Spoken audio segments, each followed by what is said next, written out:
Howdy ho, Lions fans. Welcome to the Detroit Lions podcast. This is episode, who cares? It's the St. Jude 4th annual 24-hour live stream charity event where we're going to make all kinds of money for St. Jude. We're going to We're going to crash through the $100,000 mark this year raised in total. And it's thanks to all of you, you wonderful people. Thank you all for joining us. Thank you for following along. Thank you for doing the auction. My Jeff is also my co-host, my beautiful co-host, Jeff the Riz Risden. You ready to go, buddy? You got 24 hours in you? I'm starting off hot. Maybe I'm going to burn myself out early here. Yeah, you got to keep that candle slow burning. We got to go until 9 a.m. on Saturday. Doesn't matter. Even if we get our goal, doesn't matter. We'll keep raising more money. Like it don't stop. Like if we get to our goal of 100,000 cumulative over the last 3 years, and we should get there. Please help us get there. We can keep going. Like we can do more. Like we can help more kids. That's the whole point of this. Can't stop, won't stop. Right? Am I right? That's right. Oh man. Okay. Cool. So we got a lot. We just got some news. Lions contacted us. We've got a lot of guests. Lot of guests today, and it's going to go fast, furious. And going to be a great time. The Lions are bringing us Tom Kennedy this afternoon. Future Hall of Fame running back Tom Kennedy. My cause, my cleats for St. Jude. It is a great fit. I'm so thankful to the Lions, the team over there, for setting us up and helping us out. That's going to be a great interview. But I'm not at all talking about Tom like down at all, because I'm super happy to have him. But we've got a slate that is nonstop, Riz. I mean, time and temperature, got to keep the clock. It's a huge day today. This really is much more like a radio show than your typical podcast. Like we had to slot out, like, okay, you're here. You get like 2.5 questions. Make your answers fairly brief, and then we got to move on to the next dude. We got so many great guests, recognizable guests, repeat guests from years past, a couple of new people that are coming in to our sphere that wanted to help, and that's great. You're going to hear that all day. That little thank you chant. I have a buzzer for it too. We break that up. Come on. There you go. There you go. I can do that too. Awesome. That happens anytime that somebody gives us some money, and we're very happy about that. You see the ongoing tally if you're watching the screen. It's right up there. I actually can't see it, but I know that it's there. So. Yep. I have to tell you, that was from Joseph Beatty. Thank you, Joseph, for donating $100. Thank you for doing this for so many years. Let's give some kids a great Christmas. Go Lions. Absolutely. Amen. Absolutely. We believe you. We thank you. Yeah. And we're just really excited to be doing this. This is one of the things that I do that I know you too, Riz. It makes me feel just good as a person, as a human being, to be able to take the little bit of success that I've had in my life and be able to spend some time and help some people that are in a tough spot. We'll have a couple of patients' stories. People who've either benefited from St. Jude or the research of St. Jude that'll be on today. One of them is a family member of mine, a cousin, who lost her son earlier this year. We'll have that on today. And then also we'll have follow up with Cam and Brett. If you've watched before, Cam is just one of the most inspirational fighters he's fought through. He's back under treatment again. It's come back, and he's attacking the hell out of it. We'll talk through that with him, but we just want you all to know we appreciate you for doing that. Wayne, thank you for the $100 donation to St. Jude. You may see a little bit behind me. God, there's so much to talk about here. Right. And we're very shortly going to have Justin Rogers on the show, so we'll get that out there. We've got a lot going on. You may see a couple of balloons back here. And I want everybody to know that this is going to be an ongoing thing that's going to happen at the top of the hour throughout this whole event. Every $100 is going to equate to another balloon. We started with 123 at the start of the show, so there are 123 balloons coating the floor and area behind me. This room will fill up as the day goes on. And we'll just see how this goes. We'll see how many balloons we wind up in here with. If you guys can trap me so that I have to soil myself in my seat because I can't get out, well, that's the way it is. No, we'll find a different way to handle that. But thank you. A great visual way to help show how much help you guys are giving to St. Jude. So how do you do it? First, I want to say thank you to the boy, do I say the German saying, the Wino family or Vino family? Vino. One of the two. Vino, I don't know. We thank you. $20. First-time donors. Keep up the great work. Chris and Riz. Let's go, Lions. Thank you. You can join them. stjude.org/DLP. stjude.org/DLP. It's right at St. Jude, and they'll kick you over to the donation site. It's tax deductible, and you can feel real good about what you did. And everything helps. $1, $20, $20,000, whatever. We've got a big goal to get to this year, and we need your help to do it. So thank you all for all that. I think we've kind of kicked off the show. You're right. Enjoy Detroit. 24 hours Lions talk. We've got everything. We've got former players. We've got current players. We've got national media. Got local media. I guess you're local media too, aren't you, buddy? Sort of. Yeah, you can call it that. Oh man. Yeah, this is going to be fun. You know, last year was my first year doing it, and I was overwhelmed. Just the outpouring that people showed and the willingness to give to help out a cause for people that you don't know. Like we live in a really weird time right now, and to do something like this where we can bring everybody together under the same umbrella to help out kids with cancer and their families that are struggling with it and trying to manage life in our crazy time with the kid with cancer, like it's nice, man. Yeah. It makes me feel good. It makes me feel good about like the entire world. Like the world can be a better place if we want it to be.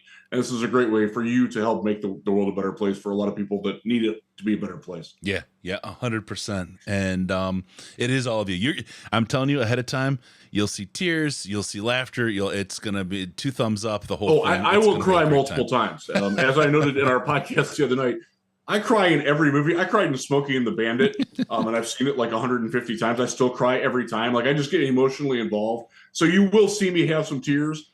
It's sincere. Now I can't control the tear gland in my right eye from a volleyball injury, so it might go excessive and it might look weird.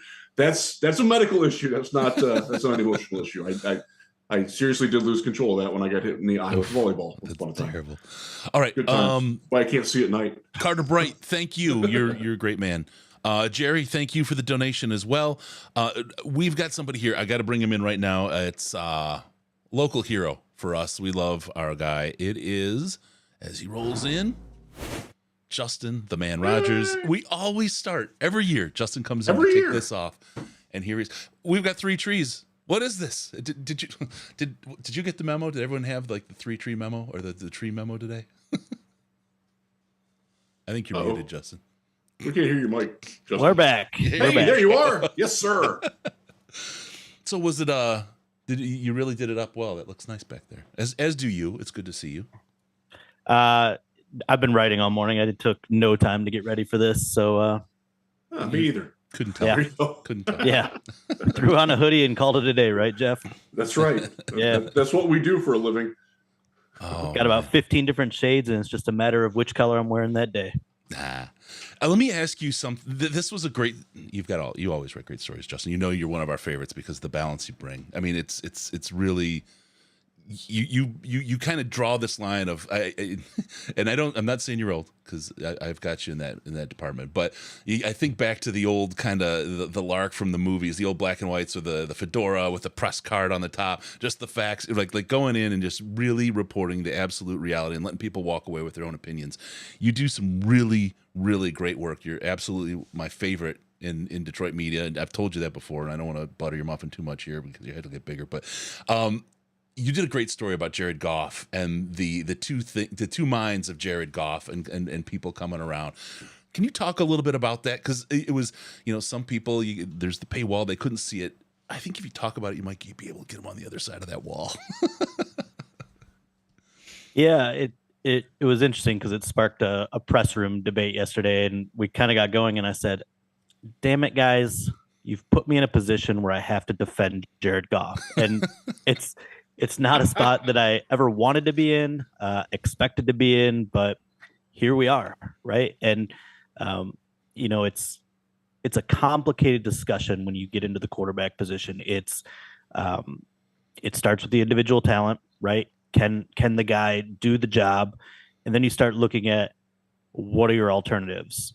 And I think the confluence of everything is Goff is kind of boiled down to their best option moving forward. And I think that probably even became a little bit more true with Baker Mayfield leading a 98-yard drive and pushing that draft pick down a little bit further, probably. So, look, when the Lions have had reasonable health this year, they don't have to be at full strength, but reasonable health, they're averaging 30 points per game, right? And so I look at that and I say, yeah, Jared Goff's skill set has flaws. Deep pass, it's not his strong suit. Pressure, doesn't deal particularly well with pressure. Does he have a propensity for making a big turnover almost once a game throughout his career?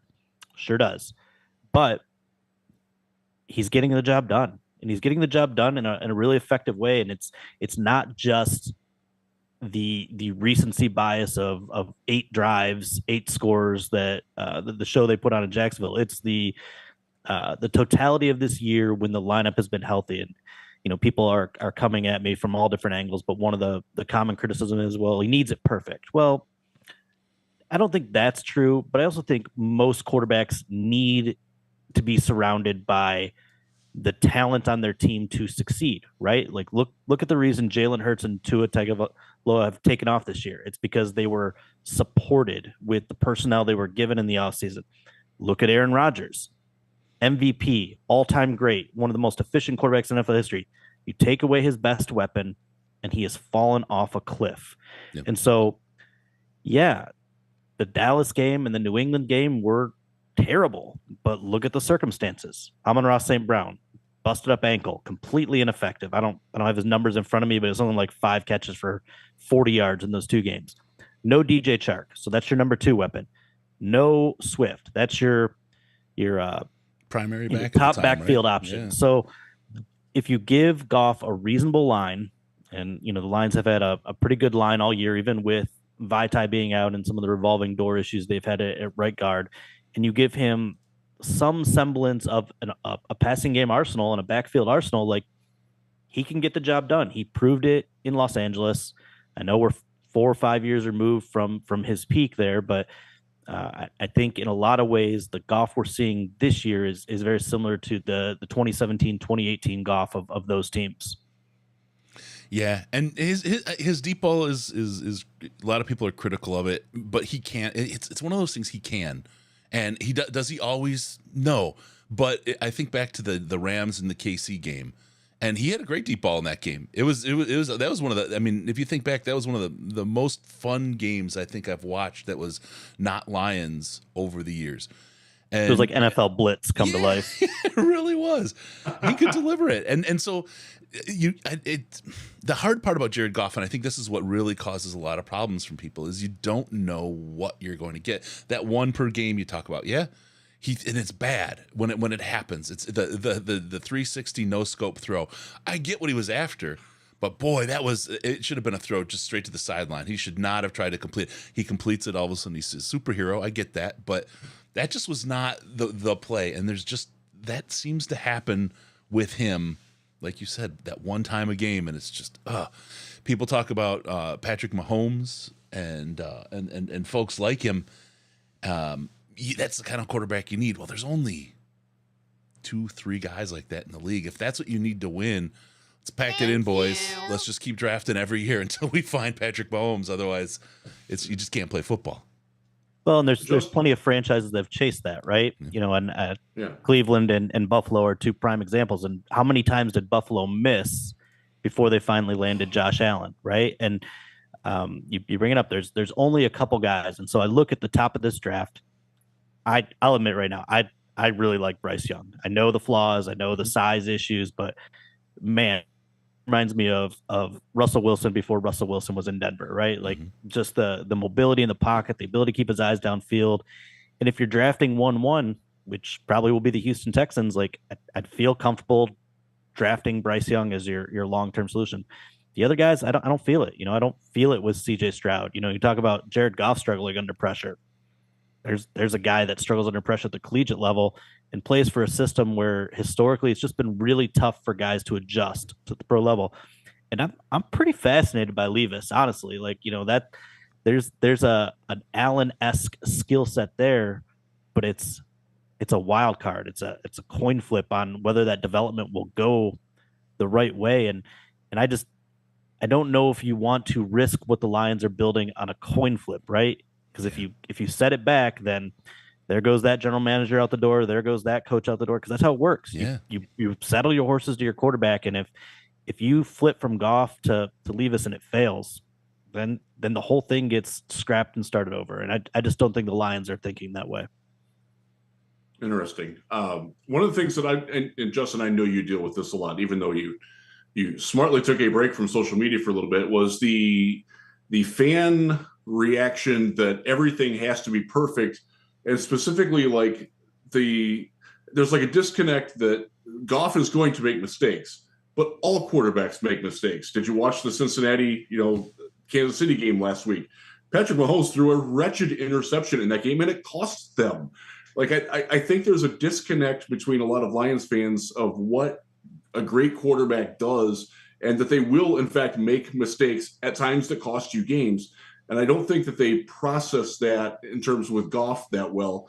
And I guess my question would be, does Goff not make those mistakes often enough for you to be palatable and comfortable with him going ahead? Well, I do think he makes too many mistakes. And, this is actually a really good run of turnover-free football for him. Credit to him. I think he put an emphasis on it, talked about it maybe a month and a half ago, and it's he's brought that to fruition. But, you look at that first drive and that pass to Amon-Ra St. Brown should have been intercepted. Should have killed the drive right there in the goal line. And I'm not saying that. Amon-Ra St. Brown said he thought it was going to get intercepted and was surprised it got through to him. So that's just the reality of it is there's that one big mistake. How much will it cost you? And I compare it to in some ways how we get hypercritical about some and I say we, I'm talking about media, fans, everybody. The Vosotros form. Yeah, the decision making of the head. When does that matter? It matters when you play in close games and you're losing more of those close games than you're winning. The reason Patrick Mahomes' mistakes aren't magnified over the long run is because that team wins consistently, right? If Dan Campbell made I can't think of a glaring issue I had with any of his decisions in the Jacksonville game, but if he made a mistake in that game with a challenge or time management or whatever, and you win 40-14, nobody cares. Nobody cares. But when you are eking out games, and like I said, more often than not, you're losing some of those close games at this stage in the rebuild, then all those decisions get magnified. So Jared Goff's one big mistake in go to the Seattle game, right? The Seattle game is a great example. They were going toe to toe. He put up 45 points with that offense in that game. It was a great performance. He has the pick 6 to start the second half. You lose by 3. That mistake is magnified for that reason, because it's just, for all he didn't do enough, and beyond not doing enough, he did enough to cost them the game. And so, it's certainly something worth watching, but this is the 32nd ranked defense. I know they've been a lot better recently, but if this team, let's just say 20th ranked defense, we're not even giving them a top 10 defense, but 20th ranked defense with this offense, what's the record right now? I mean, I think they're certainly sitting in a playoff spot at this point, and we're going, whoa, like this thing's really running the corner. So when I look at resources that you can use and high draft picks you can use this year, I'm continuing to build that defense. You see some young pieces there turning the corner. You add more to it, whether, I think Jalen Carter, in my opinion, is the piece they need just by need more than anything. But you had a Carter or a Murphy or a Will Anderson or one of those top defenders, or hell, use both of those first round picks for defenders, and you get that to a middle of the pack defense with the continuation of what this offense can be. Like, yeah, that's the next step in the progression of this rebuild. Yep. This has been my point, Justin. I'm so glad that a guy as smart as you is I can kind of waddle through that wake. But the part of the thing is with Jared, there's a guy, right? I mean, you think of the first 3 games of the season, we put up more than enough points every one of those games to win each one of those games. And it's the defense. It was absolutely the defense couldn't get a stop.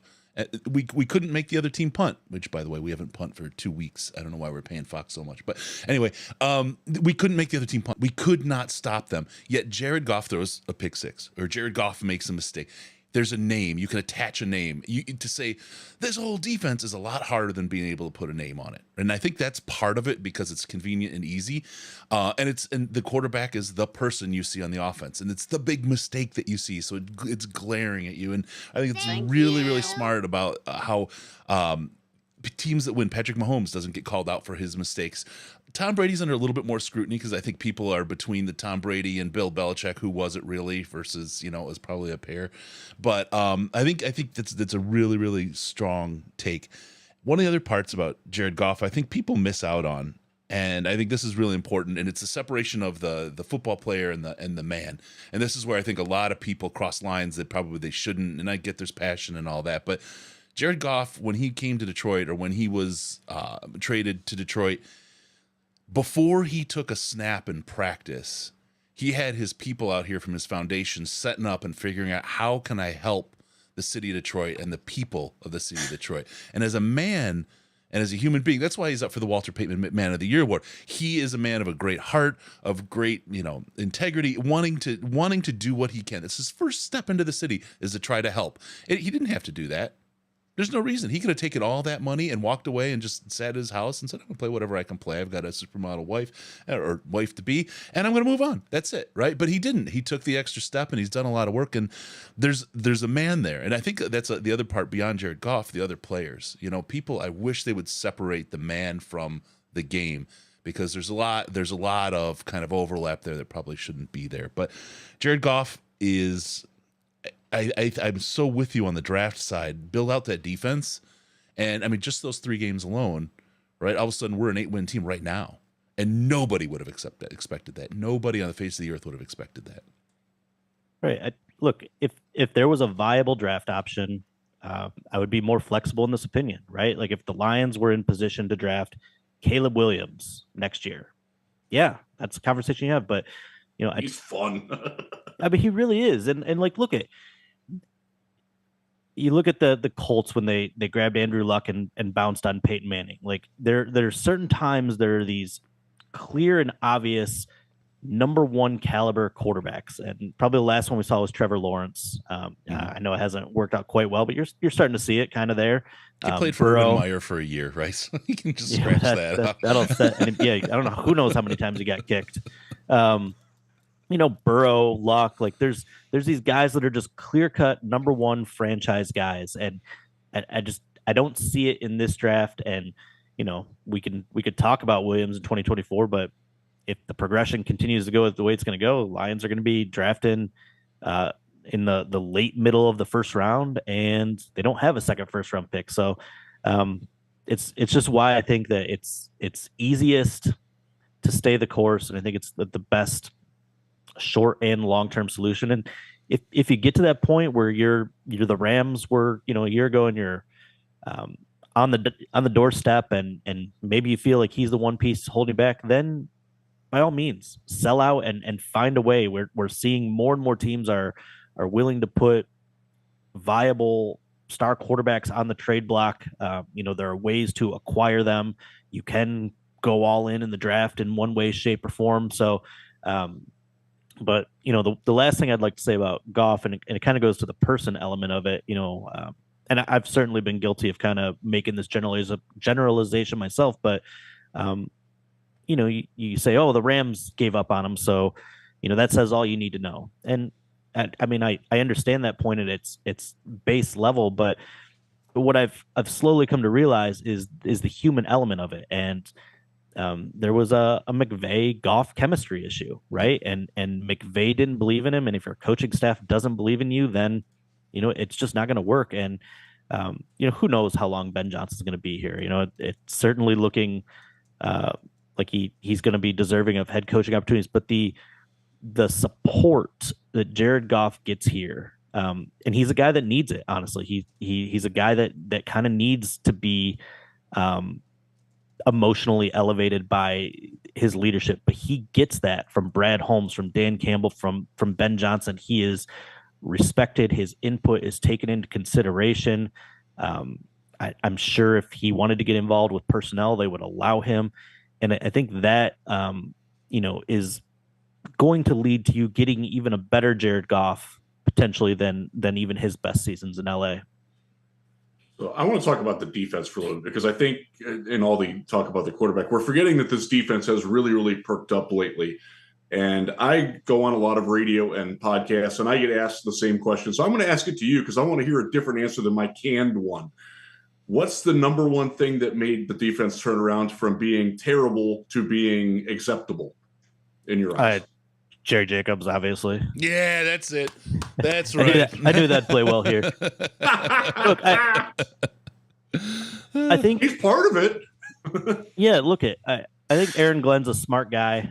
I think he came into this season with a vision for how the players would fit. And we hear all the time, like, the great coaches don't try to shoehorn talent into a scheme. They mold the scheme around the players. And it was he's made this point, and when he said it, you just kind of sit back and go, oh, yeah. They had 2 carryover starters between year 1 and year 2 in Alex Anzalone, who, whatever. He's he's fine. Well lately.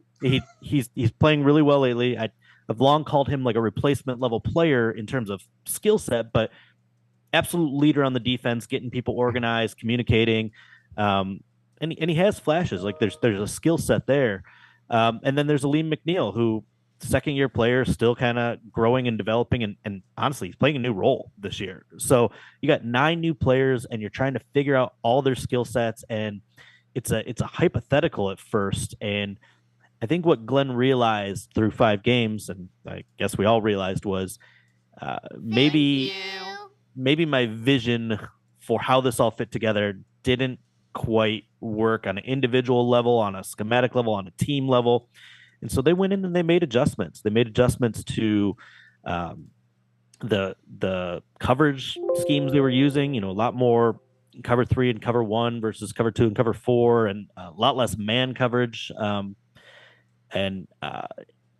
Just talking to some of those guys, like, that's been a huge thing to unlocking Deshaun Elliott in the second half. Yeah. Like, they're playing things that he's just much more comfortable in, and you can see that. I think Jerry Jacobs returning was important, right? Like, he not only did he bring a skill set needed and a toughness needed, but like just a swagger. I mean, the guy plays with an incredible energy and swagger that I think his teammates feed off of.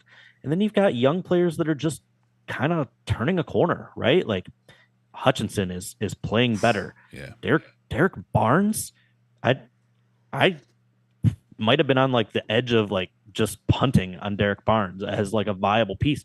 He's playing awesome. And the pairing with him and Malcolm Rodriguez, like they've really kind of found a really great rotational usage for those guys. I think Malcolm could probably play a little bit more, but you could argue right now that like Derek Barnes could play a little bit more. And just the way they're using those guys has been great.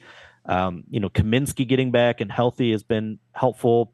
Pascal, before he got hurt was, giving them a strong side edge they didn't have. So it's this combination of just like schematic changes, young guys getting some experience and kind of learning from the mistakes they were actually making on the field, as opposed to, knowing what they're supposed to do. You have to sometimes see it and experience it to fix it.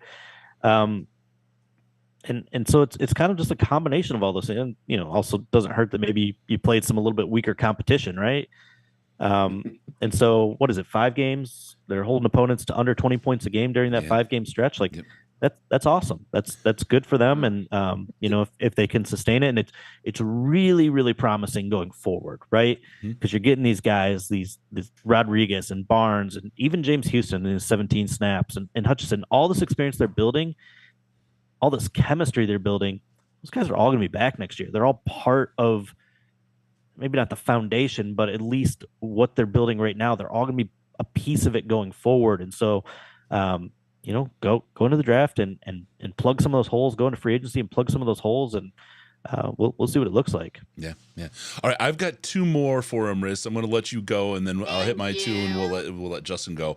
But I just had to hit this from Nixie. It was great. Rodrigo and Barnes sounds like a law firm. True. It absolutely does. I'm going to ask you, since you're in Allen Park and I can't get over there, what's the deal with Romeo Okwara? Are we going to see him? Is he going to play? And what kind of role is he going to play this week and going forward for the rest of the year? We talked to him on Wednesday, and he sounded very positive. I think it was really close. I think it's such a serious injury, and I think it's an even more difficult injury to come back with a guy with that kind of frame, right? Mm-hmm. Like when you have that kind of weight and stress on an Achilles, like there's just a little bit more of a hurdle mentally and physically to get over. And it's why he took longer than Okuda, right? Mm-hmm. But talking to him Wednesday, he didn't say yes, but like all but yes, it sounds like he's gonna be back. And look at the Lions' history, right? Like this coaching staff, this front office in particular, have been very conservative about how they've reintroduced long-term injuries to the lineup. So I think 10 or fewer snaps is probably likely. Probably a lot of single situations. I'm guessing pass rush, because I think that's where they really, obviously need some juice, but they also respect what he's bringing to the game. Probably a little less physically strenuous than trying to hold up a gap against an offensive tackle. So, I'd probably say 8 to 10 snaps, pass rush situation, and like everybody else, it's going to be kind of a slow build up from there. Cool. Good deal. I'm with you on that, and I'm glad you brought up the part about his weight. That's something that I've been trying to stress, is that, not every body is the same. Not every body is going to recover the same. And he kind of did his in private. He's not a guy who's going to, show on Instagram what he's doing and everything. So I think the fears that were out there were probably a little overblown. It'll be great to get to see him back in the lineup, because he's so fun. He's a great guy. I think one of my favorite highlights. Sorry, really quick, Jeff Okuda recovery is 180 degrees from a Romeo Okwara recovery. They're just two different sets of two different worlds to experience. Sorry, Justin, go ahead. No, it's unreal. I mean, the recovery that Okuda's had at a position that requires explosion, for him to have the season he's had, at this point, it's so deep in the season, I've taken it for granted, because he came out of the box so hot. I mean, that Justin Jefferson game week 3 was just kind of a coming out party for Okuda. It's been amazing. But just really quickly on Okwara, there's that one highlight where he's got a guy just like in a long arm, right? He's just got an arm into his chest, and Okwara's arms are so long, and it's just locked into the guy's chest, and the whistle's blowing, and he's just holding it, and the guy's like trying to get Romeo's arm off him, and he's clearly not letting go, just establishing dominance. And the guy had to basically do like a full-on karate chop to break the grip, and even then, like, Romeo wouldn't let it go. And I don't know, it still makes me laugh. That's awesome. Let me ask you a little bit about a little bit of inside baseball. I know life in the media room, in the Killer Kowalski media room, wasn't as fun under Matt Patricia. It was just a tough time across the board for everybody. And you've now got a coach like with Dan Campbell, and he's obviously renowned across the league now for his quips and his personality and that sort of thing. But how has the relationship in that room changed and grown since he came in talking about kneecaps and everything else until today? How has that relationship grown, and generally how well or poorly do you think that the communication is between Dan and the media? Yeah, the job is the job, right? Like it's always the same. It doesn't matter who's in that chair or at that podium. We're gonna ask the same questions, and we're gonna talk to the players the same way, and write the same stories, good and bad. Like it just doesn't matter who's there. We still have a job to do, but the difference between a 15-minute session with Matt and Dan is, when I ask a question, regardless of the topic, I would say I got a worthwhile answer from Matt 10% of the time, and I get a worthwhile answer from Dan probably 75-80% of the time. Like he's getting a little bit better about maybe not saying everything that's on has said it, which is yep. good for him, but not always good for me. But it's sometimes it feels like he's incapable of lying. Like he's just yes. Yeah. He has a genuineness about him, and he just doesn't want to be that guy to lie or BS you. And so, when he doesn't want to answer a question, he kind of talks around it, but he answers so many things directly and thoughtfully. And it just, it makes the job easier, I guess, knowing that there's a legitimate respect there. Like I never felt like Matt Patricia respected what I did. He may have told me he respected what I did, but I always felt like the media was a nuisance, an obligation, people that were below him, and that's fine. Whatever. I can't do his job, and there's plenty of jobs I can't do, but I think you could still, have a base level of respect in your human interactions, and that was not always there. And I'm sure he would tell you it wasn't always there the other way, and with some media members, I'm sure it wasn't. But with Campbell, I feel like there's a genuine respect for what we do, and it I think extends to his respect for the fans and the respect for the community. Like he played here, and he kind of knows the anguish and the agony of this franchise, and he has gone as far, I guess, to embrace it. Is maybe not the right term, but at least not ignore it. And he knows what we do. I mean, we're a conduit to the fans, right? We're not generally not asking questions for ourselves. We're asking questions to gather information to serve that to the fans in a digestible way. And I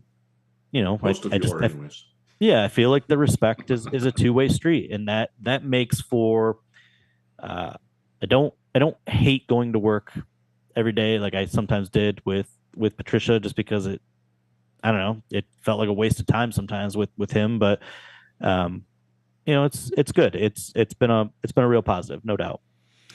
Well, we love you going to work every day, Justin, because you do great work. And I know you hate that. I know it's you think it's smoke, but I mean, we need more. From my standpoint, Justin, you ask a lot of the questions that I would ask if I could be there sitting next to Mike up in the front row in the slouching seat. And unfortunately, I just can't be there very often. So I love when you ask questions, and I enjoy being able to hear who's asking. I'm like, oh yeah. That's the question that I wanted asked. So thank you for that, because it makes my job easier. You doing your job well makes my job easier, and I appreciate that. That's all I care about, Jeff. Is thank you. Your job easier. Yeah. So that's the one downside is press conferences, right? Like you come up with these great questions, and you just have to put them out there in public, right? Like it's really hard sometimes to do the deep original content that you want to, because you're exposing your answers to the world. Yeah. Nothing greater than when I ask a good question, good answer, and finish with a press conference and see Jeff's already posted a story on it. That's always super great feeling. Mavis speaking is calling. I will tell you, and Justin, you know me well enough to know this.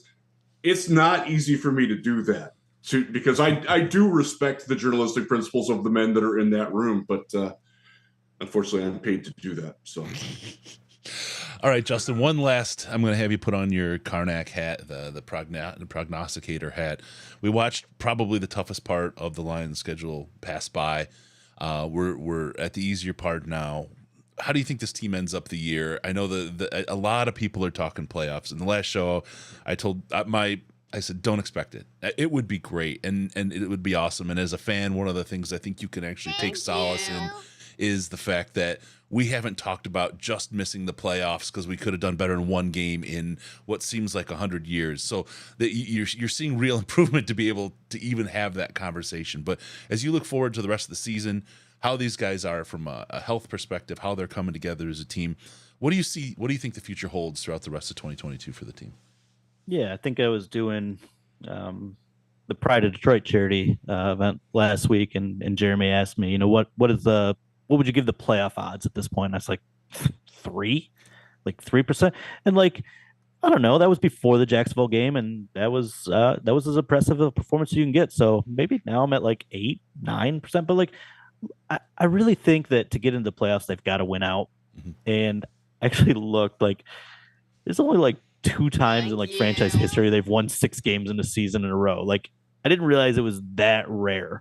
And it hasn't happened since 95, which guess what? They won 7 in a row at the end of 95, and that's how they got in the playoffs. Very similar situation here. So I genuinely believe they're capable of winning out. I think the toughest game is next week, actually, that road trip to the Jets. But you know how the NFL is, right? Like look what happened last night. Yeah, one little thing can go wrong and it falls apart. I think 4-2 is very reasonable to finish out this season. And what does that put them at? 9 wins? 9-8. That's winning record. Starting 1-6. Pretty damn good from 1-6. And also makes me feel much better about my self-esteem after picking them to win 8 and watching that 1-6 start. I was like, oh man, did I get Justin fooled? I get hit for being a slappy, and I said 7 wins per likely, but they could get as many as 9 or 10. I said, but I was like 7's my number. You went 8. Wow. I went. It's funny. I went into the file that we were using at work, and the other 3 guys had already filed, and all 3 of them went 7. I was like, oh well, I can't do that. Like, I'm like, and I looked at him like, well, 6. I don't. 6 is worse. Like, so, I probably honestly felt 7 in my heart, but I went 8 just to stand out from my colleagues. But like, yeah, look at it. Like, I think 4-2 is reasonable. You should beat Chicago at home. You should beat Carolina. Who knows what that Packers team will look like? But I'm guessing Aaron Rodgers probably isn't playing in that finale, which makes that a winnable game. And look at this Minnesota team. I think people are too hard on them. I know like the numbers and what they are, but like it's not easy winning 9 one-score games. And their last 3 wins have been against tough opponents. Like beating Buffalo is impressive. Yeah. And beating New England. Look, you didn't beat New England. You got wrecked by New England. And they handled New England pretty easily. And then to beat the Jets, who I think are a pretty damn good team and with a really good defense, to beat them, like these Vikings aren't playing as poorly as that Thanksgiving massacre would indicate. So it's going to be a tough game. I think the Lions will win on Sunday, but it's not going to be easy. So 4-2 would be a really nice finish. 9 wins would be a really nice year 2 for Brad Holmes and Dan Campbell. Yeah, I'm with that. 100%. All right, so the game this week is key. We've got tickets and parking available for this game straight from the Detroit Lions. Available for you on auction, auction.detroitlionspodcast.com. Get up, get loud. It's club level seats, folks. This is sweet seats. You get the bars, you get the whole thing. It is the way to live at Ford Field. Get in there. They're cheap. I mean, if you look on the ticket sites right now, you're paying $100, $200, $300. If club level, you're paying a lot more. I think the auction price right now is like $100, and you guys can bump that up. It's all for the kids. St. Jude, auction.detroitlionspodcast.com. Get your tickets there. There's New Year's tickets for Chicago, and there's a whole bunch of other stuff as well. Justin, I want to thank you very much for joining us, kicking off the show as is tradition, and we appreciate you having you on, your insights, and as I said, you're our favorite man in Detroit. We need more Justin Rogers in Detroit media because you are a spectacular addition to what we've got out there. Thanks, fellas. Always making the heart melt. Yeah. Well, all this snow will keep it cool. See you later, buddy. All right. Talk to you guys. Thanks, Justin. Cheers, man. All right. Justin Rogers, Detroit News. Such a great guy. He is. He's a great guy. Smart as hell. He's got that very balanced perspective. Chris, you like to talk about that with him, but it's very true. He is someone, and I try to liken myself with that same mindset, is that we're going to let you see what we see, but we're not going to tell you how to interpret it. Or if we are, we're going to tell you, this is how I see it. It doesn't mean that I'm right, but this is how I see it. And Justin does that very, very well. And I have an incredible amount of respect for that. And I meant what I said to him too. Like, I do get paid to poach his questions, unfortunately. Yeah. It sucks. It is something that we have talked about. Justin and I have had that conversation in private, as I have with a couple other people. And I generally try to give them some time if it's not something that's urgent that needs to get out. And that sort of professional respect. But he's one of the good ones, folks. Support him, please. Yeah. Go to the Detroit News, subscribe. It's cheap. They have neat stuff. Like, I'm not a Detroit guy. I live up west of Grand Rapids. I'm from Cleveland. I don't have the Detroit roots. I enjoy reading some of the features that they have on things like I didn't know that Royal Oak had such a vibrant art scene. I enjoy listening. I like looking at all the restaurant reviews and stuff like that. Like, I enjoy that kind of stuff. And if you do, please subscribe to the news. I think they have a deal where now it's like $6 for 6 months. Like, come on, that's your cup of coffee. Do that to help Justin and learn things about your community.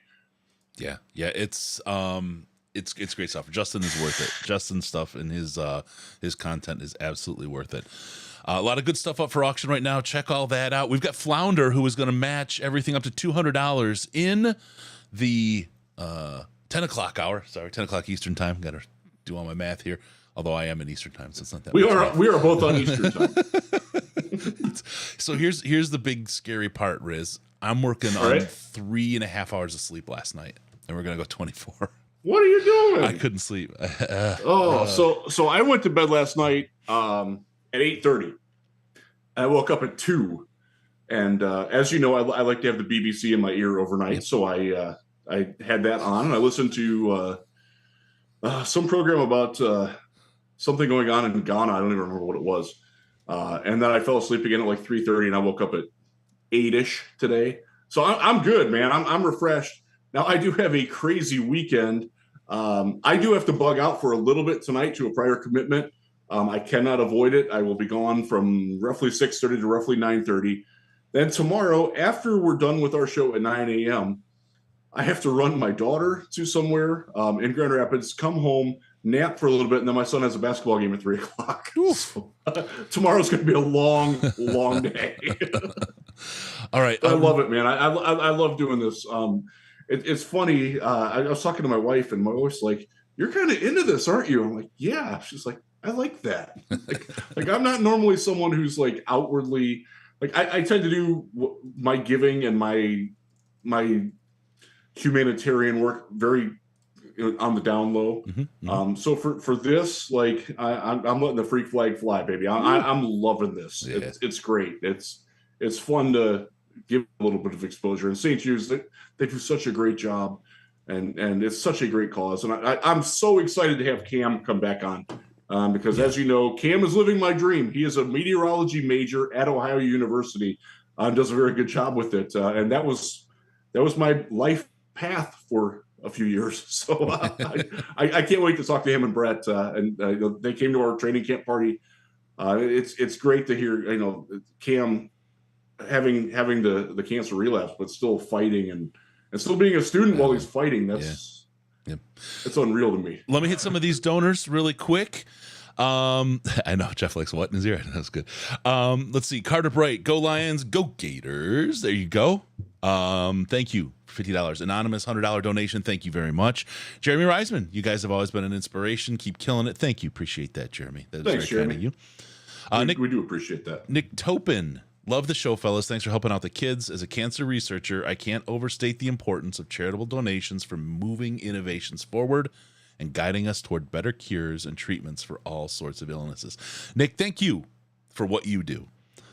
You just spend a lot of money and time to be able to get a degree to be in a position where you are researching cancer. So appreciate what you're doing as well. I mean, it takes us all. It takes everybody to make this happen and make this go away. And some of the, as we talk about Cam and Mandy later, some of the patient stories, you'll see some of the direct feels that why we want to attack this.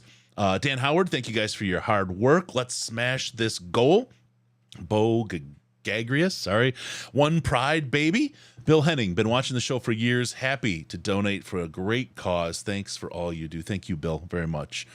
Matthew Atkinson, I love that all you do regarding this drive. Go Lions and Merry Christmas. Back at you, Matthew. Appreciate you too for joining and jumping in. Question from the Hooligan 082. Yo, Chris, what players do you have lined up for today? Today, we'll start out the first one because things are always in flux. We have a former player and current coach at Limestone University, Mike Furry. If you guys remember Mike Martz and the crazy offenses we had back in the day, Mike Furry is coming to join us, and we're going to talk about a whole lot of really great stuff from him. And then Tom Kennedy, future Hall of Fame wide receiver Tom Kennedy, super stud, is coming on at Tom Kennedy. His My Cause, My Cleats, which they did last weekend, is St. Jude's, so it was appropriate for the Lions to let him know that, and he volunteered very quickly to come on. So that's pretty awesome. We're getting him between when practice is done and when they're going to do their meetings and media stuff. So we won't have a lot of time with him. It is in fact a work day for them. But we're gonna certainly be very appreciative of Tom Kennedy coming in, and we'll get a couple questions in with him, have him talk about why he's appreciative of St. Jude's and why that was his My Cause, My Cleats cause, and that's going to be good. And we have so many guests. We were smart enough to schedule a couple of guests for late night. Thankfully, we have some people that live on the West Coast that are going to come in.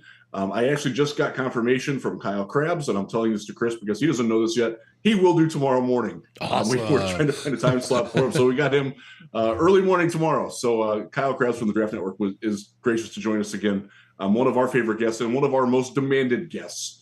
So we just got a slew of Lions folks, Lions cognoscenti, Lions media. We got Dan Miller coming later. We got Tony Ortiz coming later. Bill Keenist, the team historian, is going to tell some stories. I was not there when Bill appeared for the first time on the show, so I am so excited because Bill knows how to tell a story, man. And he's got the enthusiasm and the knowledge to go with it. It's going to be a great day, and hopefully there will be not too many times where Chris and I are just yammering back and forth to each other because we're going to have so many good guests coming in and keep the chats going. We got another one in 15 minutes, brother. Yeah, it's great. It's awesome. So go ahead, finish up. Sorry. One thing you're going to see me throughout the day. I have the video computer here. I have my work laptop over here. I couldn't get the day off, so I technically have to write 4 things today to meet my quota, so I get paid. So you will see me being distracted and sitting over here. It's not me blowing you off. I do have to work while I'm doing this, but I do. Look, I'm used to it. I'm used to having like right now would be this is some Metallica time of morning, maybe Megadeth time of morning where I always have music going on, or my kids yelling or whatever. So I'm used to working with distractions. So I'm not blowing you off, not alienating you. I do have work to do. So and Chris is aware of that. He's aware that we unfortunately we couldn't do this at the time that we wanted to do it. So we're cramming it in now, and I'm glad that we're getting it done because this is awesome, man. And the fact that we're doing it off of 4 wins in 5 games, like the positive energy from the Lions community is so much better this year than 2 years ago or last year when we did it. I think last year they were 0-6, 0-5 when we did this, and it was tough to talk about anything but draft. Quite honestly, and like now we're talking about like just to go back to what Justin was talking about with the defense, and all those guys are first or second year, like Aleem, Kirby, Jerry, Hutchinson stepping up, Pascal stepping up big time, Rodrigo and Barnes really has turned the corner lately. And I wonder at some point if the fan base is going to be a little bit less clamoring for, we got to have a linebacker right away, like it's the biggest need on the team, because right now it's not. And some of that is Alex Anzalone playing really dang good football lately. I know this got asked the other night when we were doing the live chat, when we did the podcast Wednesday night. I do think Anzalone would come back and would, if all things were equal, he would choose Detroit over another place because he knows what he's got here. He very much likes Dan. Dan very much likes him. Aaron Glenn very much likes and trusts him. It wouldn't surprise me at all if he's back. And I think that if I said that now over the airwaves, I think most people are not going to be like, no! They'll be like, okay, all right. If he's our third backer, sure. I can live with that. That's progress for him. Let me do a little housekeeping here, please. Mr. Rizwit, Mr. Rizden. After a disastrous Rams win last night, what players are you thinking about with that Rams pick? We will hit that up with Scott Bischoff in just 13 minutes. Scott Bischoff is our next guest. Yes. Our own Scott Bischoff. That's right. Who, by the way, his Vikings preview is really good. Y'all need to watch that at some point. Not during this show, but at some point you need to watch it because he did a really good job of breaking it down. I watched it yesterday, and it was Scott first off, Scott's got with the shaved dome and the longer goatee. He's got a little bit of an evil, like menacing look to him. I kind of like that, Scott. If you're watching, I like it, man. Yeah, Keep it up. Just a little production going on at the same time. We got you. All right, let's see. So we got that going on. Scott will be on, so we will talk about that. Jeff likes what in his ear. I heard that WMW. That was funny. It stinks that they won, but I don't think it's as bad as everyone are talking about. Great call on Ghost, Riz. A couple things. Mike, he has a Furry jersey, a Mike Furry jersey. Wow. Yeah. That's awesome. Bring it out, Mike. Bring it out. It's time to wear it. Yes, it is. No trouble having no need to apologize for having trouble with my name. It's not a stupid name, Bo. Don't worry about it. Definitely my fault for having it. Don't worry about it, brother. It's not a problem. It's all good. It's just the world we live in. And that's cool. What's the strategy for keeping yourselves awake? I've never been able to keep myself up for 24 hours. Casting with Cody, I don't know. This is going to be the toughest one because I've only got 3.5 hours of sleep. So it's coffee. I've got a couple energy drinks, and I've got the beautiful Jeff Risden to stare at to keep me awake. And if it gets too ugly, let me see if I've got it. Sorry, I hate to do this to you, Riz, but hold on. So I've got. It's weird because when I was in college, I wasn't someone who did the all-nighters. I believe that a good night's sleep did me better than last-minute cramming for a test. There we go. That'll keep me up. Oh yeah. That's doing some things to the BBC in my ear right there. Yeah, that's fun stuff, man. I have a pretty good ability to compartmentalize things in my head, and my ability to compartmentalize my fatigue and tiredness, because I know that I'm doing this for something that's better than me. I'm able to power through it pretty well. You will see me. The hardest time, honestly, for me will be about 4:00 in the afternoon today. From like 4 to 6, because that's normally the time where if I'm going to nap in the day, I'm going to nap then. and I am a napper. So that might be tough. And then, overnight, by that point, I'll be slappy and fun. And, I will probably eat a crappy jelly bean or two. Yeah, we got those really coming. Good. We're gonna get to those later. It's we've got a lot of people in action going on right now, so we're trying to make sure we get all these things straightened out that we have to do. I have to hit. We haven't said it enough. stjude.org/DLP. stjude.org/DLP. That's where you donate. Tax deductible. Goes right in, pops up on the bar above, and helps sick kids get better. And their families. It's the research. It's helping them when they're in the hospital. It's all of those things. It's some of the most important stuff we do. We call it Christmas for the kids. Let's go get these folks some of the help and support they need when they need it the most. And that's what we're here for. We're already an hour down. There's only 23 to go, Riz. This is just easy peasy. Yeah. Have been waiting 2 years for the Flynn game recap. I want Riz to feel our pain. So I will tell you, I have a date in mind scheduled for that. It's after the season. But I do have a date circled on the calendar for it. When my daughter, gets home from school and brings me food later, she will verify that it is in fact set on the calendar. It's before the Senior Bowl, before I go to Mobile for the Senior Bowl. Thank you for letting me donate to this great charity with love from Alexander Dawson School, Las Vegas, Lux Beach. Thank you. You guys are inspirations to us all. Thanks for the awesome job you do. How big of a need is safety going into next year? That's Max with a $50 donation. Max, gotta have at least one. Let me really quick. Max. We're going to get to you in a second. It is the top of the hour.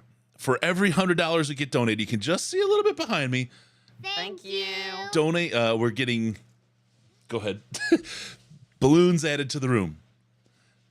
It's a little dark in the background right now, but you can see the truck is working. Mrs. DLP. I can't call her the truck. It's not. Yeah, It's not right. Please don't call your wife the truck. My boy's the truck. Mrs. DLP is working. She's adding the number. I think we're 10. How many more? 8 more. 8 more. So we made $800 in the last hour. The balloons continue to get added. What we're hoping to do is fill this room up by the time it's time to go. Thank you, darling. Love you the most. It's really awesome. Pardon? 7 more. It was 7 more. So $700 in the last hour. Thank you. And we will continue to add. The idea is to hopefully fill this room balloons where it's just my face smashed up against the screen and surrounded by a bunch of balloons like a twisted type of circus. So there you go. Okay. stjude.org/DLP. Bury me in balloons. We've got a bunch of other stuff going on as well. You're good to go there. Riz, back to safety. Sorry to interrupt you, my friend. I just wanted to hit that. It had been a little while since I hit that. Yeah, so thank you. Deshaun Elliott's a free agent. Those of you who have followed me for a long time will know that when I see someone is going to be a free agent, I automatically assume they will not be back. That doesn't mean that they won't be back, but for roster building purposes, I take them off. Jamal Williams won't be back in my world. John Kaminsky won't be back in my world. Unless, obviously that's too harsh on it. Like I do think Kaminsky will be back. Elliott, I don't know. Jamal, who knows? I don't think he knows yet. But so they got to get somebody there. Remember, Tracy Walker is coming off of an Achilles. We got lucky with Okuda. Fingers are crossed with Romeo that it comes back, but it's a tough injury, man. And it's usually one of those injuries where you're better the second year you're back than the first year. So I would like to get some young depth in there. I know they've tried Ifeatu Melifonwu. He's got to stay on the field. It just doesn't happen for him. So I'm not counting on that. I'm not counting on Will Harris as a free agent. I kind of don't think he'll be back, even with my edict that all free agents are gone. And it's not a great free agent class for safeties either. So I think that's one of the major draft priorities is specifically somebody who can play the role that Will Harris plays right now, a hybrid safety slot corner role. That's Brian Branch. That's from Alabama. There's a few guys that can do that. Brandon Joseph from Notre Dame, although he can't tackle me, so that's a bit of a problem. There's quite a few guys that are out there, and that is definitely a bigger priority than linebacker on defense. No question about it. Again, this is a 4-2 linebacker, 5 defensive backs. I'm okay with Rodrigo and Barnes being linebackers if you add whether it's Anzalone playing the way he is now or somebody else coming in, whether it's a free agent or a draft pick with a little bit more speed. I'm good with that. I think you can win with that. But if you cannot cover the slot or match up against a back coming out of the backfield and things like that, and that's that role. That's the number one place where this defense needs help right now, and so that would be my top priority in the mock draft that our friend Luke Easterling at DraftWire did that I published this morning on Lions Wire. My analysis of it. Brian Branch was the Lions' own pick at number 15, and I wholeheartedly endorse that. That guy is perfect for what Aaron Glenn wants in his defense. I have to hit really quick. We've got Floundericious doubling up to $200 in the 10 o'clock hour. We now also have Matthew Singer. He's driving to work, listening to the live feed. He will match up to $250 for the next hour for St. Jude. Awesome. So you're going to triple your money on the first $200 that you donate, we get loaded in here, and then you can double it on the 50 after that. Get in here, stjude.org/DLP. Help us raise money and create a great Christmas for the kids, and also bury me in some balloons. This is going to be pretty fun. You watch. I guarantee as we get into the next couple hours, it's going to start to really get lit. Also, Charlie, thanks for all you do. Thank you, sir, for your donation. And Arista 300. I went to college with the legendary Larry Webster III, drafted by the Lions in 2014. Here's $20.14 to honor his memory. That's really cool. Thank you. Gabriel Lopez just rolls in with another 20. Thank you, sir. You tripled your money. Look at that. Gabriel. Boom.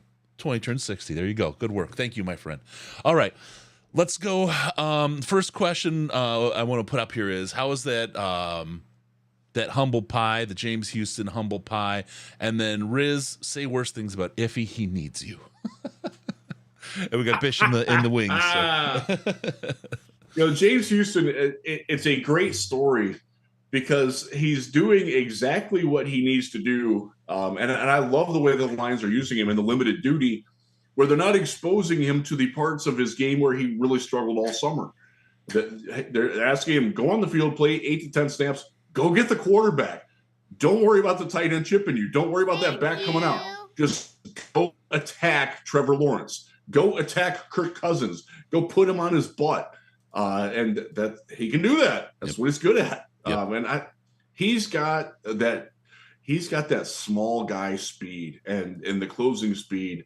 I don't want to sound cliche on it, but he really does. He closes like a lion, like closing in on a gazelle, like with the way that he can pounce and make himself longer and bigger and scarier while he's in. Like he's good at that, and I love it. Let me bring in Detroit Lions podcast member of the crew. Going to be at Senior Bowl with Riz and I and Colin and Sam. We got the whole thing. Let's get in. Let's bring in Scott the Man Bischoff right now. Scott, you don't have video.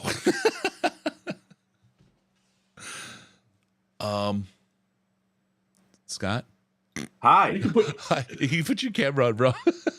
All we see is Trisha's name. Who's that?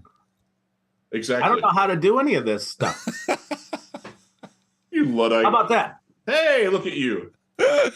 Love you, Scott. How you doing, brother? My gosh. How are you We guys? need to see you because I was just complimenting your look. I like the dome, man. It looks good on you. You wear it well. Oh, thank you. It was a preemptive strike. The hair was underperforming, and I send it a message. Hey, just because you're starting 1-6 doesn't mean you won't get 5, 6, 8 wins, brother. We'll see how it goes. What's up? How you guys doing? Good. So So good. far, so good, man. We're getting a lot of good money coming in. People are matching donations this hour, so it's a great time to give, and we're happy to facilitate it. That is awesome. That's awesome. So what's the plan for the day for you guys? What's going on? A lot. I mean, it's actually pretty crazy. We've got after you, which is really the highlight of our day. Let's be honest. Let's just be straight. Stop. Yeah. Stop it. We've got Bill Keenist coming up, Herman Moore, Mike Furry. We got Dan Miller. We got Tom Kennedy. I mean, it's just like bang, bang, bang, bang, bang. At least every hour, and many times every half hour. Our first break from guests, if you will, is That's about nice. 6:30. Yeah. So you started the show with this nonsense. Can't start video and all that stuff. Thank you. And then you get to all the talent in. So I see. Yeah, that's good. That's smart. I want to hear what your thought is, and then I'll share mine, because I don't like to poison the well or prime the pump, as it were, whichever, you want to be positive or whatever. Poison the Well's a good band. But the Rams' performance last night, everybody right now is waking up like their subconscious has been grinding their teeth all night. The Rams ruined our draft. Oh my God, it's all over. What do you think, Scott? What happened? What's the net here? Well, it totally sucks. But it's, it does. There's just no way around. It just sucks. But when the Rams claimed him, it was like, I'm not going to swear, but my thoughts were, come on. Now, I'm not saying I saw them winning that game, especially, when it was 16-3, and I thought, okay, we can dismiss this nonsense, but I didn't have great vibes about it. And, I think sometimes we forget about how quarterback friendly that system is. And, Stafford's been banged up for a while, so he hasn't looked like himself. And Walford is just, Oh. You know what I mean? Like that interception that he threw against Seattle, my God. Yeah. Like throw it.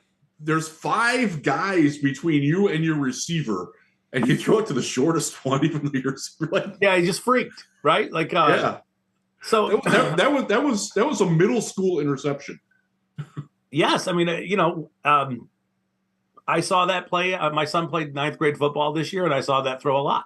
Yeah, you do. I did.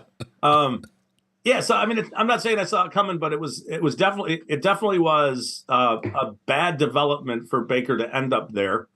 Agreed.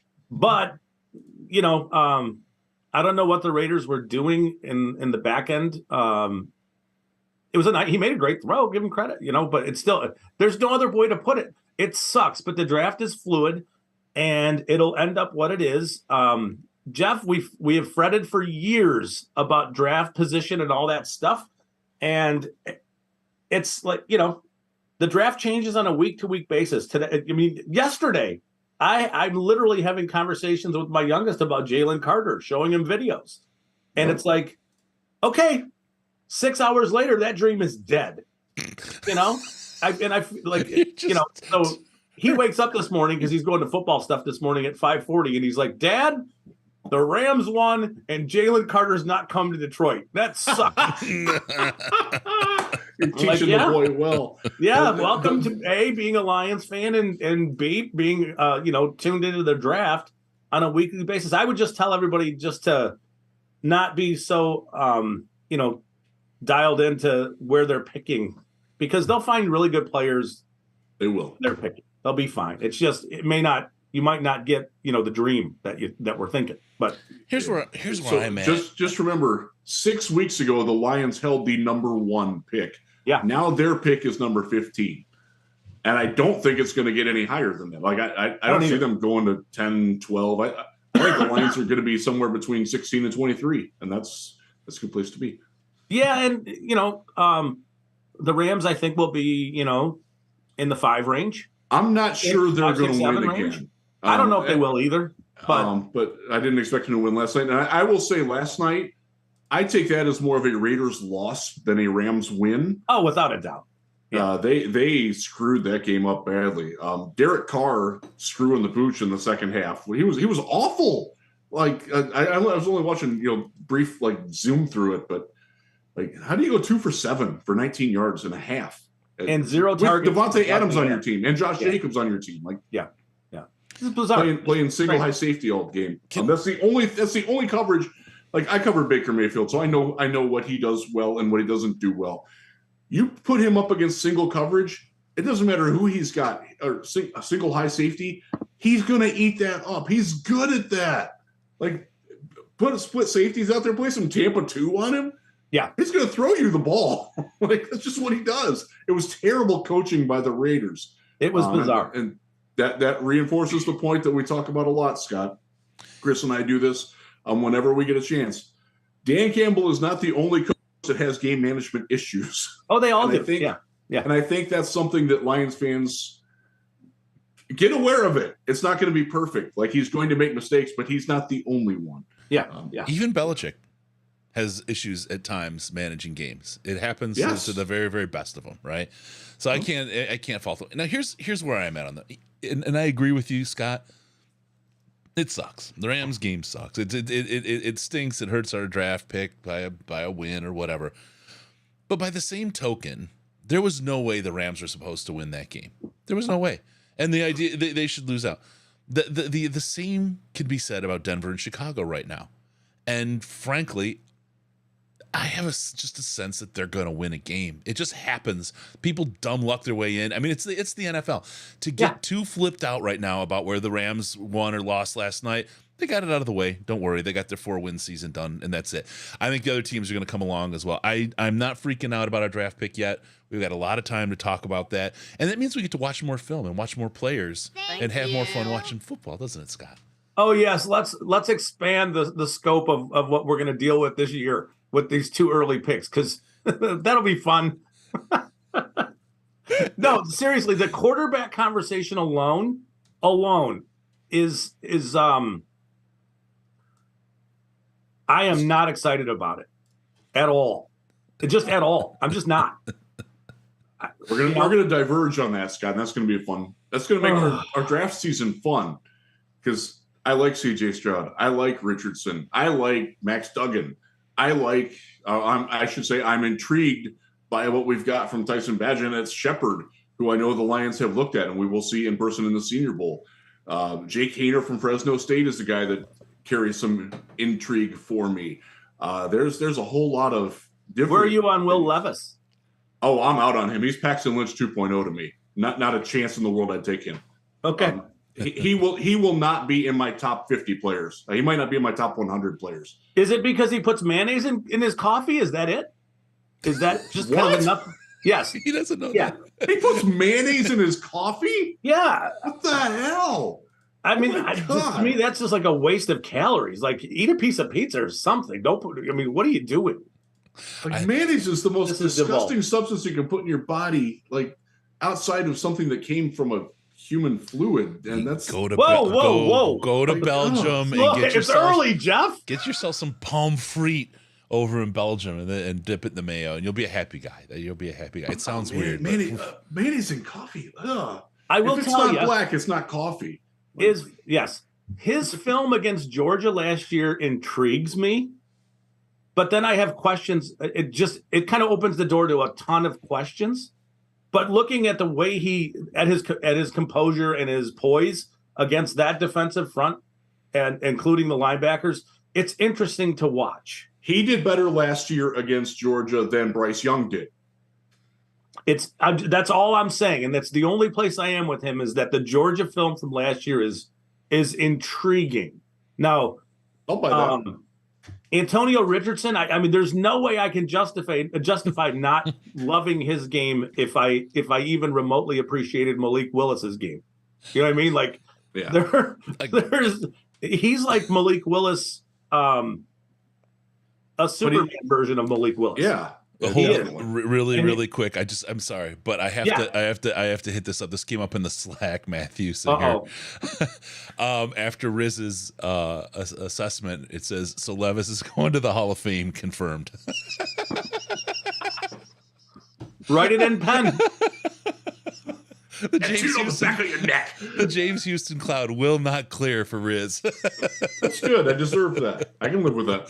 It's all right. If I make James Houston into a starter, a long-term starter who can get you like 10 sacks a year, I'll take that. I'll wear that L proudly. Isn't it incredible to watch him execute the whole ghost move thing? Like the one he had last week.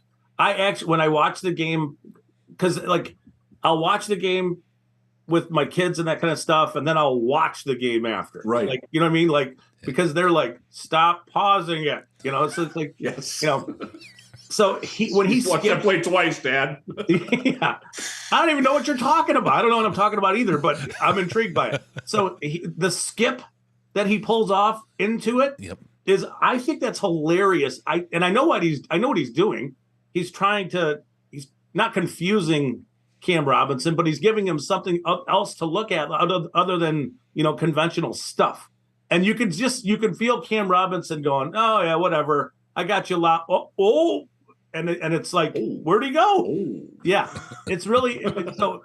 I thought it was super funny, that whole thing, but also savvy. Like, that's smart to set up a veteran offensive tackle the way he did, and then turn, bend, and get as low as he did. Put his hand on the ground. Just from a functional standpoint, turning a tackle into bending at the waist like that, and playing with no power, it's super impressive. What is also going to be impressive here shortly is when my dog barks. That's going to happen in a few minutes, so get ready for it. Did I tell you guys she ate a Coke can? You told me, yeah. Yeah. You're telling me that Will Levis puts mayonnaise in his coffee and your dog eats Coke?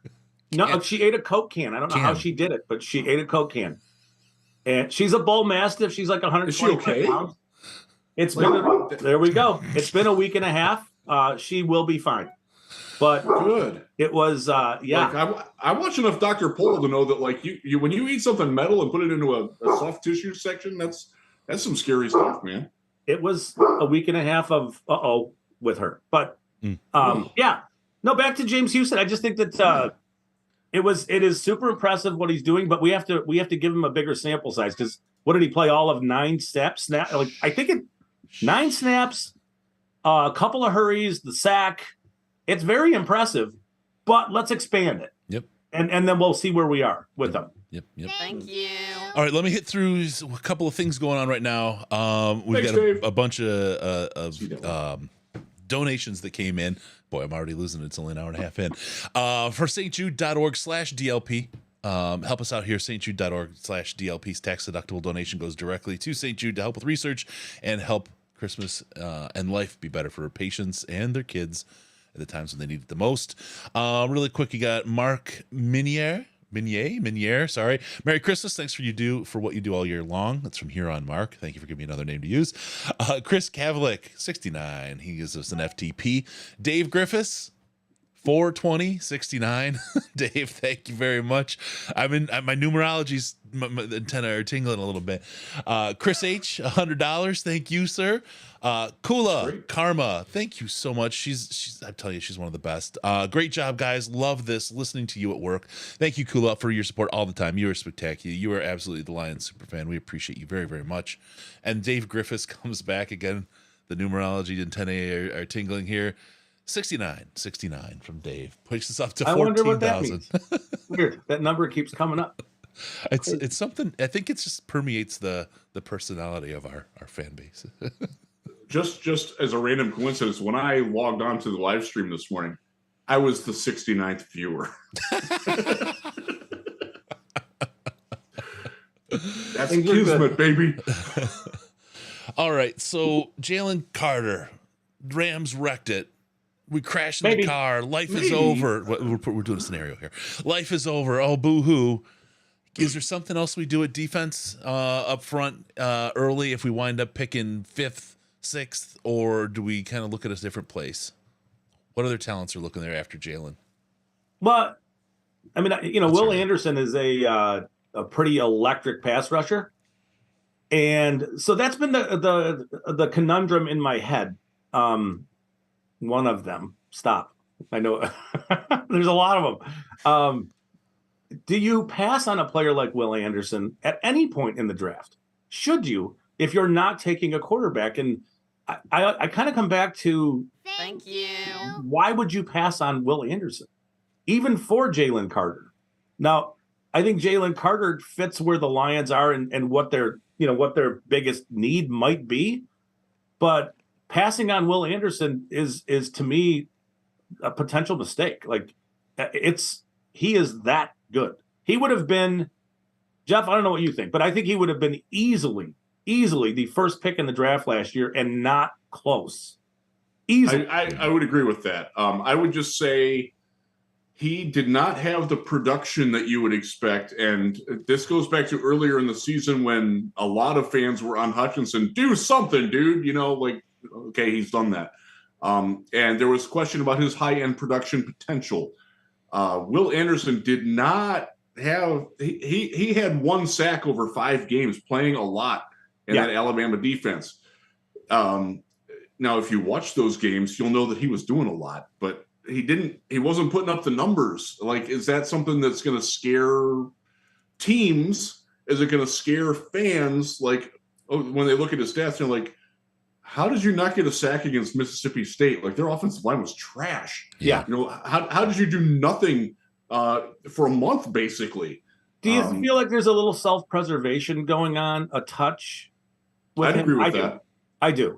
I compare him to Kayvon Thibodeau last year. He's more of that style of player. I think he's better than Thibodeau. Yeah. I think he's certainly higher end potential than Thibodeau, but that sort of he is a stand-up only guy. He's more like a Von Miller type of player than he is, an edge setting. I mean, if that's what you decide you want to do with Hutchinson is move him around and let him be a power defensive end, that's fine. You have Pascal that can do that too. I just think the idea of having a guy who can just scream off the edge is never like at a level that we haven't really seen since maybe Myles Garrett was in the draft. I think passing up that guy is a problem. It's a mistake. Now, let me just play devil's advocate on that. We just talked about how great James Houston is. That's pushing James Houston down the depth chart. It's pushing Josh Pascal down the depth chart. Both those guys are good players. Yeah. You're overloading one position when you have a lot of holes elsewhere. And this is more of a devil's advocate argument than anything else. But how much do you need to take that into account when you're figuring out where the need is versus the value that you're going to get the bang for your buck? I think it just depends on how highly they have him graded. If they have him graded as high as I know some places will, it'll almost be a no-brainer. Run up to the podium and make the pick. If they're looking at this year and maybe there's some injury stuff and maybe they're not sold on the size because he is a little smaller. He doesn't play small.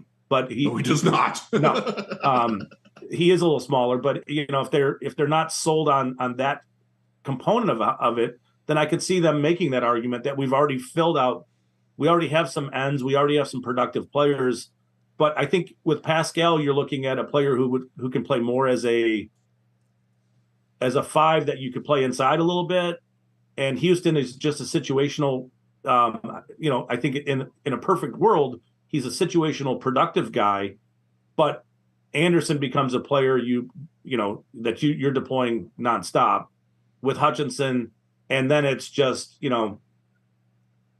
trying to fill it out. It's the whole having James Harris, Joey Porter on the same defense. To go back to Pittsburgh. Yeah, and that's okay. That's okay. It's just if you want to, pretty damn well, didn't it? It did, and one of the things that I think an argument for Jalen Carter is it singles up everybody it singles up your edge players, because he's going to command double teams so much. So if you're taking, he will also make Aleem better, because Aleem can win one-on-one inside too with his quickness and those two guys would demand 3 blockers at all times. So then you're one-on-one on both sides, and it's just that's why Jalen Carter to me is the dream. But I think Will Anderson is in a different way is just as electric as any pass rusher we've seen in a while. So I mean, that's just kind of where it is. So you're talking about the players who are going to be number 1 and number 2 on my final draft board. Right. I would say that Michael Mayer may slip in there just on his talent, but you're not. Please, for the love of God, do not take a tight end in the top 10. No matter what your team is, I don't care who. I'm just going to save your fan base from that.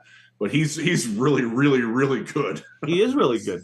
I don't want him. I don't want him in Detroit at the draft capital it would take to get him. But he's a great player. But he's fine. I don't think the Lions use tight end. I don't think they have a desire to use a tight end. I think they're pretty happy with Brock Wright and James Mitchell right now, and the Zylstra brothers. But if you look at a player who I don't expect him to be available, like Darnell Washington from Georgia, would be a player I would expect them to be more interested in than a player like Michael Mayer. And that you're looking in the Minnesota pick that they traded, they got from Hawkinson for that range. You think he's going to go higher than that?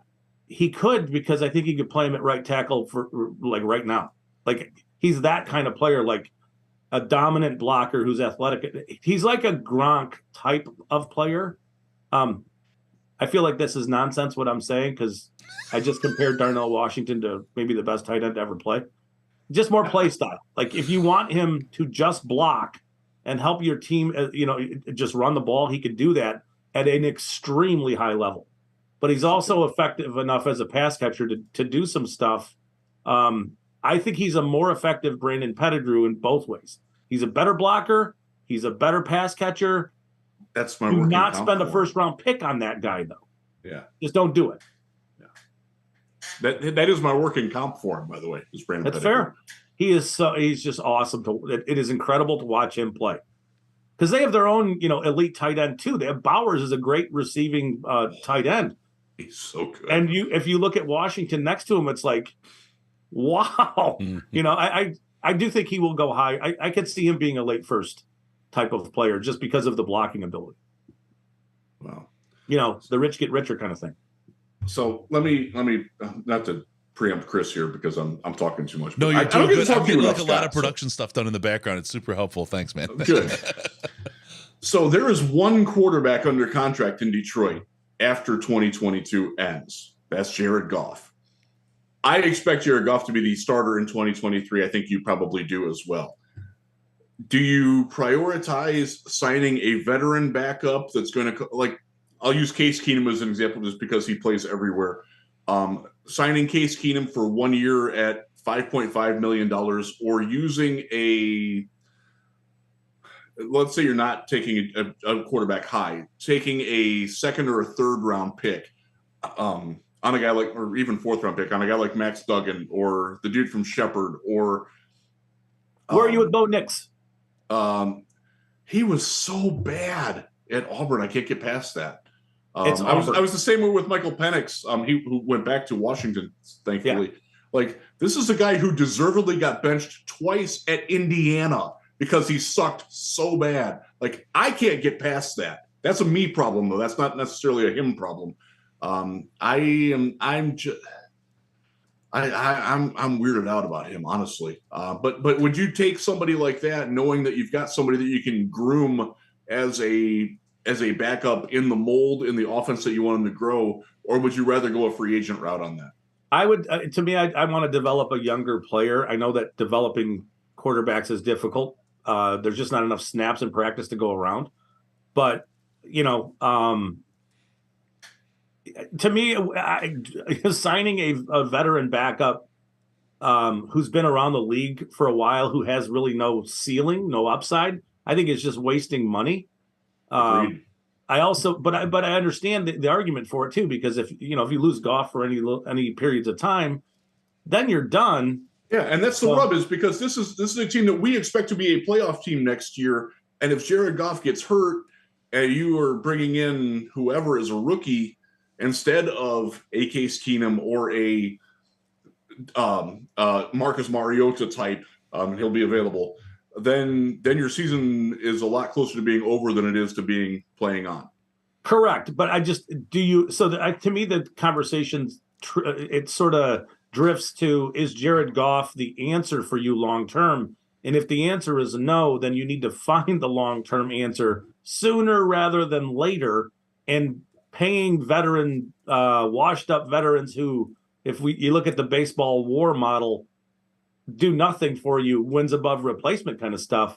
Yeah. You gotta find somebody younger to hand the franchise to, and you can't do that until you do that. I don't know if that makes sense, but you know what I mean. You can't develop a younger player and pass off the franchise to the next franchise quarterback until you draft him. The other argument is, do you move some of your picks for a premier player like a Lamar Jackson type, and do it that way? And we could make arguments about that too. We'll see. Lamar Jackson is not available until he's available, in my eyes. Correct. But because remember, it's cheaper for Baltimore to franchise tag him twice than to sign him. You better believe they're going to do that. It's just, does Baltimore have any interest in doing that? I don't know. And that's why this coming couple of weeks where he's not going to play is very, very important. And if you're a Lions fan, you need to pay attention to what goes on with the Ravens, because he ain't playing this week. He's probably not playing next week. And if Tyler Huntley can get it done, they can save $150 million in the next 3 years by doing that. Of guaranteed money and multiple, then they get multiple first rounds. That's your window for acquiring Lamar Jackson right there. If you want Lamar Jackson, you want the Baltimore Ravens to kick some ass the next couple of weeks. Yes. True. We've got a good question here, and I want to hit you guys with it, but let me hit you with this first. We got Gerard D. $200. Thanks for the great content. Keep up the great work. And no beans for Riz. Oh, don't worry. He'll be getting some beans here. Matt Singer, $250. Hit the match quick. Awesome. And we have one more here really quick that just rolled in.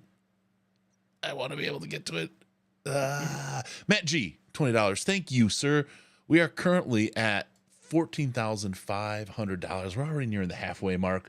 We blow through this, you guys. Awesome. We'll do something.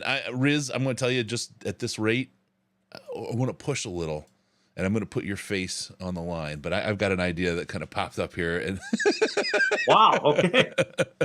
But the question, and this is a really good one because I've got opinions. I've watched almost every single snap of his this year with my son at the University of Florida as a Gator. Honestly, Anthony Richardson is the pick, says Nostradamus. Develop for a year or maybe two behind Goff. I think I've heard Jeff talk about Richardson. I'd be really curious to hear Scott's thoughts. AR-15, he doesn't like it. I love the name. We'll do what he wants later. But Scott, what are you thinking about Anthony Richardson from Florida? I would be thrilled if the Lions took the approach to be aggressive to go get him, with the intention of letting him sit for a year and not figuring it out, because that's almost a slight to him, but just kind of letting the pro game come to him a little bit. I don't think he's ready to play in some senses right now. The idea of Anthony Richardson as your quarterback, making things happen when plays break down. I mean, we've seen Goff and we've seen other quarterbacks enough to know that when like thinking about the Cowboys game, like you just knew what that game was going to be about, right? Because the Cowboys are going to bring pressure, Goff's going to struggle. The idea that Richardson can make plays happen with his feet, and I mean he can. He's explosive. He's huge. He's a little bit Cam Newton-like in that way. I think in today's game, you have to have a quarterback who can do those kind of things, who can move the chains in those ways when plays break down. That he's the quarterback in this draft with the most upside. To me, he is, just because of he's got a big arm and all those things. He needs to figure it out and develop more accuracy. But as far as being a player who can make plays outside the structure of an offense and get you first downs and more when stuff is breaking down and not going, and not great, to me, I mean, he is the guy. He has been a player. I mean, I loved him in the limited look last year. I love him now. It's early in the process, though, to be honest. So, sure. It's not like I've watched a ton of I've seen enough games to have an opinion on him, but I mean, I just think that's a swing for the fences and probably the right move to make, because if he works, if he pans out at the level that he can, you're looking at a difference maker in multiple ways, and the Lions don't have that. Let me ask you this, because and I've told folks that heard me, I've been out on Anthony Richardson just because I feel like he's a lower version of Justin Fields. I mean, in fact, that's just my similarity. I love the idea of an Anthony Richardson sitting for 2 years. I mean, he's coming out as a sophomore, right? I would love to see him sit for 2 years behind Goff. I would love to see him get all kinds of time in the preseason and some other work before he gets there. But I remember the years of Charlie Batch, when 2 games in the season, people were already screaming, Charlie Batch, we got to have Charlie Batch, put Charlie in the game. And I'm not saying that Joey was the savior at that time, but are we really going to be able to sit AR-15 for 2 years? And then the next question beyond that, so I'll double load you. And this is from Dylan Lyons. It's an interesting point. Our O-line doesn't need a running quarterback. Hank Fraley has done a spectacular job with this offensive line, but they are kind of set up in a specific way. After you kind of talk about the idea of AR-15, what about his effect on the O-line, Scott? So to me, I would sit him for 1 year. But I think that's where it has to be, because at that point, Goff still is a tradable asset. And that's something that nobody's really talking about, is what's Goff's value on the open market. That's a great point. Even in this offseason, I think you could get enough from him in a trade that it would make some sense. But I don't know that 2 years is Thank you. all. To me, it's more 1 year. I don't know about 2 years. I think it would be a hard sell, because I mean, if you're sitting him for 2 years, I mean, the reason why you draft a quarterback early is to get a quarterback on a rookie deal, productive on a rookie deal. Yep. The idea would be it's more 1 year, and then you trade Goff for what you can get for him, which I think would be more than people think. I agree with you. And then you just pass the reins to Richardson, and the idea of this offensive line not needing a running quarterback, there's some truth to that, but that's not the point. I mean, they can pass protect and all those things. It's more, he gives you a way to make plays outside of needing the offensive line to protect him. I mean, if we look at what the Bears are doing with Fields, the Bears unlock Fields when they design runs for him, right? When they run the ball for him, some power type stuff. I mean, the offensive line for the Lions is really good. If you're telling me that you're designing runs for a big, fast quarterback, you're making you're going to make huge plays. Yep. So I don't look at it that, the offensive line is set up for a traditional drop back, stay in the pocket passer. I think that in order, just think about Mahomes, the way he moves. And I'm not saying, look to run. Like, that's one of the issues I think that there's going to be with Fields is once plays break down, he's looking to run. It's more, you want a player who still wants to throw the ball outside the pocket. And then when you can't because nothing's there, then magic happens, kind of stuff. Yep. So I understand the concept that the Lions' offensive line is really good. I get it, and it is. But really, just adding more. Really quick, got a question. Thank you, Jalen, also known as JSN in the Slack. Straight news, no chat. Our super chat's going to St. Jude. Jalen gave us a $50 super chat for St. Jude for the kids. Thank you. Yes, the super chats are going to St. Jude, but, and I want everyone to know, the problem is YouTube takes a chunk of those, a sizable chunk of all the super chats. So we really, really ask. The money will go. We'll get it directed out of the super chat. But we ask that you direct your money to stjude.org/DLP. They take PayPal. They take all the payment methods, all the stuff, and then it gets reflected on the bar and the whole thing. It's a little bit of an administrative lift as well to get it from one to the other because they have a delayed pay and all the other stuff. So the best way is stjude.org/DLP, but we will ensure that the super chat gets there, everything that comes through. So there we go. I just wanted to get that out there.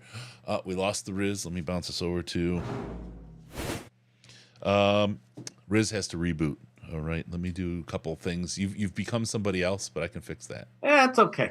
There. It's all good. I'll do my best. All right, cool. I'm setting up Riz. He doesn't know it yet. We're gonna blast him in the face at his own house with a pie. I got an idea. I'm gonna make this happen. This will come up. But since he's not here, we could talk about it a little bit while he has to reboot his computer. Okay, so back to it. This is a really good question. Honest question. How many of the top 10 quarterbacks actually develop into a top 10 quarterback? Outside of Josh Allen, most quarterbacks are what they are. No, legit asking, not being snarky or anything. And this is really a great question. This is my premise on Goff, and this is where I think a lot of people are he's middle of the pack. We'll just say he's middle of the pack in the NFL. That means he's the 16th best in the world. Are you assured that you take your treasure and you throw it at somebody, you're going to get? And here's the thing. What if you get the 10th best? Is that enough of an improvement? Thank you. Is that really good enough? There's no change? assurances about any of it. Well, there just isn't. Or that's the problem. Well, or you can take your picks and you can get yourself a lot of defensive players. And this is one of the things that I keep arguing about. The first 3 games of the season were lost by defense. We scored far too many points to lose those games. And all of a sudden, we're an 8-win team right now. We're absolutely looking at a playoff spot. No questions asked. And it's just a whole different thing. That's defensive players with Goff in the current system. Yeah. To me, the gamble is so much less, and the treasure is so much less. So that's that piece. I want to go back to the 5-year deal on the quarterback, and we'll get this question too. The two people that kind of go against that are Aaron Rodgers and potentially Jordan Love. They sat for a couple of years behind, the guy that was there. And it was interesting to watch that happen. In Green Bay, it's easy because you have a Hall of Fame guy for him to sit behind. There's not everybody scrambling to get the second year draft pick in there, right? Yeah. I mean, and they freaked out when they got Jordan Love. I mean, I laughed pretty hard. I still kind of giggle about it. But he could be he's looking better than he came and then he did at Senior Bowl for sure, and he's continued to develop. That may wind up being a good move. So at some point, do you care as much about the rookie contract as developing the quarterback? And does taking the time to develop them, kind of leading into this question, help them become that top 10 quarterback? Or is it just get them out there and get them playing, and then you're going to know what you got? Well, I mean, in some senses, it is you need to see what you have. I think in a time when like the Deshaun Watson contract changes everything for premier quarterbacks, it makes the rookie contract even more valuable. I mean, when you're committing $45 million to one position, and you can find value in that, and out of let's just say a second round pick, one of the lesser guys, if it's Bo Nix, whatever. Mhm. There's a ton of value to be had there, but they got to play. They have to produce. So that's kind of like, you can see both sides of it. Like, Mhm. I mean, I get what you're saying about building around what there currently is. The fear is that you turn into what the Browns did, Mhm. and that you have Baker, and then you put all the pieces and everything's around him, and the quarterback just isn't good enough to get you over the top. Or And the maybe the Colts. 1 or 2 year window that you have to win. Yeah. And now you look at what they have, and it's desperation and almost panic stuff to go get a player like Deshaun Watson. That was a really good football team. The Lions could do similar things. They could be a similar type of team. They can load up on defense in this draft if they avoid the quarterback position, which part of me, I like the idea of doing that. Yeah. It's just, do you have enough at the quarterback position to get you over the top when you get there? And the answer is, I don't know.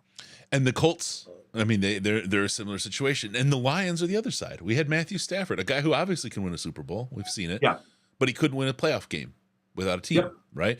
Yep. And I think part of that was the type of player Matthew Stafford is. He hides the flaws that make up the rest of the team. So I think that kind of also kind of worked against. That's one of the things about Jared Goff that I actually like. Him being there doesn't work against the team itself, if that makes sense. You know what I mean? He doesn't hide the flaws. And I don't want anybody to think that that I'm knocking Goff. Goff is not at all the reason why they're losing football games. Goff has been really good. Yeah. He's been really, really good. It's just, do you think in the end that he's enough to win you a Super Bowl? Yep. And I don't think so, but All right. we're going to debate this for a while. Yeah. We got Riz back. Oh man, I got to take Riz off here quick because you're not Riz. Okay. I am not. I am not. I'll fix these things. Right. I'm back. Sorry about that. My computer just did weird things. Good to have you. Good to have you. I All right. reset it and it seems to be okay. All right. Scott, I know you got to travel. You've got things to do. You got. We've kept you longer than we promised, and I appreciate you giving us the time, brother. Good. Guys, It's check out. incredible what you guys are doing. I'm happy to be any small little part of it. Thanks, man. Thank you. Thanks, Scott. Check out Scott's Yeah. great work on our YouTube channel. It's so awesome to have him on the team. This is your chance to get to know him, see his analysis, get to see what's going on. You're going to see the three of us have disagreements, and that's kind of what we're about. Not manufactured disagreements like Skip and whatever. We're here to we're just forming our opinions and having really good conversations. And I think other people can learn from our takes in the way we approach the game. We approach it slightly differently each, and we all have our own opinions, and we're all going to have a different voice and help you kind of make your decisions on what you see. I think you're going to get to know Scott, especially through the game previews right now. We got another video coming out this weekend. He had a great question that he's gonna answer out as well. Check all that stuff out. Get to know Scott, because as the season moves on, you're going to get more of him. And then when we get to draft season, you are going to get buried in some amazing draft content from the Detroit Lions podcast crew. I'm telling you, you guys are going to love this. Scott, I have to ask you one quick question. Who's your BYU love affair this year? I don't know. Jaron Hall? Yeah, I think he's too small, but it's funny. It's funny. The BYU thing is a thing. It really is a thing. That go. Yeah, it's a thing. I recognize it. Ryan from Slacks, that's everything right with the world. He adds $20 and change to get us up to $14,819.69. There we go. That is the deal. Well done. Again, Scott, thank you, brother. Appreciate you being on the show. We're gonna keep. Thank you, guys. Have a great rest of your day. You too, man. Safe travels. Thank Enjoy you. the time. All right. Be well, buddy. Bye. All right, there we go. Scott Bischoff joins. I'm so glad he's on the team, my man. I am so glad that he is on our team. He's so Scott and I have been friends for a long time. I'm sorry, I'm making you all dizzy there. We do approach the draft with very different eyes. And I'm very much looking forward to debating and discussing and breaking down the different options that we have with different viewpoints. That's what I'm all about. And I'm very happy that Chris has brought us together, because Scott and I used to write together once upon a time many years ago. And we used to do the sort of dueling like draft type things. So we're going to do a lot more of that. I got something, Riz. This kind of popped up And I think it's gonna happen. I'm sorry, you just don't have to say. This little thing. So we're moving fast. The donations are coming in. I love it, and I want to thank everybody for that. Really quick, I'll hit. Matt Singer did the match. We got Matt G. Came in as well with awesome. the $20, and this is where I messed up. I got it. I missed moving this to the follow it live. So there we go. We got the 10 a.m. $200 match from Floundericious, $200. Thank you, sir. You. Got the match also from Matt Singer. Jalen came in for the YouTube cut. Great job. Thank you, Jalen. Striker J, you boys are the best. Thank you for your $20. Ryan N from the Slack. Thank you, sir, for coming in and making everything okay. With the numbers. Well done, gents. Gets us up to the 69. And now Matthew Ratliff, another 50 on top of it. We are at 14,869.69. Thank you, everybody, for joining us. It's awesome to see that. We've got a lot of great content here today that we're putting together, and appreciate you coming in and helping putting together this money for the kids. You folks are the very, very best. stjude.org/DLP for that. Now I want to tell you this thought I had. What if we go... Let's say we go for 25K. Okay. How would you like to take a pie in the face, Riz? If we get to 25K, say by this afternoon. Like butterscotch pie. I really like butterscotch. I have an idea. No fruit. No fruit. I have an idea. I don't do fruit. I don't eat fruit. So any non-fruit pie I will do. I have an idea. I know something, and I'm going to put this together here. Crap. Let's see how we go. Let's see if this is going to work. Yes. Oh, bloody hell. What is going on here? Oh. Are you calling my wife? We got people everywhere. Mike. Hey, what's up, man? How you doing, brother? Micro Mike. Oh, What's up? Hey, man, what's going on? Brother from Zealand. Let's go. Mike, we've had this idea, and I've had an idea. Riz is just kind of, because he's close. We're Mike lives like right over there. We're thinking we need a little help to get to 25K, and we thought stuffing a pie, just burying Riz's face with a pie would be good, but not just doing that. Doing it with somebody close, somebody who loves him. Mike, do you have a little time this afternoon? Thank you. Do I have time to potentially stuff the face of Riz with a pie? Absolutely, I do. That's what we love.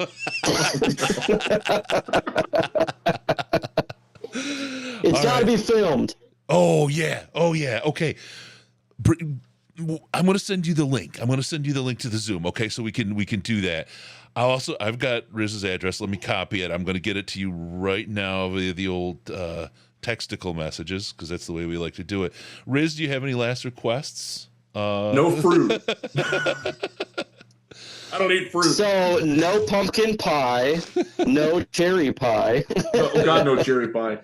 She's my cherry pie. Yeah, like whatever. Yeah, it's good. And my daughter can probably help film that too. So Mike, when you get to my house, I'm going to give you a little instruction. Since I assume you're coming over. My driveway is on the west side of my house. I am in the window, the first window that you come to. Just like wave that you're here, and I will come let you in. Absolutely will do that. The Big Red will be coming in and to smash you in the face. Woo! Let's go. Knock on the window with a big butcher knife. Let him know you're there. Hey, I'll have my Michael Myers mask on. All right. Next police. Awesome. Mike, I appreciate it. It just hit me. You live close. You're the right guy. You're the right guy. He can walk over here if he wants to. It's going to be snowing, so that's probably not a good idea. And you got your big show today snowing at 4, for right? sure not happening. I'll take my Jeepo over there. Awesome. Cream pie and Riz for the kids. That's so on brand. Okay, that one is triple rated right there. Oh, and Bernie Sanders is on the screen. None of this comes together right. It's perfect. All right. That didn't come together right. All right, Mike. This is why we love you, Mike. You pick up on that stuff. Mike, I know you got your show at 4 today. You got the injury report, a lot of stuff to talk about ahead of the game. So we'll see if we can make this put it together. You probably got a shower and all that stuff because it's mostly your day off. I appreciate you taking time for us and for the kids, right? And for absolutely, folks. Hey, what these guys are doing is fantastic for the kids, guys. Always help out the kids. Anything that can be done, let's get it done, man. Let's raise all that money up there.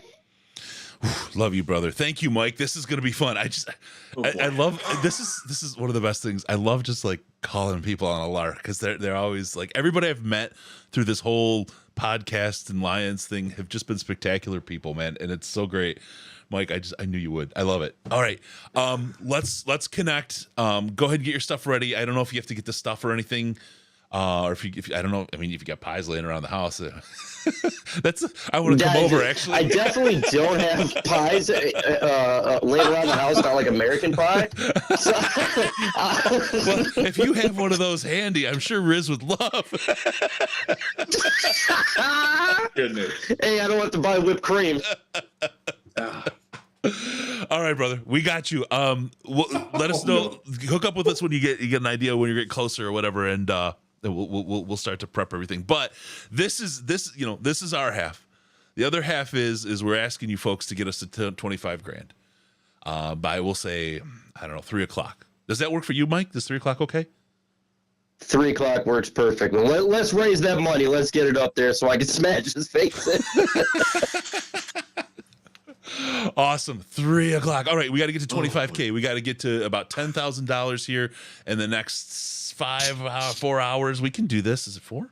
Yeah, 4 hours. We can do that. We can do that with your help, folks. Let's rock this out and make this. This is gonna be a lot of fun. This would be great.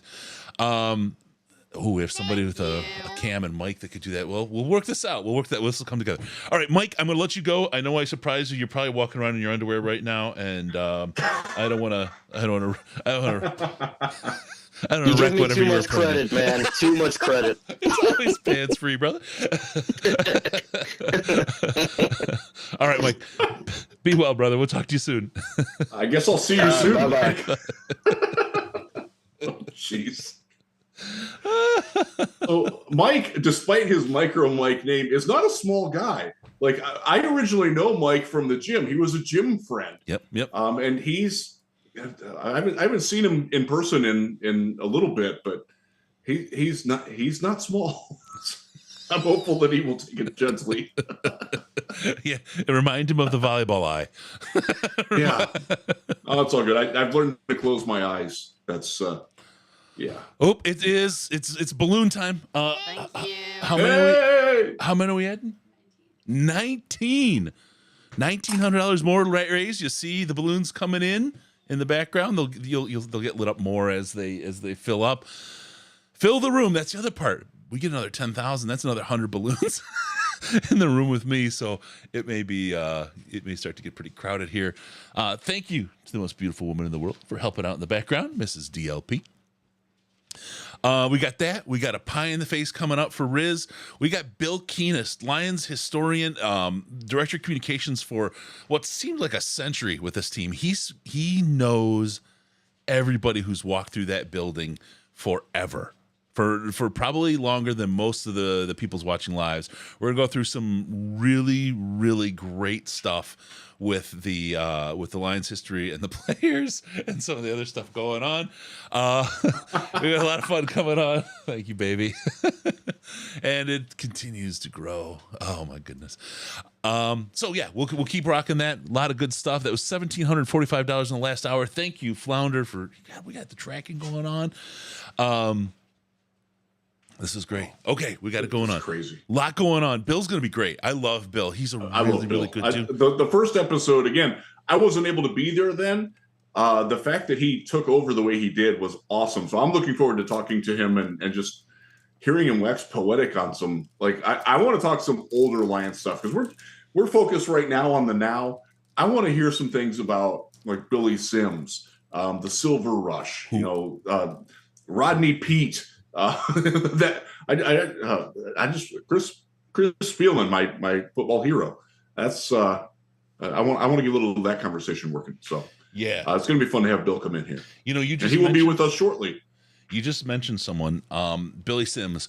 We are talking with his people. He's flying in today for the Heisman ceremony. So he's got a little bit of difficulty with travels and stuff going on, but we are still working to get Billy Sims in. That's still in flight. We may be talking to Billy as part of the show as well. And you guys know, I love Billy Sims. He is my original Lion. He's the one that got me to be a Lions fan. And I tell the story I've told before. Growing up, my brother and I, he's younger than me, we would throw the Lions on like a little 19-inch black and white TV, and I would do play-by-play, and he would do color, and we would just call the game, watching the game as little kids. It was just one of the things we did growing up to entertain ourselves around the Lions, and Billy was there, and it was like I just came enamored with the team from that point forward, and I credit Billy Sims, and it's every time we talk to him, it's just a real treat because he's a special guy. He's a real special guy. He really is. He was my. Like, that was the era where I became a Lions fan. That 79, 80, 81, 82 era was a special time, man. And I was a little kid then. I was 7, 8, 9, 10 years old at that point. And Billy Sims, I remember watching him at Oklahoma, and I was at a party with my parents, and like they're like, go watch football in that room and stay there. So I did, and I watched it. I'm like, this Billy Sims guy's awesome. I'm like 7 years old watching it. And I remember they were playing Texas A&M. I remember him running for like 300 yards. I'm like, I love this guy. He's my new favorite player. And it stayed with me. So that was fun. Thank you. If you get a chance, Reddit, our NFL on Reddit, if you look for a post by someone named Frosty Magnum, they're publicizing this show, the St. Jude show, for all the NFL folks. So if you get a chance and can pop over there and give it an upvote, we appreciate it. Just to get some visibility out there for all our friends that are interested in this sort of thing. Let me hit the donations again really quick. You folks have been spectacular. Again, we're racing to 25 grand by 3 o'clock so we can just blast the face off of Riz with a pie. Micro Mike doing it. This is perfect. you always wanted to do a collab, Riz. There we go. We got, let's see, Ben Ingram. Thank you, sir, for $25. You guys are the best. Thanks for everything you do for the kids. And, we're just sitting here talking. You guys are the ones doing it with your donations here. Thank you all for doing this. Brad Huff, $20. Let's hit that goal for the kids. Also, the wife says she'll gladly toss a pie to my face for any amount. Brad, nice. Yeah, let's work that out. We can figure it out. We can make this happen. I can get you a link or whatever. If you guys want to set that up, we'll go ahead and do it. We'll put it on the thing. We'll do that. Okay. Anonymous, $20. Thank you. Brooks Elliott, $20. Thank you very, very much. Pushing us up to 14,954.69, like we like it. One way or another, someone's getting wet. Let's see. We got this going on. We got Bill Keenist here in just a few moments. stjude.org/DLP. I got to hit that. stjude.org/DLP. Thank you. That's where to donate. Kurt Vandermaas, thank you, sir, for your donation. Fellow West Michigander. $250, Mr. Brightside. Pie in the face coming. My daughter has something fun planned for it tonight. Love you guys. Thank you for doing this. Good deal. We'll try. I mean, it's easier if you guys shoot this on and send me the video, Chris at DetroitLionsPodcast.com. It's a lot easier for me to get it in, and I can make that happen a heck of a lot better than I can doing it live. It works out better that way. Yeah, so record it and then send it to us, and we'll and horizontally, landscape. Do landscape instead of vertical. Vertical. This way, not this way. Yeah. Not Instagram. Mike Hodges, Just curious, is there going to be more than one Campbell and Holmes print available? I might not win the bid on the only one I see so far. There may be. It depends how that goes. We got to a point, because they're going to be created as, for this. We were going to put 3 up, but we didn't see a lot of action. I kind of felt they were competing against each other. And so we shrunk it down to 1. We'll see how it goes. We got till 6 a.m. And look, worst case, Mike, we could probably work something out let's just see how the auction goes. And if you can win it, we'll figure something out. All right. All right. That's all we got here as Lions fans. My curse was Barry Sanders. Tony, it's okay. When it comes to us, which it will, when it comes to us, it's going to be a grand time. And I think it'll be, I try to think back to the Red Wings, and, I love hockey. And it had been like 43 years, if I remember off the top of my head correctly, since they had won a championship.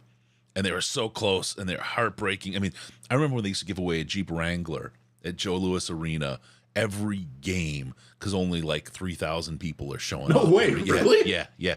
It was really bad years. And then, you get the Bruise Brothers. You had some of that going. It was a lot of fun.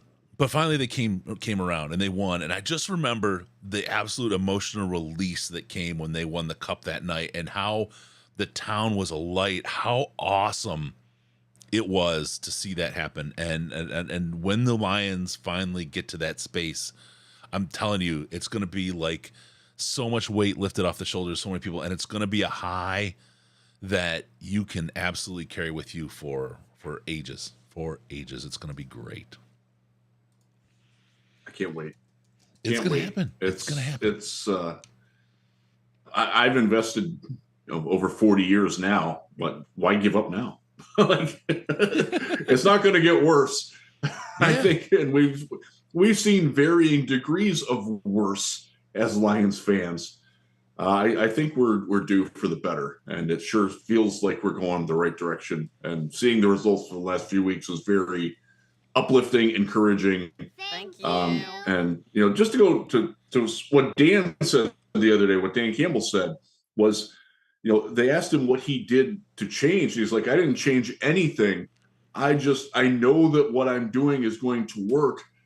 And the guys just believed in that, needed to see it. And we didn't want to make that sort of, like wild swing. Like, we're going to stay with what I know works, and it's working. And that's a sign of a good head coach. Not everybody likes him, but you got to respect what he's doing. Yeah. Because they do not have a talented, seasoned roster. This is a very young, precocious team that's coming together with a lot of emphasis on a lot of rookies and a lot of guys that haven't been in the role that they're in before, and they're getting it done. And it's nice to see. Sunday, that was as good as we've seen a Lions team play in a very long time, and it was a lot of fun. And the cool thing is, they can keep doing that. Like, it wasn't just a one-off. Yep. We're going to see more games like that than when we're on the other side of it, like New England was. I absolutely believe that going forward. I agree. We have a guest. Let's bring him in. We will make this work here. This is the one and the only. Come on. Here we go. Yay! Bill Keenist. Bill, how are you, man? Hey guys, how are you? So good to have you back. Likewise, good to be back. God, it's been It's been about 6 months since we spoke, isn't it? Pardon me? Well, I mean, it's been about 6 months since we last spoke on the air, at least. I mean, we've been chatting a little bit in the background. It's so good to have you on. You've met Bill. You have the best hat in the world on. Go Bobcats! That's right.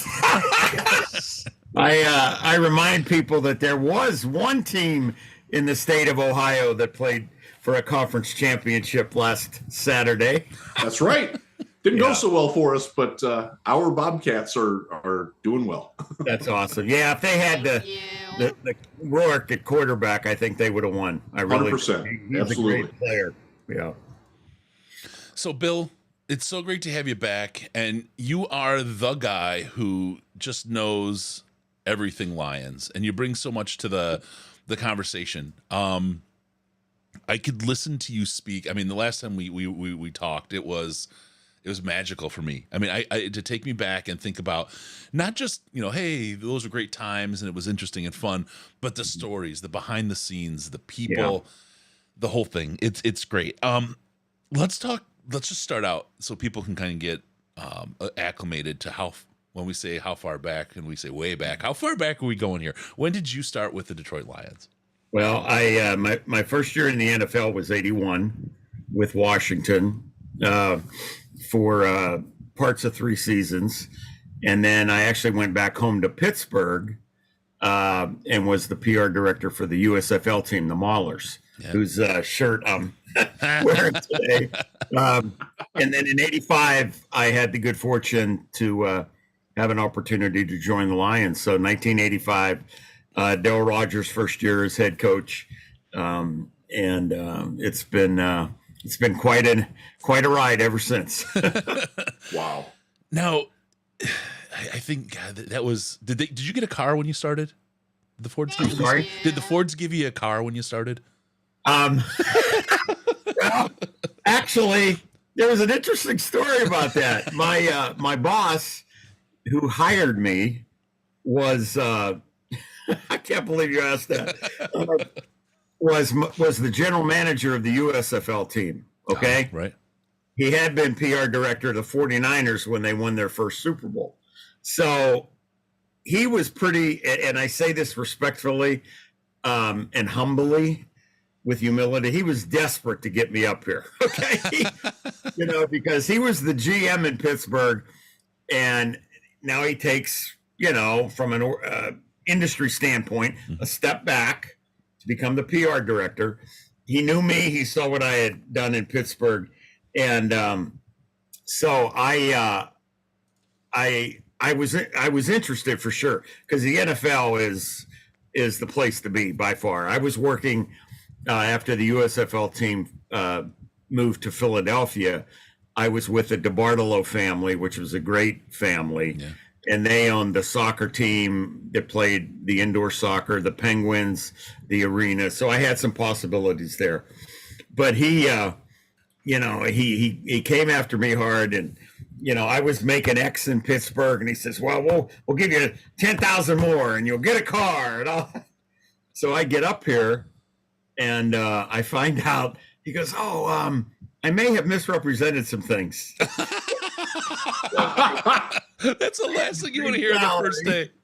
I had the same salary as I had back in Pittsburgh, and I actually, for about 6 months, had to share a car because we don't have a car for you. There was cars for the department, for the PR department, so he got one, and then I shared the other one.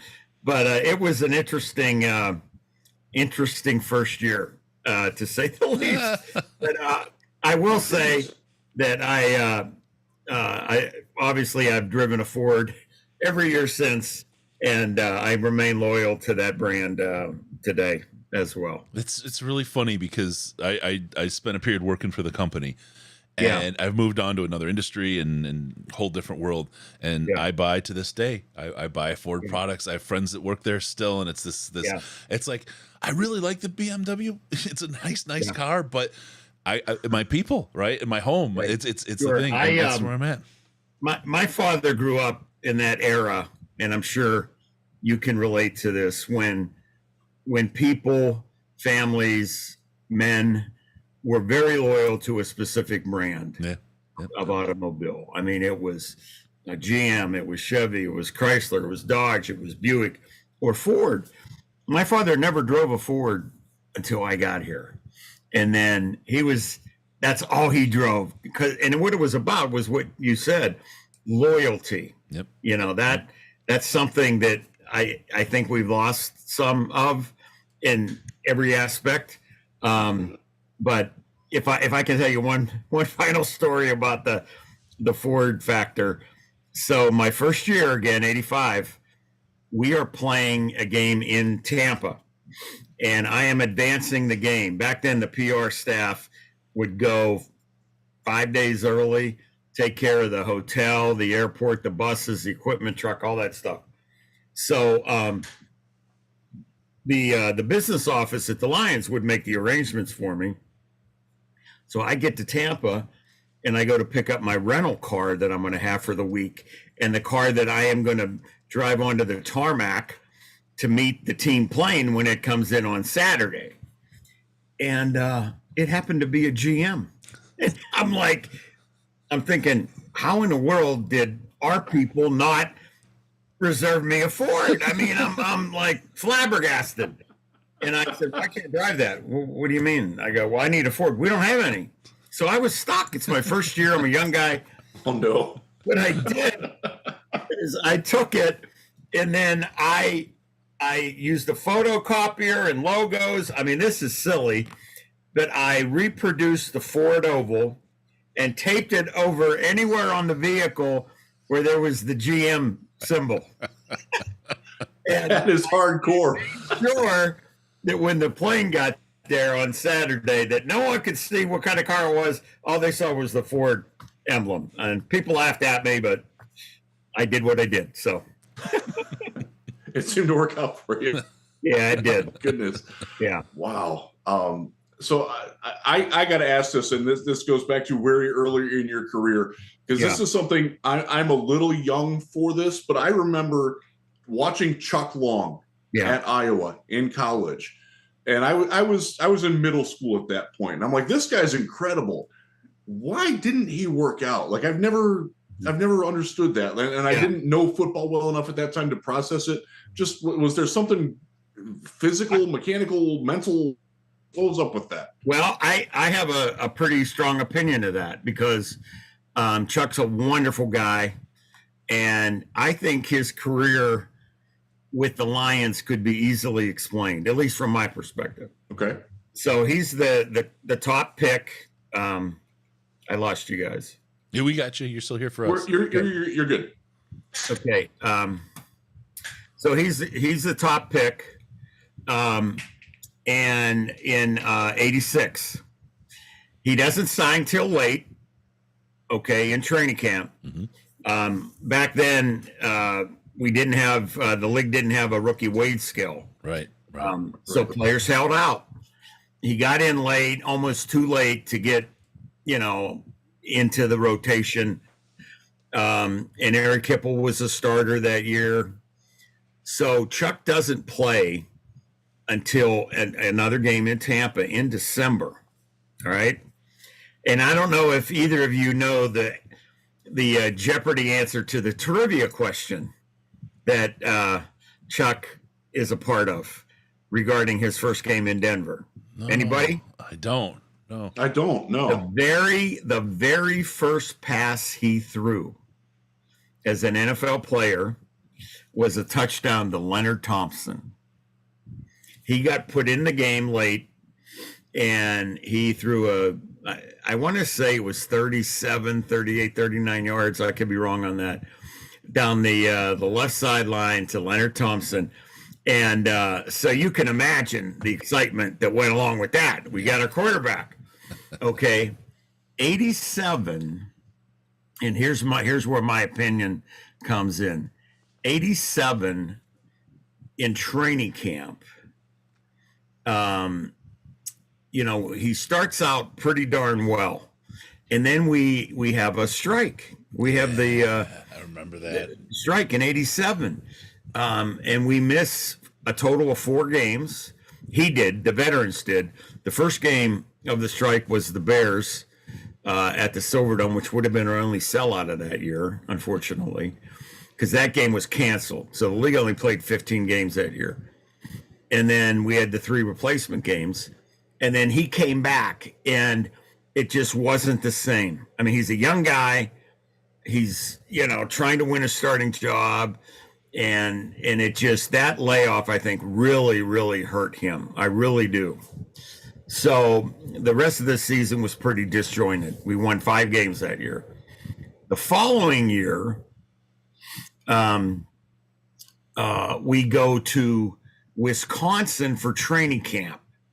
I'm not sure if you guys remember that we went up there. I don't remember that. Yeah, we went up there one year, and I think we scrimmaged against the Saints.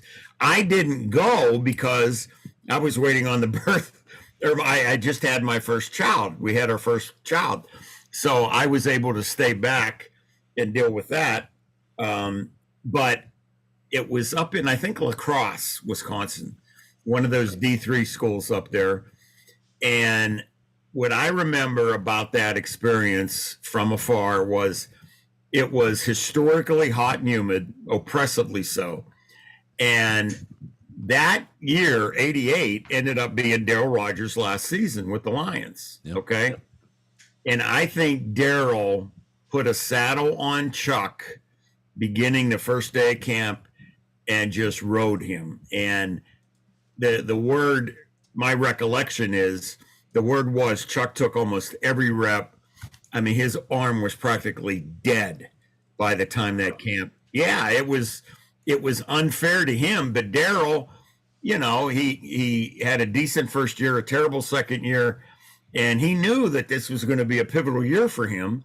So he wanted to, you know, saddle up with the young buck quarterback. And I think Chuck's arm was affected by it. He got a sore arm, a tired arm that year.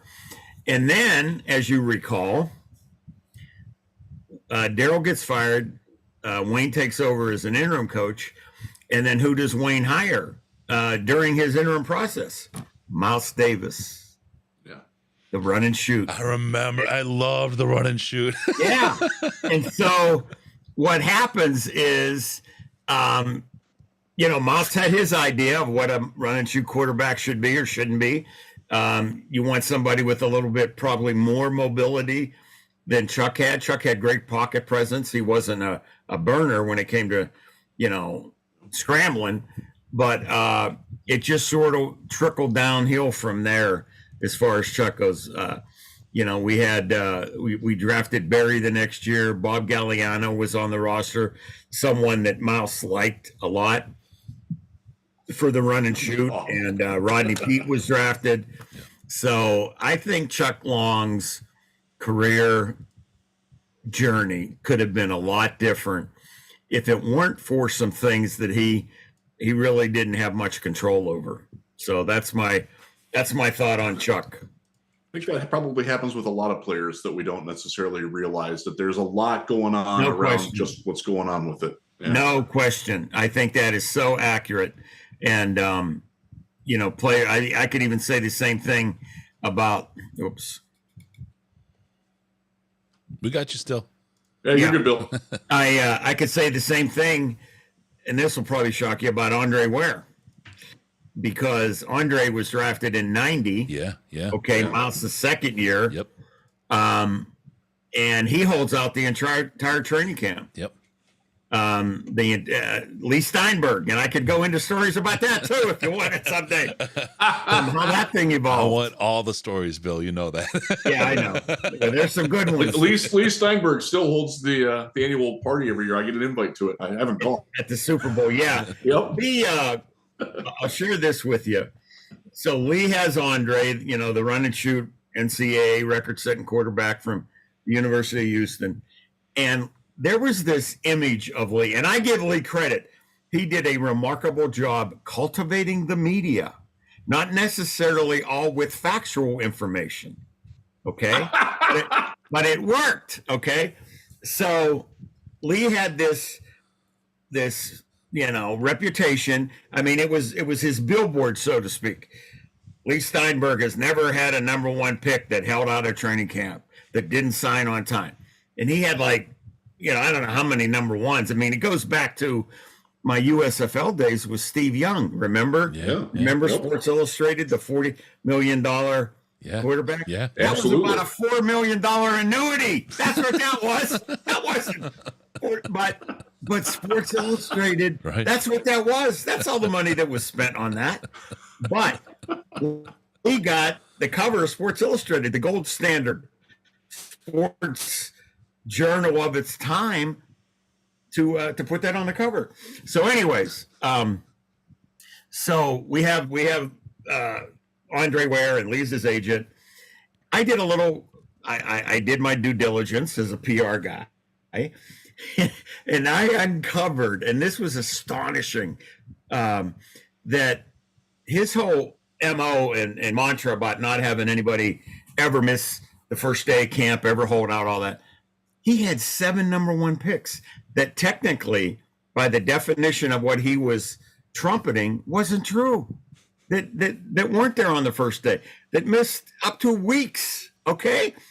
Now, it was a different world back then. You didn't have Twitter and social media and all the instant ability to correct things or to refute things. Right. So I went into Chuck Schmidt, who was handling the contract at the time, and I says, Chuck, hey, just in case you need this info, or you want this info, or you want me to get this info out maybe to some media, here's the facts. And I had it all documented. Well, I gave that to a few members of the media just so they knew the truth. And it was like I lit the fuse, man. Lee was not a happy guy. Lee probably did not take that very well. Yeah, he was exposed, right? So the one thing I remember, and I would always do this back in that era, I would usually know what our offer was, our initial offer, and what the agents were asking for. And, Mr. Ford didn't want, one thing about him, he didn't want us to play games, make a fair, solid offer. Let's get this guy in, get him signed. And what I remember was what we had legitimately offered initially or real early, where we could have got him in for training camp, ended up being only $100,000 in total from where he signed. Whereas what they were asking for was millions away from where they signed. So I think the way we approached it was eminently fair. Now, the other thing I'll share with you, so it's the last week of training camp. Lee's in the office meeting with Chuck, trying to get it done.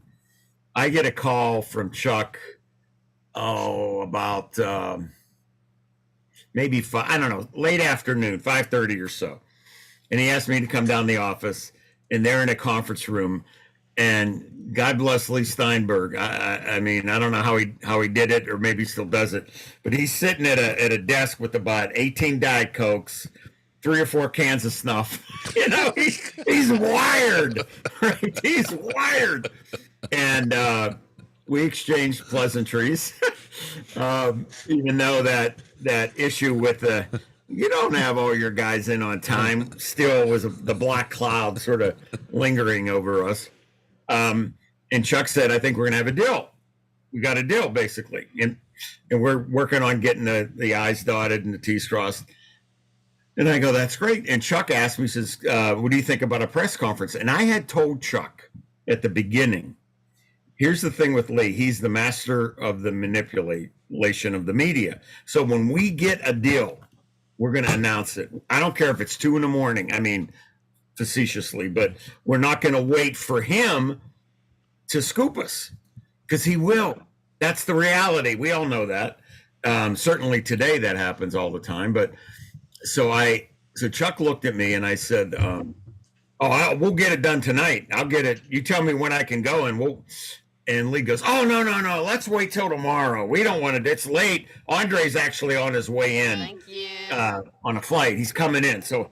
And I said, no. We can get it done tonight. We'll have it at 10 o'clock. And we'll get all the 11 o'clock live shots, blah, blah, blah. We'll take care of everybody. And I'm looking at Chuck like, remember what I said? Chuck. and then Chuck goes, and then he did. And he goes, if you can get it done tonight, we're going to have it tonight. And I go, we can get it done. We're going to do it at 10 o'clock. So I leave and go to my office and get my staff ready and blah, blah, blah. And then Chuck calls me again, and it's about, 6:45 maybe. And he said, hey, you want to go get a sandwich? Lee and I are going up to the corner restaurant or whatever, the Coney or whatever it was, just to get some dinner. And I said, sure, I'll go with you. So I walked down to Chuck's office, and we're just getting up to leave. And Lee goes, I think I'm going to stay here. I got some calls to make. You could bring me a sandwich or something. And we're walking from Chuck's office to mine. And I'm like, Chuck. He just got us. What do you mean? I go, let's go back into my office. So we go back into my office. It was a couple minutes before 7 o'clock. I turn on ESPN and breaking news out of Pontiac, Michigan. The Lions and Andre Ware have come to an agreement. And I'm like, oh, man. He got you. So he got us. Yeah.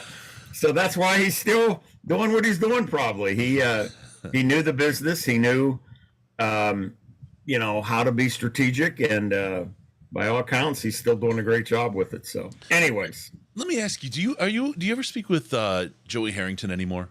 You know what? I don't. I haven't spoke with Joey for a long time. I know we talked about his TED Talk. Yeah. It's just so inspirational. Yeah. And that was pretty revealing. To be a quarterback in the NFL takes so much. And I think where Joey was in Oregon, he was a favorite son in so many ways.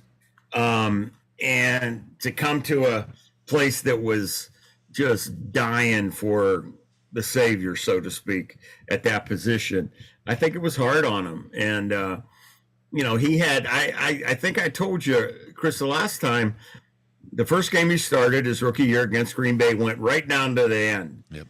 And he threw a ball down the seam to Michael Ricks. Remember him? Yeah. The receiver turned tight end. Yep. And it was literally inches off his fingertips, and we would have won that game. The next week, we're playing New Orleans.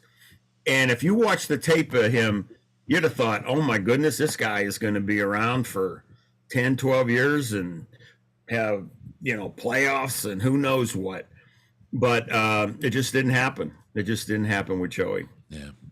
Yeah, it's sad. And his TED Talk to me was just so revealing. It's the pressure that comes on a man. And that's one of the things, even like in today's world with Jared Goff. And we talked about it this morning when we had Justin Rogers from the Detroit News on, that I really want to see folks be able to separate the man from the athlete, from the game a lot more, because there is so much more to that. Now, Jared's dealing with that right now. I mean, you go back to Matthew Stafford, and I know you were very close with the Stafford family. Yeah. It was a little bit different there because he was the hero. He was the shining star, and Megatron for a while, but he was the guy on the team that carried so much and was the shining hope for so long. But what's some of your favorite Matthew Stafford stories? Because he's got a great sense of humor. He's a quirky guy, but you don't see it a whole lot out in the world, right? Well, I go back to, as you will both remember, when he was drafted, we had Dante Culpepper on the roster. Yep. And there was a pretty strong sentiment from the media and the fans through the media, through talk radio and this and that. You can't ruin this guy. You can't put him out there as a rookie. There was that that sort of unwritten rule. Let the rookie rest the first year. Let him learn. Let him watch. Blah blah blah. You don't want to get him shell-shocked. You don't want to ruin the kid. And I laughed at that. Because here I'm thinking, this kid, I say affectionately, started as a freshman at one of the biggest high school programs in Texas. And I had the good fortune, by comparison, of having a son that played quarterback at Oxford, which is a football crazy town. Right. And I remember telling my son before his first start, you're never going to have the pressure you have now because of your age, because of your sort of foundation that's just being built. And, at that age, you got classmates, you got teammates, you got your neighbors, everybody knows. So that's what Matthew went through in Texas at Highland Park as a 14-year-old. And then he goes to Georgia and he starts as a true freshman in the SEC. Think about that. Before 80,000 fans, at Tuscaloosa, and I'm laughing at people here because I truly believed that the pressure he would have to start that first game it'll be there, but if you could measure it, it ain't close to what he went through in high school or college.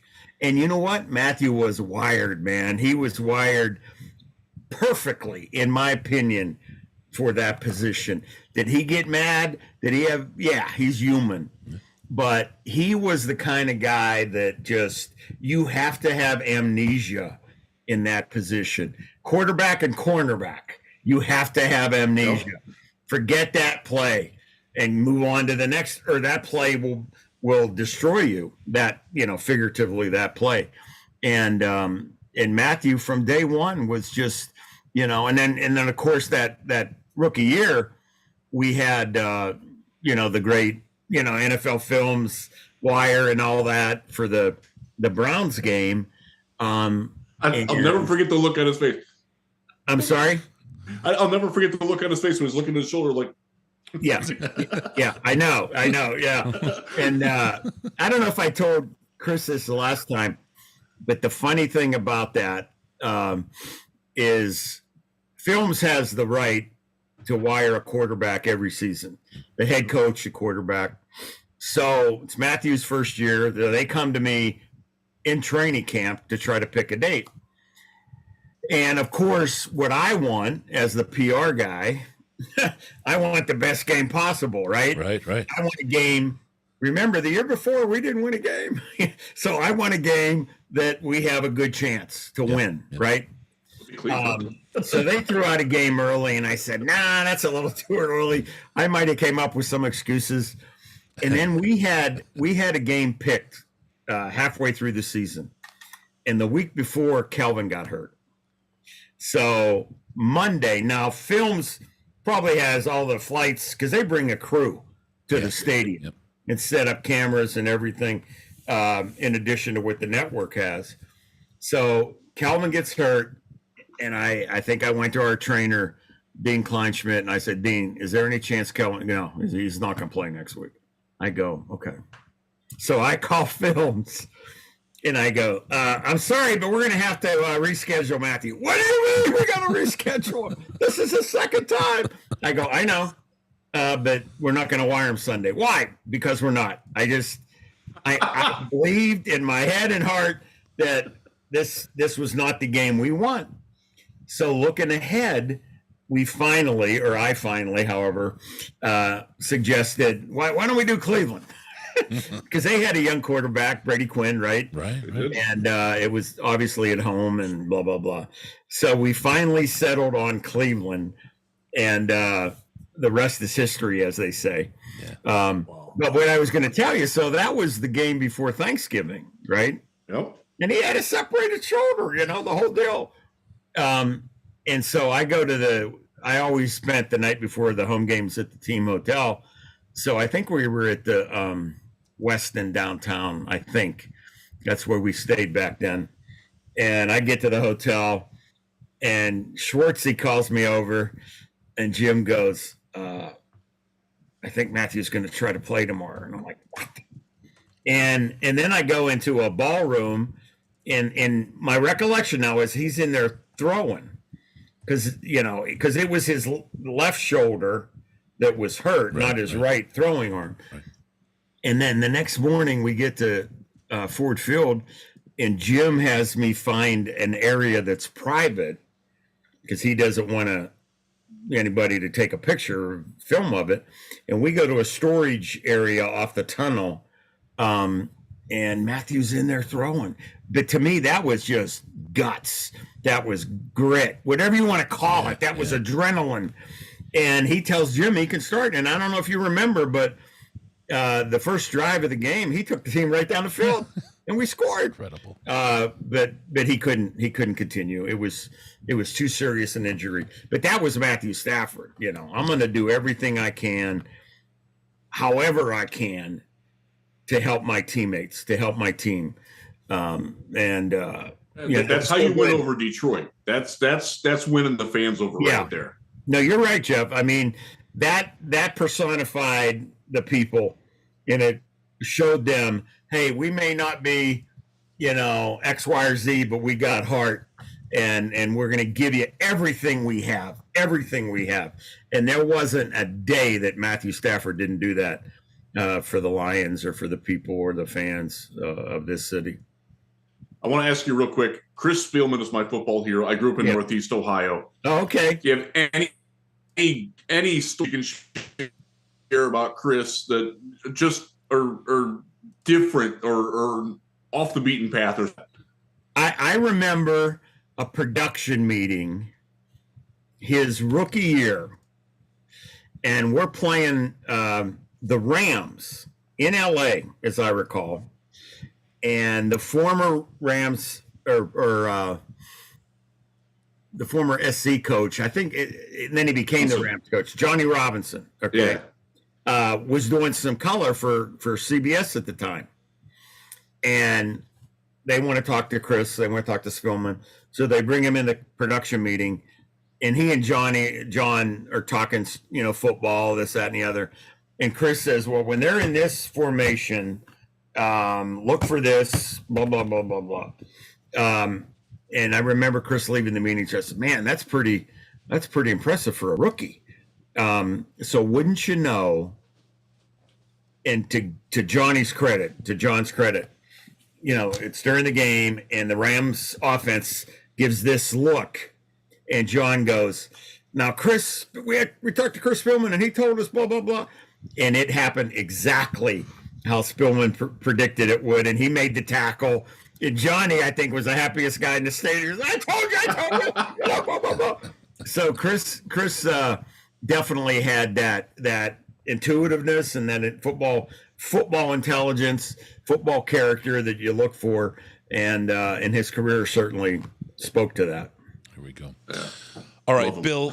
I mean, I could literally talk to you for the entire 24 hours we've got going here, and you know that. I mean, we will talk more. We will talk more. I hope so. Yeah, we've got a lot of time, and I know we've both been dragged around with the world, the regular, real life stuff lately. But the horizon opens up for us. Let's get together some more. Let's talk some more, because these stories are absolute gold. I mean, you are a wealth of some of the most amazing information. Yeah. It's fun, Bill. I appreciate your time, and I mean, before we met, I was like, who is that guy? He's always in the damn camera shot, no matter where we are. I got a lot of grief for that, believe me. Oh man, Bill Keenist. I mean, forever with the Lions, a guy. He's got a memory. You were the Lions historian for ages, and the perfect guy for the role. Not only were you there in the room for all these things, but you have an absolute steel trap of a memory to be able to recall all these fine details. Bill, you have been perfectly placed, and I appreciate you spending time with us, telling some stories, and we're gonna get into a lot more. We're gonna talk about the USFL at some point, Bill, because I did my senior history thesis at OU on the USFL. Yeah. So we're gonna have a conversation sometime, my friend. That would be wonderful, Jeff. I'd really enjoy that. Awesome. Yep. Ladies and gentlemen, Bill Keenist. Bill, thank you so much for joining us. Appreciate you, and I'll contact you the next couple of days. All right. I love the guys. Thank you very much. Love you too, Bill. Thank you, man. Thank you, Bill. Bye-bye. All right. Bye-bye. Wow. All right. Bill Keenist. That's impressive. Yeah, absolutely. The way that he can recall the stories like that is like I like to think that I have a pretty good sense memory recall type thing. Bill's a little bit older than we are, and he's got me on that one. I'll happily concede that he's got the stronger memory there. Oh, it's incredible. The way that he can tell those and remember all the little details about it, like that's very impressive. And the fact that he's wearing an OU hat doesn't hurt either. I don't even remember breakfast yesterday. You know what I mean? And this guy is just talking about the logos and the car. A meeting with an agent in 1986. That's wild. Yeah. I'm telling you guys, you watch. We've got a ton of really good Bill stuff coming. I mean, we've got a super cool plan for that. You guys are gonna love it. It's gonna be great. More off-season content, but it's good anytime. Bill's stuff is really, really awesome. So love Bill. We've got Herman Moore coming up right now. Let's put this together. Let's get Herman in and do the things that we love to do. Let's get going here. We should ask Herman for a Bill story. Oh my gosh, yeah. Herman Moore. Herman, are you with us, my man? I am. There we go. How's it going? Great. Right. How are you? How's life? Hey, everything is well. Let's really first shout out Lions Nation Unite. You got a great group of people over there. You got together a lot of really, really great content. This little brainchild of yours is really coming together. It's something special. I just wanted to congratulate you right off the top. That's some really, really good work there. No, thank you very much. Very excited about having the opportunity to, again, have those touch points with the fans and those that have supported myself and the Lions throughout my career, and also being here in Michigan. But also, I want to thank you again, Chris, you guys and Jeff, you guys have done a great job of also pushing us and supporting us. And thank you for all the great things that you do outside of your normal lives to help others as well. Well, thank you. Yeah, it's fun. I wear the shirt that has the QR code on the back to the gym, and I have had a couple people scan it. So that was a really good idea by you all. Thank you. Really quick, I just have to hit the link, stjude.org/DLP. Get in there. We're looking to get some good stuff done here. If we get to 25,000, we're shooting by 3 o'clock. Someone you know really well, Herman, Micro Mike, is actually going to show up at Jeff's house and smash a pie in his face. He lives about a mile away, so we've known each other for a very, very long time. So I'm kind of looking forward. I don't know. He's a great dude, though. He is. Yeah. So just had Bill Keenist on. I know you know Bill very well. Do you have any Bill Keenist stories that you want to share? No, he's got stories about everybody. Yeah, no, I don't really have any major stories about Bill. Just got to know him, got to know his family over the years, and his time that he was with the Lions. And he's one of those guys that he knows everything. He knows everyone, and for the most part, I'm the thing I'm most envious about when it comes to Bill Keenist is that somehow he finds a way to always be in the picture. if you look at Bill, he's probably the only person who could say, you know what, I have a picture with every significant coach that has ever been there for the Detroit Lions, and pretty much any player. I mean, media doesn't even have that. I know he's the guy that holds the keys, but Bill has a knack for finding a way to end up on every sports cast, on every highlight, on every coach's everything. And so, yeah, he's that guy. He's got more time on NFL films than anybody else at the Lions. I swear to God, for sure. And the guy that's stepped into the role, I don't know if anyone else has noticed, Dan Skipper this year seems to be popping up in every single shot all the time. It's hilarious. Who are these guys and how do they do that?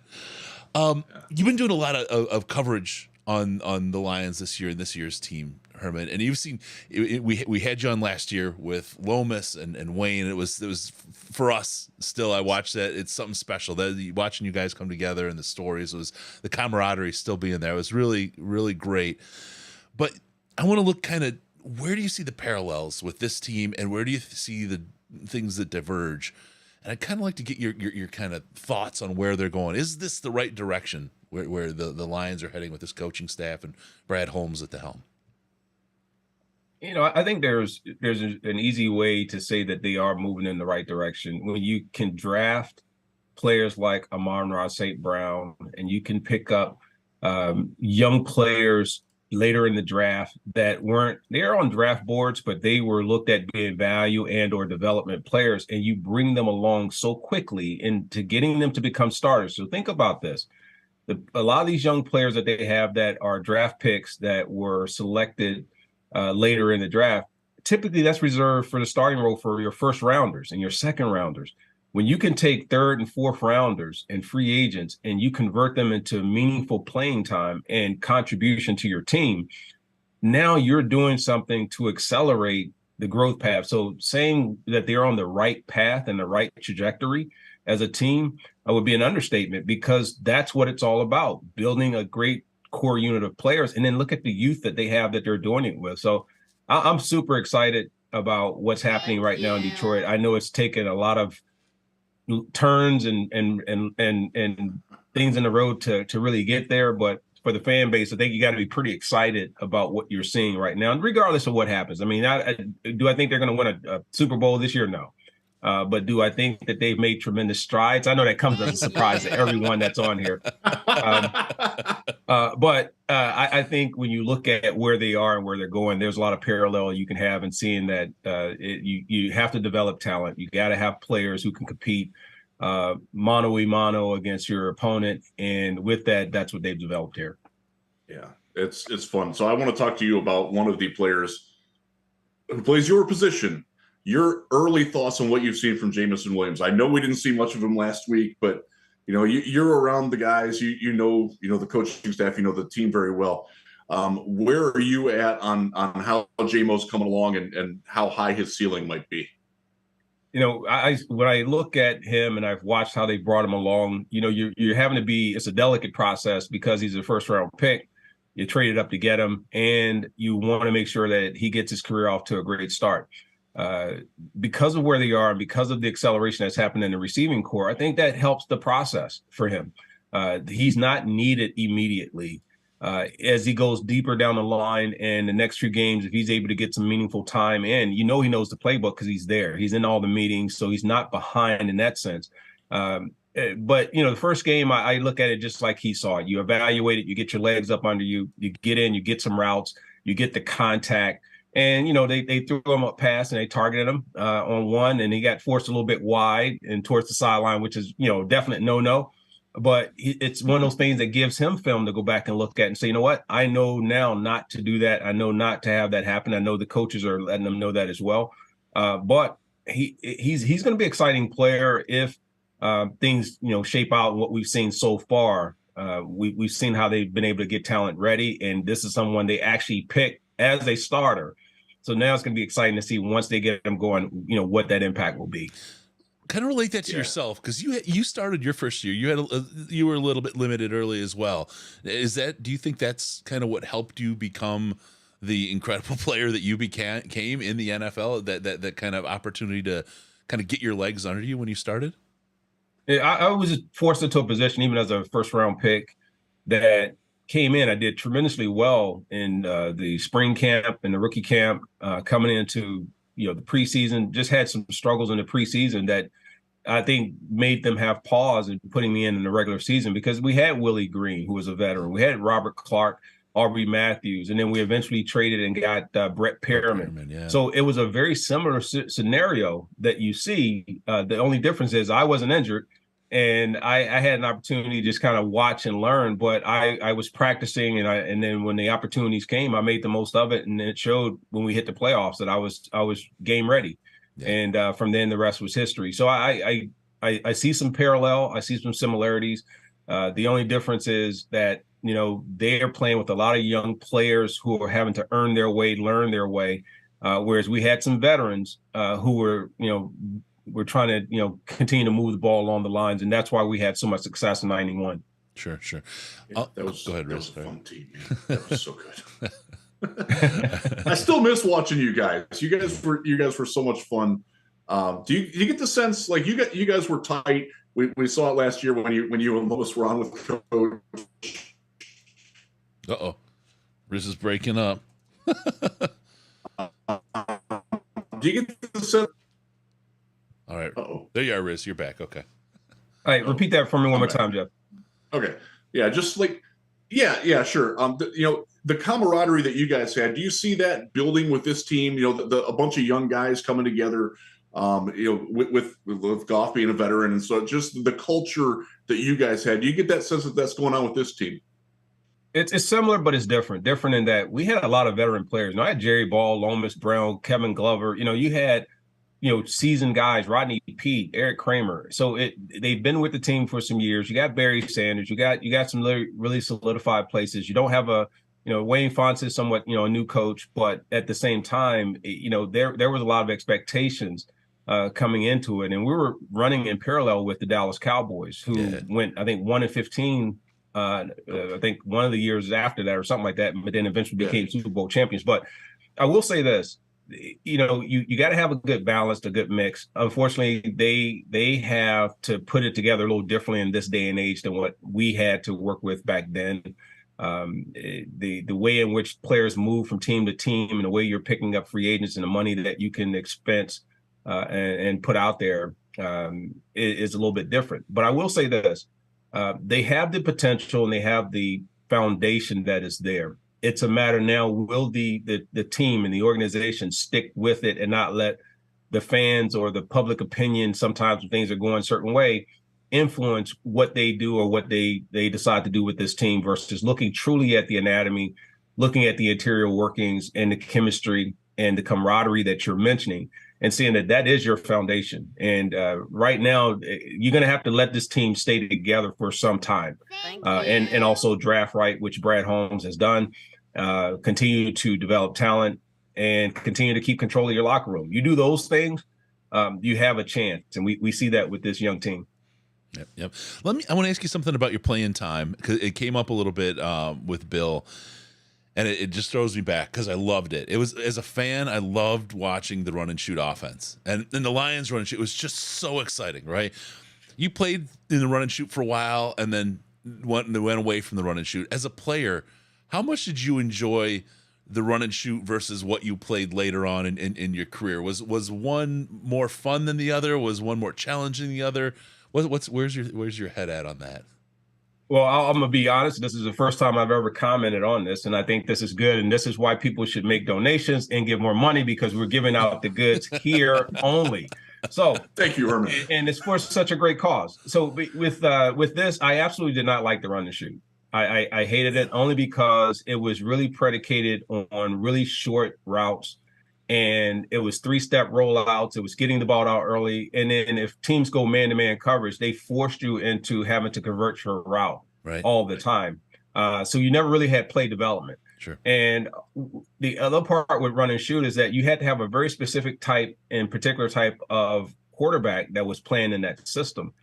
So when we started to go more tradition, go more 3-receiver set, and they realized, okay, Herman's a true Z receiver. And he can also play slot. He doesn't have to be this quick, short Richard Johnson replacement guy or Aubrey Matthew replacement guy at 5'8", 5'9" in the slot, which was just it just did not give me an opportunity to work. Right. And so it was not one that I like. I'm glad we got rid of it when Dave Levy took over and he started to go more traditional and spread. That was better. And then once we had Coach Henning and then Tom Moore came in and really just took us over the top, and it was always fun to watch him. If people talk about offensive coordinators, I want you to go back and look at Tom Moore and look at what he did everywhere he went. He took the exact same system because it was predicated on the talent of the players, even though people knew what he was going to do. When Peyton Manning called Omaha, he called it. Forget about all that. We knew what the play was. When he went out to Arizona, we knew what that play was. And I knew teams were not going to be able to stop it because it was so brilliant. He is one of the offensive coordinators that people don't talk about as much, but I'm telling you, the man was a genius.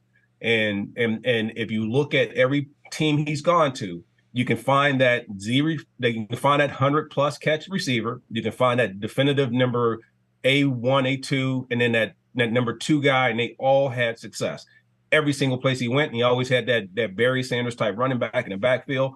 And the man was brilliant. I loved it. And I will say this. Hey, Chris, I have to say this. So I was listening to this interview with you and Bill Keenist, and it reminded me of one part that was in my career, and he was recalling different things that had happened and he had seen throughout his career. And I think you guys got to the segment on me. And again, I'm giving out these nuggets. You got to continue to donate. You got to continue to help out St. Jude. You got to continue to support, because I'm giving you what you cannot get with the Lions. You cannot get this, what I'm giving you in the newspaper. You can't get it anywhere except here and only today. So here it is. So we talked about, a lot of people talked about when we were playing Chicago, we had an opportunity to go to playoffs. And there was this one pass that was thrown to me in the Silverdome on the right corner. I think man coverage. I beat the corner, and I ended up dropping a pass. This was like, I never dropped passes like that. And the interesting part was I truly never really saw the ball. And as it went through my hands, it got lost in the lights. It came down and completely, if you go back and look, never touched it. It hit my knees before it hit my hands, right? And when they showed me in the paper, I'm still looking up and the ball is down in the ground, near the ground. And I'm going, obviously I lost it in the lights, and everyone's like, "Oh, it was like he lost the game." I'm like, "Okay, that was like the third play of the game, and I lost the game on the third play. What about these? I mean, but I'll be the fall guy. But I want the fans to understand this. Yes, it was a rare drop. Yes, it was a big drop, but it did not cost us the game. Plus, there was a safety. He said I would outran him. So unless I'm running a 4-1, I was not going to outrun that safety unless he missed the tackle. So I just wanted to say that. I want to clear that up because of all the things that happened in my career, that's like the one thing that people go, "Oh, that pass was the one that lost." It was the first few minutes of the game. No, did not lose the game. Herman, you made so many great catches. One quick thing. Hall of Fame voting comes up. You got snubbed again. You should have been my finalist for this. There's a lot of great receivers that are up for it, that I know that you respect them. But is that something that you think will ever happen for you to at least get to even be a semifinalist, or are you gonna just wind up in the Veterans Committee and getting inducted like 2050 or something like that? Yeah, well, I think they're gonna bring it while I'm, I don't know. They're going to bring it to me in some odd time or place, or I'm going to be away and have to accept it by satellite. Because I'm telling you, I look at and it gets to a point where I wasn't too concerned about it in the past, but you know what? This is a game we play. You only get to do it. You're only blessed to play this one time. And there's a legacy that you want to close in a chapter of your life. Yes, I would love to go to the Pro Football Hall of Fame. Do I think I deserve it? Yes. When you base it on criteria of what is necessary to get there based on your era and the time in which you played, it's more than just statistics. You know, if they're saying the statistics, then it's going to eliminate some people that they have on the ballot. If it's about all pro, then they're going to eliminate a lot of people on the ballot that's on there before me. And yet I don't understand the how and the why. But I take it as it comes. I just stay blessed that I'm loved here and that I'm respected here for what things I did with Detroit. Hopefully the Hall of Fame will figure that out and realize that at least I should be on the ballot versus not at all. And then when you look at comparing numbers to numbers with myself and the other receivers, it's just a complete snub. I mean, that's, again, another nugget. I'm telling you, it is a complete snub. Yes, Herman Moore is not happy about it, and he believes he should be on the Hall of Fame ballot. But only here have I said that, and I'm saying it with true and pure honesty. And just, and you're right, Herman. You deserve to be on there.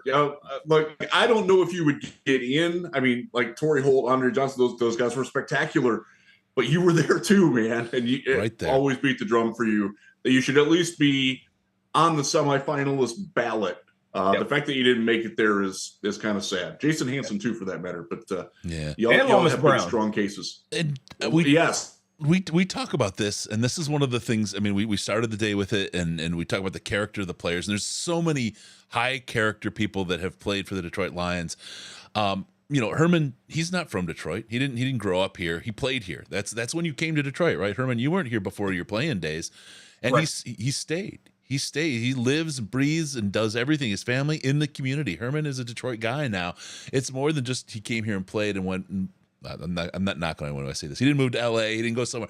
He stayed and lit, and he's a part of the community in the city of Detroit. And you see him. I mean, Facebook's a place to see him. He's out there at events. He's doing stuff for people all the time, helping out people who need it. I mean, Herman, your character, your as a human being is just over the top, just incredible. And just on that alone, that Hall of Fame piece. But I mean, your play, I absolutely believe one day we're going to see in there, and stay mad, because that's going to let them know we get you over that. We can get you in there, man. Definitely. I appreciate it. Now, they give me the free pass to go and tour Canton, but I mean, I want to come and tour and be able to tell my kids and tell my family and my friends, that I ended up here and I did some things that were right.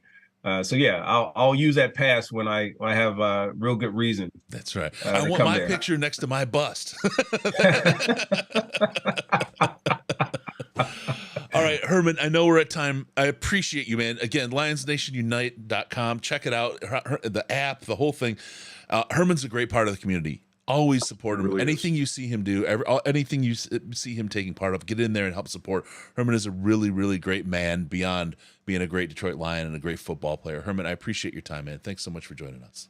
Always a pleasure. Thank you so much. And thank you to everyone who's participating and donating.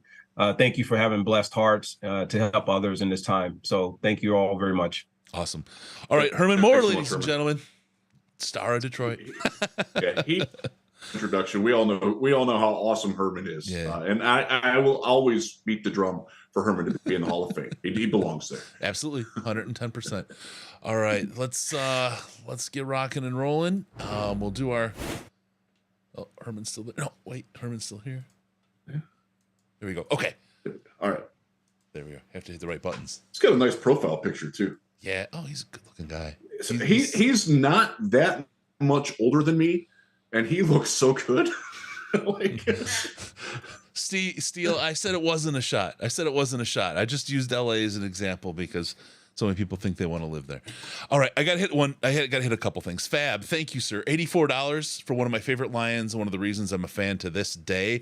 It's funny. We were so many people tying their fandom back to players. $20 from Billy. Love the show and the cause. You guys are amazing for doing this. Rooting for you to hit the goal and rooting for a win this Sunday. One pride. You know it.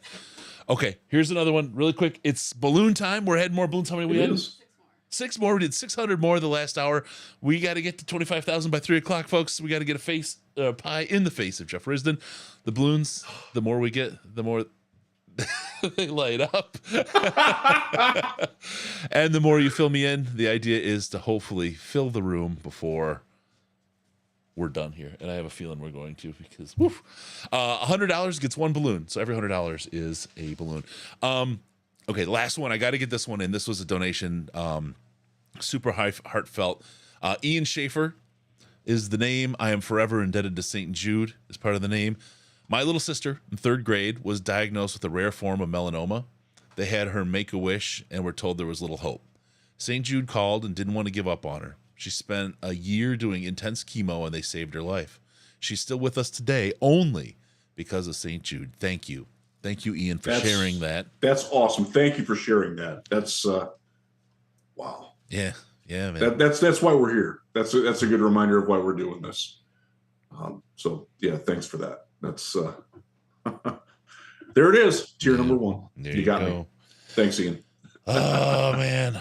It's a great reminder of putting a with what we're doing here because that's we love talking to Bill and to Herman and to all the guests we're going to have, but giving context to why we're doing this and where it's going and what it's going for to help people.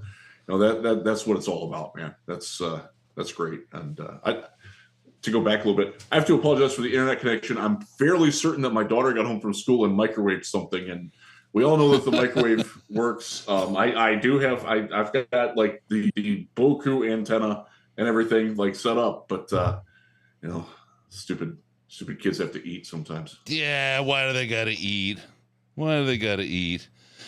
All right, we got Mike Furry, former Lions wide receiver, coach of Limestone College, who's turned that team into a winning team for the first time in its history. I'm just going to take a little pretzel here because I have one. It's my little snacky time. Gotta find my Bellevue biscuits. They're over here somewhere. So Mike Furry joined, former wide receiver for the Detroit Lions, played with Mike Martz. Mike Furry was a guy, and I guess we'll talk about him more when he's on. So we'll do that. I'm going to save it for him because he deserves his due. He had an underappreciated career. He did what he did. If I recall correctly, he was a defensive back when he got into the NFL. He was old school. He played cornerback and wide receiver, or safety. Sorry. He was what players were like in the old days, but in the current realm of the NFL, the modern NFL, which is nuts. And he went back and forth in the NFL. He went back to playing safety after he played wide receiver here in Detroit, and he was amazing at it. Thank you, Anonymous, for that $50 donation.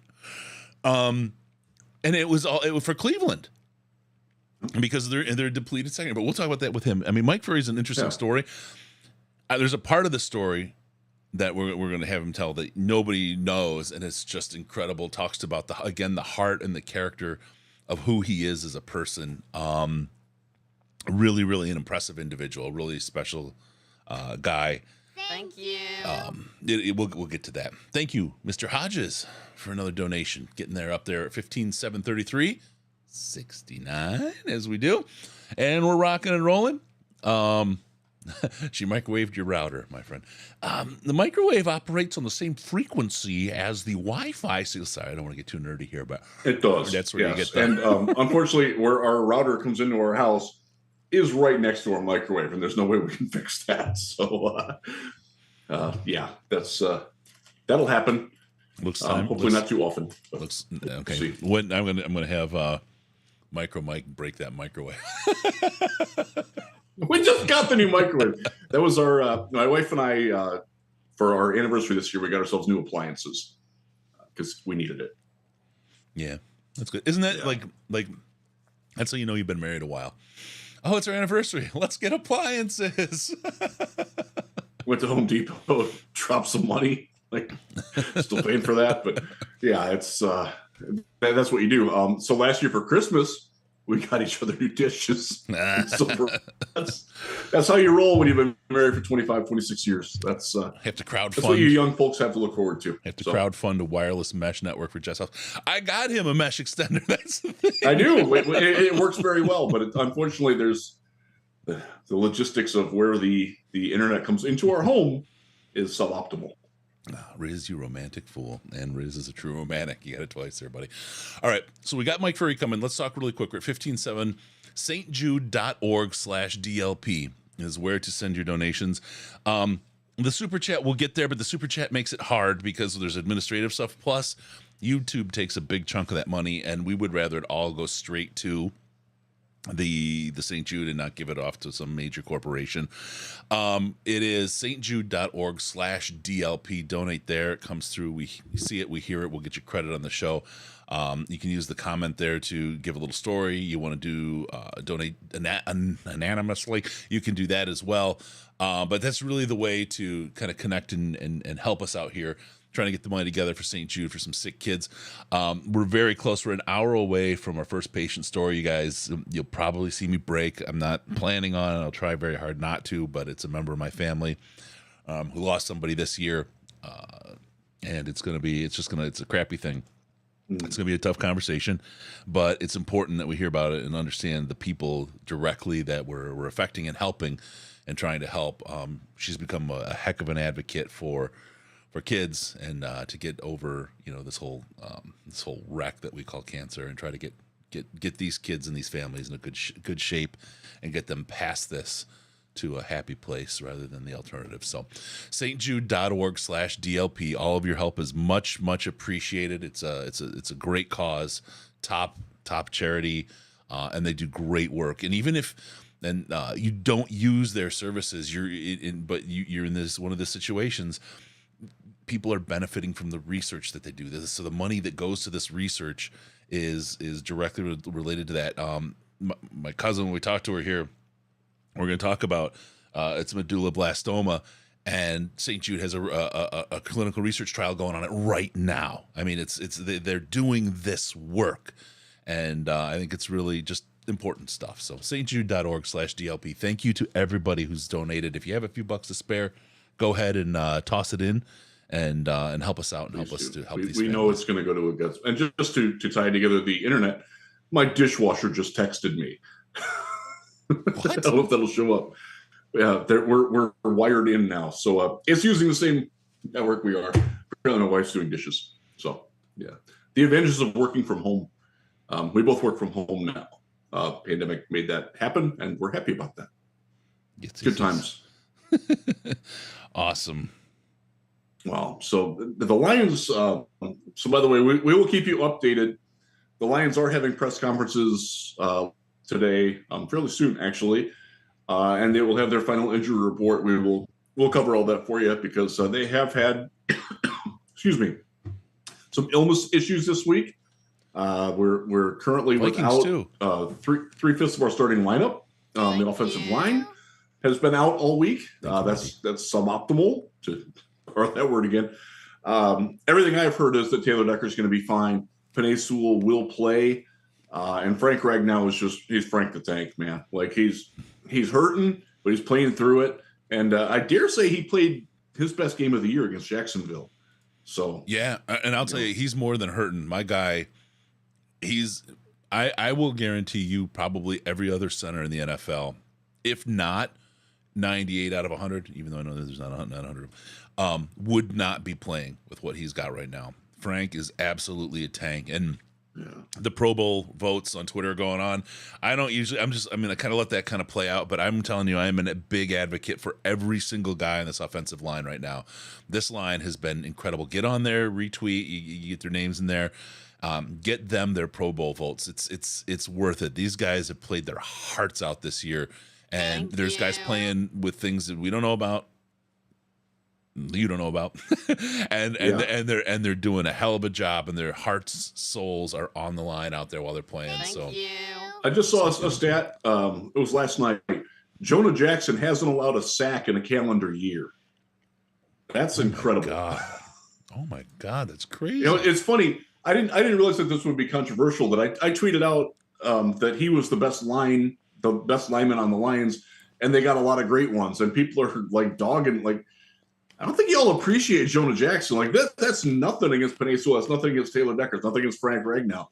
Like, I don't think y'all realize how elite Jonah Jackson is. He is one of the 3 best guards in football right now. He's having a better year this year than Quentin Nelson is. He's having a better year than just about anybody else, if not the best year. That's not a shot at those guys. That's how good he is. And we missed him when he was out. We were fortunate to get the W there. But yeah, he's so good, man. And like, I know that there are people that can't get past the fact that he played at Ohio State, or the fact that he missed a game with injury, or the fact that he's a 3rd round pick and not a 1st round pick. Dude is special. Appreciate what you've got, because he's playing great, and he'll be in the lineup this week. He was limited, I think. I don't have the injury report in front of me, but yeah, so we will get to the Lions news that breaks throughout the day. Dan is talking later. Can't give out the exact time because he'll pull my credentials. But we'll definitely get some of that and talk about it as we go on. Like, we still got a long way to go here. We are 3 hours in. That means 21 hours to go. And we got some great guests coming up. We have our testimonial coming along from Chris, the survivor story. We got, so much fun coming on this afternoon, and we're going to talk a lot about what's going on with the East game and preview that. And, we're going to talk about the draft and needs and all that stuff, and where the team's at, and, fluff Dan up a little bit because he deserves it. Yeah, we're going strong here, man. So again, it's right in front of me. stjude.org/DLP. Hit it up, do it up, do it right. Give it to the kids who need it, and it's going to go to a great place. And that's what we're all about, man. That's why we're doing this. It's fun. It's I'm having a lot of fun. I love Herman giving us little exclusive tidbits like that. Yeah, that was so great. He absolutely. So I will, at some point in the offseason, because this is offseason content, make a strong case for him for why he belongs in the Hall of Fame. And I've sort of done it a little bit in the past, but I'm going to extrapolate upon it this year because my man Herman deserves it. His 3-year peak rivals anybody ever. That's and there are people that are going to get into the Hall of Fame that have a shorter peak than he did. Here we go. We've got Mike Furry. Let me get him in here. Sorry, Riz, I didn't want to cut you off. No, it's all good. I will gladly defer to Mike Furry. Mike Furry, there we go. Coach at Limestone University. Sorry about the miscue. My bad. I sent it to the wrong place. You're good. Thanks for joining us, Coach. How you doing, Coach? Yeah, thanks for having me on. I'm doing great. Just we're out here in the middle of nowhere recruiting, so we're trying to get our roster filled up here at Limestone. Is the Limestone? That's in like northern South Carolina, right? It's an hour south of Charlotte, an hour north of Greenville, and then about 3.5 to 4 from Hilton Head, Myrtle, and Charleston. So No. My brother lives in Greenville, so I know the area a little bit. okay, yeah. Hopefully you're getting some people from there. Out recruit Furman and get some of those paladins over to you. Yeah, there you go. That would be great. I appreciate that. So, Mike, let's talk about this. I want to really quick hit on Limestone because it's not. I mean, look, everybody in the Detroit area, University of Michigan, Michigan State, right? I mean, that's the big ones. A lot of people aren't familiar with Limestone or the history or the fact that you found just incredible success in your time there. Could you just kind of walk folks through a little bit about Limestone, the history, the program, and what you've done with it so far? Yeah, our it's kind of pretty neat. Our school, Limestone University, is it's one of the largest colleges in the country in regards to student body of athletes. I think over 80% of our athletes that live on our students that live on campus are athletes. Wow. I think we're 15. I think we're number 15 in the country in regards to varsity sports of all divisions, and so it's a very unique place in regards to just the student body and what captures all that in regards to the athletes. But at the same time, they did not have football 10 years ago. Now, don't laugh because you're probably thinking, well, hold on. If it's one of the largest schools in the country that have sports, you would think they would have football, but they did not have football. So the program is really about 10 years old, 10 to 12 years old, and has not had a lot of success. And I was down here in 16 and 17. We had the opportunity to have a couple of seasons where we got some wins and went to Chicago, and now we're back. And it's not. I think they've won maybe 4 games in the past 4 years, and so. But just glad to be down here. Okay, work it out for you a little bit then. That's why you're recruiting. Oh, come in, cell signal. That's one reason why you recruit. So, Mike, I want to talk a little bit about your time in the NFL, and then we'll focus in a little bit on the Lions. But I think the first question is, which did you like better? I mean, being such an old school player, I mean, you were born probably 30 years too late, playing both sides of the ball, but did you prefer offense or defense? Yeah, it's I've been asked that question a lot, and I'm really 50-50. I think there were some things that I really enjoyed on the defensive side. Less thinking. The playbook wasn't as big. You didn't have to adapt to coverages. You didn't have to get off a man. You didn't have to beat press, and you didn't have to. I tell people all the time, you didn't have to release. You didn't have to run a route. You didn't have to get out of your break. You didn't have to catch a ball coming 100 miles an hour and without getting hit, and you had to run after the catch. So I think there was some, there's some great things about playing wide out, but at the same time, less thinking than on the defensive side of the ball. But then on the defensive side of the ball, you do have to hit those running backs that were, 230 pounds, and speed, there's some advantages and some disadvantages to playing either side. So watching you as a wide receiver, I mean, it was in Detroit. It was incredible. I mean, I remember you lit the city up. You blew up around here, and it was so fun to watch. Those were fun years of football. Mike Martz as an offensive coordinator, did he make the offense more difficult or less difficult as an offensive coordinator comparatively? No, I think the one thing that people think just because of Mike and the whole mad scientist deal that he brought from St. Louis. When you really think about Mike Martz, everybody still to this day still running Mike's offense somewhere in the National Football League. You can see it. Yep. You can see it everywhere. So it's not the schematics was not the deal. I think the thing that I think Mike towards the end was kind of in that middle of old school and new school, and Mike was legit old school, and Mike demanded excellence out of you. He demanded that. He stood for accountability, and he knew what he wanted, and he believed in it, and that's how you were going to do it. And so I think towards the end of Mike's career in the National Football League, I think we started seeing more guys that haven't been coached like that and didn't respond really well to those kind of things, in which when you look at a guy like myself that's completely old school and it was older, and that's all we knew. Yeah. And so when you don't have guys that are that understand the value of lining up. You know, Mike used to say all the time, be where you're supposed to be, when you're supposed to be there, and don't fool the quarterback. And if that means you line up 2 yards outside the numbers on a 10-yard in cut, then that's where you line up. It's not going to be on the numbers. It's not going to be 2 yards inside the numbers. You're going to be 2 yards outside the numbers because this works. And I think as the game has developed in college in regards to guys playing, sometimes guys are only playing on one side of the ball. You know, maybe it's just they're playing on the right side the whole entire game.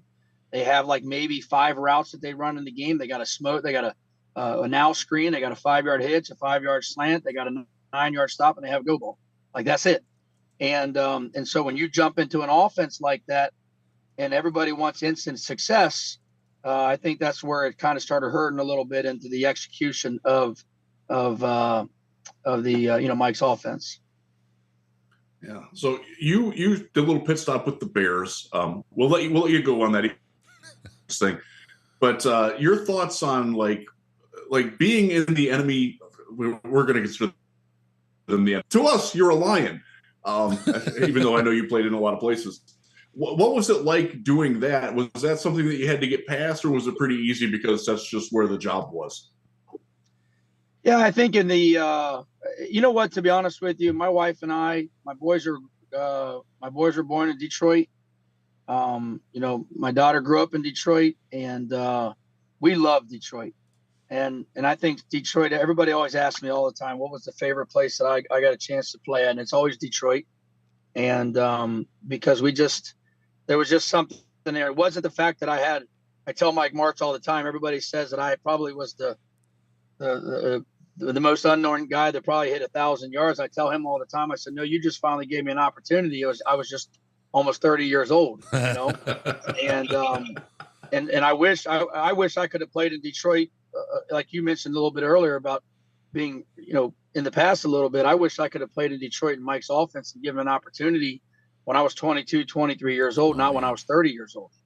Yeah. And but again, that's hindsight. But I have a special place in my heart. My wife and I both do, for Detroit, for personal reasons and family reasons, but also we've created a lot of great relationships and friends from Detroit. And so playing on Thanksgiving Day in Detroit, those would be things that I'll never forget. Even when I coached for Chicago, I always wanted to make sure, I was always hoping that we would go back to Detroit and play on Thanksgiving Day. And not because I was a Chicago Bear, but because I represented the Detroit Lions. And that's what you grew up watching when you were a little kid. And so it's always a special place for us. You know, you talk about that special place in your heart, but you are, I mean, as a player, as a coach, and as a person, a man of great heart. And this is one of the big threads we keep seeing come through players and coaches in the Detroit Lions, and it's something that we've been talking about a little bit as we do this today. I just learned this about you, and it stunned me, and I'm going to let you kind of share the story. But right after your son was born, a unexpected opportunity, I guess, arose, and there was an abandoned child at the hospital. Can you just share that story a little bit with the listeners? Yeah, we, my wife and I, we did a lot of charity work up in Detroit at some of the boys' homes up there in Detroit, and just became affiliated with, wanting to adopt. And my wife and I had gone through our first 2 or 3 years of our marriage where we could not get pregnant. And at that time, we had always had a heart for adopting, and we had a situation that evolved in Detroit after my son was born, that we were looking to adopt, and ended up adopting a young man out of Detroit that has been a great addition to our family. That's great. And that was 3 weeks, 3 days, some crazy short time after your son was born. It was 8 months. 8 months. Okay. For some reason, I thought it was a lot shorter, but still. That's still a pretty condensed timeline right there. That's a lot more family than you used to have. Yeah, it's amazing how God just kind of puts everything in order, and you're not searching for answers, but you're always kind of figuring out why this and why that. But going back to 2003, when my wife and I were having troubles getting pregnant, and then becoming completely affiliated with a boys' home up there just close to the facility, and doing a lot of things with them, and then wanting to adopt possibly some kids out of that home while we were in Detroit, and then to have a young man that we were able to adopt. It's been awesome. That's been great. And fatherhood, I mean, I can attest. I just sent my youngest off as a freshman to college. It's the most rewarding thing that I've ever done in my life. Just incredibly rewarding to watch these young men and women grow into something so special. But to take one in and adopt a child from a place that isn't your own, and then have them as a part of the family and help raise them and be that kind of a figure. It's such a great kind of cause. And Mike, you've always been kind of connected to charitable causes wherever you've been. And you've had a big, again, back to the heart thing, a big heart in that way. And just really, really appreciate that of you and so many of the people that have come through Detroit and the Lions organization along the way. Was it obvious, or was there any kind of like telling moments with the Lions that you said, wow, this is a place that looks for people of character, or that a character is a part of who we bring? Or is it just kind of lucked that way for the organization throughout the years? I'll tell you, my wife, people don't know this, but a lot of people don't know this actually, but my wife actually worked for Ford Motor Company, and was a sales rep for Ford Motor Company when we first got married. I've known her since second grade, but she works for Ford, and I was trying to run around in arena football, and so I've spent some time with her and around the Ford company, and I spent some time with her up in Detroit, and you always looked at the Ford family and Ford Motor Company as a blue collar family, a family that just comes to work every day, an organization that just they don't promote, they don't boast about anything. They literally go to work. And you think about the assembly lines and all the people from Detroit that worked on those assembly lines and build cars and automobiles and really represent Ford.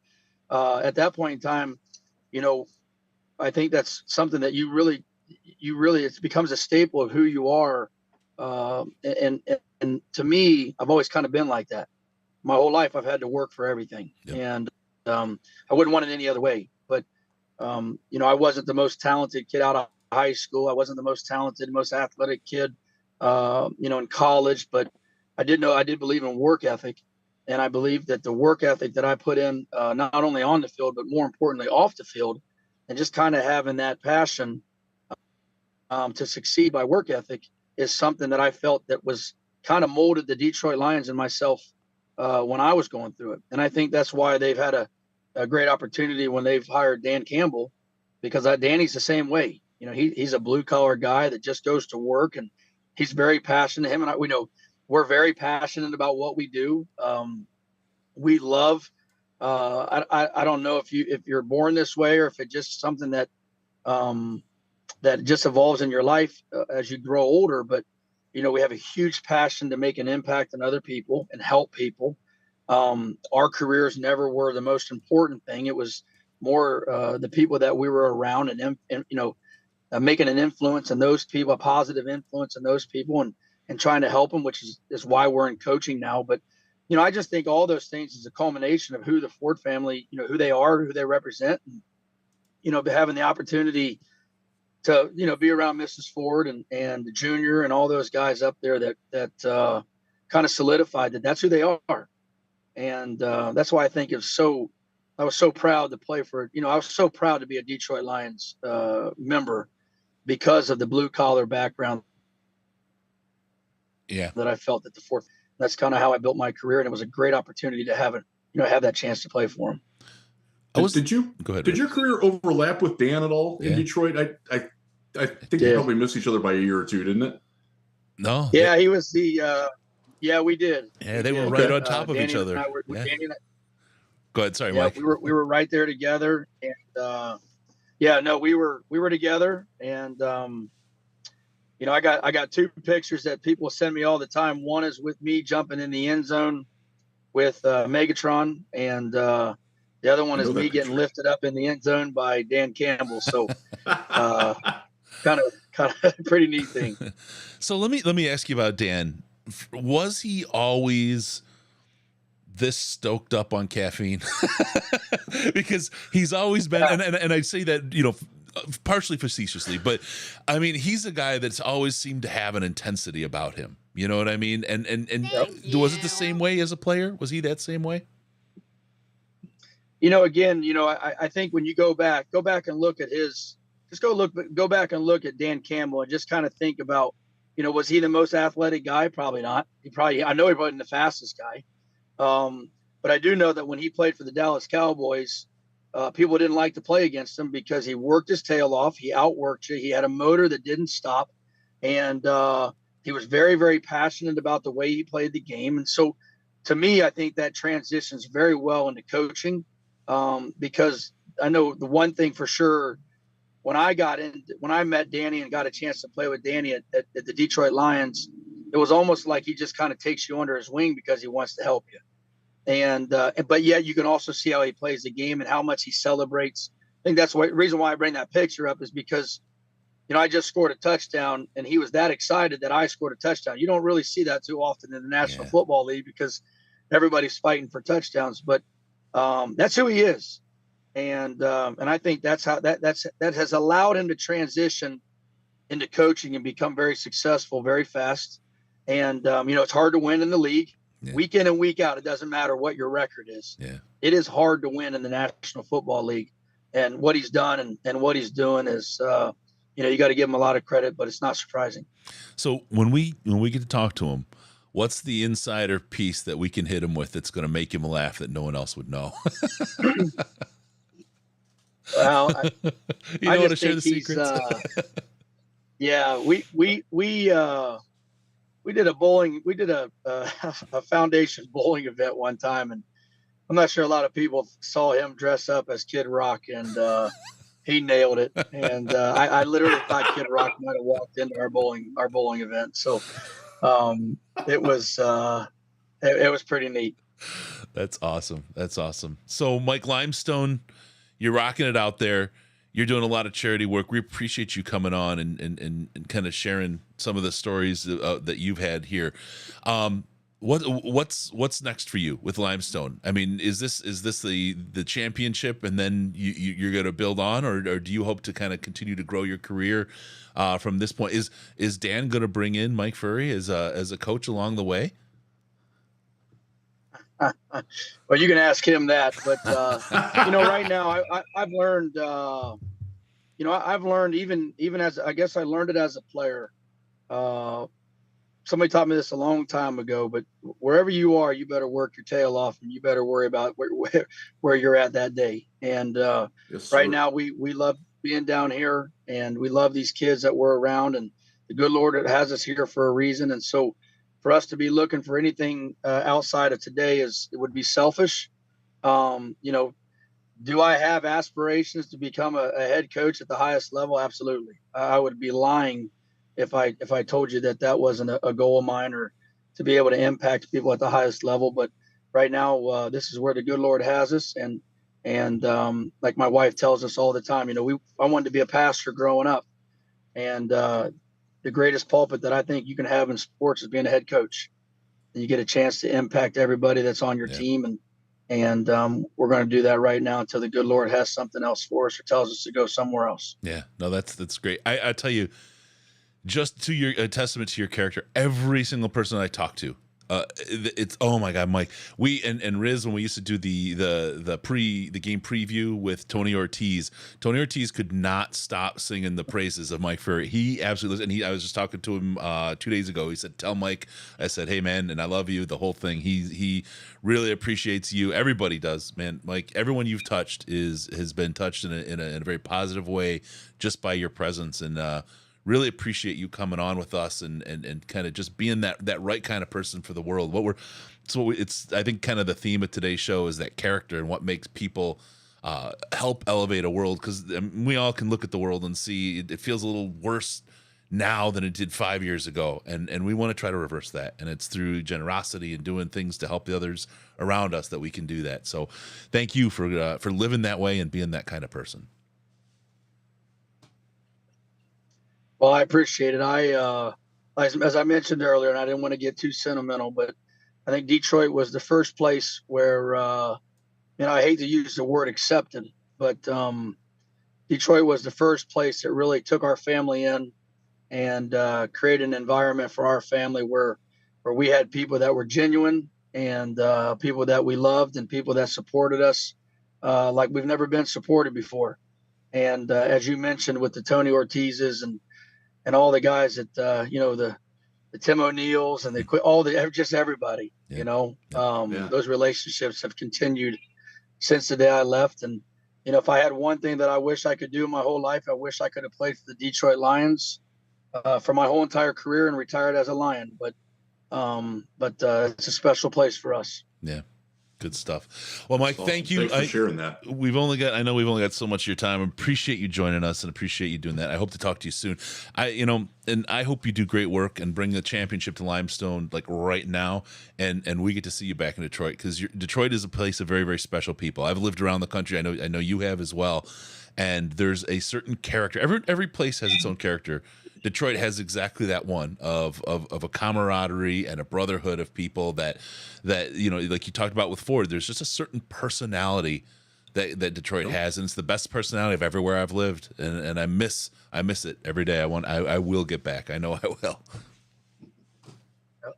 All right, Mike. So, guys, I really appreciate it. This means the world to us and my family, my wife and I, and just to be able to tell our story and talk a little bit about it. Our goal is that our story or our impact can affect one person, which is what our job is to do, and to be able to influence them and better their life. And as we've always said, since my wife created the slogan when we were in Detroit, it's better to give than to receive. And that's what life is about. Yep. Amen to that. Good luck on the recruiting trail. I hope you can land some players that wouldn't normally consider Limestone, because you're going to have a good thing going, man. I can feel it. Yeah. Appreciate it. Thank you so much. All right. Yeah. Ladies and gentlemen, Mike Furry, former wide receiver Mike. for the Detroit Lions and some other teams, and current coach of Limestone University. Thank you, Mike. Appreciate it. You're Limestone. That's a fascinating idea down there. That there's that many student athletes as part of the student body. As somebody, my son is getting recruited now to play basketball, and one of the things that we do look at is the size and footprint of the athletic program within the school. Mm-hmm. And you get a whole different variety, but having 80% student athletes, my goodness, that's wild. I'm gonna have to run that by my son and be like, would you want to go where 80% of the student, like, so one of the places that he got recruited for is the University of Southern Indiana.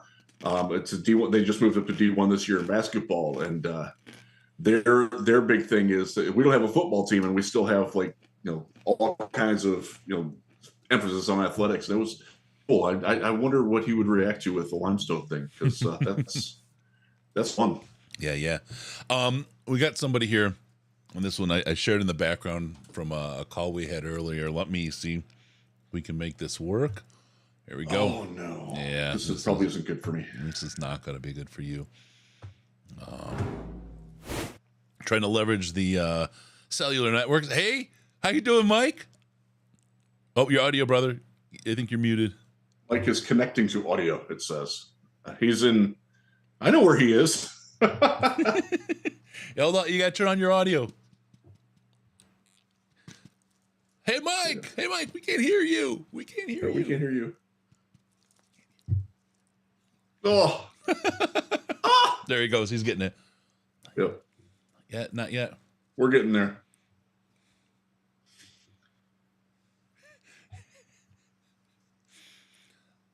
He's fun. Let me. Hold on.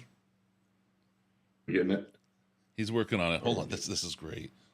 Let me get this on here. Not yet.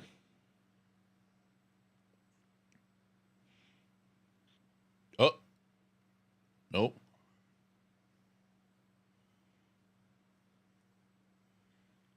What? Okay. Hold on. We're getting there. So we're doing we gotta we'll get Mike up here. Obviously Mike's standing in a grocery store. It looks like the frozen food section. Great. Oh, wait. Does that work? Yeah, you are. Hey, I hear you. We hear you, Mike. I am actually at Myers right now. I'm going to buy the thing to smash good old Riz's face in. I am actually here live, looking like an idiot, by the way, for you Detroit Lions guys. Here it is. You see all this lovely stuff that we're going to be dealing with in your face here for raising money for St. Jude's. Wait, That's what it's all about, though. is that? But Riz, this has you written all over it right here. Wait, is that frozen? Frozen Cold Whip might break his other eye, man. 100%. I was thinking about getting the harder stuff too. Like, this stuff is really hard, and I was like, yes, the harder the better. But I do want Riz to be able to speak for the rest of the 24 hours to raise money for St. Jude. So I think Thank you, Mike. I appreciate your care for my care.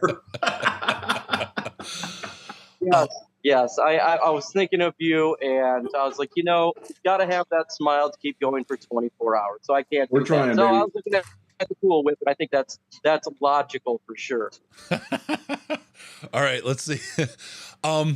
I'm thinking whipped cream's going to be less damaging, my man. Right here. Cool whip, man. Love cool it. whip. It's gonna And I got the homemade pie stuff over there, so I'm going to make sure it's all homemade and nice for you guys, pretty for his face. And it's going to be epic. And people are looking at me really funny walking around with I bet. cell phone. We don't normally get that in the Holland area. Are you at the 16th Street Meyer, it looks like? Yes, I am. I'm at 16th Street Meyer, as you could tell. Oh, I saw some Jägermeister go by. Everybody here is looking at me funny. And I bet. yes, They're probably calling all the codes on you, like section bar. Just tell them you're from LA. Tell them you're from LA. This is horrible right now. I feel like I'm being watched by everybody.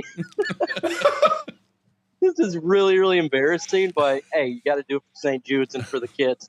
And We appreciate make you, sure Mike. guys donate, because this is a rarity to be looking like a fool live.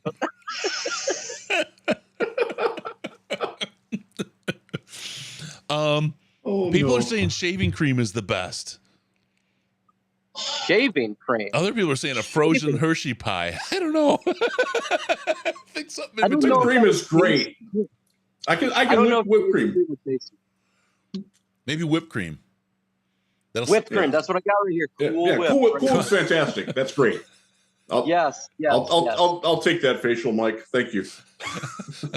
I'm all about giving you a facial, man. That's what it's all about. That's my pleasure. It is.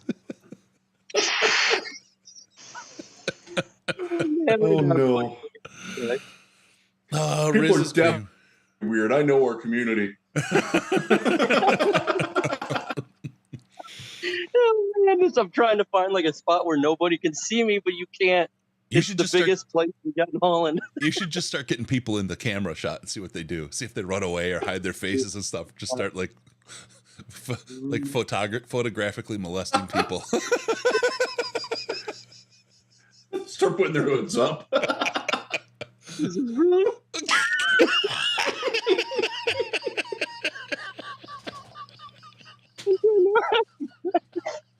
I'm scared right now. I'm scared. I'm going to get on the female aisle. Oh my God. Not too many people around here. There we go, guys. We need to make this like a regular segment at away games at the stadium. We could do this as a regular segment, but I think somebody else needs to be doing it because everybody's staring at me. And maybe we can have Riz do this. Yeah.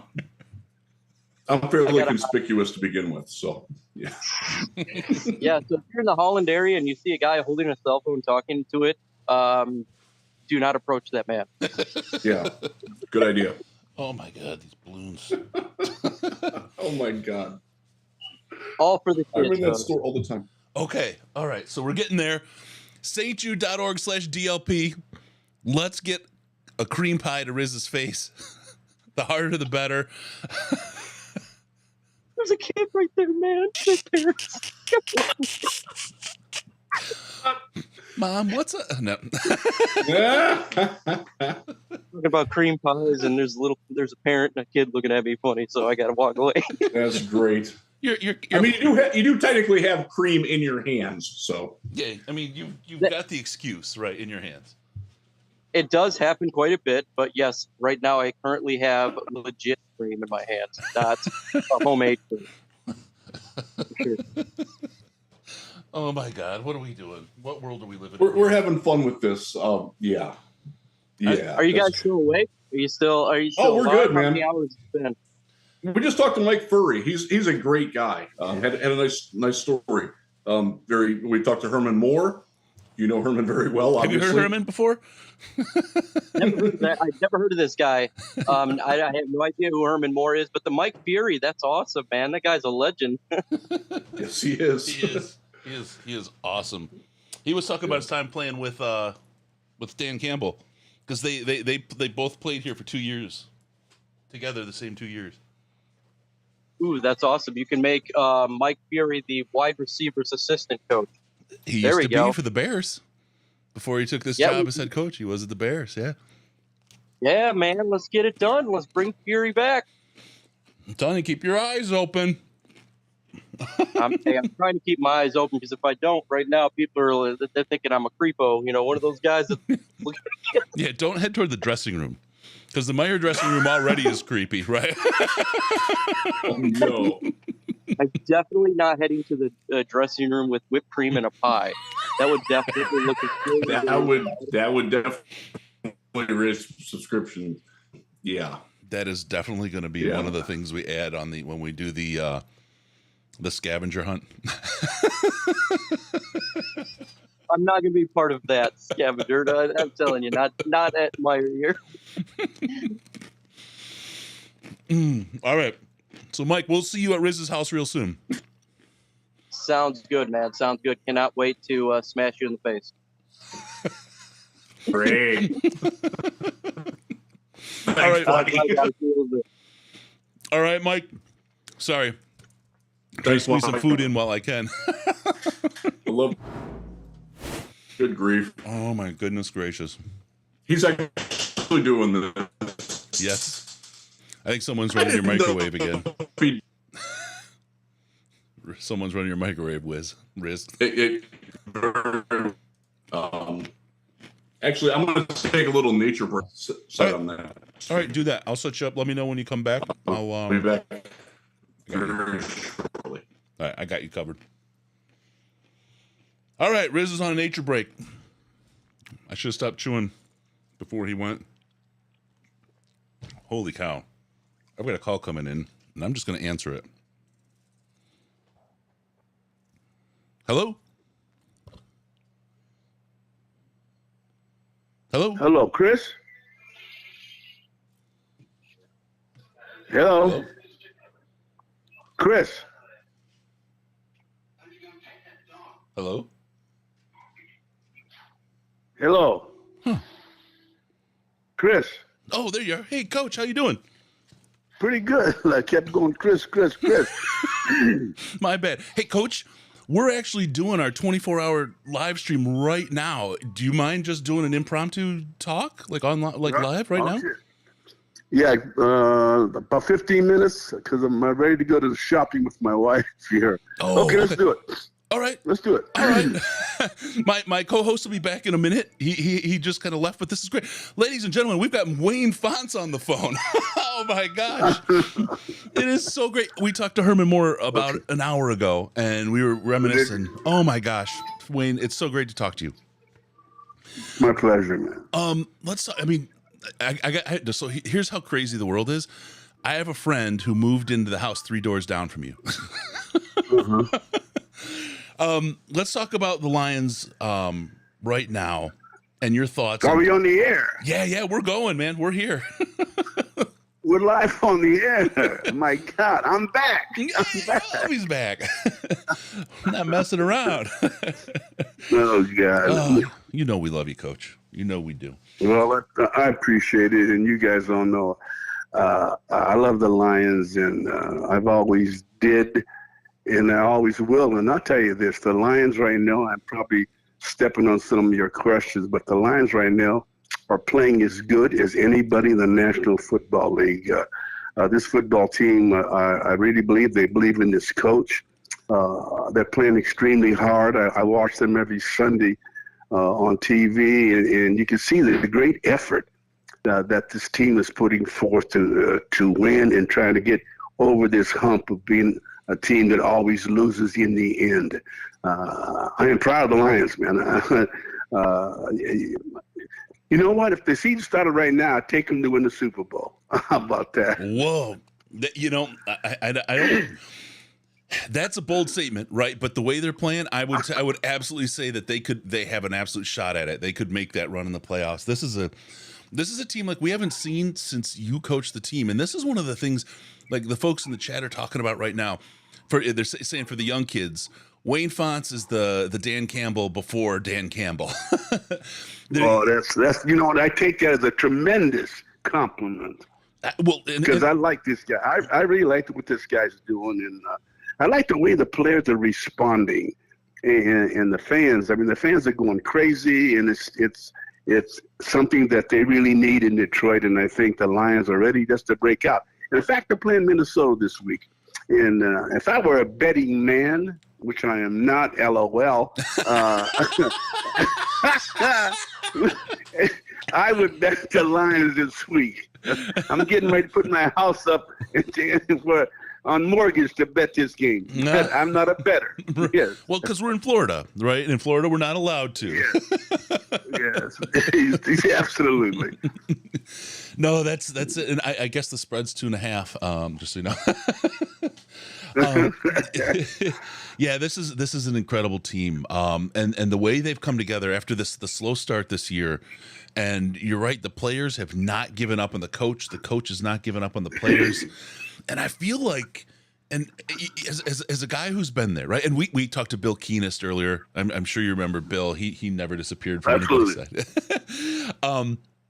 I sit there and think about the way this team is put together, and then I look to the GM and the work that he's doing and the players that he's been able to pull into this locker room.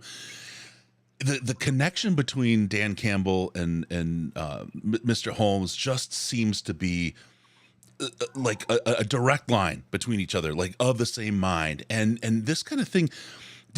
Was there a point when you felt like you had that kind of a closeness with the GM at the Lions, or was there always kind of a little push and a pull going on? You know what? I never had a problem with any GM. I started out with Russ Thomas, and a lot of people thought Russ was a little different, but I thought Russ was a great football man, and he wanted more than anything to have a great football team in Detroit. Then Chuck Smith took over, and he had the same philosophies that Russ had.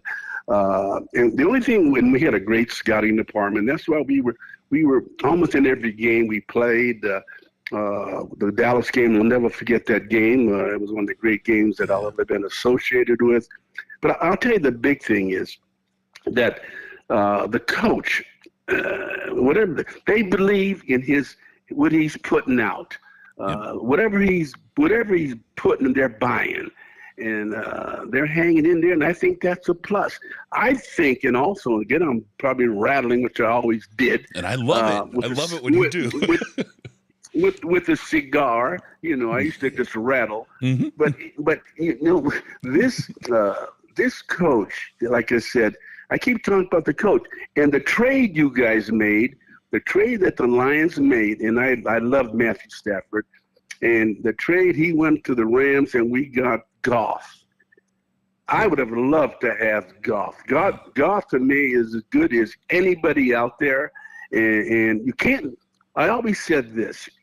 You could lose with one, but you can't win without one, and that's the quarterback. And I think the Lions have the quarterback maybe to win it all. I don't disagree. And that may be a bold statement, but that's how much I like this quarterback. And that's where I am, Coach. I feel like look, they're going to do their season is where their season is. They may squeak into the playoffs, and if they do, it's anybody's game at that point. But if I think past and say, okay, maybe they didn't make it, okay, darn it, but everything else looks right. a couple pieces on defense, and I feel like the team is set up to be that playoff winner, to take you all the way. I mean, there's the other pieces I feel are a little bit more luxurious, but our offense, we're scoring 35 points a game, right? If we can keep you know what? Go ahead. Unreal. I mean, we're scoring 38 points and 35 and maybe lose it early. But you're right, our defense is starting to play better. Yeah. They're starting to play better as a team. There's not a whole lot of great individuals, but it's a great team defense. And I had that when I was in Detroit. We had a bunch of guys, but they were some great ones, some average ones, but they all played together, and they all played great together. And you had like Chris Spillman. I mean, he wouldn't take anything less than winning. Yep. And that's big. And we had Jerry. I just can go on and on about the defense we had in Detroit, and our offense, of course. What can I say about Barry and Lomas and Kevin Glover and Herman Moore and all those guys? So we had a great team. Excuse me. I want to say this correct. We had a very good team. With Goff, we might have won 2 or 3 Super Bowls. Wow. And I think you're right. One of the things I see with Dan Campbell that's so similar to you is that connection with the players. You genuinely loved those men in that locker room. And it was palpable to folks watching from the outside. Even me as a man in my 20s in those years, I could watch and I'd say that this is, I would go to the wall. I would go through the wall for Coach Fonts. Can you talk a little bit about those relationships you had with those folks? You know what? Excuse me. Absolutely. And they, you know what? I really believe that they would stand in front of a train for me, but they also knew this, Chris. I would have done the same for them, and that was the deal. They believed in me, and I also believed in them. I always treated those guys like men, and I respected them, and they respected me, and I think that's what made us play well together. And without that, you got a bunch of individuals. The key is to get the individuals to play together. Yeah. And right now, our guys are starting to do that. And like you said, at the beginning of the playoffs, there's no chance what could happen. Yep. I always said, let's get the playoffs. Get in, crawl in, sneak in, but let's get in and see what happens. Yeah. Because, I mean, in the most recent memory, the obvious one is the New York Giants kind of fell backwards into the playoffs at 9-7 and won a Super Bowl. Yes, they did. And my brother coached on that staff, by the way. Did he? Yeah, I had a brother that coached with the Giants then. No way. Oh, Coach, are you still a stogie guy? You still like your cigars? Excuse me? Do you still like your cigars? Excuse me, hold on. Yeah. My other phone's ringing. I hope that doesn't bother. But go ahead again. No. Do you still love your cigars? Oh, absolutely. Just keep sending them. I'll keep smoking them. And I'm not giving it away because we like our privacy, both of us. But I'm just a couple miles from you. I would love sometime before Christmas, and I'll call you like in the next couple of days. I would love to treat you to a cigar, sit down, and just let you rattle all you want because I love hearing your stories. You're what my absolute. I mean, I came of age as a Lions fan to you and your teams, and I watched you and your leadership, and you had an impact on me just from the outside looking in as how I've grown and how I've become as a leader in the job that I've taken. I would love just to sit down and spend some time with you if you're down for that. Let's do it, Chris. Just let me know. I'm available. I'm available at all times. I hide a lot. I keep hiding, but people keep finding me, Chris. I can't understand it. Maybe Lomas and giving my phone number, he and Herman, I don't know. I one story, sometimes I'm out at the sports bar. By the way, when I go to the sports bar to watch the Lions play every Sunday, I used to sit, they have TVs of every game going on. And I would sit beside the TV that have the Lions on. And I'd be the only one sitting there. Maybe one or another guy would be sitting in that corner watching the Lions. And I would have my Lions paraphernalia on, of a hat, of a shirt, of whatever they have on. Then all of a sudden, we started to win. And all of a sudden, I look around and I got 10, 12, 15, 20 people sitting with me watching this game now. And they're all Lions fans. They were hiding. But now they're out in the open, and I love it. I just love it. But and you know what? And the great thing is this: if something goes awry, something goes wrong, they look at me and they go, "Coach, what happened?" And I say, "You know what? I got fired. I have no idea." He said they fired me for my opinion, so let me go and enjoy this game.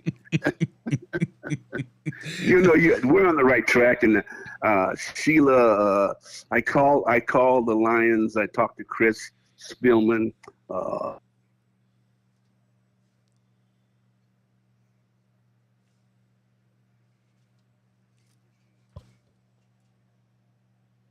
Hang in there, and as long as you hang in there, the things are starting to come together. And Chris, this, like I said again, and the fans are.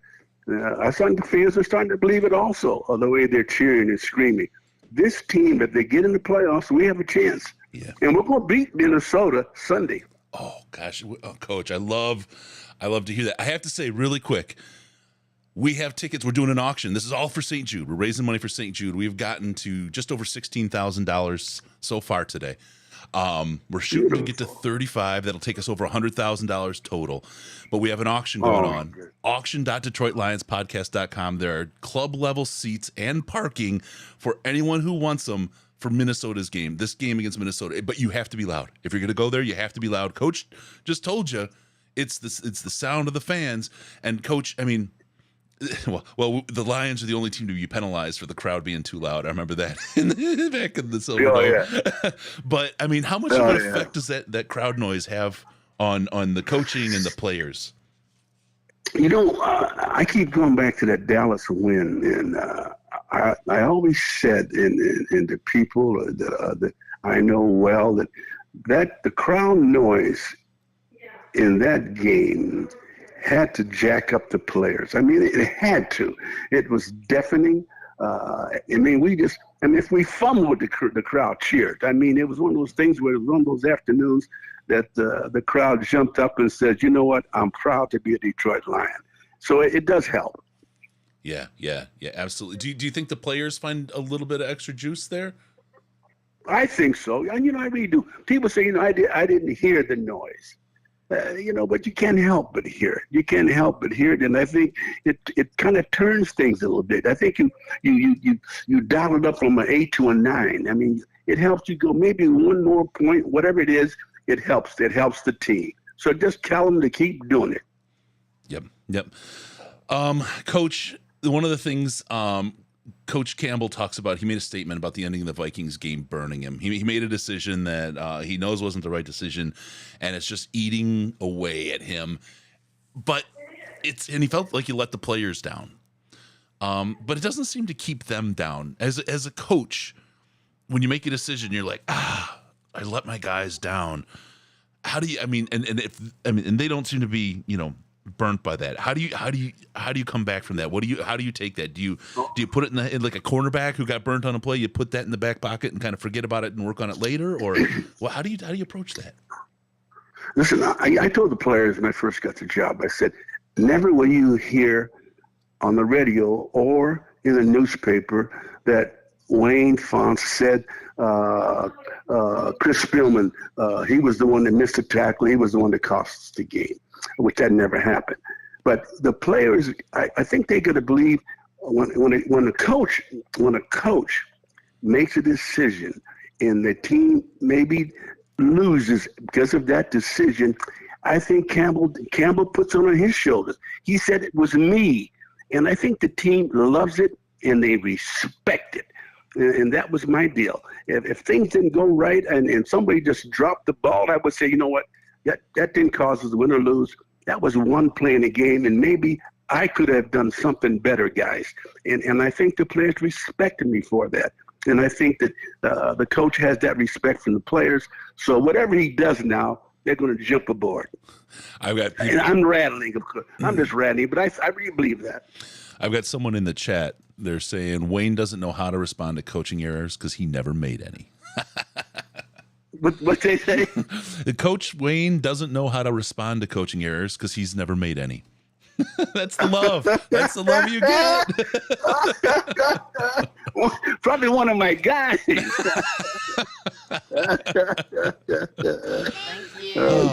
Well, Coach, we absolutely love you. We appreciate everything you've done for the Lions. We appreciate how great you've been to the show. And I don't want to take a bunch of time. I will take it later with that cigar. I'm going to call you in a couple of days and we'll get that set up. But I just want to thank you from fans all over. You are absolutely the best. We love everything about you, the way you led this team.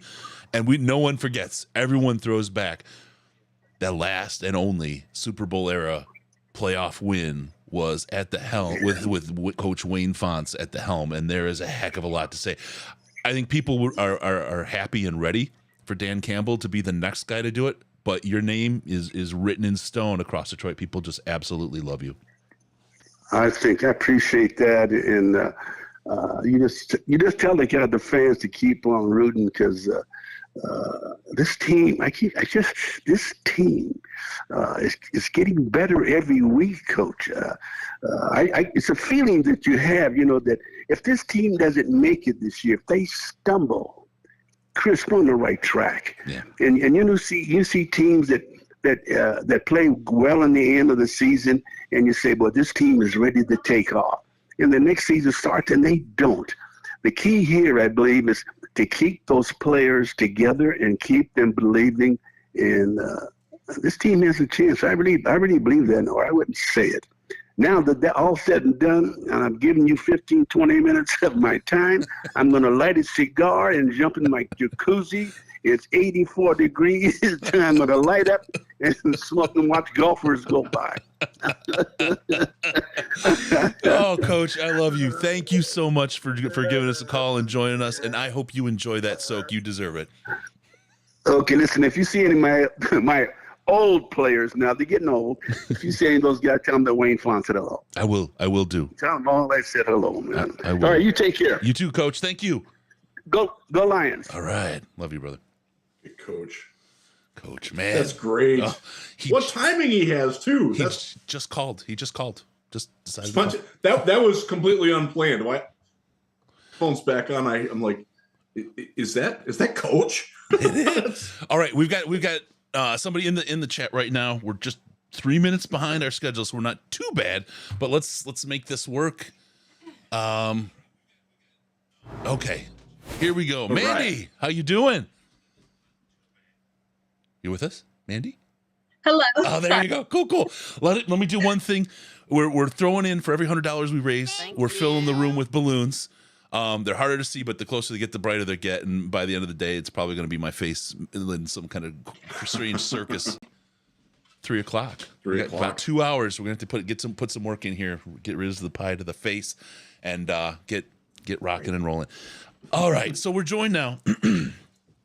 Sometimes, we talk about this, and some things hit closer to home sometimes. And this is Mandy, my cousin, member of the family, and I brought her in. I put for your tag, Mandy, advocate for cancer research, and because I think it's probably where we're at right now. But let's kind of stop and just pause and say, okay, so Mandy's here. Why? Like, let's talk about your story and what happened and what went on. I know it's not easy, and it's not going to be easy for me either. So I will let you do the talking here.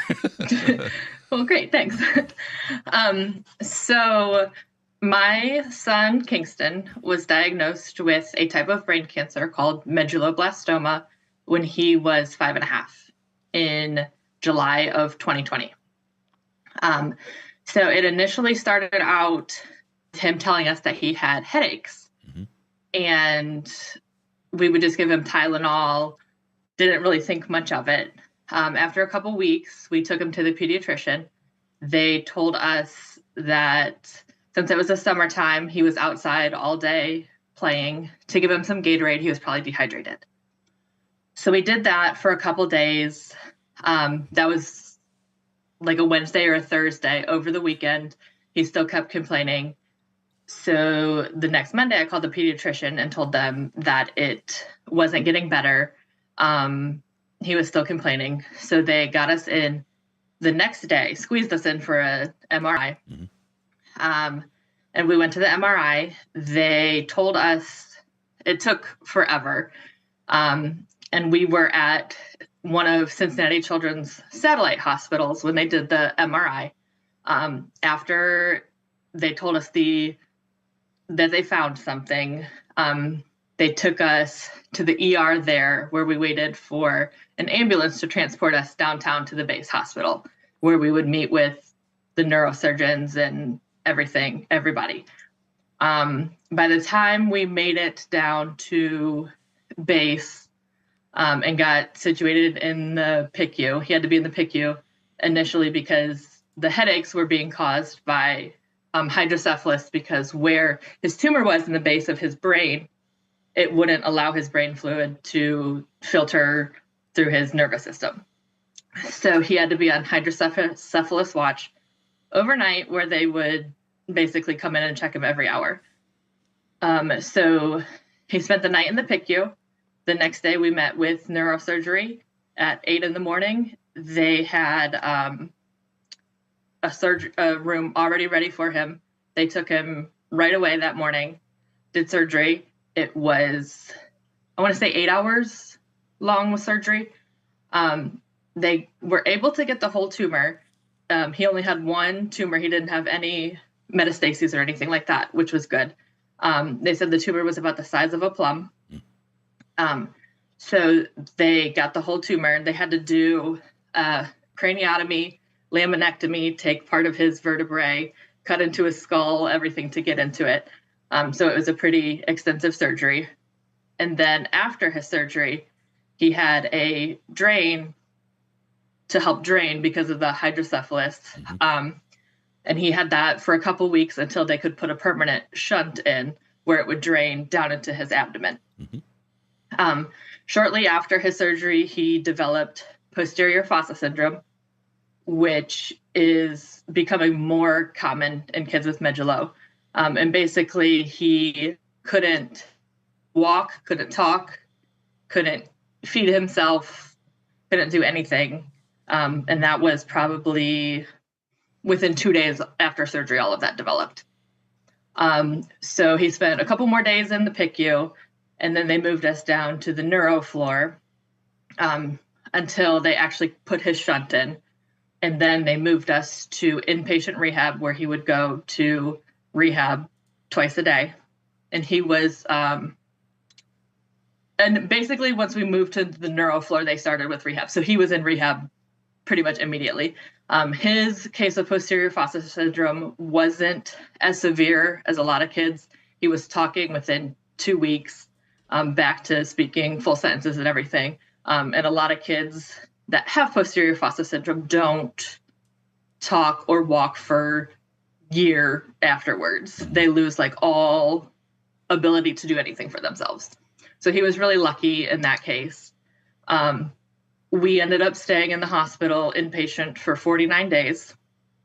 After about 40-ish days, they transferred us up to one of their base hospitals that has their proton radiation.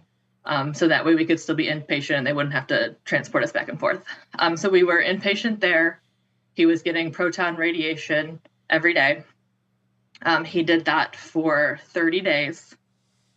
And he was released in the middle of that. So every morning we would have to come back to the hospital for his radiation. And since he was so young and you have to stay still for radiation, he had to be sedated 5 days a week for it. So it wasn't just like a in and out procedure. It was 2 or 3 hours long every day. So he got 30 rounds of radiation. And after that, he had about a month off. And then he started chemo. And the kind of, so medulloblastoma has 4 subtypes. And the kind that he had was the most aggressive, and it had a gene amplification that made it even more aggressive. So we chose to do high risk radiation and chemo to make sure we got everything. So once he started chemo, he would be inpatient for 4 days to get his medicine. and then we would be released, and then we would come back once a week. They would do blood draws to make sure his counts were okay. And he would get an extra dose of chemo on like day 7 or 10 or something like that. So it was constant doctor's appointments every week for that also. And he was also receiving out PT, OT, and speech. So that was twice a week to go for that. And I tried my best to get him to have everything so we could do one trip a day for everything, but sometimes it didn't work out. But we're lucky that we were close enough that it wasn't really a big deal. If we had to go a long distance to multiple hospitals multiple times a week. Yep. So he had 6 rounds of chemo. So from November through April, he was in at least once a week. Sometimes he was in longer if he developed a fever when his counts were 0. So he was neutropenic, and he would have to stay until his counts would go above 250, which sometimes took 2 weeks. So in addition to his week of chemo that he was inpatient, he would be in for longer. So at April was his last chemo. And then he was done with treatment, and they determined he had no evidence of disease as of April 2021.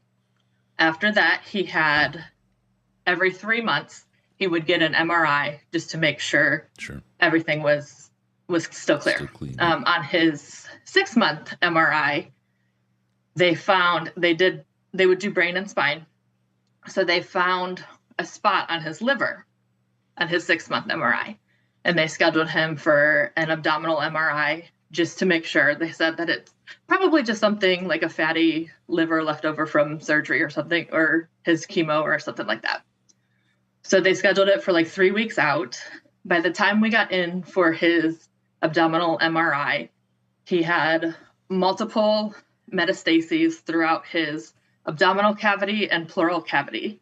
And so what they think had happened was, in between radiation and chemo somewhere, some tumor cells traveled from his shunt through his abdomen and were dispersed in his spinal fluid that drained from that. And that's extremely rare. Yeah. So we discussed a game plan, and it was hard because 30% of kids that have medulla relapse. And once they relapse, it's very, very rare for them to fully be cured. There aren't really many protocols out there that are like solidified as to curing it. Everything is just research based. And especially with his relapse, there was hardly anything that they knew that they could try. And they even biopsied part of it to be sure that it was medulloblastoma, just so that way they weren't dealing with a secondary cancer, which is common in kids that get chemo and radiation.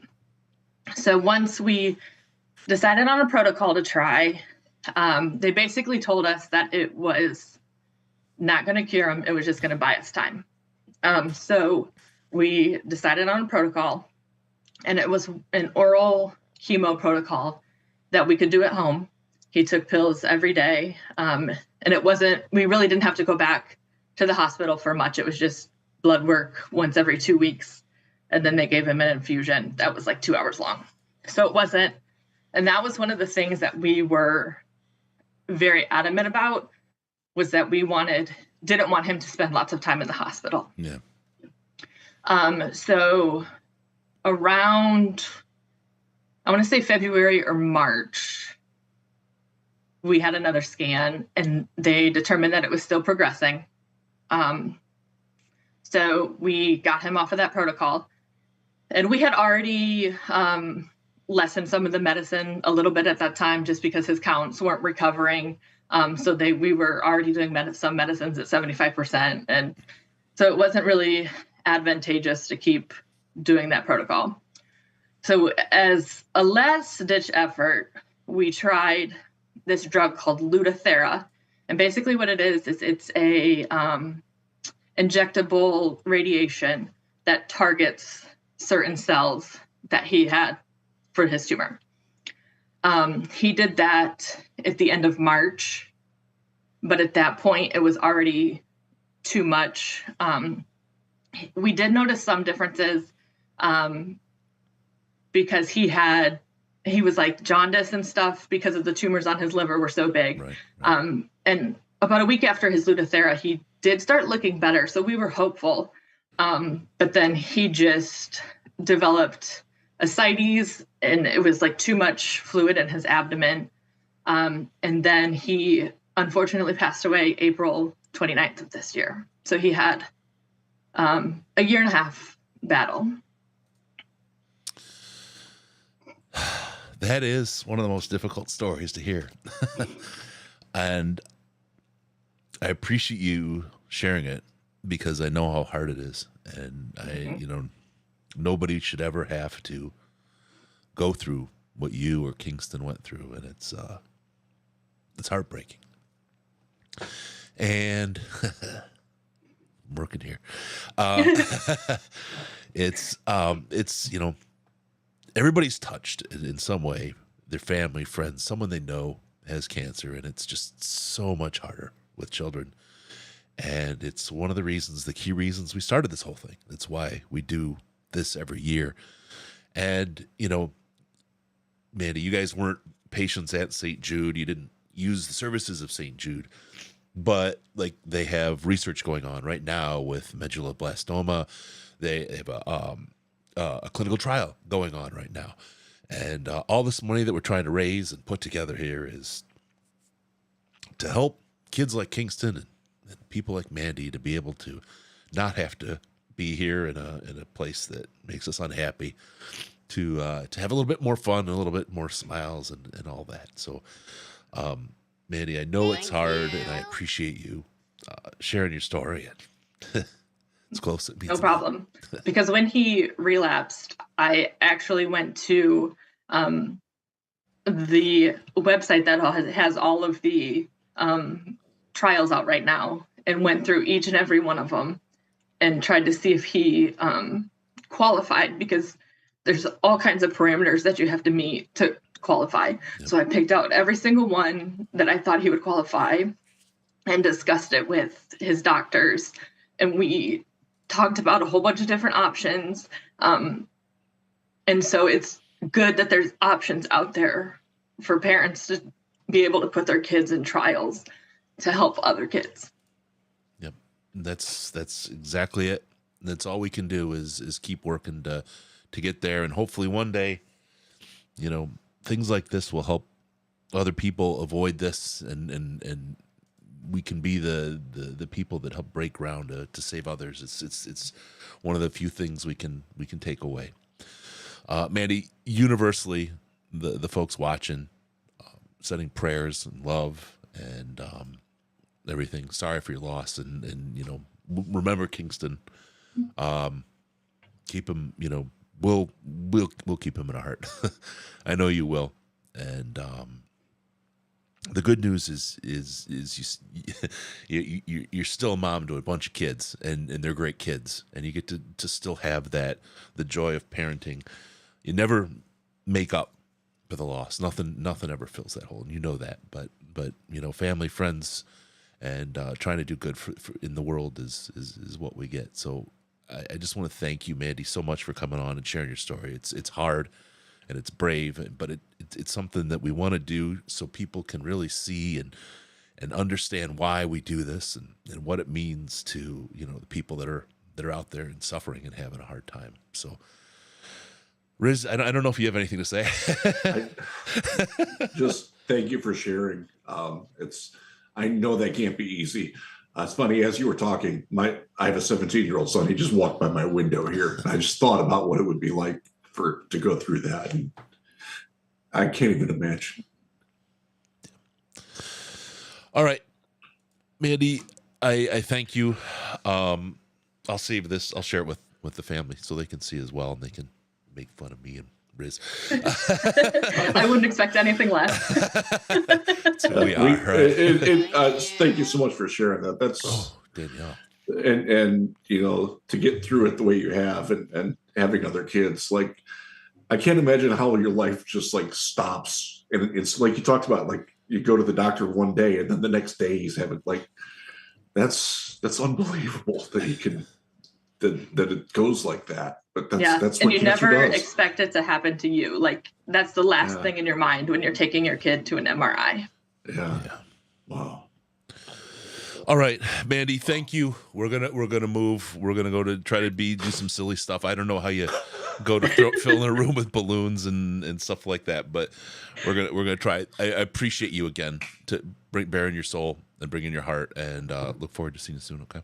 No problem. Thank you guys for doing what you're doing. All right. Thanks, Mandy. Thanks. Mandy. All right. That's I need a minute. That's why we're here. that's why we're doing it. Thank you guys. Yeah, thank you, Thanks, Mandy. Mandy. All right.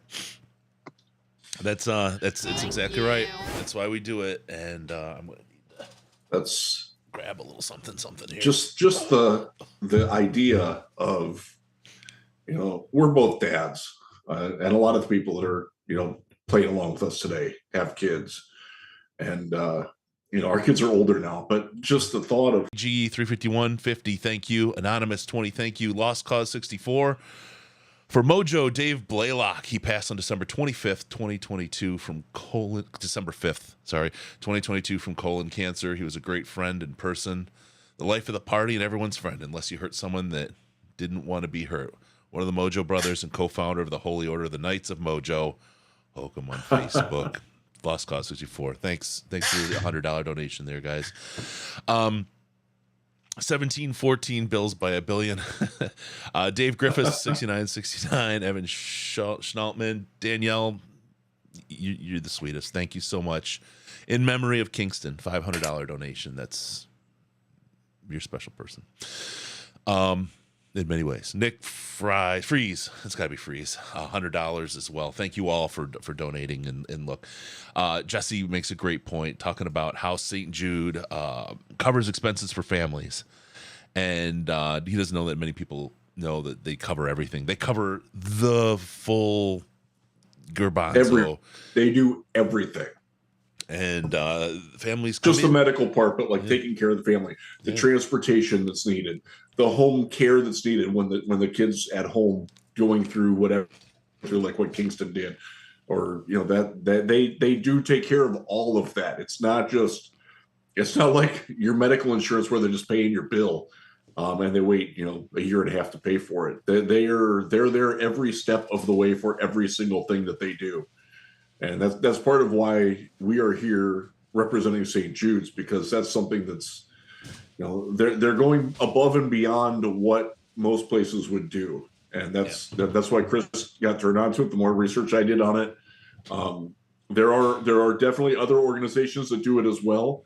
But St. Jude's is sort of out there, waving the flag and leading the charge against all these childhood cancers. They do research projects. As Mandy noted, you get your kid into a trial, and unfortunately hers didn't end positively, but because of what they've done and the funding and the research that's going on, maybe the next kid does get through it okay. Yeah. And that's why we're here. Thank you, Scooter B. $100 in Kingston's memory. That's very kind of you. Very kind of you. And like I said, it's these are hard stories and difficult, and I mean everybody's touched by it, and when it's your family you feel a little bit more, and but it's important. It's just really important to hear those, because I think that puts into context everything that we're doing and everything that's going on. Thank you, baby. Cancer, it hits everywhere. My father battled kidney cancer this past year. He's through it. He's fine. He's a tough old goat for being 77 years old, but I can't imagine like the thought of childhood cancer, man. Like that's to a different level. It's unacceptable. It's unacceptable. It really is.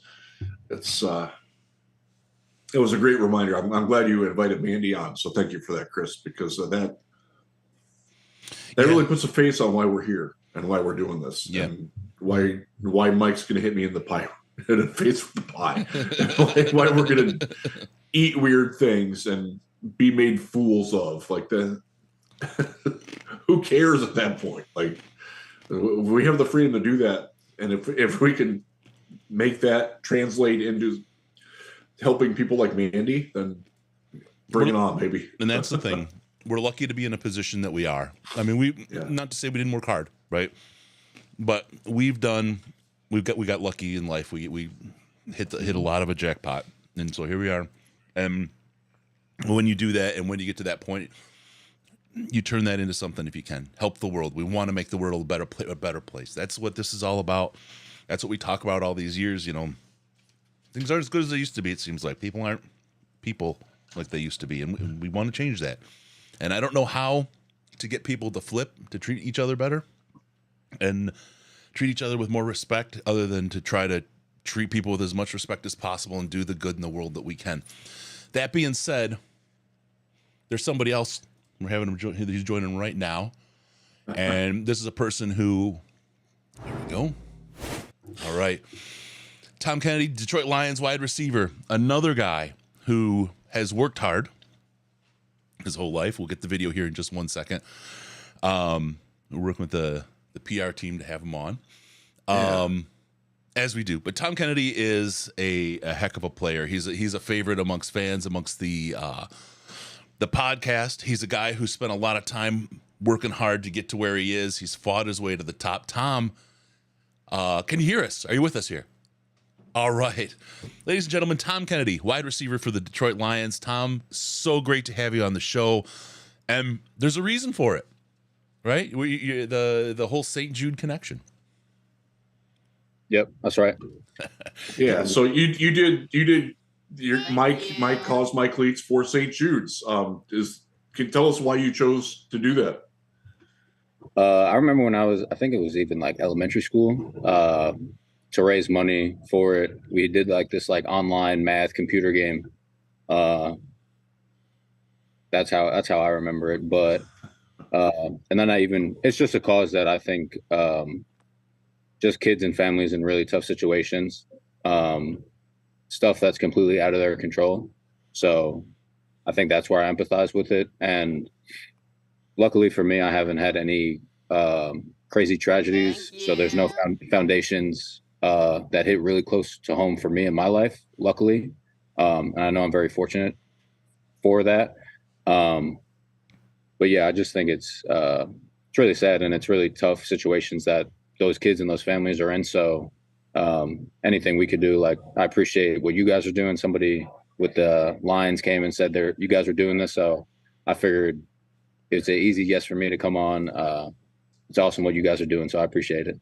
No, we appreciate you, Tom. I mean, you bring so much to the team. I mean, you talk about grit. Coach talks about it, and it's kind of like the billboard outside Allen Park right now. But you're a guy who's got it tattooed on any visible and non-visible part of your body. You're not the guy that came out #1 overall and had, I don't want to say it's an easy road, because no one has an easy road, but you've worked really, really hard, and to see these preseasons, how you just like, it's like, oh my God, this guy, he's on top. And then all of a sudden, like, wait, where did he go? Like, why is he on the practice squad? To be able to see you out there this year, and the connection you have with Jared, and the desire to get you that TD, that's really something. That's that hard work. It's going to pay off. And wouldn't it be great to see it happen against Minnesota, division rival, an unlikely kind of set where the Lions are favored in a game against a team with 10 wins, when we're sitting here with 5. This is quite a situation. It's lined up to be that storybook opportunity for you to get that big ball, man. Yeah, I'm just excited for the game this weekend. Mostly because David Blau is over there, and we've been talking trash this whole week. We're still close. Good. I'm looking forward to seeing him, but also looking forward to getting after them a little bit. I know the first time we played, we felt like it was a game that we definitely could have won. So just looking forward to kind of getting back after these guys. Yeah. So Dan came out this week, your coach Dan Campbell, and talked about how it burned him that a choice that he made might have cost the team a win. Is that sort of the perception that you guys had, or was it like I think sports long enough to know that it's not really like that? But was that something you wanted to hear anyways? Not really. I mean, he could have said, yeah, the players didn't play well enough, and I would have said, yeah, he was right. As an offensive guy, I thought offensively we had a chance to end the game or kind of put him away multiple times late in that game, and we weren't able to do so. So just basically the unit that I contribute on and I, am with, I always try to think like, what could we have done better? Stuff that's in our control. So, I mean, I don't think there were any decisions that he made that cost us the game. Like at the end of the day, the players are the ones, going out there executing. And so you've had a lot of coaches to get to this point and played for a lot of different leaders. And Dan Campbell is a different kind of cat. He's at least, from any of the leaders that I've had in my life, I haven't had one like Dan. I've had other types of leaders that fit in that mold of coaches. What's the thing about Dan that you like the most as a coach? I would say he's just authentic. He is who he is, and he doesn't try to be anything different. I think that's what all the players appreciate about him. He's very genuine.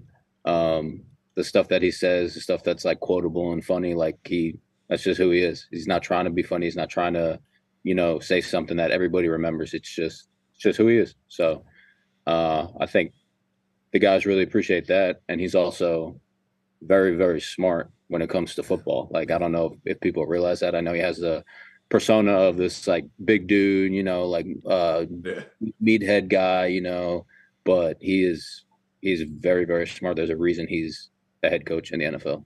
We were talking to Mike Furry earlier, former wide receiver for the Lions, played with him in Detroit for 2 years.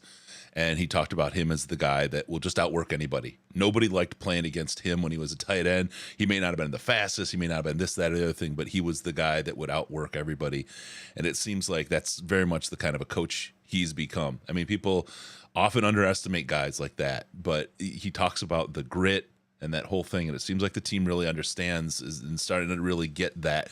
Put it in and do it right. And it'll come, because you don't have to be the first overall pick. You can still perform at a super high level, and you can be wildly successful in the league if you just put in the time and understand what you're supposed to do. Does that kind of feel like where Dan comes from? I think he definitely preaches, the hard work and stuff like that. But he doesn't kill us. Luckily, like he makes sure we're all right for game day. Sure. He's smart about taking care of us, but also there's like a happy medium of taking care of your guys, but also getting in the work that you need to get in. So, you get stuff full speed throughout the week, so you know what it's going to look like on Sunday or what you want it to look like on Sunday. So he does a really good job of that, in my opinion. So you're in the wide receiver room. I don't dare say it hasn't been this healthy yet. How excited are you guys to have DJ at full speed finally, and Josh back and Jameson on the outside? That's just got to be an incredible way to go through practice. Yeah, we joke about it. We got I think 10 guys right now. It feels like training camp, because that's usually like a 10 or 11. That's the amount that you have during camp. So yeah, it seems like everybody has kind of gotten healthy and gotten healthy at all the same time. So it's weird, because it's like, man, we got all these guys, but it's good, Yeah. There's something we've wanted to talk about and cover for a couple of years now, because it's the untold story. The guys that spend their time, a lot of time on the practice squad, and the guys that play every Sunday get all the noise, but these guys are working just as hard and playing their hearts out and working their hearts out to get that opportunity. Can you tell me what's the one or two things that people don't really know or understand about life on the practice squad for the guys that are kind of living that grind? You have the same schedule, the same everything as the guys on the active roster.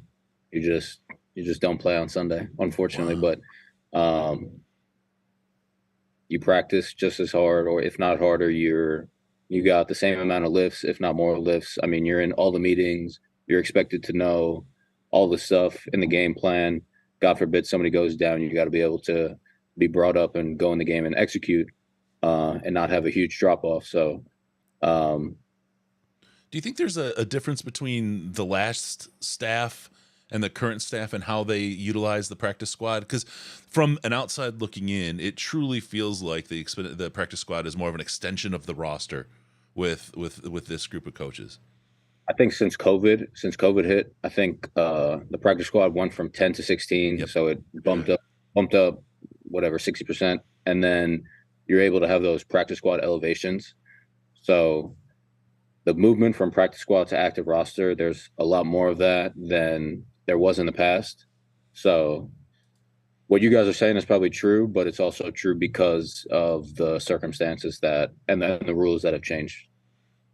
Yeah. Is just to go back to it, is there anybody, like, we know we heard about how James Houston he was beating Panay all the time in practice. Is there any defensive player that you guys notice as a wide receiver or as an offense is like, man, this guy's giving us a lot of trouble out here in the practice squad and can do more? Is there anybody like that on the roster right now?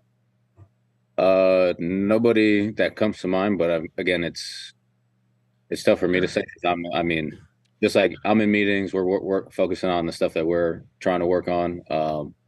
But in the DB room or in different rooms, they might be praising a guy. I'm not too sure. I'm not in those conversations. I don't want to not give somebody credit, but nobody off the top of my head. Sure.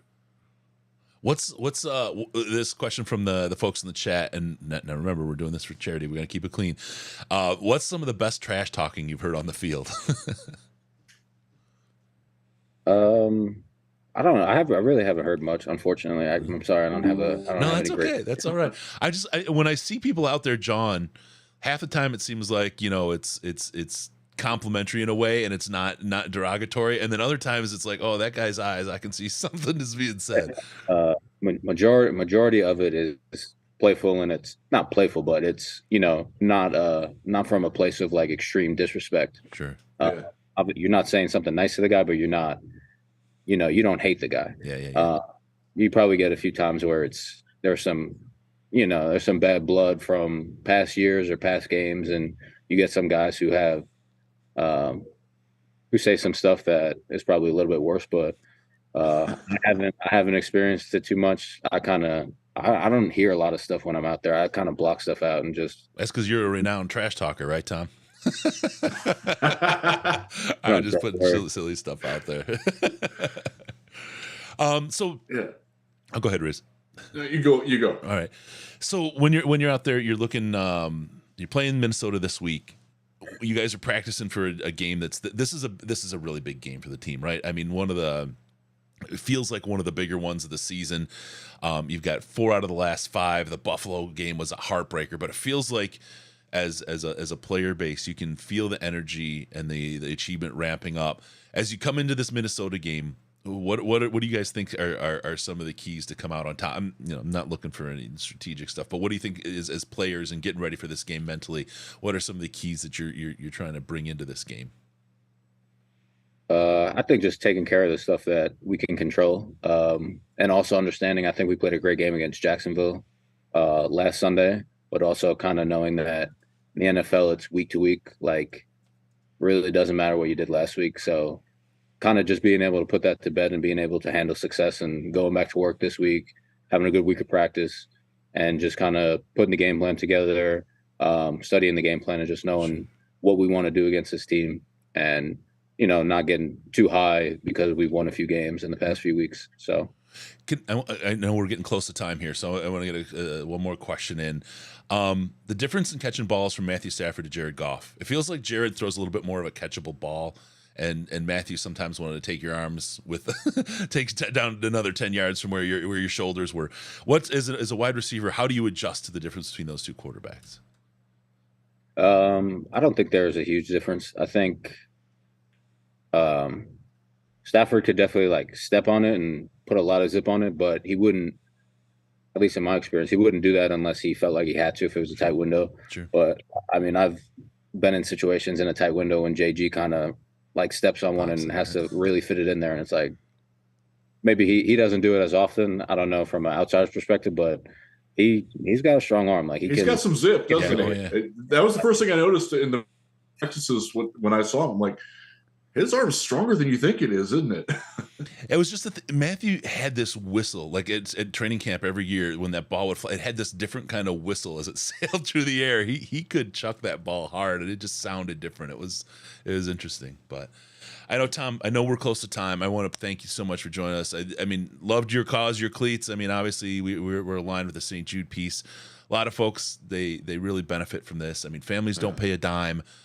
Taking care of kids, helping do the research to cure these cancers and help these families out. You were getting a ton of love in our chat section too. You got a lot of fans out here, so thanks for joining us with that. I don't know what I did. I feel I get that vibe that, fan favorite. I don't know what I did to deserve that, but I appreciate it. All the fans, I appreciate you guys. You came to Detroit and worked hard, man. That's who we are. That's what you got to do. We just talked to Mike Furry about that. He's like, if you work hard in this town, people are going to love you, and you definitely work hard. I see you out there at training camp. I see you in practice from time to time.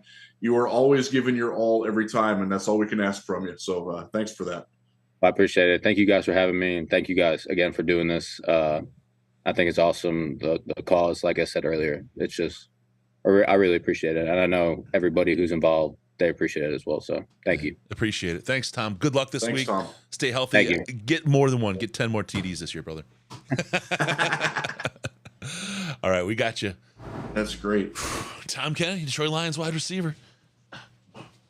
That's a good looking man right there. Like that's, I saw some of the comments. The ladies started chiming in the chat there a little bit. Yeah. I wouldn't mind rubbing those shoulders, my friend. He's he is exactly like Mike Furry was, though, a kind of guy that sort of materialized from out of nowhere. You didn't know a lot about him. He played lacrosse, right? Like, and then he comes in and he catches everything. What I marvel at when I'm at training camp and in preseason is how he's not a big guy at all, but he has a catch radius that defies his size more than any player that I can think of.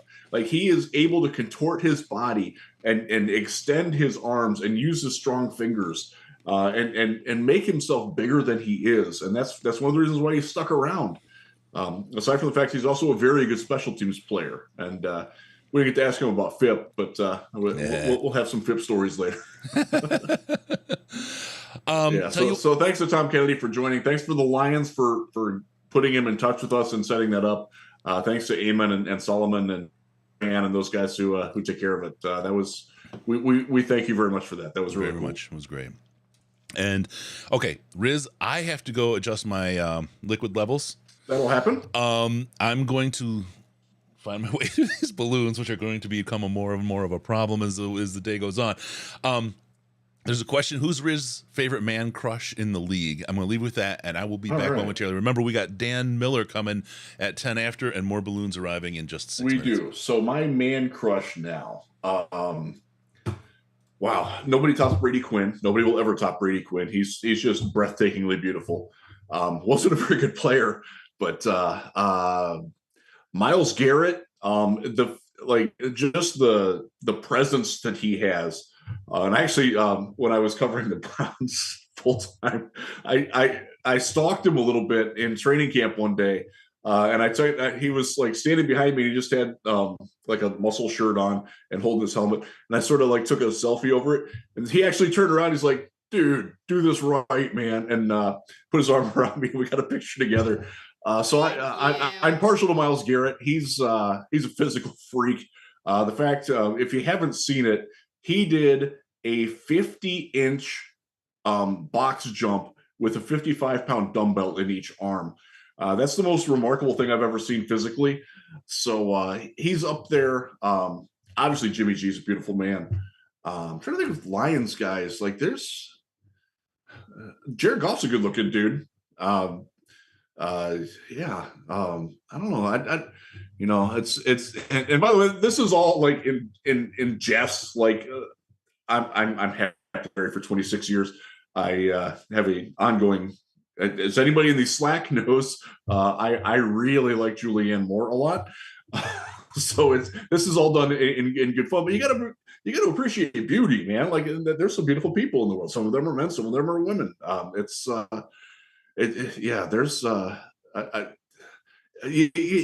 you gotta have certain types. Like my type, I like athletic women. My wife was a beach volleyball player. She's 6'2".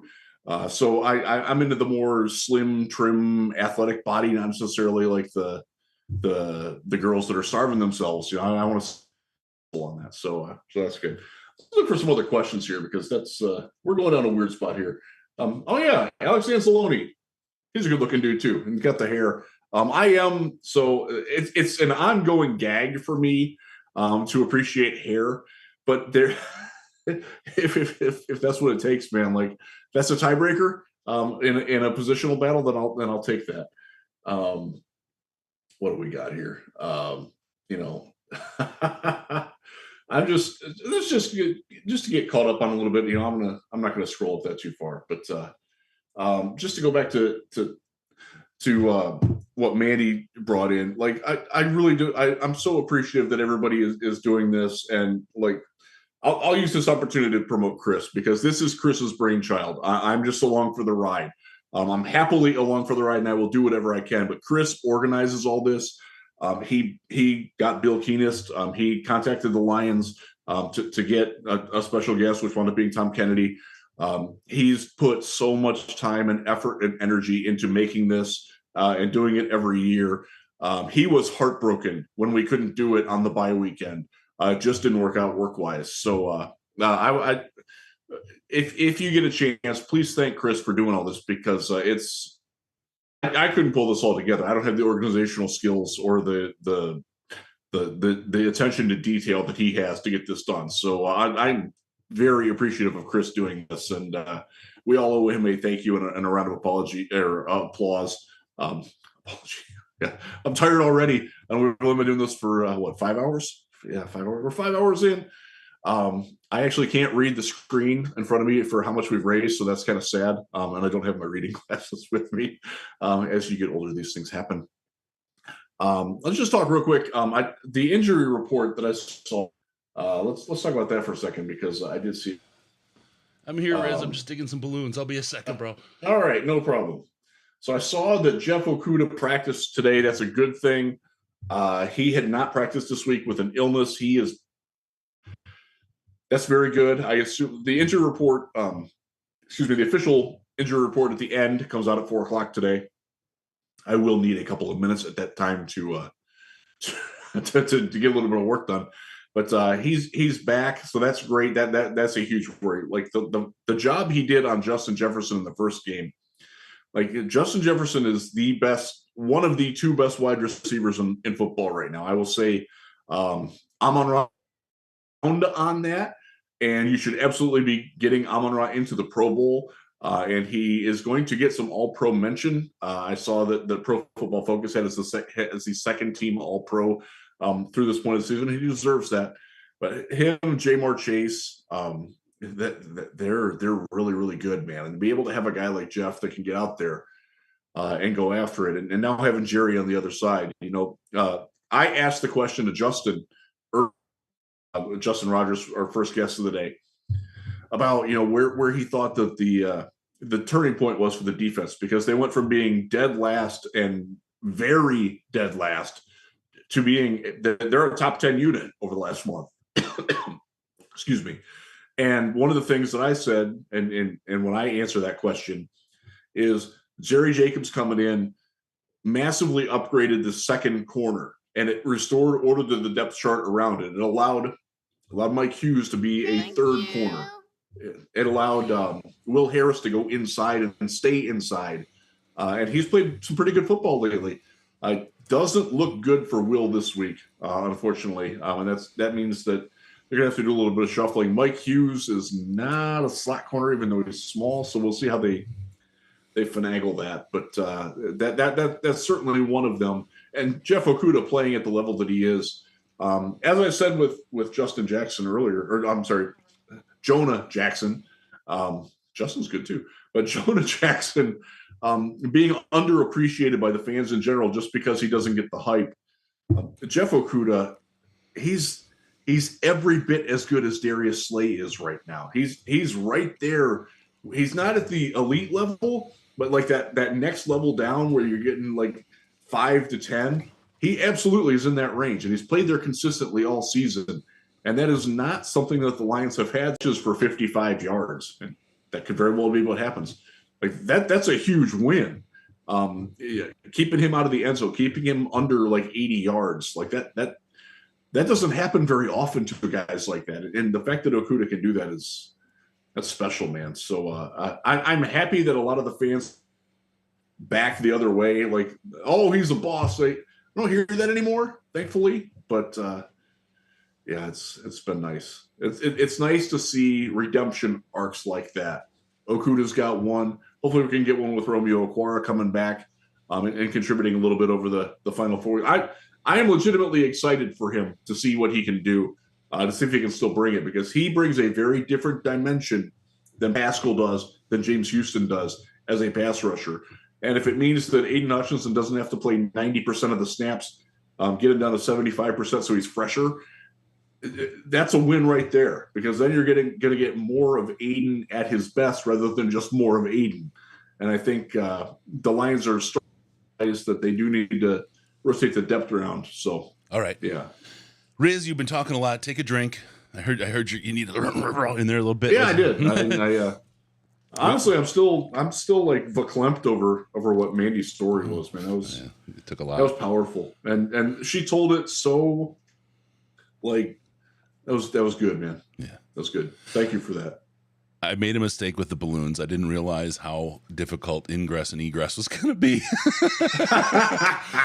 But we're covered. With the balloons, though, it's top of the hour. Time to add a bunch more. How many more are we adding, babe? 11 more. $1,100 in the last hour. Thank you, everybody. Right. That's good. We're up to $17,389.69. Mrs. DLP is helping load us up in the back. You can see, and they'll get lighter as they get closer and as it builds in. We can surround me with balloons. That's all you got to do is keep your donations coming. Thank you all for helping. Got to up this from 24 hours to 48. I only got 3 hours of sleep last night, 3.5 hours of sleep. This is going to be 24. It's going to be tough, but we'll see about it. We'll figure out how to do this. I mean, Red Bull does some magic. We'll see if they come back with Red Bull Plus next year. My wife won't kill me. Just be careful with the Red Bull. As a cardiac patient, I cannot have anything like that. This is my first one. Okay. It's the size of my head. Anything with creatinine or taurine in it is not good for anybody with a heart problem at all. Really? And if you know who Ben Albright is, Denver media gadfly is probably the best way to call him. Good friend of mine. I love Ben. He had a heart ablation from drinking too many energy drinks. Really? And had to go to the hospital for that. So keep it easy on the Red Bulls, and specifically the things with creatinine in it, because that does impact your heart. That's the one thing. I had open heart surgery 7 years ago. I'm allowed to have caffeine. I'm allowed to have salt. I'm allowed to have whatever.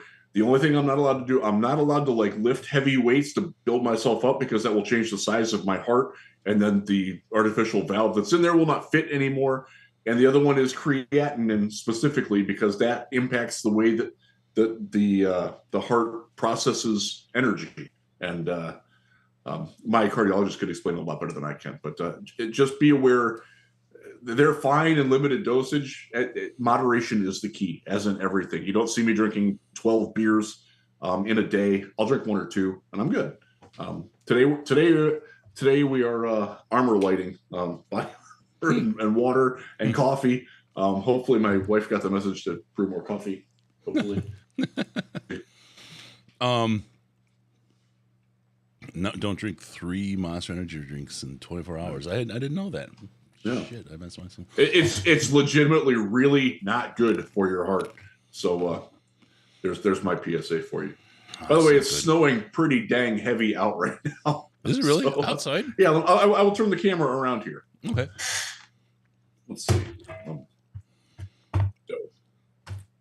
Too much Riz isn't good for my heart, because it has to pump blood somewhere else. A lot of snow out there. Dylan. Oh, wow. Look at that. Yeah. See my neighbor's cars over there. Yeah. Snow. I wonder what it's like here. My window's all blocked up because control stuff. Yeah, you're in vampire mode. Get your dark room there. 79 degrees out. Oh, I won't see 79 until April. Freezing. I don't know. Let's see. Oh yeah, those are getting bigger. So by the way, we did when I did my little bodily fluid equilibrium thing, my daughter handily agreed she's going to film it on my phone, and we will send it to you as well, so you can get a secondary view, and we can play that overnight. Put it on loop. At first, I heard loop. Zoom in on the pain and agony in my face as I get creamed. Riz's cream pie. Also, don't forget, we will be getting bean boozled. No. Yep, we've got the beans that we love to do. The ones got Riz. Riz, I think it was the lime still, not the beans. But either way, the lime was oddly bitter. Yeah, like that's what I think. Once you get through the initial sourness of it, it's really, really bitter. And so, as I said last year, when I had the rather violent reaction to a couple of the Bean Boozles, I don't see well. Also, my sense of smell and taste are heightened and have been for a long time. So it hits hard, brother. It's rough. Is dead fish the worst? I found sour milk to be the one that really. Dead fish stink bug was the worst for me. That was instant throw up, and I did it. That was about 4 a.m. And I had the bucket. Thankfully, I had the bucket, and I was still throwing up. So we did that Saturday into Sunday last year. I was still throwing up Monday night tasting it. Oh man, no joke. No, I know you said that. All right, I've got my. Since we got the view out your window, here's the view out of mine. See if I can get to show up. Whoop. Look at that. 79 degrees out today. Thank you, Mrs. That's DLP. beautiful. I see why Coach lives down there. Yeah. Just tell you, wait. Just wait. Yeah, stink bug was what killed Case. Hattori Hanzo. All right, let's hit this. We got Dan Miller coming up short. Dan Miller's here. What am I doing? Dan. All right, let me wash this down. You guys know Dan Miller, right? Oh my God, I gotta change this. Oh, he's gonna be mad. Well, he's not gonna be mad. He's cool, but I just gotta. There's like work, right? There's work that has to get done. Okay. Thank you. Let's bring in Dan Miller now.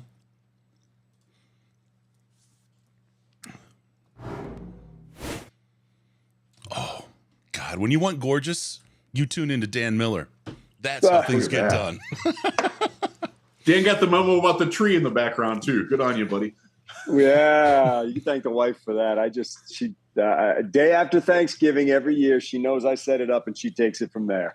That's the story at our house too. That's my job.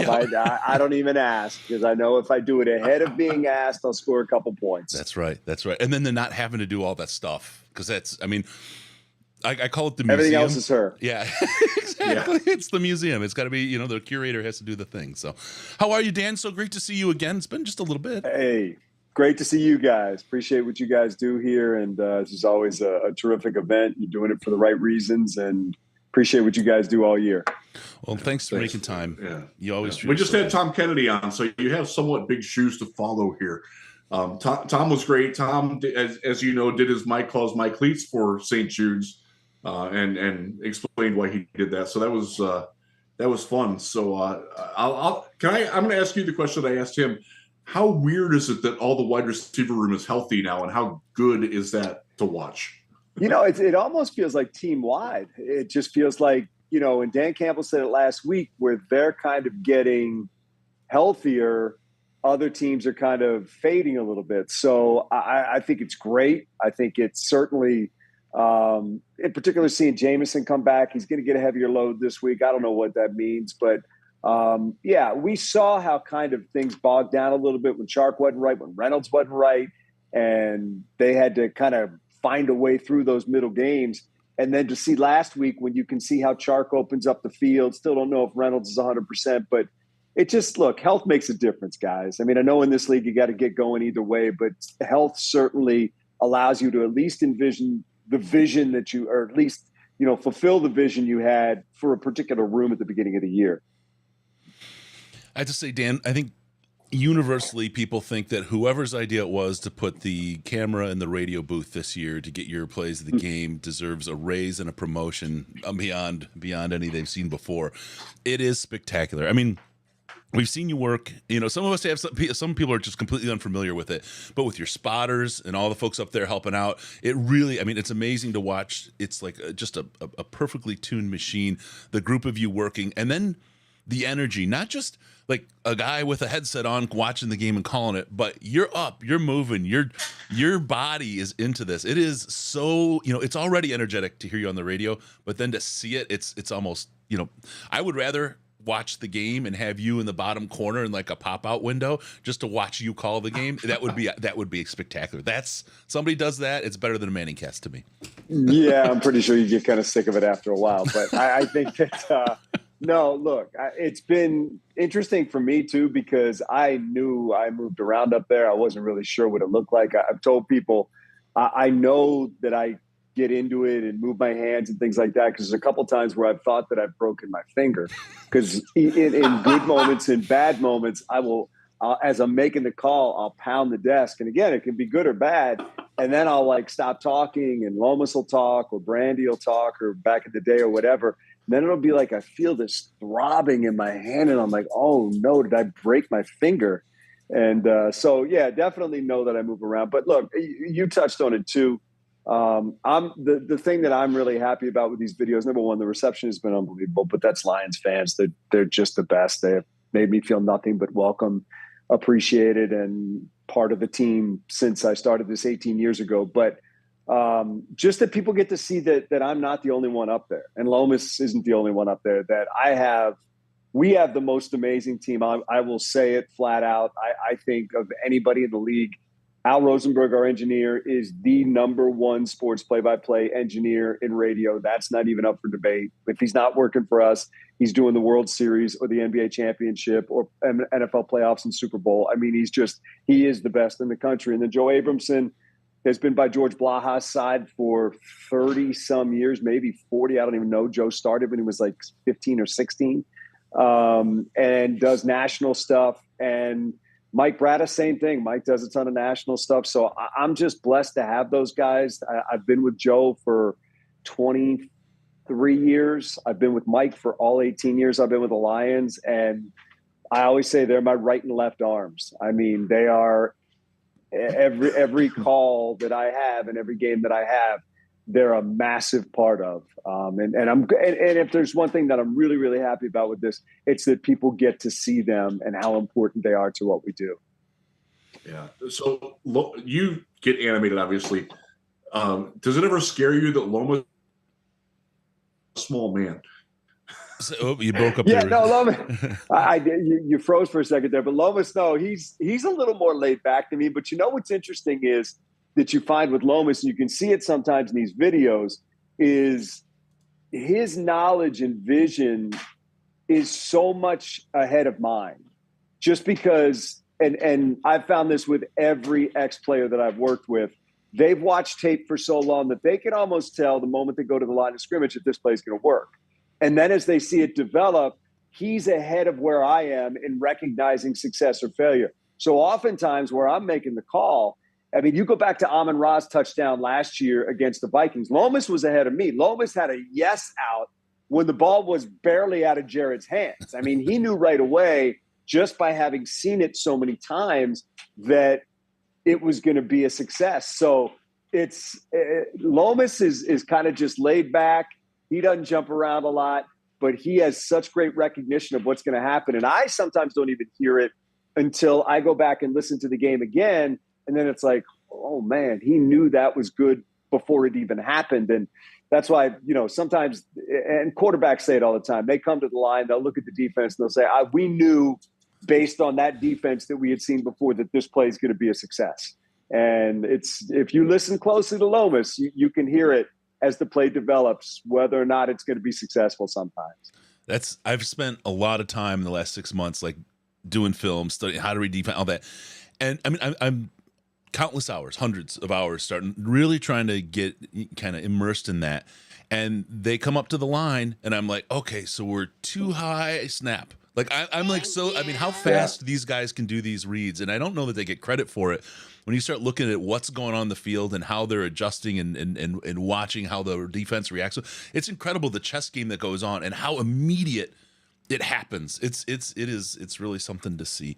Well, they get a look they like, and if they get the look they like and run the play they know will work against that look, it is. You're right. It's uncanny. I've been around it for a long time and had coaches and players tell me about going to the line and they knew right away, and it's just tells you the knowledge these guys have and the work that they do to get prepared for a game. And it's also the repetition of these guys having done it for so many years and watched tape for so long that they understand what will work and what won't work, and how sometimes they'll come to the line and be like, this may not go so well. And you got to figure a way out of it. Alert. Let's really quick. How does the current energy around the team compare to other teams historically that you've been on the call for? This is from BDR Fab in the chat. Yeah, it's really special. And look, we've seen it before. I mean, the 2014 team had it. That was a really good team. They believed in themselves. But, I can just say from this year, the beginning of the year when you're 1-6, and I even asked Coach and Deuce about it today, from when they were 1-6 to where they are right now, it's just night and day. I mean, when you know that if you play well, you're going to win, that's different. And it doesn't guarantee you anything. But there's just a difference in understanding that the things that you do work, and the work that you're putting in has a payoff at the end of it. When you're 1-6, or last year you're 0-8 or 0-9 or whatever they were, or 0-9-1, and you're still working your tail off and you're not getting the results, it's hard to have that kind of confidence and belief. But these guys now are really starting to have that, and you can sense it when you talk to the players. And man, that's what winning is. That's what winning in any sport is. And it's the belief that what you're doing, even if you get in a tough spot during a game, you're going to find a way out of it. So the answer to the question is, it's an awesome vibe out there right now.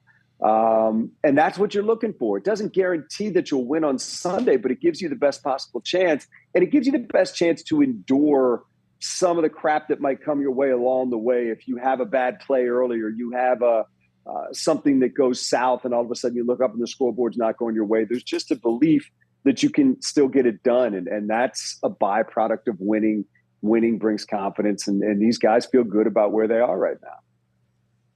Yeah. And you don't get to call blowouts on the positive side very often.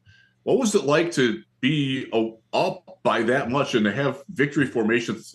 Like, that changes how you have to broadcast the game. In a way, that's a little bit difficult, isn't it? Because you're not. People are looking for different things at that point. Yeah, it's better for my stress level. I mean, I can tell you that it's much easier to deal with in terms of like that game. I think, Jeff, that there's still, because we've been through so many things. Even when it's 30-14, you're thinking, okay, that's 8-8. There's still 2 scores down. And you're still thinking, oh man, let's get further up. And that's why, when they kick the field goal to go up 3 scores, you're like, okay, you breathe a little bit now. But, a couple times this year, they have actually gotten into victory formation. That has been really cool. And it's nice, but it's, go back to last night and what happened in that game. I tweeted it when it was 16-3. They're letting these guys hang around. And sure enough, the Raiders blew it. The Rams come back and win. You have to finish teams in this league. And there's not a lot of getting comfortable until it's really almost mathematically impossible due to time and score for somebody to come back. But yeah, it was better. It's fun to see. I think the players love it. You can tell that they kind of just reveled in the ability to go out there and keep piling it on and keep piling it on. And you saw that against Jacksonville, and you saw some of that against the Giants. But look, I'm still, like probably many Lions fans, a little bit skittish when you get to that part of a game, and we've seen things fall apart before. So part of their growth is our growth. Part of them being able to finish games is us realizing and trusting that they can finish games. And that's kind of what everybody's going through right now. We've been talking about that. And not only does the team have to learn how to win, but the fans have to learn how to win too. And we're in a weird spot with that one. It's really interesting. Speaking of the fans, it's longtime fans in Detroit. A lot of people have been here for a long time and been through the ups and downs and the whole deal. We had Coach Fonts on earlier talking about as when he was the coach and comparing with Dan Campbell what he sees here. And fans dream and to kind of talk to themselves a little bit when the Lions win the Super Bowl. Oh my God, and then X, Y, and Z follows.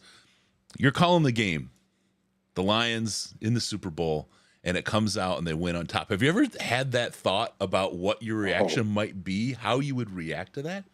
So many times. I have called that moment so many times in my car driving. I have, and I even go back one. I think it's the NFC Championship too. I think it's thinking about that moment when you realize that you're going to the Super Bowl. I think to me that's right there with it, because then you're taking that next step. But man, I've made that call. I've made notes about it. I've made notes about things that I would think about saying. And I'll be honest with you, I've driven down the road and thought about what it would mean to fans, and you get a little bit emotional. You really do, because and I don't have any doubt that in that moment I will, just because we've all seen so much and been through so much and been the butt of the jokes and been the team that never could get it done, that, man, when it finally happens, I can't even explain what the emotions are going to be in terms of finally getting there with everybody else. And just the thought of what it would mean to these fans. I mean, it'll be that way for me, but man, every fan, and I've told you guys before, and I will never change this, the best part of my job is seeing fans happy. And to think of that moment when they will have realized what this team is doing and has done, then I think that would be just incredible. And I can't tell you how many times I've done that to myself driving down the road, both Super Bowl and NFC Championship game, and dreamed, and people might drive by me and look at this idiot screaming in his car, and that's me. Think of all the years of practice. If you don't dream, then probably shouldn't be doing this. We shouldn't be. We all dream. That's why we love this. We think about what the ultimate result could be. It's not just about what is. It's about what's possible. And I think we all think of that moment. And I'm not somebody that believes, they're cursed and they can never do it. No, you just need to make good decisions, play good ball, draft good players, develop good players, and then they have the same chance as everybody else. I think about it a lot in the context of the Red Wings back in '97. It had been, I think it was like 43 years without a championship. I used to go in the late 70s and early 80s. They'd give away a Jeep Wrangler at every single home game because only 3,000 people were showing up at Joe Louis. Those were dark days. And to watch them slowly build to what they became, and then the near misses, and then the President's Cup trophy winners, and then they lose out in the first round, and just it was that same sense of like, come on. And when they finally broke and did that, the city, and it's a light, and not in the way that negative people think about. The city, like a weight was lifted off the shoulders, and Detroit is a special place, and people are different. I mean, I've lived all around the country, and there's a personality of the people in Detroit, and they all, of course, as a fan, but they almost deserve that victory because of all the times, like you said, the naysayers and people making fun of it and being kicked when they're down. This is the kind of thing that I see LA win it last year. They bought it. They've forgotten about it by now. I lived there for a while. I know they've moved on. If nobody's winning, then I'm going to be out hiking. I got plenty of other things to do, and I'll jump on for the moment. Detroit would live and feast on that feeling for years, and it'd be so well deserved, and they would truly appreciate that. Yeah, there's no doubt. And the Red Wings' first Stanley Cup was right before I got here. I got here during the run to the second one in '98, and I think.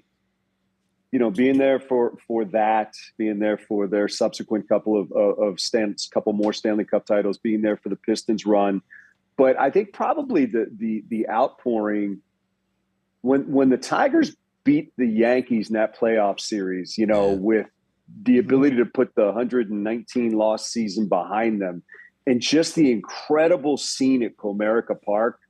I just remember how incredible that was. And I think you take that, and honestly, I think you multiply it a little bit. And it's nothing to do with the Tigers. I think it's just a longer period of frustration. And it's all the things that we've talked about. And guys, I've had this conversation before. I don't think there would be anything that would compare to it. And I don't know if there'd be much that would compare to it around the country. Maybe when the Cubs finally won, or the Red Sox finally won, or something like that.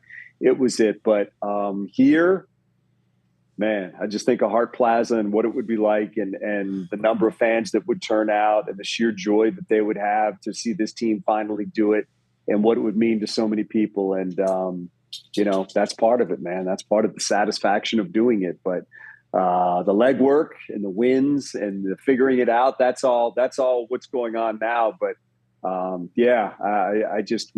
we're blessed here. And I think, to your point, it's the shared experience, I think, and the deep roots that people have here.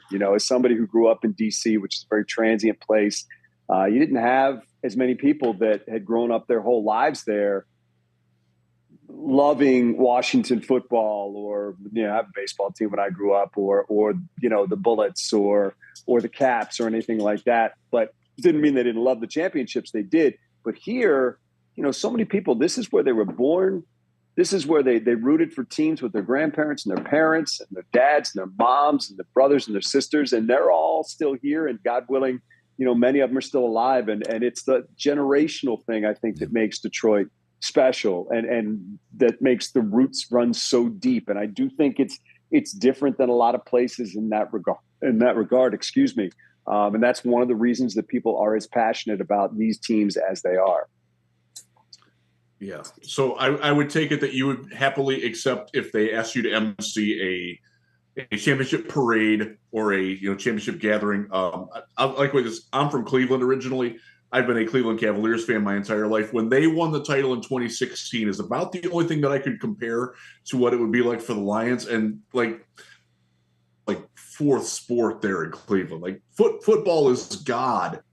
And to do that in Detroit, I would love to have you. So I'm going to nominate you, Dan, to lead the parade and lead the ceremony that comes on, and the millions of people who will be lining the streets for that.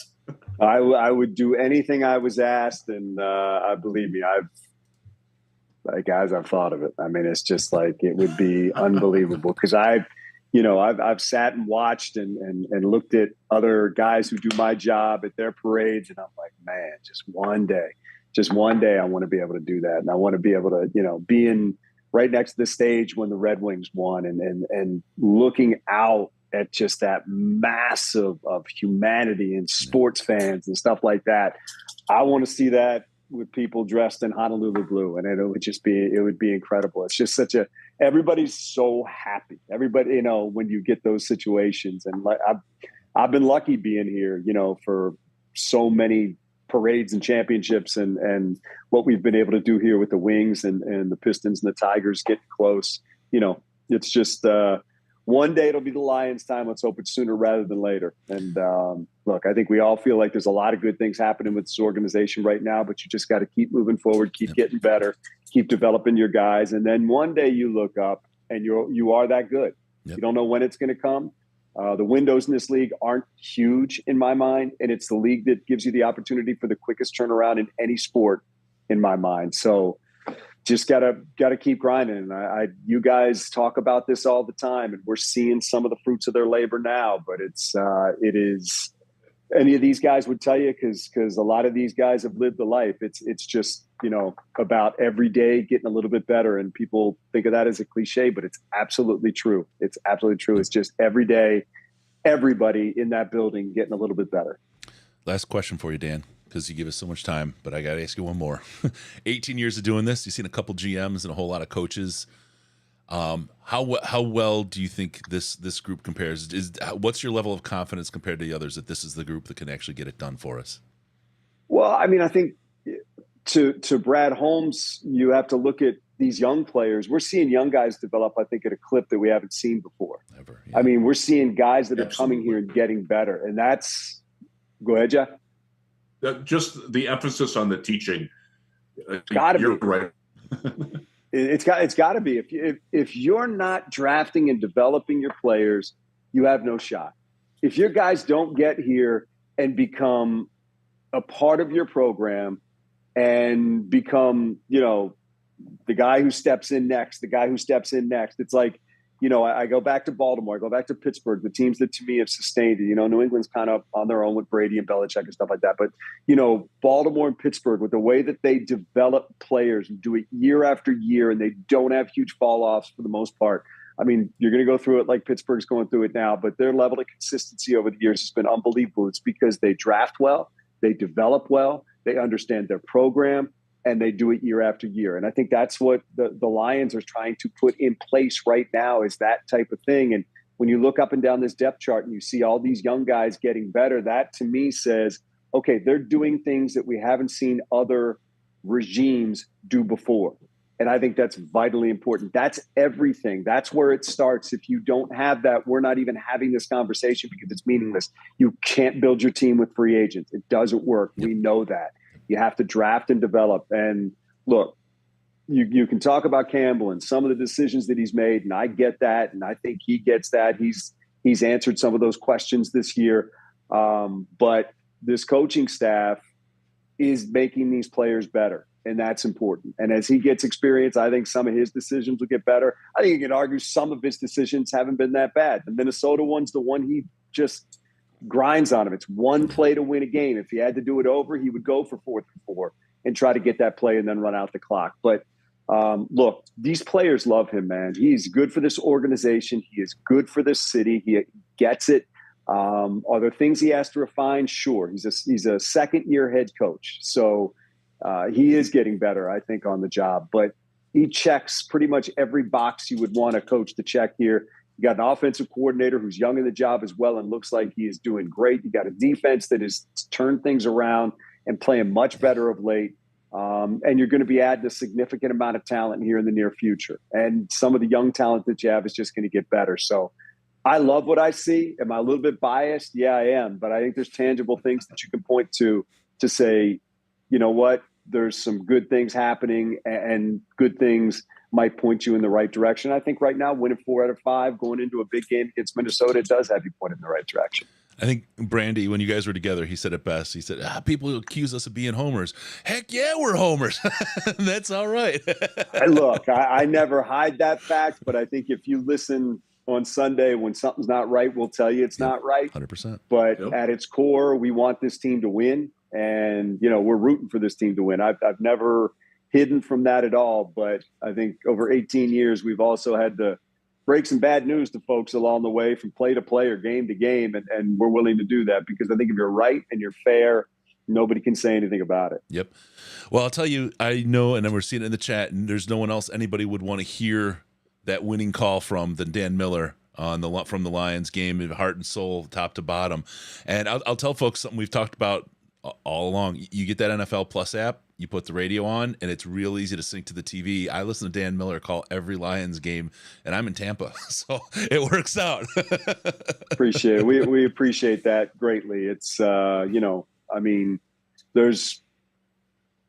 it's beyond humbling. These fans are unbelievable, and somebody sent me an email the other day, and he said, I feel like kindred spirits. I feel like we're brothers, and I said, man, we all are. And we're all of us that have been through the ups and downs with this team and have our heart set on this team one day giving us what we want. We're all brothers. We're all in this together. So these are the best fans in the world, man. And to have them, react the way they do to our broadcast, we're blessed. We love doing what we do. And there's no words that I could ever say to express the gratitude and appreciation that I have to them for the way they've accepted us, treated us, the notes that I get and things like that. They're just the absolute best. And man, I just hope one day we all get what we're looking for. And first and foremost, I hope we get something on Sunday. There's nothing better than watching NFL films and hearing your voice, Dan. And I know you hate it when you hate the flattery, but it's not empty. It's honest to God. We just talked about this in our show earlier this week that, when we watched Megatron, or like when I watched Barry growing up, I knew it was great. I knew it was fun. but it didn't register in my mind that it was a generational talent that I was watching play. And even with Megatron, as I got older, and now that I'm a crusty old whatever, I've come to recognize around me and be able to in the moment recognize things that are really, really special. And the calls you do, Dan, again, I've lived around the country. Your calls on the game are something very, very special at a level that I haven't heard at any other market for other teams, and I appreciate what you bring. It means a lot to the fans. When I first reached out, it was a result of I'd moved to California with my family. We knew nobody out there, and I'd go out my garage to mess around for a Sunday afternoon. I'd put the radio on, I'd stream it on the internet, and I'd hear you guys, and it brought me right back home. It was something that was very, very kind of my link back to where I came from and my roots. And you establish that role that you have, that voice that you have brings people together, and it means a lot. And people, from my experience of not recognizing these things, I hope that they recognize what they have in Dan Miller and Lomas and everybody calling the game right now, because you guys do a spectacular job. I appreciate it, Chris. That's kind. And, I'm blessed to do what I do. And I work with, as now people can see, I work with amazing people. So man, it's yes, you do. It's fun going to work, and it's even more fun when they're winning and doing what they're doing now. So I just love, hearing today that it's standing room only being sold now, and knowing that this place is going to be lit on Sunday, and looking forward to that. So, 65, 66, 67,000, whatever it ends up being, of people in there cheering for the Lions that's heaven, man. I can't wait, and I'm looking forward to it. So I appreciate it. All right. Let me ask you guys before we go, where's the money going here? How do people donate? Oh, well, I'm glad you asked. First, I can look on the screen and see that.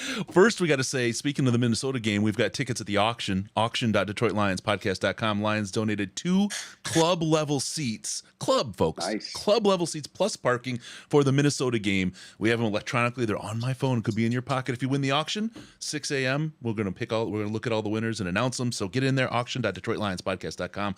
A bunch of great stuff, merchandise, signed merchandise, all kinds of good stuff up there, and the really awesome Campbell and Holmes print. It's a 24-inch by 24-inch print in the Calvin and Hobbes style. It's really something special. And then also stjude.org/DLP. If you don't want the stuff and you just want to throw a couple bucks towards St. Jude and help the cause, stjude.org/DLP. It'll get in and help sick kids and their families, and it doesn't cost them anything. It's one of the best organizations out there. So thank you all for doing it. Dan, thank you for your time, man. You've always been so good to us. You are a gentleman, a scholar, and you're damn good at your job. Well, you guys are as well. I appreciate what you guys do, and you guys keep the fans engaged all year long, and it's awesome. And I appreciate you guys very much. So thank you for having me, and let's go get this thing on Sunday. All right, go get Amen him, to Dan. that. Thanks, Dan. Thanks, Dan. Great job, guys. Appreciate you. Thanks. You too. Cheers. All right, Dan Miller. Boy, what a day. Star-studded. We're not even 6 hours into this, and we've had so many great guests already. Coach Fonts calling in spontaneously. That's wild. Yeah. But that tells you how important the Lions family is to Coach. And he last coached in what, 97, 98, that? Yeah. So I think 98. Yeah.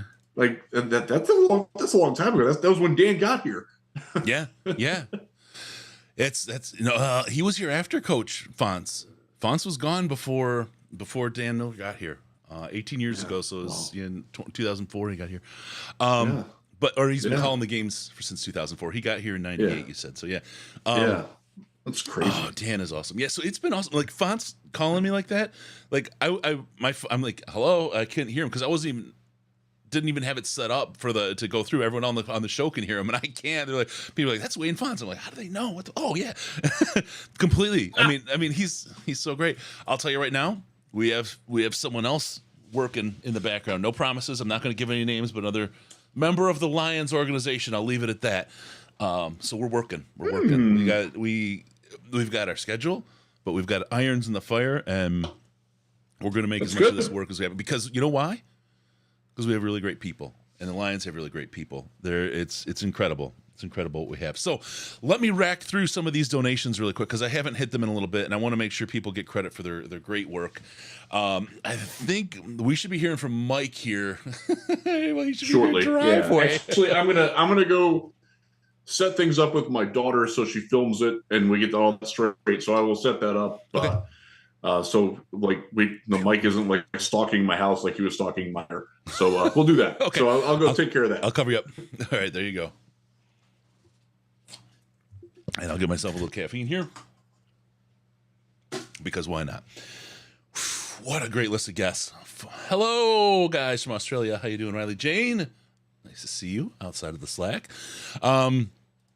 Absolutely, the appreciation is greater for moving away. I'm telling you guys, when my family, me, my son was 2.5, maybe younger, and my wife, we moved to Southern California from Detroit. Lived in Detroit my whole life.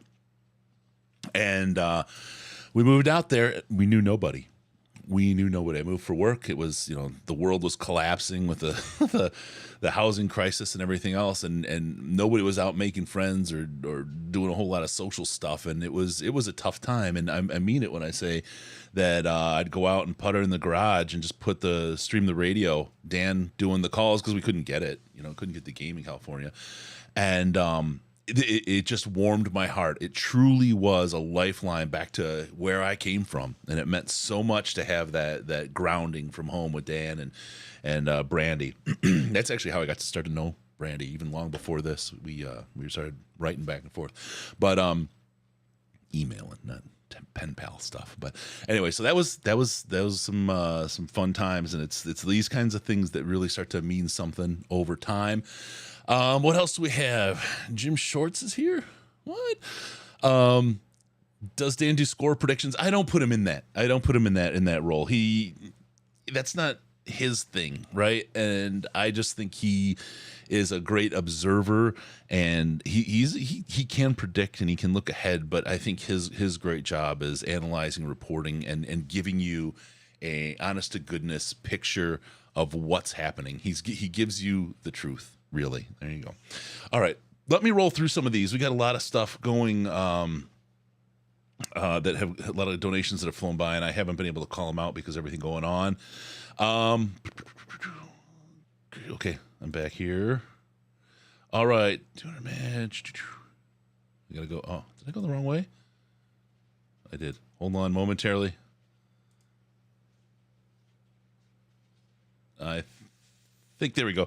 In Kingston's memory, thank you, Steve Shattuck, $20. In memory of Kingston, thanks for the work you do, Michael Kalinov, is it Ski? Hold on, it's cut off. Kalinowski, yes. Thank you, Mike, for the $20. Fab, $85.85 in honor of Tom. Joe B from San Diego, $100. Good cause, go Lions. Thank you. Steve Shattuck, another 20. Floundericious. Fix the numbers, 34-17. We're at 17-603-14. We didn't fix the change there. Jerry Salmier. Oh, he told me. I think that's right. Between cream pies to the face and Chris messing with balloon knots, OnlyFans has to accept your application now, right? I expect him to. I don't know what's going on. Anonymous, $12.34. Broke the numbers. Christian Lucius.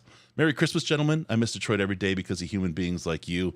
God bless. And Jeff, God bless you, and Jeff, now you brighten my football soul each week. God bless the children, your friend Chris from Vegas. Thank you, Chris. Adventure Bud, love your work. Love St. Jude. Thank you, guys. And David C., thank you as well. Thank you all for donating. stjude.org/DLP. You guys are all the best for helping do this. He's not here. We're going to pie him no matter how much money we got. We're just going to get a pie. I think he's going to forget the number. So we're just not going to tell him. All right. Nobody go in the chat and let Riz know how much money we were supposed to raise, because we're going to get there anyway. We got some fireworks to go off at 20K and at 30K as we get to those numbers. We are just about 6 hours in. That's 25% of our 24-hour run. Let's see. How long till you start getting your caffeine from... No one tell Jeff I'm hiding in the closet behind him with a butcher knife. I want it to be a surprise. I feel like that's something Micro Mike would say. Do I miss living in Michigan? It's funny. I do. I miss it. I miss Michigan a lot. And I'll tell you why. It isn't the weather. It isn't the roads. It's 110% the people. I say that, and I mean that from the bottom of my heart. The people in Michigan and Detroit, you're different, and you're different in a great way. Spent a lot of time, like I said, in California. I'm in Tampa area now. Traveled around the world, for different reasons, for work and stuff. And there's nothing like Detroit. Dan talked about Washington, D.C. being kind of a transient city, very much like that down here in Florida, very much like that in California. People come and go, and it's just a different kind of place. There's not a soul like Michigan. Michigan has a soul, and I haven't felt that anywhere, and I've spent a lot of time. So I miss Michigan a lot. I would love to be able to live there, but leave in the winter. If it wasn't for football, so I'd leave after the football season's over and go somewhere warm for a while. Let's see. I miss Michigan purely because of my friends and the beer. Donate $25 from Regina, Saskatchewan. Thank you, Luke. I went right to their website. I don't know if there was a link to the DLP. Yes, stjude.org/DLP. I've got to make that bigger. I hate to make it gaudy, but let me see if I can do something about maybe making that bigger and then flipping it around. So we'll do that. What else do we got in here? I keep debating moving back, but some things keep me away. I'm interested in what those things are because, there's things that, nowhere's perfect, but there's a lot of great stuff in Detroit. So, all right, maybe that'll be a little better. Maybe you can see that one a little better now for donate now at stjude.org/DLP. Let's see. Lived in Ohio, Virginia, Georgia, Florida, and Michigan. People are better than them all combined. Yes, Justin, I agree. Happy to do like a little mailbag right now. Can attest to that regarding Michigan. You guys made this workday fly by. Thank you for this. Oh, thank you for staying with us, Matthew. Appreciate it. I mean, it's about an entertainment, and it's about trying to do some good in an entertaining way. And it wouldn't be possible without you and everyone else tuning in and donating and doing all this stuff. Don't forget about our auction.detroitlionspodcast.com, auction.detroitlionspodcast.com. I'm going to do a quick check over there because those I can't believe that the tickets for Chicago are going for more than the ones for the Minnesota game. The Minnesota game is going for, holy crap. Wait.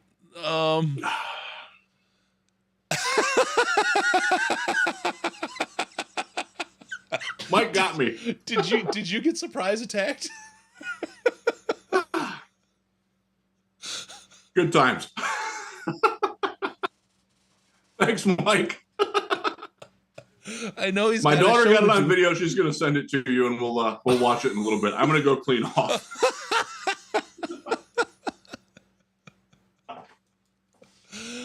Oh my goodness! Oh, that is awesome. I gotta imagine that was a surprise attack. Well, I'll get the video. I'll watch. She's sending it to me right now. Okay, we'll get that. What crazy stuff. Okay, gotta keep watch. Leaving about an hour ahead of Detroit. My daughter's cheering at halftime with the Lions cheerleaders. Congratulations, Nostradamus. That's great to have that happen. Those kinds of things are great. It's nothing better than being a parent, I tell you. Gotta love a surprise cream pie. I mean, there's supposed to be consent and warning. I don't know what's going on here, Riz. We'll have to see the video. This is going to be a lot of fun. This is going to be a lot of fun to see. I travel a bunch for work, and I can say that I enjoy Michigan the most. Born and raised, and I love it in Bears country now. Yep, I got it. What else do we got? Jackpot, nice micro mic. Yeah, nailed him. That's awesome. I can't wait. As soon as I get this video, I will have it up. I've got us all set up to be able to watch that. So we got some great stuff here. Let's see. I don't know. I should have set this up so I can share it. But the tickets for Minnesota, one of the most important games of the season coming up. They're only going for $100 on the auction, including parking. Parking alone is like $75 or $100. This is right there, Lions parking. $100 for parking and 2 tickets at club level? Are you kidding me? Get in there. Auction.DetroitLionsPodcast.com. I am going to snap up that Frank Gore helmet if somebody else doesn't want it, because that thing's going to be worth a ton. And I'm not like a resale collector. Good jerseys, Penei Sewell and Jamal Williams are way up there. Yeah, Sharks going well. Our Warriors there. There's a great fishing charter, Steelhead River fishing charter. We'll see if we can get someone who enjoys grizzly outdoorsy things, and maybe if they want to go along for free too. I don't know if we can make it happen, but it's not part of the auction. But if we can make it happen, we will, just for the pictures alone and the stories.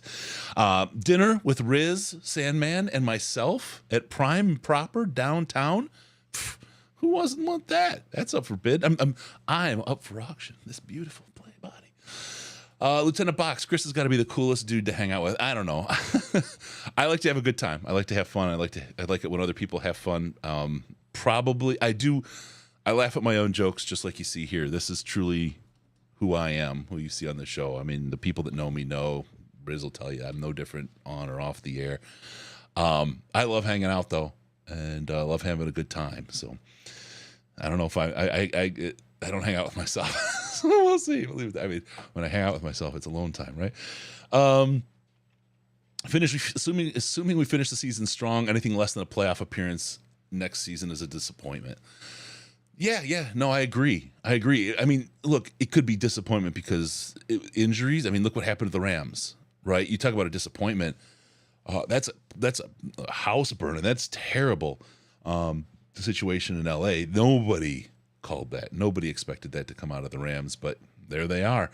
So it would be a disappointment. But why? I think there's the why that goes along with it. So don't worry about it, Duncan. These nuts. We will have pictures of that. We'll get that out there for sure. Not sure what's worse, living in Bears company or being an hour away from the Cheesehead Stadium. You just got to hold your head high. I had a meathead Bears fan I worked with for a long time. It was, and when your team was doing as bad as they were back then, it was hard. It was extra hard. It really stunk. I've been managing my subscriptions so I can get afford to get back in the chat. Slack chat. Would love to join the most intelligent Lions chat on the internet. Matthew, oh, you are so good. So see how intelligent this guy is. Already intelligent. I'll just hit it real quick. Patreon.DetroitLionsPodcast.com. Patreon.DetroitLionsPodcast.com. As long as you donate as little as $5 a month, you can have access to the most intelligent Lions chat on the internet. This is the scavenger hunt. Everything got scrambled, Samuel, because of the date change. It was a mess. We may still do a scavenger hunt here this spring. I want to get past we were worried about snow and people racing around too much and, liabilities and all those things. We will do it, and all the money that we do from that will be for St. Jude, or we may just do it for fun. We've got some really good ideas for that, provided no one takes them between now and then. We've got something we've got the foundations for something really, really great, and I think when we put it out, it'll be something special. So think spring, okay?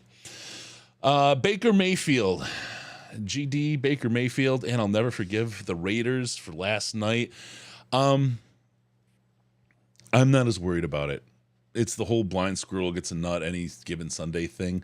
I don't think it's as broken as it was. I'm not going to overreact. And maybe it's not overreacting, but I think the one thing I keep talking about is just like with the Stafford trade. Did they win? Did we lose? Are we tied now?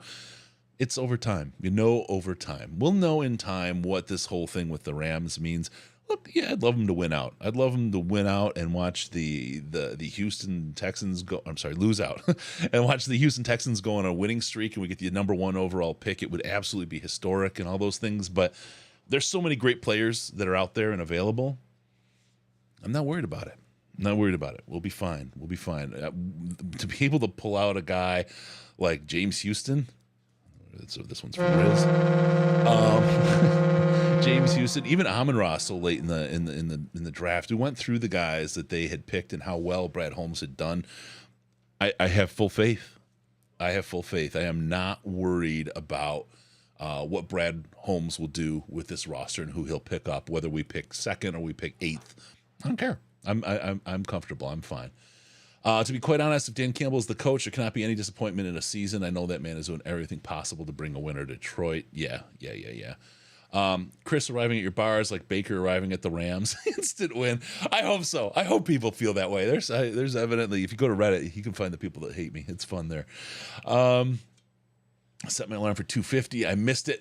So we're going to have the video, 9 Drinks. Don't worry. It all happened without me. Or without us. It happened. I don't know if it was a sneak attack from Mike or what. Welcome back, Jeff. We'll get more information on that. I'm in the process of emailing you the file. Okay. I'm getting the file right now. We'll get that in here and we'll find out exactly what happened with Jeff's face smash pie. Yeah, I'm working on it. My daughter did video it. She's a teenager, so she knows how to do these things. So how's your eye? The file is too big. I'm having to trim it just a bit, but I'll figure it out. How's your eye? Do it as a drop. I'm good, thank you. There was some surprising amount of pie in my hair and my face and my pants, and there was cream everywhere. It was glorious. It was. As I told my wife, it was better than a Bean Boozled yesterday. All right. I'm just running through the chat really quick, man. And I'm going to self-indulge. Why does Reddit hate Chris? This is the Detroit Lions and Reddit Connection podcast. I know, man. I know. Can I share the pie to the face in the Slack? Yeah. We will drop that in the Slack as well. Yeah, we will. It's working here. Riz took a shower in the day after pill really quick. Oh my God, he really got me. Yeah. Oh yeah. I'm watching it now. Oh, Kenyon, I love it when there's cream everywhere. But yeah, but how do you clean your face, for Kenyon? That's what I don't understand. Link to St. Jude. stjude.org/DLP. stjude.org/DLP. Right. That was a Kenyon is not the guy joke. I love you, Kenyon. stjude.org/DLP. Donate direct. It'll show up, and we'll help get this whole thing kicked. Thank you for everybody for taking part in helping this thing go better and continually go get more and better the whole world of St. Jude and the people who are sick. I'm going to do some work here in the background in a minute to get to where we are and how close we are to the 100,000. I could do the math right now. I think, oh my gosh, we're about halfway, Riz. Oh, we're over halfway. Are we? Yeah. That's awesome.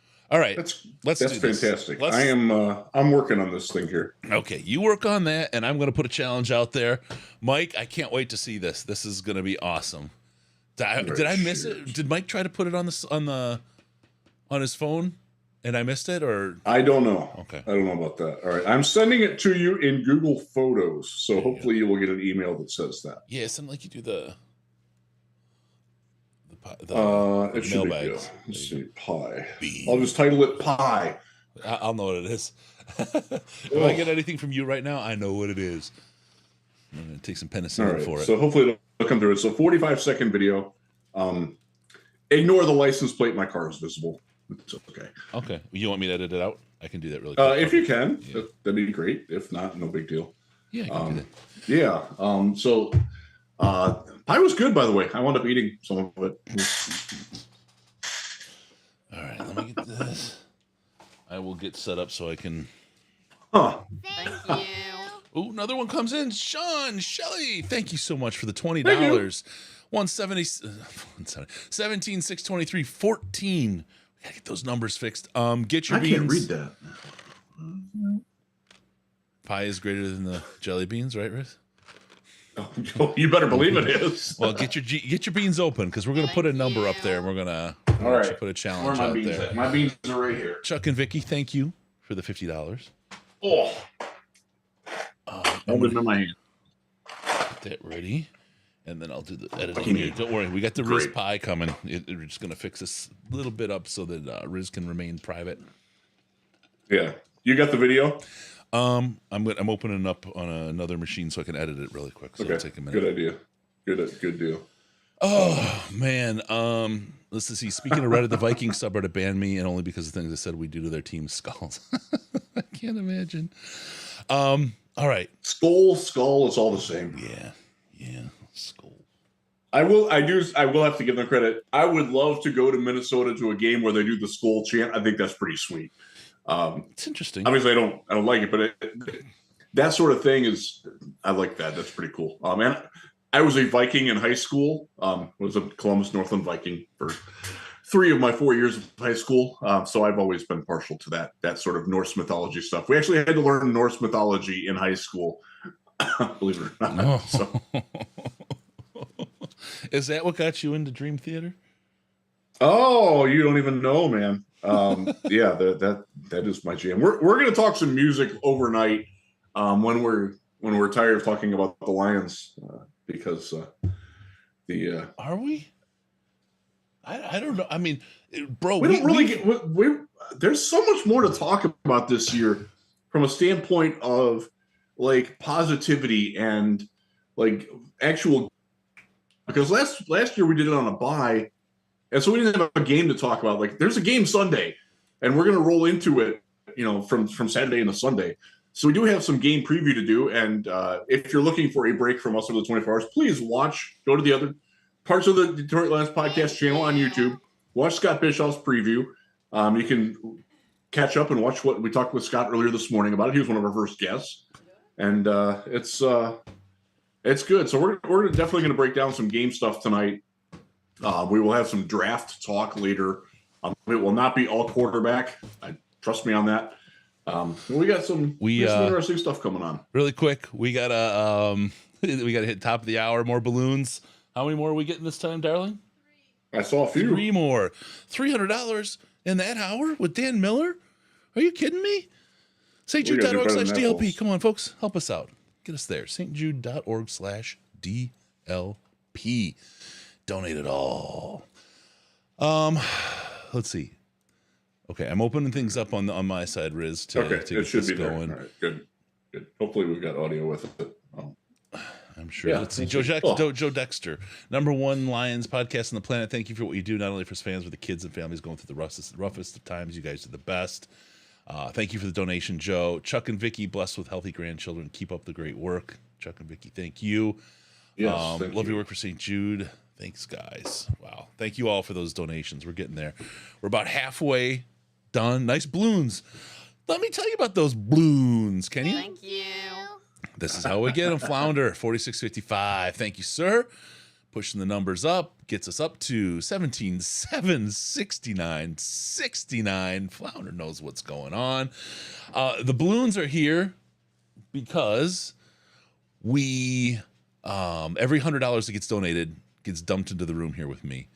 And the idea is that I did loose calculations here. I'm not an engineer, but this room should be, if we hit our goal, this room should be full basically of balloons. So at the end, I look like some kind of circus monstrosity at the end of the broadcast. And the idea is fill the room with balloons by donating, and it should be a lot of fun. It gives a good visual. All the balloons, because it's in the back, they're kind of darker, but they're getting lighter and lighter as they fill in here. The one thing I know that they've done is serve to make go in the bathroom like an obstacle course. It's a monstrosity. To do. So that's that. That's where we're at. Okay, 17,769 at 3 p.m. Added 380 last hour. So that was 3 balloons. We gotta get better than that. So Riz, let's do this right now. We're at 17,769. Let's go once we crack 19,000. So it's $1,300. That's not a whole lot of money, right? We will each bean up with a bean boozled. Fine. Yeah. Great. Let's see. Come with so these were. I'm looking through the Dan Campbell press transcript from today, and also Deuce Staley. So, seeing if there's anything interesting that came out. Let me look at the flavors while you do that. Are they here on the back? Oh, they're on the back. Let me do that. Dare to compare. Sounds like Dan is very confident that Romeo will play this week. He said, I'm confident. He's gone the last 2 days. He's going again today. There's been no setbacks. Every week he's taking a little bit more practice reps, and so he's involved. I don't know how many snaps he'll get, but we'll see him going and having a role for us. So it sounds like Romeo will play this week. Joseph McAllister, a hundo in here. Thank you, sir. Yes. Another balloon watch every week. This is my favorite thing you do. Thanks for being good humans and finding other good humans. It's not hard in the Detroit Lions world. Oh my God, I didn't mean to click that one. The Detroit Lions world is full of great people. We're just lucky to be able to work in this place. Riley Jane, I still remember being the one who got the total to 69, 69, 69 last year, and I'm sad I don't get that opportunity to do it again. You know, Riley, we could get it to 69,000. 69. If we really, I mean, just that would be just something else. Suggestion. That'd be great. Stick around. She's in Australia too, so she's like, yeah. It's probably tomorrow there, isn't it? I hope it's tomorrow's. Am I sleeping? Riley? Please tell me I'm sleeping. Okay, let's go through these now. Riz, #1, you're on a snap count for the beans.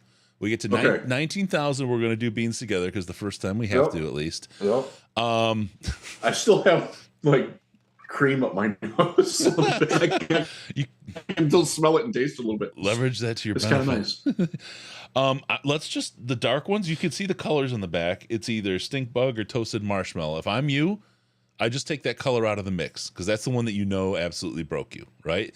So if you look at it, because it's an either or thing. So let me walk through. What? Yeah. Some of these are Mike, thank you. Unsavory. Really quick, I do have to. While Mike's still here, I have to say thank you, Mike, very very much for doing this. This was spectacular to see Riz roll. It was great. Like it was that. great. It went very well. Thanks, Mike. It was this was a good one. This was a good one. Liver and onions and cappuccino is one color. Another color you get. I don't hate liver and onions, so that might not be the worst. Yeah. Rotten egg and buttered popcorn for the next one. I don't like either of those. I'm not sure there's a better one there. I don't like popcorn. I don't like popcorn. Barf and peach. I don't like peach either, so that's a loser. Ugh. Booger and juicy pear. Love boogers, so I'd be frowning on the pear. Stinky socks and tutti frutti.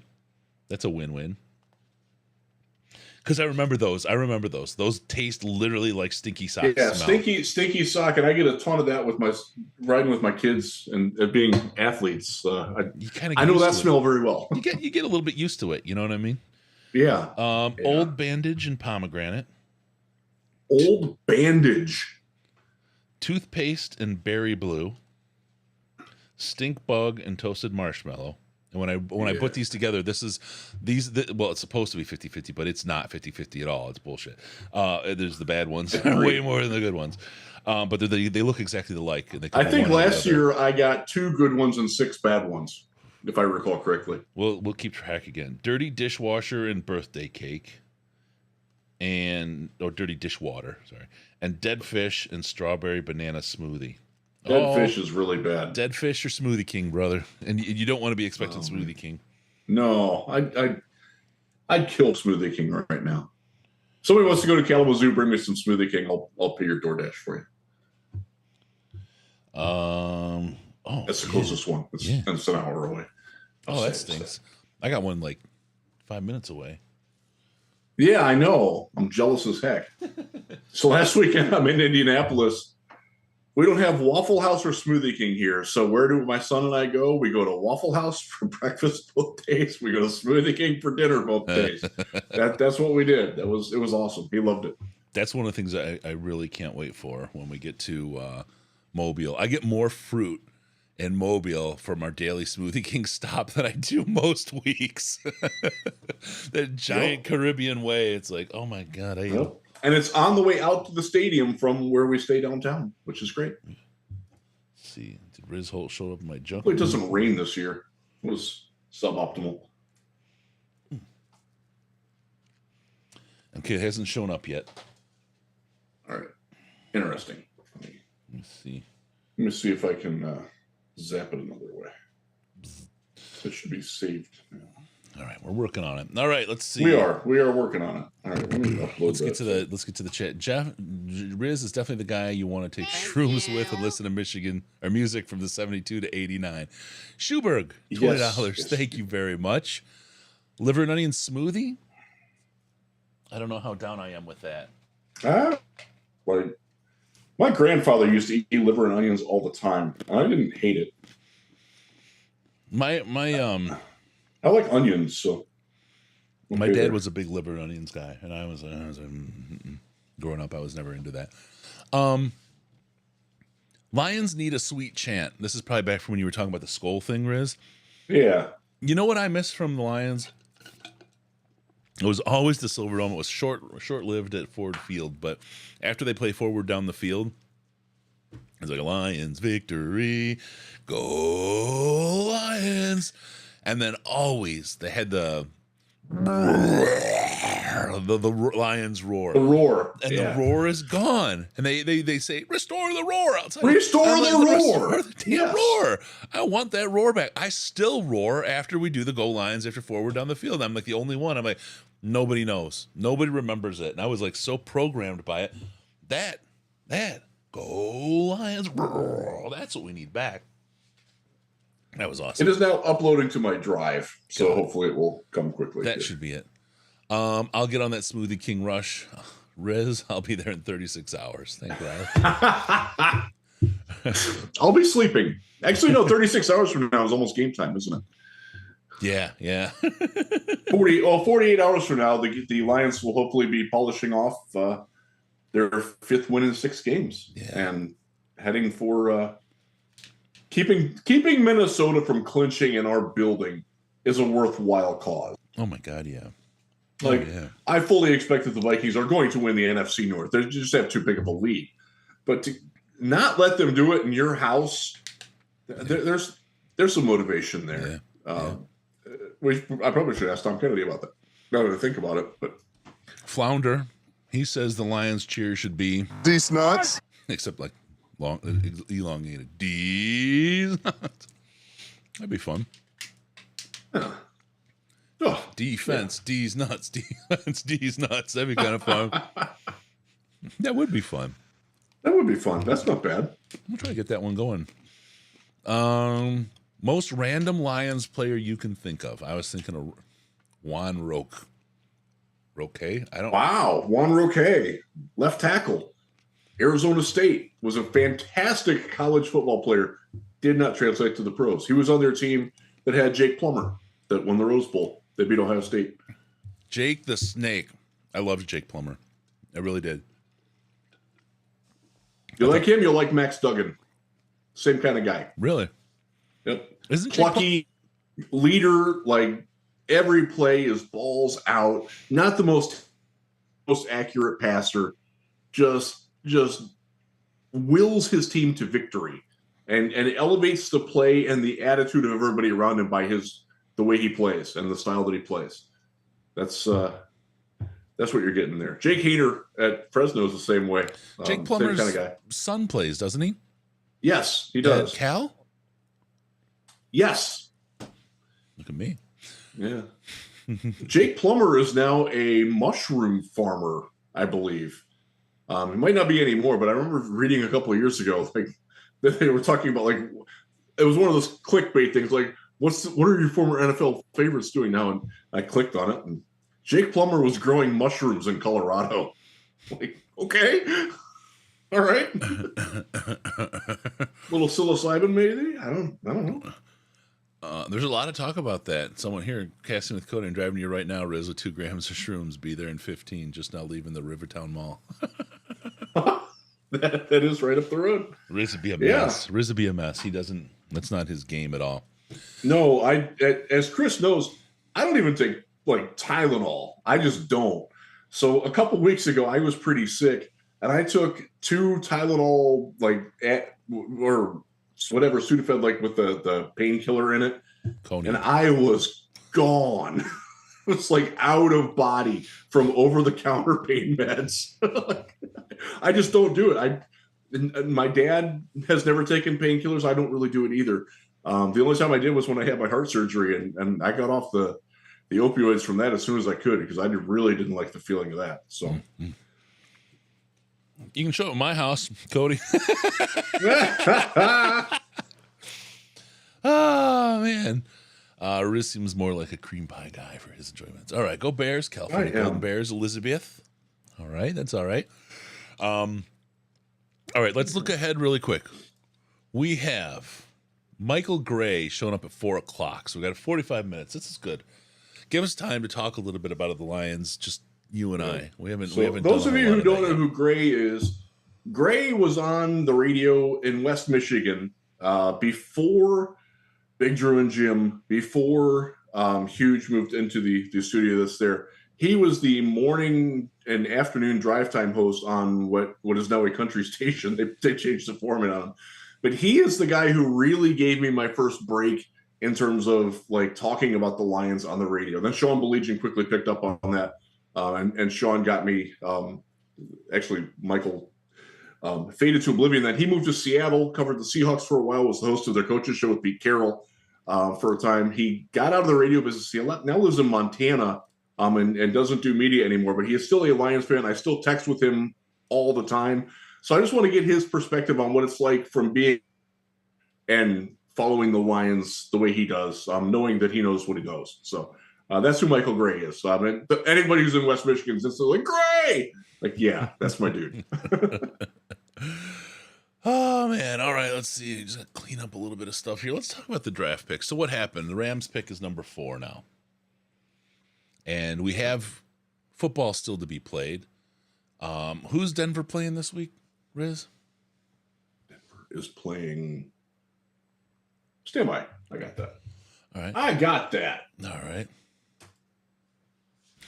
You got Denver and Chicago. We just are going to assume Houston's going to lose out, right? I mean, they might win a game, but there's no getting in front of them. You're asking a lot there. Yeah, there's no getting in front of them. Yeah. So you got Denver Chicago and Denver left. Denver is playing Kansas City this week. Oh, freaking easy. This is okay. So their schedule is actually somewhat pertinent. They play Kansas City twice. They play Arizona. They play at the Rams, and they play the Chargers. So that last game between it's on Christmas Day. Actually, the Rams and the Broncos play on national television on Christmas Day, and the two teams will each have 4 wins at the most at that point. And that's a game where you kind of want to root for Denver and Russell Wilson to get their crap together. Yes, if they can. Yes. All right. Let's see. Jeff, have you done a lot of tape of Anthony Richardson? Not a lot.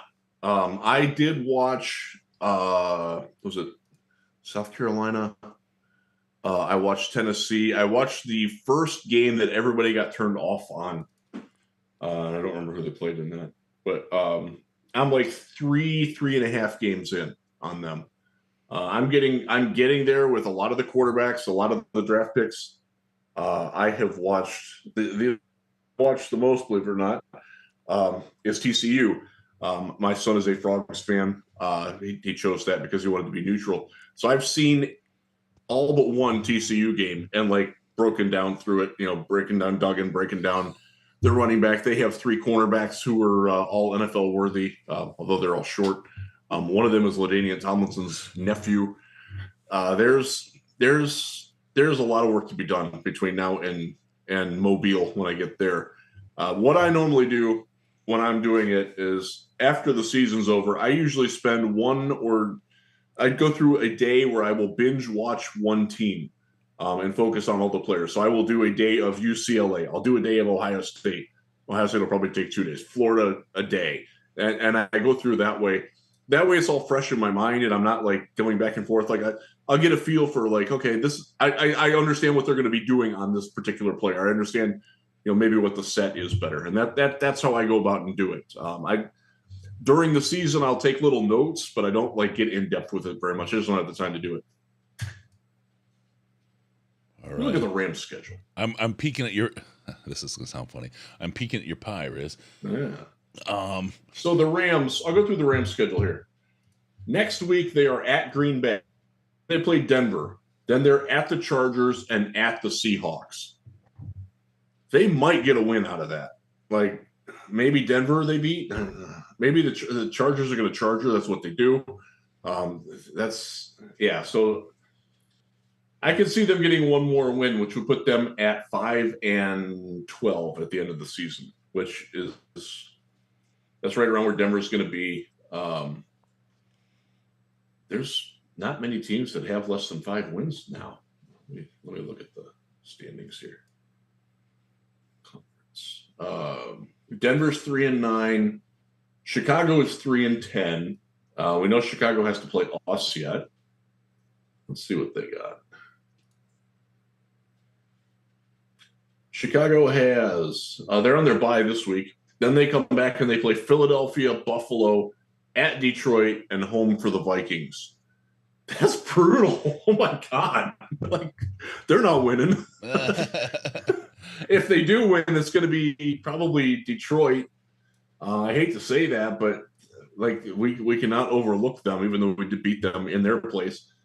They're not beating Buffalo. They're certainly not beating Philadelphia, and I don't think that they're going to handle Minnesota. So 0-4 is looking pretty good for them. So that puts them at 3-14. The Rams have already made it, so they're not going to be that bad. So you're looking at 4-6, 4-7 range for the Rams pick. And that's it's hard to see them winning more than one more game if they win one at all. Then I kind of think they're going to beat Denver. I think Denver's terrible. Denver right now is 3-9. Yeah, they can win one game. Hopefully it's not the Rams game. So yeah, we're looking at, they're not going to be, that Rams pick isn't going to be 1-2. It could be as high as 3, but it's more likely to be 4, 5, 6, 7, somewhere in that range, which is getting you still, you're probably not getting the top 2 quarterbacks. And just FYI, I think the first 2 quarterbacks off the board, whether I agree with it or not, will be Bryce Young and Will Levis. I think they're going to be gone by the time that Rams pick comes, if it's that late. And then you've got Will Anderson will go in that range. I don't know what the feeling is on Jalen Carter yet, but I will tell you the NFL loves Northwestern's left tackle. Loves him. So he's a guy that could go that high. Tyree Carter out of Texas Tech is a pass rusher. Built like a Watt brother. Has that sort of power to strength, power to speed game. He's not as twitchy as Hutch, but can do some of those same things. So he's going to probably go pretty high. I think he's probably going to wind up testing better than he actually athletes, although he's dealing with a broken foot right now. So that's kind of the candidate pool there. I don't think any cornerbacks go that high. I don't think any safeties. Where Michael Myers goes, the tight end from Notre Dame, he's going to be the highest graded tight end to come out or Michael Mayer. Sorry, Michael Myers. That's what brain fart. Yeah, that's where he goes. Who knows? I really, really am not worried that Detroit's going to take a first round tight end. Just not worried about that. What? If anybody's going to take a first round tight end, it's the Lions. Come on. Well, history would tell you that, yes, because we have taken half of them this century. Half of the first round tight ends have been to Detroit, unfortunately. That's right. That's how we roll, my friend. I mean, and honestly, Pettigrew wasn't bad. He did have a year where he caught 90 passes. He was a very good blocker for most of his career. He just couldn't stay healthy. Yeah, no, I agree. And I liked Pettigrew a lot. It was just the end. It was the end of his career. The first part of his career, he was a superstar. He was catching passes like a crazy man. He had a couple of really nice seasons, but it didn't sustain. Who else is really bad? Let me look at the standings. I'm working on this pie video, folks. Bear with. All right. Trying to get... Green Bay is behind us. Carolina and New Orleans. Let's see what they got. Arizona's 4-8 too. Arizona, they play Monday night this week, so they have New England, at Denver, Tampa Bay, Atlanta, and San Francisco. They are going to be a team that we need to consider being a top 10, certainly picking ahead of the Lions. They're 4-8 now. They're on their bye this week. Or no, I'm sorry, they had their bye last week. They're playing New England Monday night. Denver, Tampa Bay, Atlanta, those are not good football teams. I know Tampa Bay is going to win the South and make the playoffs, but they're not good. So there could be a couple of wins there for the Cardinals. It's a weird place in Tampa right now. I mean, well, I bet. The South as a whole, right, is such a mess. Yeah. So New Orleans has... I can't do this. I can't do the things, bro. It's going to take me like 2 hours to block the No, just show it then. People will pay attention to that. All right. So the Saints are on their bye this week. They are home for Atlanta, at Cleveland on Christmas Eve, at Philly, and then they play the Panthers at the end. They're going to win one of those games. They might win 2. It would be nice if they won 2 because I think that elevates them over the Rams. So these are the teams that you're looking at if you're playoff or draft watching. You need New Orleans, Arizona to win. You need Denver to win, and you need Los Angeles obviously to keep losing. And that's the long and the short of it. We look at Houston just for fun. Fun to have a really bad team that's not Detroit. They're at Dallas, Kansas City, at Tennessee, then they play the Jaguars, and then they're at the Colts at the end.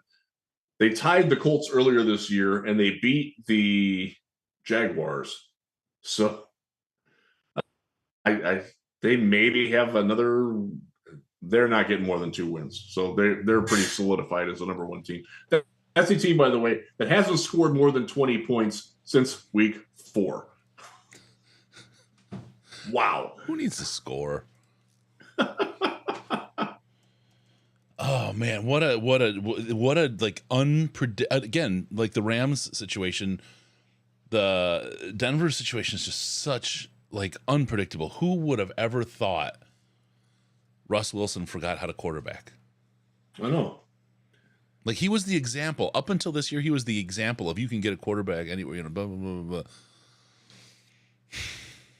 No, you can't. It's been a weird thing for them. Like it's nice to not be in those shoes anymore. Like Jared Goff, for all of his faults, is a perfectly capable starting quarterback. Yeah. And to see Russell Wilson go from being a potential MVP to a guy who's not a capable starting quarterback anymore overnight, it's pretty stark, man. I feel for Denver fans, and look at Seattle and the picks that they're going to get out of that. That's okay. Here we are. We're trying to get to 19,000 to get people to eat, to get us to eat the beans. We've got that going on. Really quick, we need one more. stjude.org/DLP. Somebody get a donation in there, and I'll put the pie video up for from the Riz. That's I think that's fair enough, right? That's simple. That's fair enough to be able to use that. That is good. All right, let's see. We get that in there, and I will have the where is it? Where's what I'm looking for? I will have the Riz video. It's coming. Still have cream up my nose. What if that happens in that industry? I snorted. Got anything up your nose, Chris? Just a Jeff funny. Okay, it's queued up and ready to go. I can make this happen. Good deal. Look at that. All right, we're getting so much better. All right, are there any upcoming hours where it'd be good to have some matching funds stand by? I think we need to goose this a little bit. We're in a little spot. Y'all are slacking off. Yeah, let's maybe with some other big headline guests. Well, let me get our guest list up. I know we're working on some like super big ones. The 5 o'clock hour. I can't wait because the one and only Brian Burkheiser, clean vocals, singer for I Prevail, will be on the show, and that is going to be amazing. Yes. Ahead of that, Mark Schofield is going to be on about 4:30. We got Michael Gray coming at 4, about a half hour out for that. Doug Farrar, Micro Mike is coming on tonight at 11. Tony Ortiz, we got a lot going on. I think the doubles work. I think the doubles help anytime. Just whenever you can give, whatever you can do is greatly appreciated. Yep. And yeah. Thank you. Oh, there it is. Chad Ward, thank you, sir. $50 donated. That'll get us to the Riz vid. Let's cut to that right now. I may be chewing when we get back, Riz, because I got lunch that showed up, and it's only been a long time since I've eaten. All right, let's go. Here we go. The video of Les Riz getting the pie in the face. Oh, okay. We'll send it to Chris. All right. This was fun. Yeah, this is going to be really fun. So is it good to go right now? Yep. All right. Hey, this is for St. Jude's, raising money. That's what it's all about. I'm going to take this pie, and I'm going to smash it in Riz's face. Are you excited? Sure. You got last words? I hope it's not frozen. I made sure it wasn't. All right, guys, you ready? All right.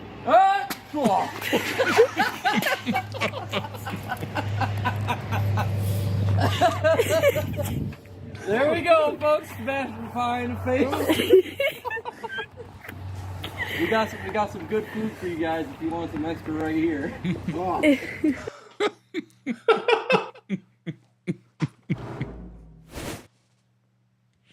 Thank you to my daughter Elizabeth for the camera work and the hysterical laughter. She could not stop laughing. He got you so good. He did. It's stuck. Like I've never had that before, so it stuck to my face. I'm like, oh, okay. That was absolutely legit. That was like a Laurel and Hardy Laurel and Hardy, or a Three Stooges sketch. That was a real, like, full blown. That was, yeah. Can we play it again? Do you mind? Yeah, go ahead. Oh, okay. We'll send it to Chris. All right. This is fun. Yeah, this is gonna be really fun. So We're gonna trim this too. Go right now. Yep. All right. Hey, this is for St. Jude's, raising money. That's what it's all about. I'm gonna take this pie and I'm gonna smash it in Riz's face. Are you excited? Sure. You got last words? I hope it's not frozen. I made sure it wasn't. Sure it wasn't. All right, guys, you ready? All right.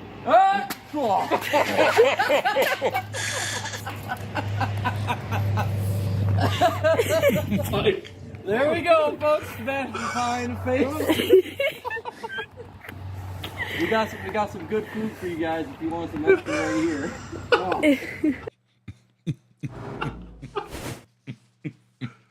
Oh, Mike, that was good. Thanks, buddy. I appreciate you coming over and doing that. That was great. Oh, that is awesome. Play it every hour. I think we will. Just put it on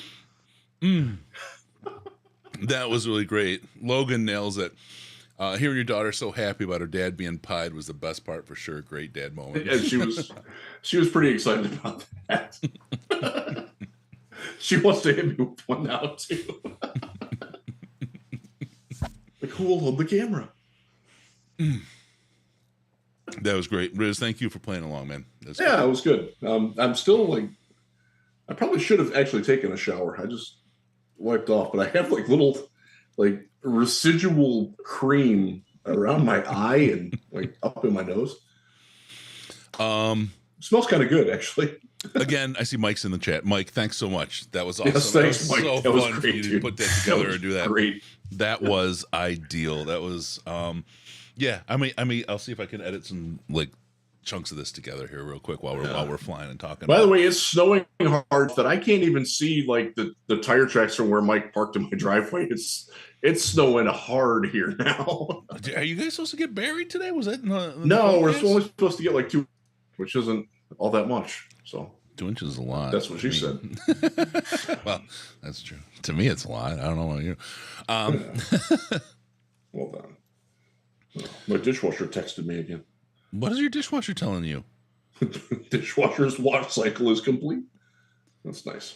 I don't know. I want my dishwasher telling me when it's done. Good times. Yeah. So that was fun. Oh, that was good. That was good. It was perfect, Mike. It couldn't have been any better. Question from Greg. Riz, how much do we have to raise for you to let each of your kids hit you with a pie?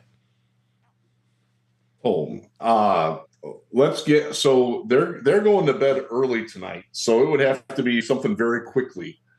So we need to do like, I don't know, what are we at now? Like 17, 9, 39, 69. We need to get to 19 by like 5 o'clock.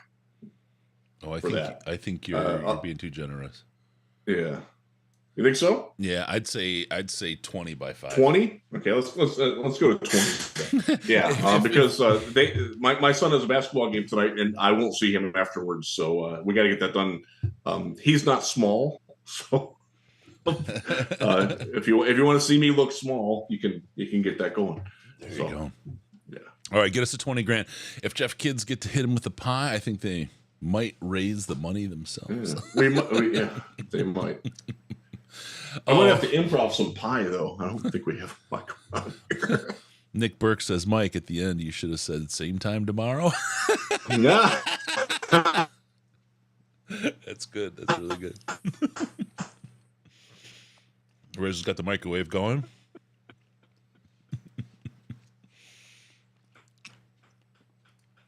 All right. Come on, Riz, come back. Oh, there he is. Well, are you back? Let's go, Riz.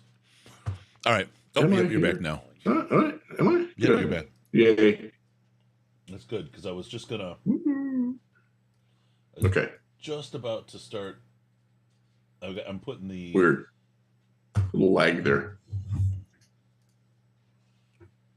Yeah.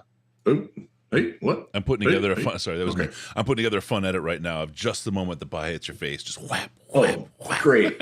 Yeah. Email that to my wife. She'll put it as her wallpaper.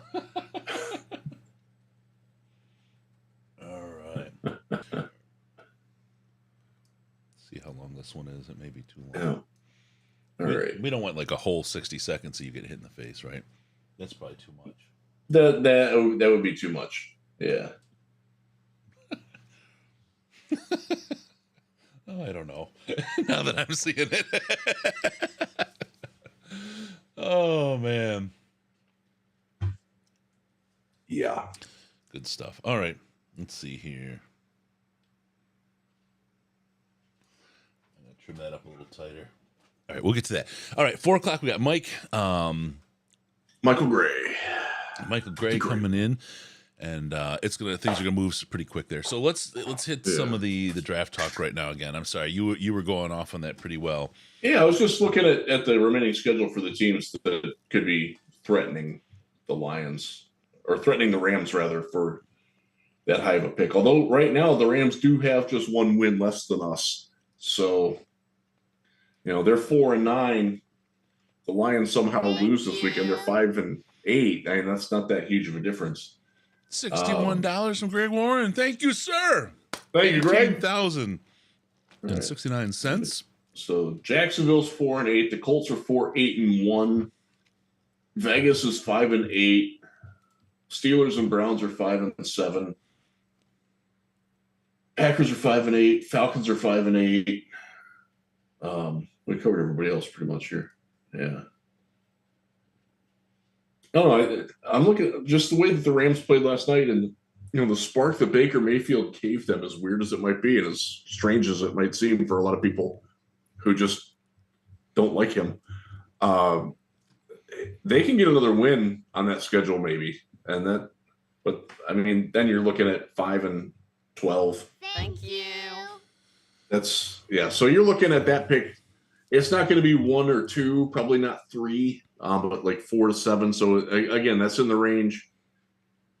Yeah. This year's weird though, because there are a lot of teams. Seattle will have 2 first-round picks. Right. They have a greater need for a quarterback than the Lions do because Geno Smith is a pending free agent and Drew Lock didn't work. And Geno is older and has never really been this guy for an extended period of time. That's the weird part, right? I mean, unfortunately, and I'm sorry, just for Geno, he shows up and he finally has a real good shot and a real good situation. He comes in and he's 109 years old, so nobody believes now that he's going to be the guy, right? Just can't win. Just can't freaking win. Yeah, but good for him. He's had a great year, and that's the kind of like late career hiccup year that you want to get from a quarterback. That's what the Colts have been chasing forever. The Colts, by the way, will be drafting a quarterback. They're certainly not riding with Matt Ryan again, and I don't think that Sam Ehlinger is their guy. They have 2 first-round picks, so who knows what's going on with that? So there's chances that teams, if they fall in love with a quarterback, whether it's Richardson or Stroud or Bryce Young, will want to move up ahead of the Lions, because the Lions could conceivably take a quarterback with their first pick, with the Rams pick. And if you're a team that's looking to get the quarterback that you want, make sure we got to trade up above this. And that would push somebody else down. That would push a Jalen Carter down or a Will Anderson or somebody like that down. So that's, if you're somebody who wants a defensive player, you need these quarterback needy teams or needier teams to lose or to need to get in a position to make a move like that. Agreed. I'm almost there, buddy. I'm almost there. Good deal. Just got to figure out how to transfer this from one computer to the Lions are in other. a really weird spot because Washington is 7-5-1. They're on the outside looking in. Seattle's 7-5. But they effectively have a 3-game lead on Detroit because they have the tiebreaker. So the Lions would have to get to 10-7 and need Seattle to go 2-3 or worse the rest of the way to catch them. I don't know if Seattle's going to do. Let me look at Seattle's schedule. Hold on. While I'm here, Seattle plays Carolina, San Francisco, at Kansas City, the Jets, and they finish with the Rams. They could go 2-3. They could go 3-2. They could go 4-1. We'll see. I don't know. Again, when we were talking about the playoffs earlier this week, it's going to be so hard to catch these teams because the number one team that you can catch now is Seattle, and they've got the tiebreaker. Why that tie hurts so much with Washington and New York. Yeah. Because you have the tiebreaker with both of those, but you can't tie them anymore. Because if you wind up with a tie, then you're not helping yourself in the win column. You're not going to catch them in the win column. Yep. So that's the frustrating part. That game really, really hurt. You needed a definite winner and loser there. And those are the things when Dan Miller talked about and Coach Fonz talked about it. Things being in your control and out of your control. You cannot control when weirdness happens around the rest of the league. You can only control what you can do. And unfortunately, the wackiness around the league has come back to bite the Lions a little bit this year with that tie. As weird as that sounds, but it is. Normally in a situation like that, you would be like, oh, yeah, the tie is great because now we can catch both of them. It's just not enough games left for that, unfortunately. You would have to get extraordinarily lucky because, since I'm in that vein, let me look at Washington's schedule. All right. And they're not the team that you have to catch because they're out of the playoffs right now. They have the Giants next week. That's right. They played the same team twice in a row. They're on a bye this week. At San Francisco, Cleveland, and then Dallas on the finale. So they can lose 2 or 3 of those. The Giants play. The Giants have Philly this week. Then they're at Washington, at Minnesota, home for Indianapolis, and at Philly. That's brutal, dude. That's 1-4. Oof. Oof. So you can catch the Giants, and they right now are 7-4-1. They have to get to 7 losses. I think they're going to get to 7 losses. Just looking at their schedule. Yeah. I mean, that's tough, man. They haven't played well lately. They've lost. They're 1-3-1 in their last 5. That includes the loss in Detroit, to Detroit. They lost to Dallas. They lost to Seattle. They only beat Houston, and they did not cover the spread in that game. And then they tied Washington. They got Philly. Then at Washington, I mean, Washington's playing good football lately. They're the better team right now. Then at Minnesota, maybe the Vikings are playing for home field throughout. Maybe by that point, they could. Again, Minnesota only has to win one more game, and they clinch the North. So no matter what happens with the Lions, it sure looks like they could have it clinched by that time. So maybe they call off the Dogs. Thank you. Again, wow. Danon. Thank you so much. Okay. Dinan or Danon? Okay. I'll say it however you want me to. Holy cow. Besides the kids with St. Jude, I want to gift Rick gifts. I want to gift Riz's kids a chance to aggressively pie their dad. #volleyball pie spike. And then Joe W. ahead of that, in memory of RVK, a big Lions fan and great person. Props, RVK. And let's go, Lizzie and Lane Pie Fest 2022 from Greg Morin. Thank you, guys. What do we say? 19,000? Yeah. 19,000. No, we went to 20. Oh, okay. All right, 20,000 gets pies in the face for Riz from the kids. Let me just kind of give you a quick recap of what happened before Riz. This is you. I don't know how the audio is in this, but I think it's everything we need to see. Here we go. All right. Oh, wait. No, I got to do one thing. Sorry. Oh, man. You got to make this right. And the effect has to be just perfect when we do this. I just have to click this button. There we go. All right. Are you ready, Riz? Yes. You ready to live this with everybody? Jeff Risden, big time.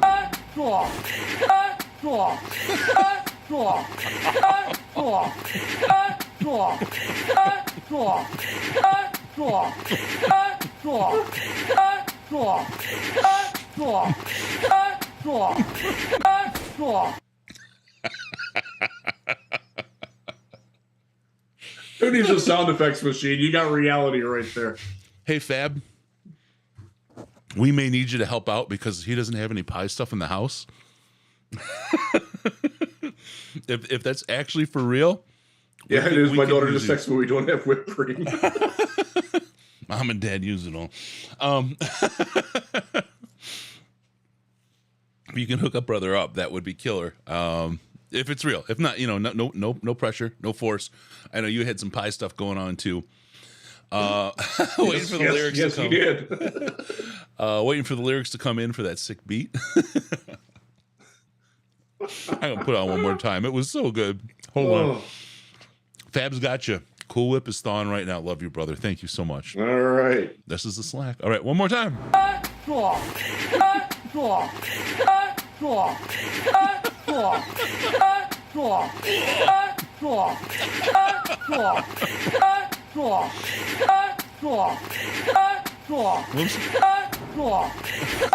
It just keeps going and going and going. The grunt, and your daughter going.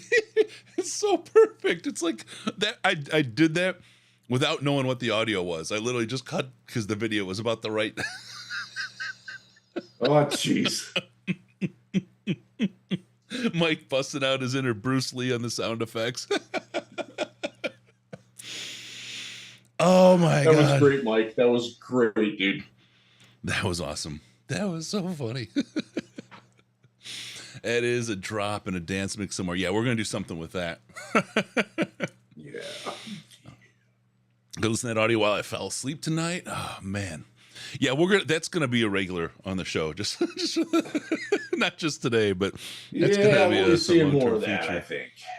All right. I'm working the sandwich in. Sorry, I didn't have lunch, and I don't mean to eat in front of folks. All right. But I'm Jeff without pie is like MCDC without AG. All right, Riz, can you give it 2 minutes so I can, or 2 minutes of chatter before sure. and then I'll kind of hide my face and slam a Sammy.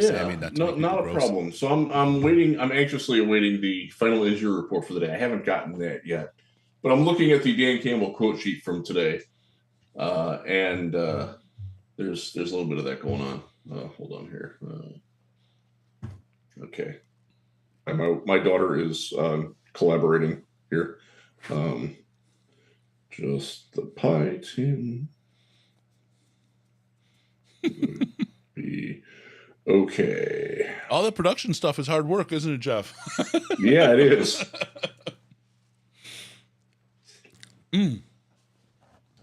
All right. Taking care of that. So here's what Dan had to say on a couple of the injury fronts. On is there a chance if Will Harris will play on Sunday? He said, tough to say. There's a chance that he's not, but this is one of those, man, let's see what he looks like or how he feels today. And we'll just take it day to day. Read that as he'll be questionable. And, right there. On the back, on Evan Brown's injury, same thing. I think today will tell a lot. He's better than he was last week, and he's still kind of working through it, so it's tough to say right now.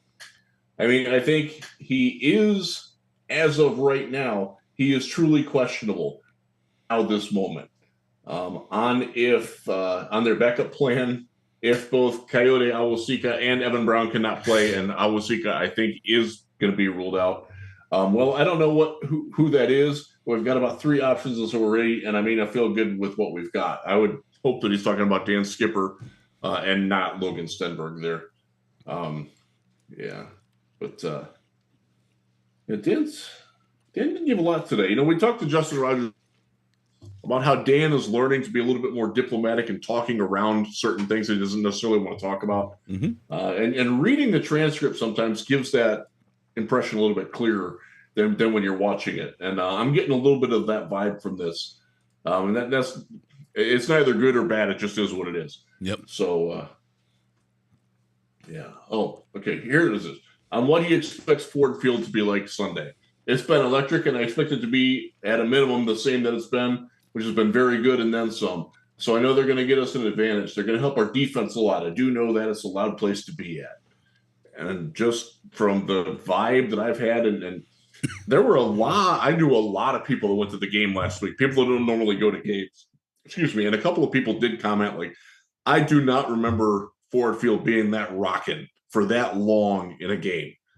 And that's a testament to the fans, man, because we've been through some things. And to get a cathartic win where you just blow out an opponent, that's rare, man. It doesn't happen often enough. And the ability, like Dan Miller talked about, the ability to release that and have that just be what it is That's special. Yeah. Makes me happy. I'm looking now at Deuce also got quoted today. Yeah. So one of the fun things about being in the media is that we do get these being credentialed. We do get these transcripts. So we don't have to type these things out or dictate them. I hate doing dictation. I'm not good at it. I'm getting better at it, but I don't. It's tough for me. It's not a natural thing for me. There's a couple of guys. I will give Eric Schlitt's really, really good at it. At taking dictation. He can listen in one ear and type it out the other one very, very well. Yeah, it's just the tation part that gets you. Greg Warren, Chris and/or Jeff, assuming Ben Johnson is still here in 2023, has a team identified possible successors in 2024? If so, is that potential person already in the building? Let's do just some pure speculation, Riz. Thank you. If we, Dan Ruminap, thank you, sir. $100 to the St. Jude. Appreciate that from you very, very much, and everybody else who's donated as well. Didn't work there. Can't wait to cream myself when the Lions win the Super Bowl. You and me, Dan, we can do it together, brother. If we're thinking about who's in the building right now, all right, let's just say that Ben Johnson wins the lottery, the $2 billion Mega Millions or Powerball. He's out there. He's living the dream. He decides never to coach or work or deal with any of the noise again. Who's in the building that potentially could step into that role? I don't think Hank wants that. I don't think that's what he would do. I think Tanner Engstrand is a guy to look at. Tanner's a smart guy. He certainly fits that bill. Young up and comer, creative guy. He was the practice squad arm for a while last year while they were dealing with some COVID issues. Former quarterback. Mark Brunell. I don't know, man. Like, I think Mark's happy doing what Mark's doing. He might have greater ambitions than that. He has done good work with Jared Goff, so that certainly is a feather in his cap. But he just doesn't have that level of experience. I think this is his first year or second year in the NFL. Done a very good job with incorporating DJ Chark and sharpening into what Amon-Ra is now. Hold on, brother. Hey, folks in the chat, hit me up. Did the stream just stop? Oh no, it's okay. It's back. Okay, sorry. On my end, the stream looked like it stopped, and I was sad for a minute. Okay, I didn't mean to interrupt. Sorry, go ahead. So just because Randall L played all the different positions that he did, he's certainly somebody to look at. But again, I don't know how he's viewed in that light. He probably should be viewed in that light, but I just don't know that one. Got it. All right. YouTube has a hard time when we get too long, so we'll see. Yeah, hit the like button. That's right. We had to stop a couple times last year, didn't we? Yep. And reset. Yep. I got a test going in the background. We'll see. But if it's working right now, that's good. If you guys see it messing up, let me know. Yeah. All right, we're back. We were frozen for a little bit. Thank you guys for sticking with us, sticking it out. Yeah. One thing, we did get the injury report. They did send it out. They actually got it out early. Thank you, Eamon. Coyote Awosika, Derek Barnes, and Chase Lucas are all out. Yode's out 2 weeks He's in? out. He's out. Evan is doubtful. So you're down your starting right guard, who is also your backup center, and you're down the replacement for your starting right guard as well. You're looking at there are 4 players that are questionable: Will Harris, Jeff Okudah, Khalif Raymond, and Nate Sudfeld. The last 3 there, Okudah, Raymond, and Sudfeld, were all ill all week. Sudfeld didn't practice on Friday, so that means who's the new? Oh my God, I'm blanking on the quarterback that they got on the practice squad. I can see him. It's not Tim Boyle. It's Oh my God. I can see. I'm literally looking at him in my mind's picture, but I can't think of his name. That's brutal. It's not David LeBlanc. No, it's not. He's on the enemy right now. Yeah. Dun dun dun dun. Oh, it's Joshua Dobbs. Dobbs. Yep. He's an actual rocket scientist. he does not wear a pencil over his ear and carry around a laminated spreadsheet. That's got that going for him. So we might see Josh Dobbs get activated. In fact, I bet we would. Will Harris is questionable with a hip. That's one of those, he heard it Thursday. Did not have any injury status on Wednesday. Normally when guys get like that, so he went from uninjured to limited to out. That's not progressing the right way. So I'm going to guess that we're probably not going to see much of Will Harris if we see him at all. So now you're looking at Dan Skipper being one of your starting guards, starting right guard. That means that Logan Stenberg is probably going to get called up. It might be his last stand. We'll see. Ross Pierschbacher will probably get promoted again because he is the backup center, especially with Brown being where he's at. Let's hope that Evan Brown can play. But doubtful with this team almost always means out. So not great, Bob. And then there are players, Taylor Decker, Deshaun Elliott, Frank Ragnow, DeAndre Swift, and Jamal Williams all have listed injuries but have no injury status, which means that they will be playing. Interestingly, Swift only has the ankle listed now. The shoulder is no longer listed with it. That is a new development this week. Jamal Williams is a hand. Ragnow is a foot. We talked about that a couple times already. Deshaun Elliott is an ankle, and Taylor Decker is an elbow. Decker went no practice, limited practice, full practice. He's good to go. Yeah. All right.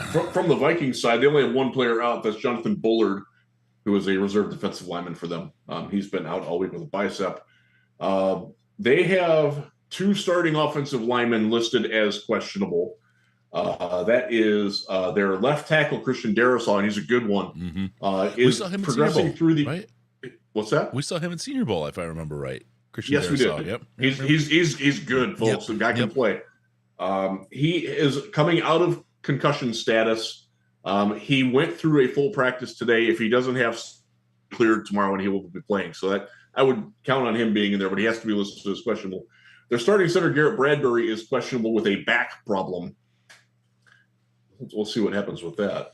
They have a rookie left guard in Ed Ingram, who Vikings fans really, really dislike because he's one of those guys, like, he's really good for like 58 plays, but the two plays where he's terrible, he's like, oh my God, awful. So they have a little bit of a negative story. But so it could be a good week for Aleem. Good time for Aleem and for Alex Anzalone, who has A-gap blitz really well lately. Could have something there. So yes. Something to watch out for. Thank you. I just had it. I want to make sure I get it right because I can do this. I believe in myself. Bo Gagrius. Half a nitrous balloon for Chris. Thank you, sir. Thank you very much. Whippets on the air. We're getting there. 18-7. We're getting close to Riz's pie in the face, and we're only 300 away from the beans, baby. The beans, the thing that everybody loves and the Riz hates so much. And there's the question about the injury report and the health. Oh, here it is. I found it. It was killing me because I think this is it. I saw this and I was like, holy cow, a lot of sick guys on the Vikings. How impactful was this? So this was Wednesday's participation. Here's a couple people that didn't show up in Wednesday. Jonathan Bullard, that was a bicep though. Here's illness. CJ Ham, Danielle Hunter, Theo Jackson, Patrick Peterson, and Harrison Smith. All illness, all sick. Yeah. So Smith is the only one of those who carries an injury designation. He is questionable for the game. All the other guys are fine. Did not practice, illness. Yeah, they're going to play. They're sick, but they're going to play. But this thing going around is crap. Right? It's rough, man. Yeah. I had it a couple weeks ago. For those of you who live in West Michigan and know the Huge show, Huge is fighting it hard right now. In fact, I was going to be Huge on Monday and Thursday because he was taking a trip. He had to cancel that, so I will not be hosting on the Huge show next week. I'll be doing that later on this month or possibly next month, but which means I can sleep on Monday. That's kind of nice because I was going to have to be in there Monday for like 6 hours, and that would have been tough. All right. Oh, Flounder hits with a $200 match for the 4 o'clock hour. That's coming in. We have balloon time here. How many balloons we have for this hour? 11. That's $1,100. Thank you very much, everybody. It's 11 more balloons. I think after these all land, I'll take a picture so people can kind of see what the damage is growing. Yeah, up we to got a be little. here. It's kind of dark behind you. Yeah. You got the darkness.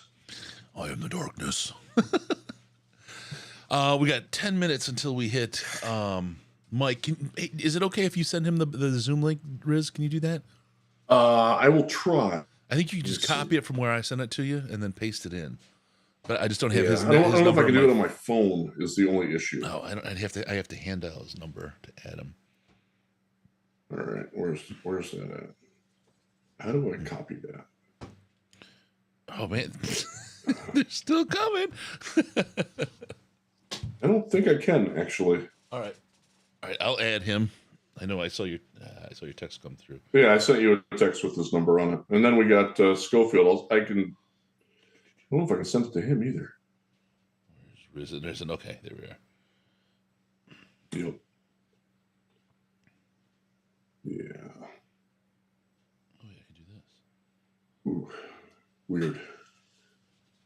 Let me see if I can do it on this computer. All right, oh wow, you really need an iPhone, man. This is way easier than I thought. I am not an Apple person. I know you aren't. I did that on purpose. Brett Cousineau, $69. Gets us to 18,769. 69. Thank you, everybody, for joining and getting that done. All right, I did send one to Schofield. Okay. Let me find out where my messages went. Oh. We'll try to send one to Gray, too. I usually communicate only with text. He avoids Twitter. He's smart. Yeah, there, I got it to him. Okay, good deal. We got okay. All right. This production stuff, man. This would be. It's hard. You know what though? If we had a producer, I would be able to relax a little too much. And having only gotten 3.5 hours of sleep tonight, I'd be asleep already. Yeah, this keeps me honking. All right, $769.69. That means we're $230.31 away. And my math may be wrong there, but that gets us to the world. Can we see the balloons? Great idea. Let me see about doing that. Oh, there you go. They light up pretty good like that. Let me see if that's pretty sweet. I like that. There we go. All right. I'll put them up this way. Let's see. This is, wow, the super chat. That was a good addition there, Flounder. This is what my room looks like right now in balloons.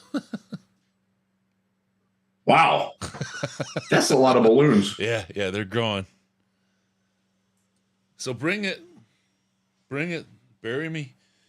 See how good I'm not a mather, but I think if my equations go correctly and appropriately,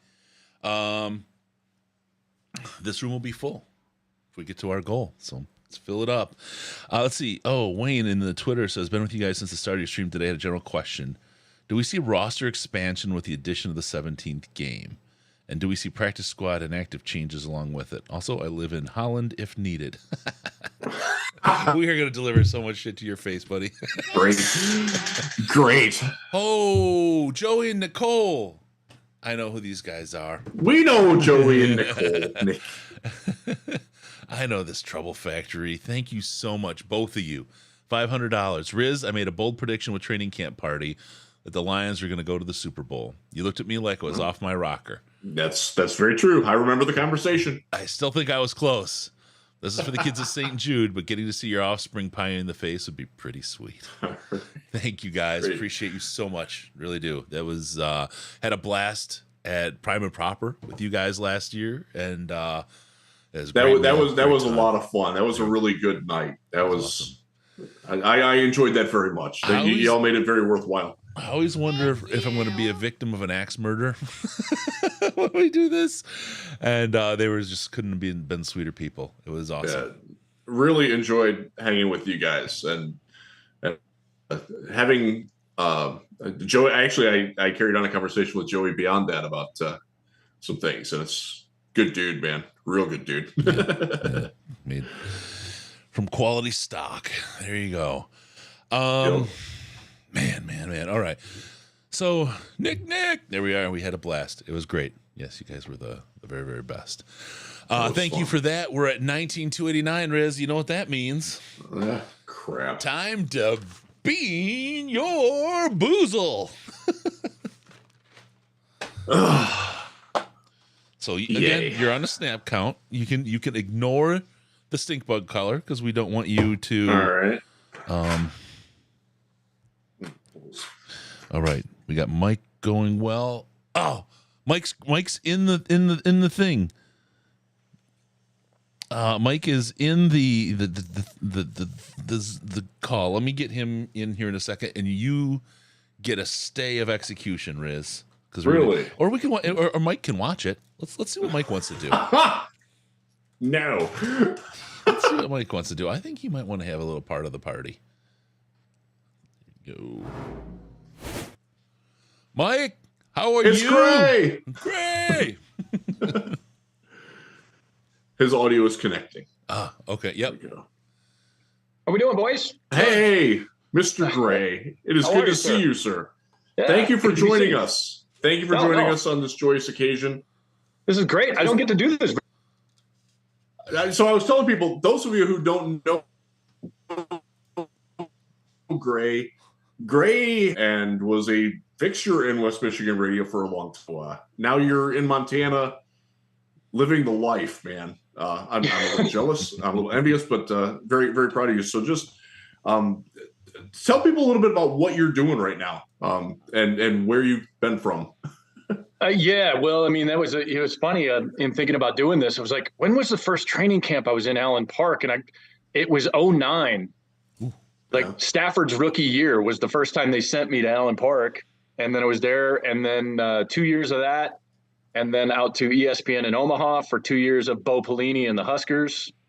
And then 2 years in Seattle, where I got to experience a Super Bowl a couple of times. That was fun. And then back to Michigan for a hot second. And then, I had this opportunity to come out in Montana, and it really is kind of paradise. So yeah, that's the word. No, are you originally from Michigan? Yes. Yeah, I grew up in Detroit. Okay. So you're one of us. It is truly paradise, huh? I mean, because you know all that Michigan has to offer, and that's one of the things I love about Michigan, all the 4 sports, 4 seasons, all that stuff. But boy, Montana is a hot place right now, and it looks like there's a reason why. Is that for the real?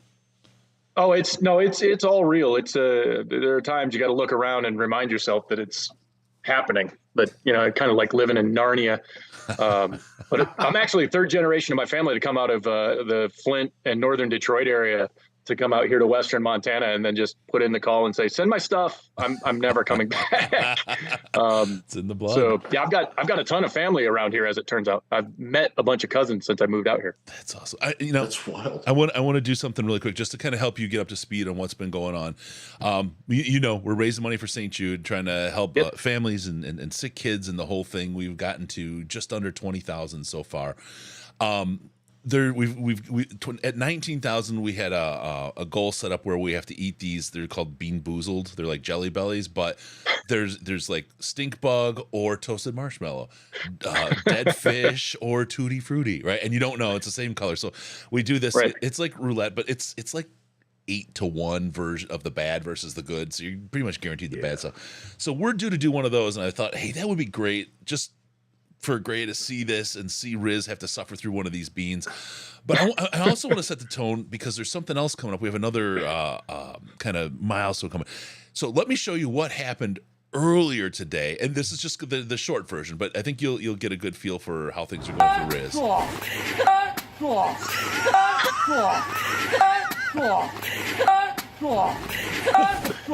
So that worked out really well for him. Welcome to my day. Yeah. You poor guy, between that and being run over by the Houston train all the time. Yeah, that's not going so well for me either. So at 20,000, when we get to $20,000, we've got some fireworks we're going to launch off. We've got pies. Riz is going to take pies from both his kids. He gets a great opportunity to make it. I'm not sure my son is still here, but my wife will fill in. And wait a minute, one of your kids is like 5'21". I wouldn't want him hitting me with anything. Yeah, he's actually off to play a basketball game now. He's 6'9" and looks down on me in more ways than one. It gets scary when your kids get bigger than you. Yeah, like a lot bigger. Yeah, and I'm not a small guy. Like you guys know me. But because they're bigger and young, you know what I mean? Yeah. It's like, oh, this is real power. Are you raising that kid to swim off of South Haven near the nuclear plant? Why is he 6'9"? Just worked out that way. My daughter's like normal human size. She's 14 and she's like 5'8", 5'8"-ish. So normal human. You know, we don't get many of that. But it's got to make fun scale for the holiday Christmas photo. Yeah, it really does. Absolutely. Yeah. All right. So, Riz, just before, let's just do the beans right now. All right, we'll do the bean. I wanted to have the full experience of the Riz pain. Yeah, this was fun. I'm sure Gray will Riz was messed up for 3 days. I think the last time we were together, I drank some bad beer. I seem to remember that. I think every time we've been together, you've drank some bad beer. All right, Riz, spin your wheel. All right, what do I get here? I got, what does that say? Birthday cake or dirty dishwater? Find one of those. I have. That is this thing right here. Juicy pear or booger? I don't know. And right. Just so you know, these are like the most accurate representation of the flavors. Like how they smell or you think they are is exactly what they're like on your tongue. This is gonna be. All right, ready, Riz? All right. Yeah. Count them down. 3, 2, 1. Oh God, not a pear. Looks like I'm 2 for 2. Oh, dude. Yeah. That's tequila face. That's what that is. I briefly worked as a dishwasher. I remember that smell. Briefly. If this is booger, this person works in a sawmill. There's like sawdust flavor in there. Oh, sucking my tooth. Bloody hell. Well done, boys. Way to take one for the team. I mean, that's being down for the cause. I like it. It's for the children. That's why we do it. That's 100%. That's why we do it. Yeah, get after One of the reasons I wanted to have you on is because I know you were a passionate fan, but you're kind of detached now living in Montana. So what's it like for you, like being away and trying to stay in touch with the team from where you're at, from a guy who used to be so plugged in as you were? Well, and you know this the hard way because you're the one that I'm constantly blowing up. I'm blowing up your phone, going, "Wait a minute. Here's what I think. Tell me if I'm nuts." Yes, get a lot of those texts. I love them too. Oh yeah, there's a couple of them in there. No, I think this year, and I'm born and raised in the 313. I played my last game of high school football every year against Avondale at the Silverdome. You know, it's in the blood. So I mean, it's ridiculous how much time I spend keeping track of this team. My biggest thing with this year, and I texted you about this, my biggest fear when they were on that losing streak was the pressure it was going to put on 23. Yeah. Because if it had gone that way, it wasn't so much about this year, it's year 2, but the pressure and the attitude and the way it was going to affect free agency and all of the things that it can spiderweb off into the business end of it, that's all gone now. Man, now it's just fun. It feels like you're playing with house money because they've done some things. They've proven that they can develop players. They've proven that their strategies and schemes work after they can get out of their own way a little bit. They've shown what happens when players get a couple of months experience, even these rookies that are playing out of their minds right now. And they've got some real momentum, regardless of what happens in the last 6. I know there's a lot of chatter out there about, if they run the table and it's 10-7 and what's that mean? I think what they've shown is what they're doing is working. And, you and I talked a lot in the off season.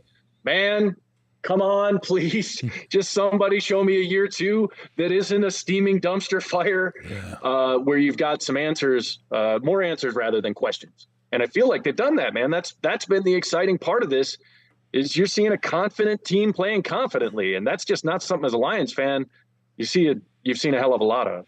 The first part of the season was such that you like, oh my God, I bought in.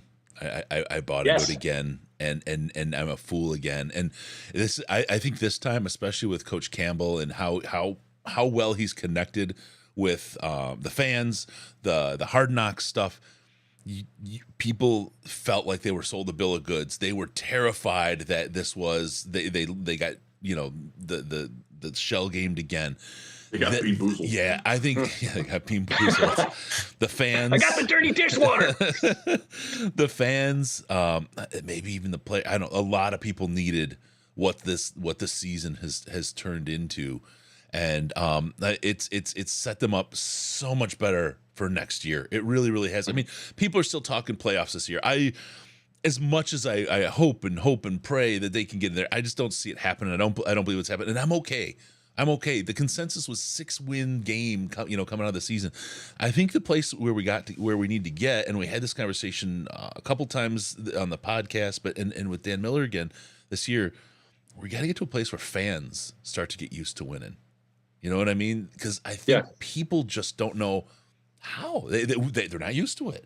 You know what I mean? Mm-hmm. Well, yeah, I think you see it in game. You experience it most as a fan. Like when something's going right through the first 2 quarters. Is anyone else feeling like, well, they're going to come out and throw a pick 6 on the first drive of the second half, and my kids are going to hear some words that I'm not proud of, and then my wife's going to be mad at me for the rest of the day, and the stupid team is going to ruin my afternoon. Yeah, when you see that game, especially that game against Jacksonville, where you saw scheme, execution, and I've got a couple of buddies that text me relentlessly during the games. No stupid penalties. They're just not doing the dumb things that we've come to know as fans, where you're waiting for that flag on you bust off a 15-yard rushing play on 3rd and 7, you get the first down, you're just waiting for that flag. And they're not doing that stuff, man. And that's where I start to get excited, because those are things you can take with you. Rather than the pie in the sky, is Jameson Williams going to have a 100-yard game? Is Swift back? Is he not? Those things are fun, but the things that matter, the things that are foundational, not doing the dumb stuff. You're not committing the penalties. You're not seeing the turnovers. Although Jared insists on throwing one right between the numbers of a defender every single game, they can't seem to catch him. That's okay. You got to hold your breath. Stop throwing at linebackers. I think you start to see those things, and you've got a genuine reason to be excited, and as a fan, feel confident. So you went to Seattle when Pete Carroll was there. Yeah. Do you see any parallels between Dan and Pete with like the energy and the way that the players respond to him at all? I think it's consistency. That was an interesting year to be in Seattle. When I showed up, it was the 2013 training camp, and that was the year everything went right. And they went to the Super Bowl, and they just did the damn thing. They won it. And the whole year, from training camp forward, from July, I was watching this team, and man, these guys are different. There was a confidence throughout that organization, and it came from Pete. He was super consistent. Nobody was indispensable to him. He'd make moves. He'd make changes on his coaching staff. He'd switch guys on the depth chart. He'd run the risk of alienating his locker room. I mean, he was the only one that's been able to handle Russell Wilson. Look at Denver. Oh my gosh. And it wasn't always sunny, man. That locker room and their problems with Russ go back a minute, but he managed it because he was consistent, and he was always the same guy. I think that's what you see from Dan. I mean, at least I'm 2 time zones away, and I haven't been in the building. Yeah. But you see a guy that preaches the same thing all the time. Once you get away from the national kneecap narrative, and you listen to the guy, he knows what the heck he's talking about. Yeah. And you're starting to see that pay off now that he's got some talent. I think they really undersell him on the X's and O's piece. The meathead narrative has really kind of stuck. And I'm my personality is such that I love people to underestimate. I love people to underestimate me, because that's just makes it easier to steamroll them, and it's a lot better to ball drag across them afterward and make them really feel like a fool. But that's kind of where Dan, the underestimation of who he is and what he brings, he's got the X's and O's. And it's funny, every time there's something wrong on one side of the ball or the other, and it's like Dan's like, yeah, I'm gonna have to get in there, it improves. And when Dan makes a mistake one week, not only does he own it, the next week it improves. There's something to this. Yeah, and I think the other thing is, and it was infuriating, I admit, to watching a couple of pressers myself and being like shaking my head.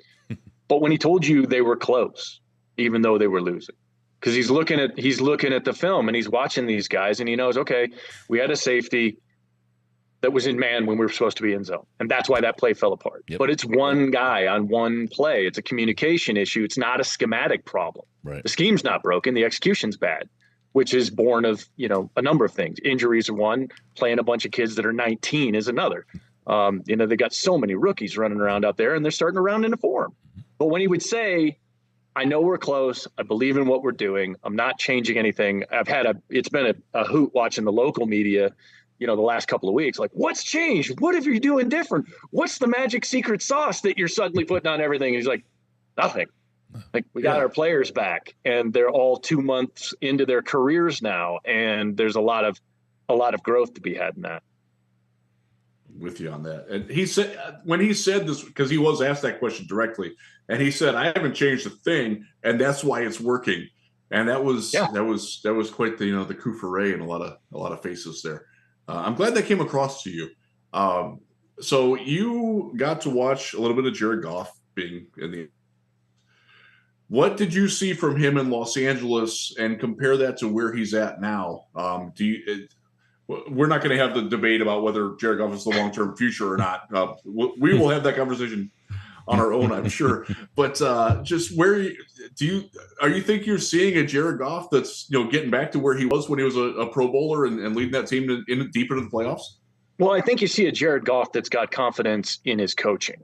For him to work for Detroit, they've got to have a run game. They've got to have a play action game. I mean, it's amazing to watch those defensive ends crash on the play action passes. I mean, they're coming in on the running backs and just diving down so that he can boot out either side. He's wide open. I think you're seeing some things schematically that play to his strengths. And to his credit, Ben Johnson has not shied away. He hasn't done the Sean McVay, this is my system. It's a good day to pass the football, all of the things that McVay, likes to put out there. I think Jared's got a ton of confidence in his coaches. I think he feels respected. I thought one of the underestimated or understated perhaps parts of him being in the locker room, and one of the reasons Brad Holmes lobbied so hard for him, was that he was never going to make waves. He was never going to come in and be a me guy. And he knew he was going to eat it last year. Everybody knew they were going to eat it last year. I remember walking those same halls in Allen Park with Jim Schwartz, and I figure the statute of limitations has probably expired on off the record, comments. I'm like, tell me, what do you think of this roster? And he just went, it's gonna be tough. And that was a crash course for me. This was my first year covering the NFL. I was like, oh. So don't buy a jersey then. Is that what you're telling me? I think Jared's found a nice groove. I think they built an offense around him that is perfectly suited to what he can do. And that's what you're seeing, really. I mean, it's no secret. You go back and you want to know what went wrong with Jared Goff in LA. Todd Gurley went wrong with Jared Goff in LA, because when Todd Gurley was Todd Gurley, Jared Goff looked pretty good. It's true. And you're absolutely right. One of the things about Goff, though, you really hit on it earlier, was his confidence, and I think he's a confidence player. He's as much mental as he is physical, and that last year with Sean McVay, I think that McVay touched him in the brain somewhere that made things just go wrong, and I think a lot of what kind of started to bring him back last year and got him to be where he is this year is that work, having a coach like Dan Campbell, also having an offensive coordinator like Ben Johnson, who's super smart, super creative, and the fact that he worked with Goff to build that out. Goff had ownership along the way. That's the kind of thing where I think that's part of what brought Jared Goff back. So many quarterbacks that walked out of LA, like Jared Goff walked out of LA, would have been broken and done. The career would have been over, and they never would have come back. It's really interesting to see how Jared has evolved and sort of come into his own again, and for like a second act here in Detroit. Yeah, well, he's a California guy. They're sensitive. Yeah. But the thing with Jared, and I wondered about it in the beginning of the year when he said, I feel like I've earned a seat at the table. I've earned a say in how this offense is built. It sounded like Aaron Rodgers to me.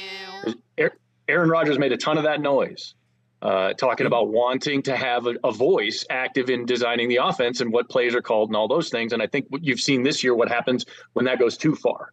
And now they're running the Aaron Rodgers offense. and it's awful. They're in last place. Yeah, exactly. They're behind us. That's all that matters. Turns out you're not a coach, A-Rod. So, yeah, I think when he said that, it was so early in training camp, and I winced a little. Like, oof, you're pot committed now, friend, because if it doesn't work, they're going to bring that quote back. Twitter is going to, here's Jared Goff.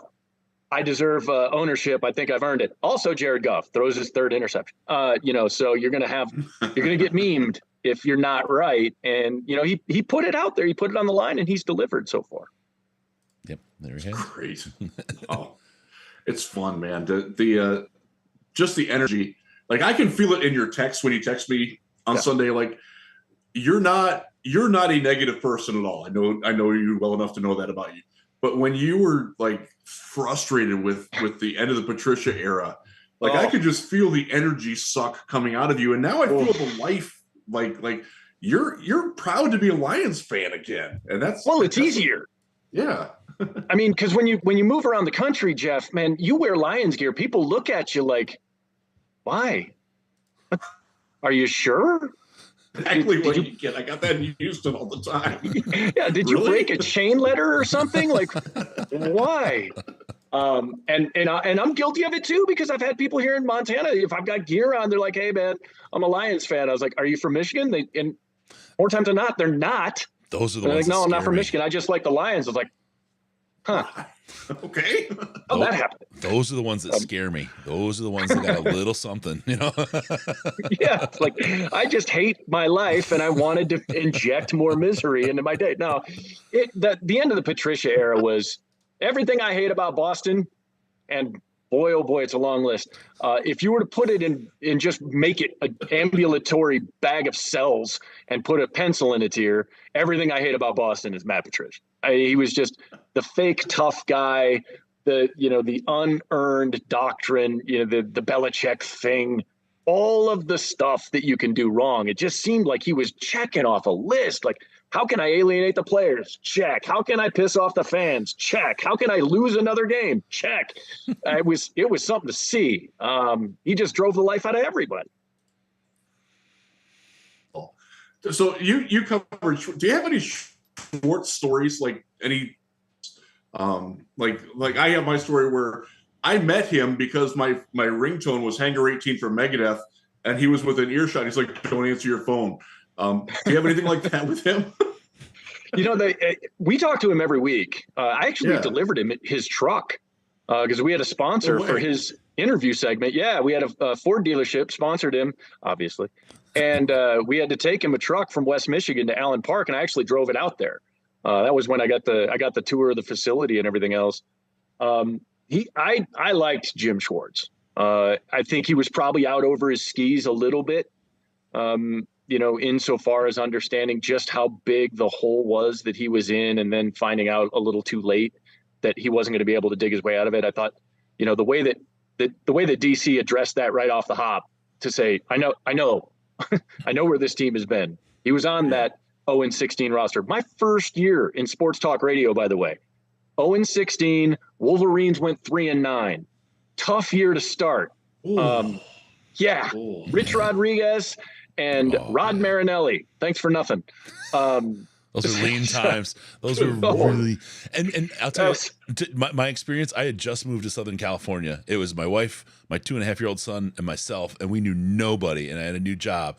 And it's like, I'm meeting people like, yeah, I'm a Lions fan. All the dumb hope in the world, right? And I'm like trying to watch that. I'm trying to watch college. Everything was ripped away from me that year. I was stripped bare to just no pride at all. No, and it's funny because I get to commiserate. I'm actually all the way out here in Montana. One of my neighbors to the north is Casey Fitzsimmons. He owns a ranch. Yeah, he owns a ranch just about 20 miles north of me. And I've had him on my podcast to kind of talk about life in Detroit and what it was like playing on that 0-16 team and getting to see Matt Stafford right before he kind of took off. So there's a weird kind of small world thing that goes on with that era of Lions football. My biggest takeaway from that whole experience being there to see it was actually sitting down with Tom Kowalski, R.I.P. Who took me under his wing and was kind of like he was my Yoda. And he took me to a bar and we're sitting there having lunch and somebody mistook me for Zach Follett. Train. Yeah. And wanted to know why I was drinking during practice. Like, I mean, I was in pretty good shape in my early 30s, but I don't think I was in NFL linebacker shape. I don't know. The guy was drinking his lunch too. I have not thought about Zach the Pain Train Follett in a very long time. He was one of the very first people that blocked me on Twitter. And just like, he did it preemptively too. Like, I didn't really have an interaction with him. And I might have mentioned, like, not him directly, and he just blocked me. Yeah. Okay, just really quick, we got to get to 20K. I just want to show this is what we've got for the Riz kids and the Riz wife coming up. Hold on, let me get this. Oh my God, you got it delivered. There we go. Is that Fab coming? Fab is bringing those for delivery. Fab knows where I live. In 10 minutes. Yep, 10 minutes they're going to be there. So we need to get $402. I don't know, $500. 400. Let's get this There's a lot of words, not one of them made sense. I'm going to do it in English this time. Get us to 20,000 so we can get those pies in Riz's face. I don't know how. You have to find a way to set up the phone too, Riz, because if you've only got 2 pie throwers, or they can hand it off. Like however they'll do 1 and 1. They'll be fine. So are you going outside for that, or you have like a drop? Yeah, I'm definitely going outside. Where you are. Yeah. Do you have Zoom on your phone so we can do that like live? Yes, I do. Oh, good. This is gonna be wunderbar. How have you treated the kids this week? Is it a good kid? I mean, I'm a parent too, so you can have good weeks and bad weeks, and that probably will dictate whether or not you get the high heat. Yeah, it'll be okay. My daughter is kind of a mini me, so she'll have a lot of fun with it. My wife, I'm a little worried, will take out some hustle. You know how that goes. Holiday shopping season, man. You end up with a broken nose. Let's hope not. Which is back here. Now, what about you guys? You know, you guys watch this stuff pretty close. I want to take advantage of the opportunity that I've got. Sure. You know, I look at 23. I think we've learned Brad Holmes can draft. Mm-hmm. No. Mm-hmm. DC can coach. Mm-hmm. These guys can develop talent. And I'm trying real hard not to get myself good and carried away because my co-host out this way is a Packer fan. He's insufferable. Yeah. Nothing worse than a Packer fan who's not from Wisconsin. They're actually Bears fans. They just don't know it. They're just a bunch of savages. So that's in behavior, they're Bears fans, but then they wear that puke green and yellow. Yeah. You know, I'm having a hard time not getting carried away because there's really like a rock solid chance this team goes into next year and makes some noise. Yeah. Yep. Well, and the thing is, I mean, a lot of people are looking at the team right now as this is a dangerous team, and if they were to make their way into the playoffs, they could do some serious damage. And it's true. They're getting healthy. They're getting JMO back. I mean, Jerry Jacobs, and we have been talking to him since the very, very beginning. He's come alive. This is a talent development story like you haven't heard. You have a guy who's always his whole life started with 2 steps forward and 1 step back. It's just been an uphill grind for his whole life. He gets to the Lions as a UDFA. People get hurt in front of him. He gets a chance. He balls out. Looks like he is the real deal. He gets hurt. It's like, oh my God. And then he comes back this year. We get him healthy. We got JMO. Okuda comes back. He's balling. It's like, wow, this is a real team. And we have all these guys getting healthy while every other team is sloping the other direction. They're getting hurt and they're not able to do it. It's such a prime time for a team to make a drive. And they're so young and they're all learning how to play together. Yeah. Like that's what happens with a lot of good teams that you see that stay good for a long time. Dan Miller talked about Pittsburgh being that way and Baltimore being that way. It's nice for us to emulate those organizations instead of New England, which has an irreplicable formula. Or the trying to do the one-hit wonder. 86 Giants. It's so much better. So I think Dan Campbell, you see him growing, just like these players are being developed and growing. Dan Campbell's doing the same thing. I mean, you can talk about Miami, but it's really his first time as a head coach for real. And he's going to make mistakes along the way. But these folks, all of them, the coaches, the players, They're all growing. The one guy who seems to have it all together, though, is Brad Holmes. He's hitting at a higher rate than the average GM. We went through the draft this last year, and he smoked it. He smoked it, and except for James Houston, according to Riz, who then turns around and has two amazing. Riz says he'll never see the field in an NFL game. He turns around and just destroys. Oh, there you go, Riz. But he killed it. I this team for 2023. I'm super stoked about it. And people will say I'm slappy. I'm a positive look.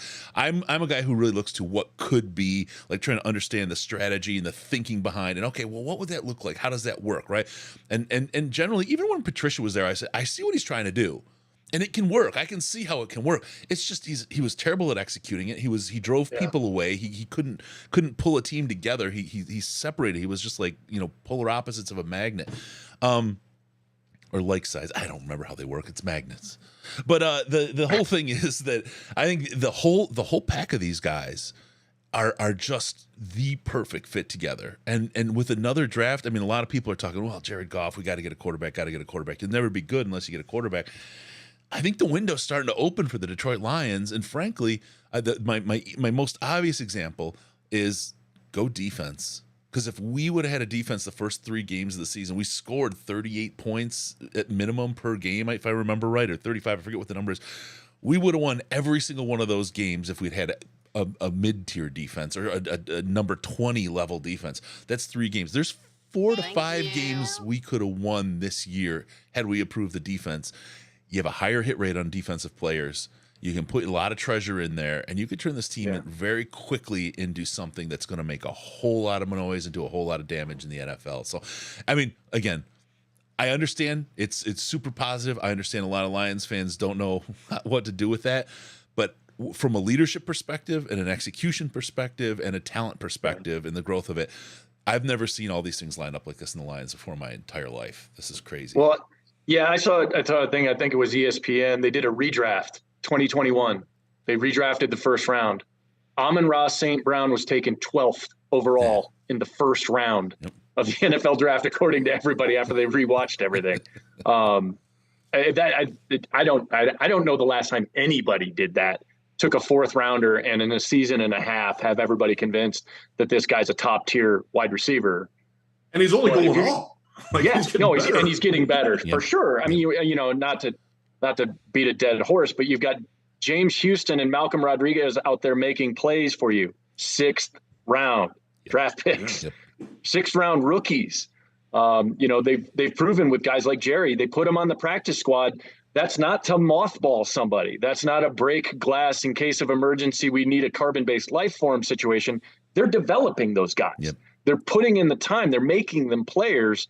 When you've got, I hated the whole collaboration word. You kept hearing, oh, it's collaborative. And like, I get it. Between that and the word process, those Brad Holmes pressers can be tough. His process likes process and is in process as we speak. There's a process to that. But it's true. As it turns out, all those stereotypes, all of those coach speak things, they've all proven true. I think it goes back to what we're talking about with Dan. He's authentic. He's who he is. He's super consistent. Good coaches, all of them, are super consistent. Jim Harbaugh will make you pull your hair out because, of his just nonstop caterpillar D9 in low gear kind of approach. Yeah. But he's going to go through you eventually because he's never going to change. Yeah. He's never going to stop. And I think you've got a little bit of that going on right now, man. It's exciting. Yeah. We talked to Coach Fonts earlier. He's really? Oh yeah. He called in like on his own. Yeah. Wow. He lives down the road from me. He's a great guy. We had a great chat, and he was talking about Coach Campbell, and he thinks it's the real deal. He loves what he's seeing here, and he says, look, people ask me, and I say, they fired me. Don't ask me what's going on. Just let me enjoy the game, right? And he's having a riot. He is absolutely loving life. And he said, I'm an absolute fan. I watch every game, and it's so much fun. And he believes in what he sees. He thinks this team's going to go places, and he thinks Jared Goff is the guy that's going to take them too. Well, we'll see on that. I listened to your episode where you guys argued with each other about the quarterback, and I can see a case being made either way. If Jared plays 6 more Jacksonville games to end the season, all right, fine. Go ahead, go get Jalen Carter and whichever the best safety is in between 15 and 25 when you're drafting the second one. Fine, I can get on board with that. But I keep thinking about when this team is going to drop in a new quarterback. Not if, when, because it's going to happen at some point. Maybe he should be on the roster. Maybe you do it now, and Jared Goff is good. And worst case scenario, you got 2 guys. I mean, the Patriots take a quarterback every damn year, and then they sell off Matt Castle, and they get rid of Jimmy Garoppolo. And, they've got guys every single year. Turns out you were talking about that secret Belichick formula. Nobody can duplicate it. Turns out it's Tom Brady. Just if you have Tom Brady, you're okay. Yeah. Oh man. Hey, you know what? We're running up against the clock here. Appreciate it. Love having you on. I mean, Riz, let's sit up a little bit more regularly with. Yeah, we'll get Gray back on. Yeah, absolutely. You're welcome anytime, brother. Yeah, you're great. Great chat, man. And salute to both of you guys for what you're doing for St. Jude's. That's a fantastic cause, man. Which I've had fun watching throughout the day. It's gonna be really fun when I wake up in the morning and you guys are both train spotting and just yes, yes, sir. But tune in for the last 15 minutes of Requiem for a Dream as you guys wrap this thing up. That'll be fun. Thanks a lot, man. Really appreciate you coming on. Great conversation. Thanks, Gray. Appreciate you, buddy. That was a mistake. I didn't mean to make him go away. Oh, it's all. We got the dreaded technical glitch. We're already tired. It's a glitch. We are what, 8 hours in? Yeah, we're 8 hours in. Yeah, we got another guest ready to roll. Let's just go right into it. Let's just go into it because I love Mark. I love Mark. We have dun dun dun the one, the only. He is absolutely one of my favorite guests too. I mean it when I say that. You know that. When we talk about him, yes. I have nothing but wild, wonderful things to say. And we're waiting. Yeah, he is a guy that whenever I'm hosting a radio show, I have him on. Oh yeah. And me too, right, Riz? You've been on half. Yeah. All right. Here we go. He's coming live. Oh, well, he will in a moment. He waited for a long time. Mark Schofield, how you doing, man? What's going on, friends? It is Thank you for waiting for us for a little bit. We had a fun guest that I hadn't. It's an old friend of mine that I hadn't seen in forever, so we went long. As you know, that happens with me when we go out. Absolutely no worries, friends. I'm just happy to be here, even if it's for just 5 minutes to see your bright and smiling faces this afternoon. I'm just want to say, Riz, I was texting him, hey, we got to go. Mark's on here, man, and I really like Mark. I want to talk to him. He's like, F him. I'm talking. Yeah, I mean, how that's fair. Right? Yeah. That's more than fair. I mean, I understand. I would expect nothing less from my good buddy Jeff Risden. Yeah. So, welcome to the St. Jude Telethon. We have raised a crap ton of money, and we're very grateful for that. Thank you for agreeing to join us. For real, man. It's great. I just wanted to get your thoughts on, so you now work for SB Nation. It's kind of a national type thing. Your thoughts from afar on what you're seeing with the Detroit Lions.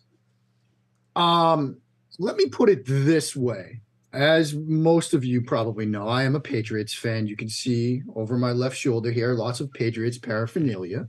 We are obviously live here on December 9th. I would much rather be a fan of the Lions right now than the Patriots. I think that's a very fair assessment because the Patriots right now are struggling to find any sort of identity, particularly in the passing game, thanks in large part to a familiar face, one Matthew Patricia. Whereas the Lions, they've got it's an outside shot, but they've got a path to get into the playoffs. And I really think that beyond that, I think the future looks a lot brighter in Detroit than it certainly does in New England. It's so as somebody from afar watching, from the outside, I'd rather be a Lions fan. And interestingly enough, I talked myself into Detroit this summer. I remember coming on with you guys and saying, hey, they're going to be, when we get to the holidays, there's going to be those graphics and it's going to say in the hunt and the Detroit Lions are still going to be in there. They're not going to be 500. It might be 6-7 or 5-7 or something like that, but they're going to be there. That's where they're at. It's been fun to watch. It's a fun team to watch. It's a fun organization to watch. Among those who has talked myself into Dan Campbell. I'm very curious about what's going to happen this offseason, what's going to happen going forward. I mean, the Lions are in a fantastic position, thanks to what's happening with the Los Angeles Rams, to go in a number of different directions at the top of the draft. And so it's very exciting to watch. Lions fans have to be excited to see it. And I know that there's obviously discussion about what's going to happen over the next couple of weeks, what's going to happen next spring. But as a Patriots fan, I would rather be in your shoes than in mine. Good. So Fab has delivered the pies. He just delivered them to my family. So Mark, are you familiar with what happened earlier? No. What did I miss? Oh, you'll enjoy this very quickly. It's just a quick replay. We'll get it real quick here. Just watch your screen. I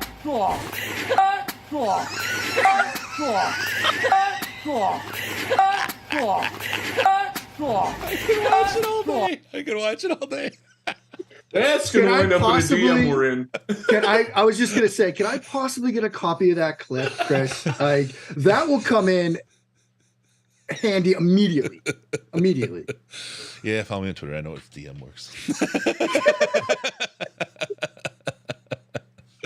Oh, it's great. And there's 2 more on tap. If we can get ourselves up another $400 here and get to $20,000, he's got 2 pies that are being delivered right now that he's going to take from his wife and his daughter on camera. So these will be the next ones. This is only that one. Yes. The one you saw was from a guy named Micro Mike. He's also a YouTuber, does a lot of Lions work, and he's a great guy. Lives near Jeff, and we've done some collab stuff with him, and I decided, let me just see if Mike can get free today, and he could. And he called in from the store, shopping, the whole thing. It was great. Chris, if you're telling me that I would be able to smash a pie in Risden's face, I'd be on the next flight. Like, I mean, I just don't know if I got the reach. That's the only question. I mean, Jeff is very, very tall. On you. You got a little bit of height on me, my friend. We'll get a stool. Yeah, that's all right. This isn't something we're going to recreate in Mobile or Indy. We could set it up like the basketball dunking, like the little trampoline where you like bounce up and try to slam it. Oh, that would be tremendous. I mean, because then there's opportunities for extra hijinks, like to see me blow out my knee, like jumping off a trampoline. I mean, people would pay extra for that. I know. We got to be safe in our advancing age, Mark. Seriously. Oh man! So just to go back to the Lions for a second, if we can, since we are ostensibly a Lions show, and what you're seeing from Jared Goff, are you convinced that he can be the quarterback for the future? Because people know you were a college quarterback. You study quarterbacks better than anybody I know. I turn to you on any quarterback advice, and I'll respect your opinion on it. Yeah, I mean, I think that's going to be the huge discussion and debate, and with good reason, over the next couple of weeks. Because when you're looking at an opportunity to have a top 5 pick, maybe a top 3 pick, depending on how things shake out over the next couple of weeks, you might have your pick of the quarterbacks in this class. Now, what's interesting is, as we are having this discussion at this very moment, what is playing out in the football evaluation world is something that the 3 of us have seen every season for the past like 5, 6, 7 years, which is, we started back in August with an idea that this was going to be a franchise altering, perhaps multiple franchise altering quarterback class, right? CJ Stroud, Bryce Young, it's going to be tremendous. These guys are fantastic. You're going to get other guys that have risen, Will Levis, Anthony Richardson. But now as we get into December and January and bowl season is when people start saying, I don't know, Caleb Williams looks really nice. And, now we're getting Michael Penix Jr. is coming back next year. And, this Drake May kid down the road, he's going to be – we always go through this cycle of we build up a quarterback class in the summer, and I'm as guilty of this as anybody else, and we chip away at them as we get into December. And that's what's happening right now. So that's the sort of framework and foundation of this discussion. For Jared Goff specifically, has he done enough where I think if you're the Lions – and you have an opportunity to draft a player that is a top player on your board at 3, at 4, I think he's at least opened the door to that possibility. I wouldn't. I still think that Jared Goff, the limits, the limitations, the ceiling, the fact that everything needs to still sort of be right around him for him to be at his best is enough that, if there's a quarterback that you have graded highly and he is staring you in the face at 3 and 4, you draft him. You can still, roll out with Jared Goff to start next season. But I think if there is, as an organization, a quarterback that you had graded high enough, then you entertain that. But if there isn't, and as we're seeing right now, as people have really sort of dug in onto Stroud and dug in onto Bryce Young, and I know, Jeff, we've talked about size concerns with Bryce Young. Are you going to draft a guy that's basically built like a 1990s slot receiver, in the top 5? Like, that's a legitimate concern. And I just saw a question sort of, pop up, Goff or Jones. Like, I think that's sort of it's an interesting parallel, because I think the Giants are in a similar discussion, which is, everything needs to go right for Daniel Jones, and they're in a position where maybe like a short-term deal or something like that. So it's the purgatory like the Bengals went through with Andy Dalton. It's like he's good enough to get you close. Yeah. Kirk Cousins is in that status with Minnesota. This is kind of his shot. This is where their window's open. Right. We see that a lot. We saw a team like Kansas City make that leap with, going up and getting Patrick Mahomes when they already had Alex Smith. And it worked out pretty well for them. And there's no guarantee that's going to happen, though. There's no guarantee that that's going to happen. I mean, and that's why I've seen some on Lions Twitter sort of say, well, what about the pick that right now is slotted at 15? Like, what about, if you come out of this draft with, say, a Jalen Carter, who's, a game-changing type of interior defensive tackle, and then at 15, Anthony Richardson is there. I mean, that's one scenario. Now, would Anthony Richardson be there? Number one, would you be comfortable drafting Anthony Richardson, given that he's probably, and I've seen the 2-year project. I don't think it's that much, but he's got some work to do. That might be an approach. And so, ultimately, look, Goff has gotten you to this point. I think we know what his limitations are. Like, he's a very good quarterback when he's in rhythm, on schedule, when things are going right for him, both around him in terms of talent and with respect to what's happening on a down-to-down basis. He's very good with his eyes. Like, he's a good quarterback. He's a guy that I had graded QB1 coming out. Like, I'm a fan of Jared Goff, generally speaking. But with an opportunity perhaps to draft a game-changing type quarterback at the top of the draft, it's something I think you at least have to explore. To his credit, though, Goff has opened the door to the discussion about him continuing as the starting quarterback, which I think is a huge thing to see. It's a part of the reason why the Lions are in the mix right now, and he deserves a ton of credit for that. So if Brad Holmes ultimately decides that, look, we're going to roll with Jared Goff, I could understand, given what we've seen. I wouldn't do it, but I'm just a dude sitting in his basement right now. This is my problem with the whole, and the Anthony Richardson at 15 is definitely interesting. And you're right. I watched just about every snap of his this year in Florida because son's a freshman. So you got to buy the shirts. But so watched a lot of Florida football this year, and he's a project. He's a project. I don't know what that project does if you bring him in, what the effect is on Jared Goff in the meantime, and do you wind up with 2 problems instead of maybe some sort of one? And so the Lions are averaging 26.5 points per game this season. The 3 games at the beginning of the season are the most obvious ones they lost because they scored 35 at least in every one of the games and they lost them. That tells me it's not a Jared Goff problem. That tells me if you have a defense that's at number 20, and if I think of my first 3-4 draft picks, how I could physically change the very core of that defense into something that suddenly you're winning games if Jared Goff is scoring 20 points. I mean, and the receivers, and that was a big problem too, the receiver injuries. I really believe Goff can do it. Everyone says the situation has to be perfect or whatever. We had Matthew Stafford, who's a spectacular quarterback, and he couldn't win a playoff game. You know what I mean? I just have this feeling that we're placing a little too much on one guy versus. Go ahead. And Chris, it's interesting because we're also sort of at what might be, or what could be in the near future, an inflection point in the NFL. We know that scoring is down, right? Scoring is down around the league. I don't know if we're quite at the point this year that like the ability to win sort of rock fights, like 17-14 games and 20-17 games is enough, but it might be, say, next year or the year after. Mm-hmm. And if you're telling me that, okay, you've decided that, look, Jared Goff and this offense can do enough, we need to really sort of build this defense, we're going to take it 3 or at 4 Jalen Carter. And then we're on the clock 15, 16, wherever that pick ends up. Cam Smith, a corner from South Carolina, or, Ringo, the corner from Georgia, although you might know.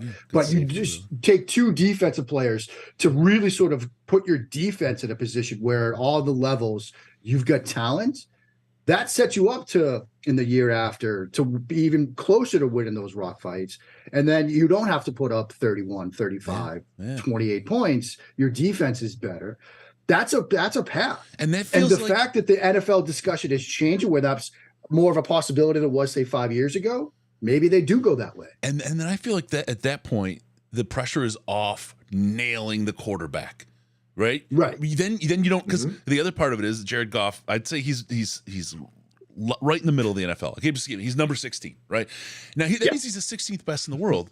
If you hit on a quarterback, which is really rare to get one, but let's say we get the 10th best in the world, is that incremental change enough versus what you would get from building the defense, right? And this is the argument I continue to have with myself, and I have it out loud with other people because it's one that I'm kind of internally having.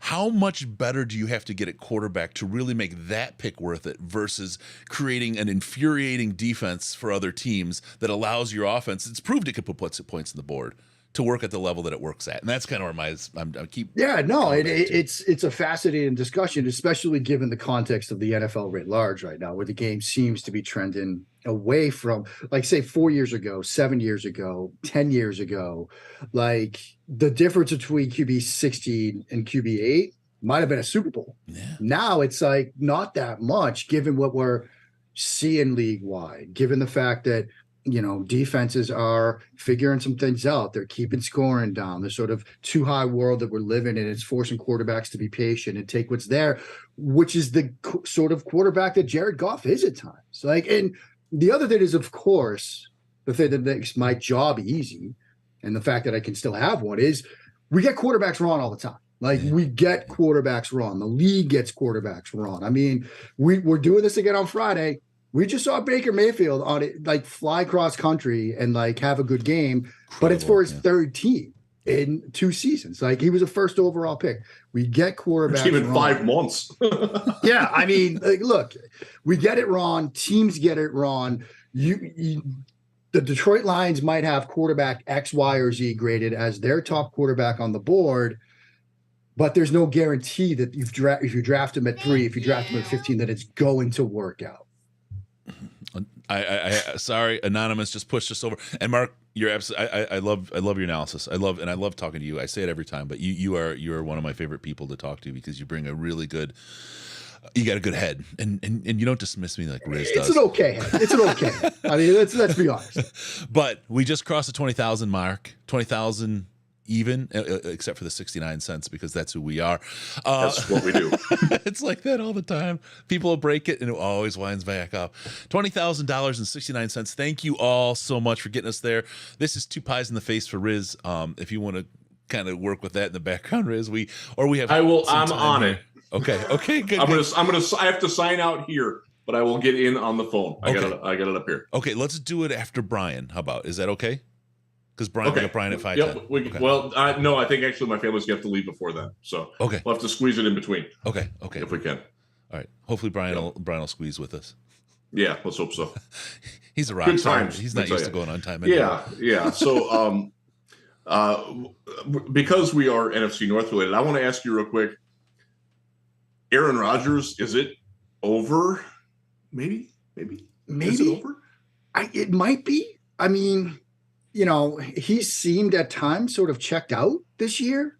I'm sure you guys have been on shows where you've been asked, I've been on shows where I've been asked, has he checked out? Is he tanking?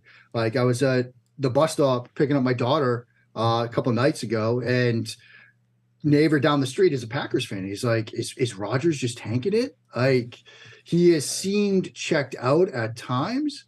Now, maybe look, the emergence of Christian Watson as sort of an explosive playmaker for them, maybe that's enough to sort of reel him back in. But trying to get into his head is a scary proposition. Right? Yeah, you don't want to do that. I don't have enough Ayukasa to get there, and I don't know if I'll ever have enough to get there. It's another Hannibal Lecter movie. Yeah, it's a scary place, and my head's scary enough as it is. But it might be it. he certainly seems to have interests outside of football. Let's just put it that way. And maybe he just decides that, look, I want to go, host a podcast somewhere and go to Argentina and live there. Like he might be checked out. Get my perineum suntanned. Yeah. Well, at least he's immunized wherever it is that he's been. Let's see, really quick. Floundericious 75 with pies. Alex H $100. Fab 40 Pyriz. Mike from East Oregon, keep up the good work. FTP for $20. Akalesh $50. Let's cream Risden. 4 p.m. match from Flounder. Chad H $10 and Wisco $250. Eat an effing bean case. Everybody wants me to have a facial. That's great. Oh man, yeah. Put that one in the blooper reel. Well, the video with it, because you're so like despondent and leaning back. Everyone wants that. Yeah. I wasn't gonna say That's it. the No one's best part getting right that there. but me. Somebody, yeah, good times. Yeah, so Mark, we are not doing facials in Mobile this year. Good God, no. Just We're not cream doing pies. Just cream pies.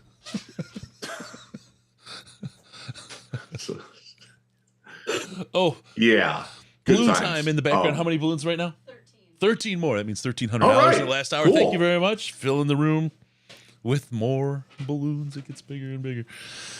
The idea is I did some loose calculations here, and the room should be full of balloons if we hit the goal, which will be me in this kind of circusy, creepy, kind of atmosphere. 9 a.m. tomorrow morning is going to be a wild time here. Let me tell I'm certainly tuning back in for that. you. Please do. Tell your friends. Absolutely. And, I will. Tell your friends that have money to give to St. Jude's. Not that we sports writers have money, but No. Our non-sports writer friends can do that. yeah, absolutely. One of the questions. So, Will Levis, where are you at on him? It's interesting. Like I knew we would be talking quarterback, so I like rewatched some stuff. That's what we today, do.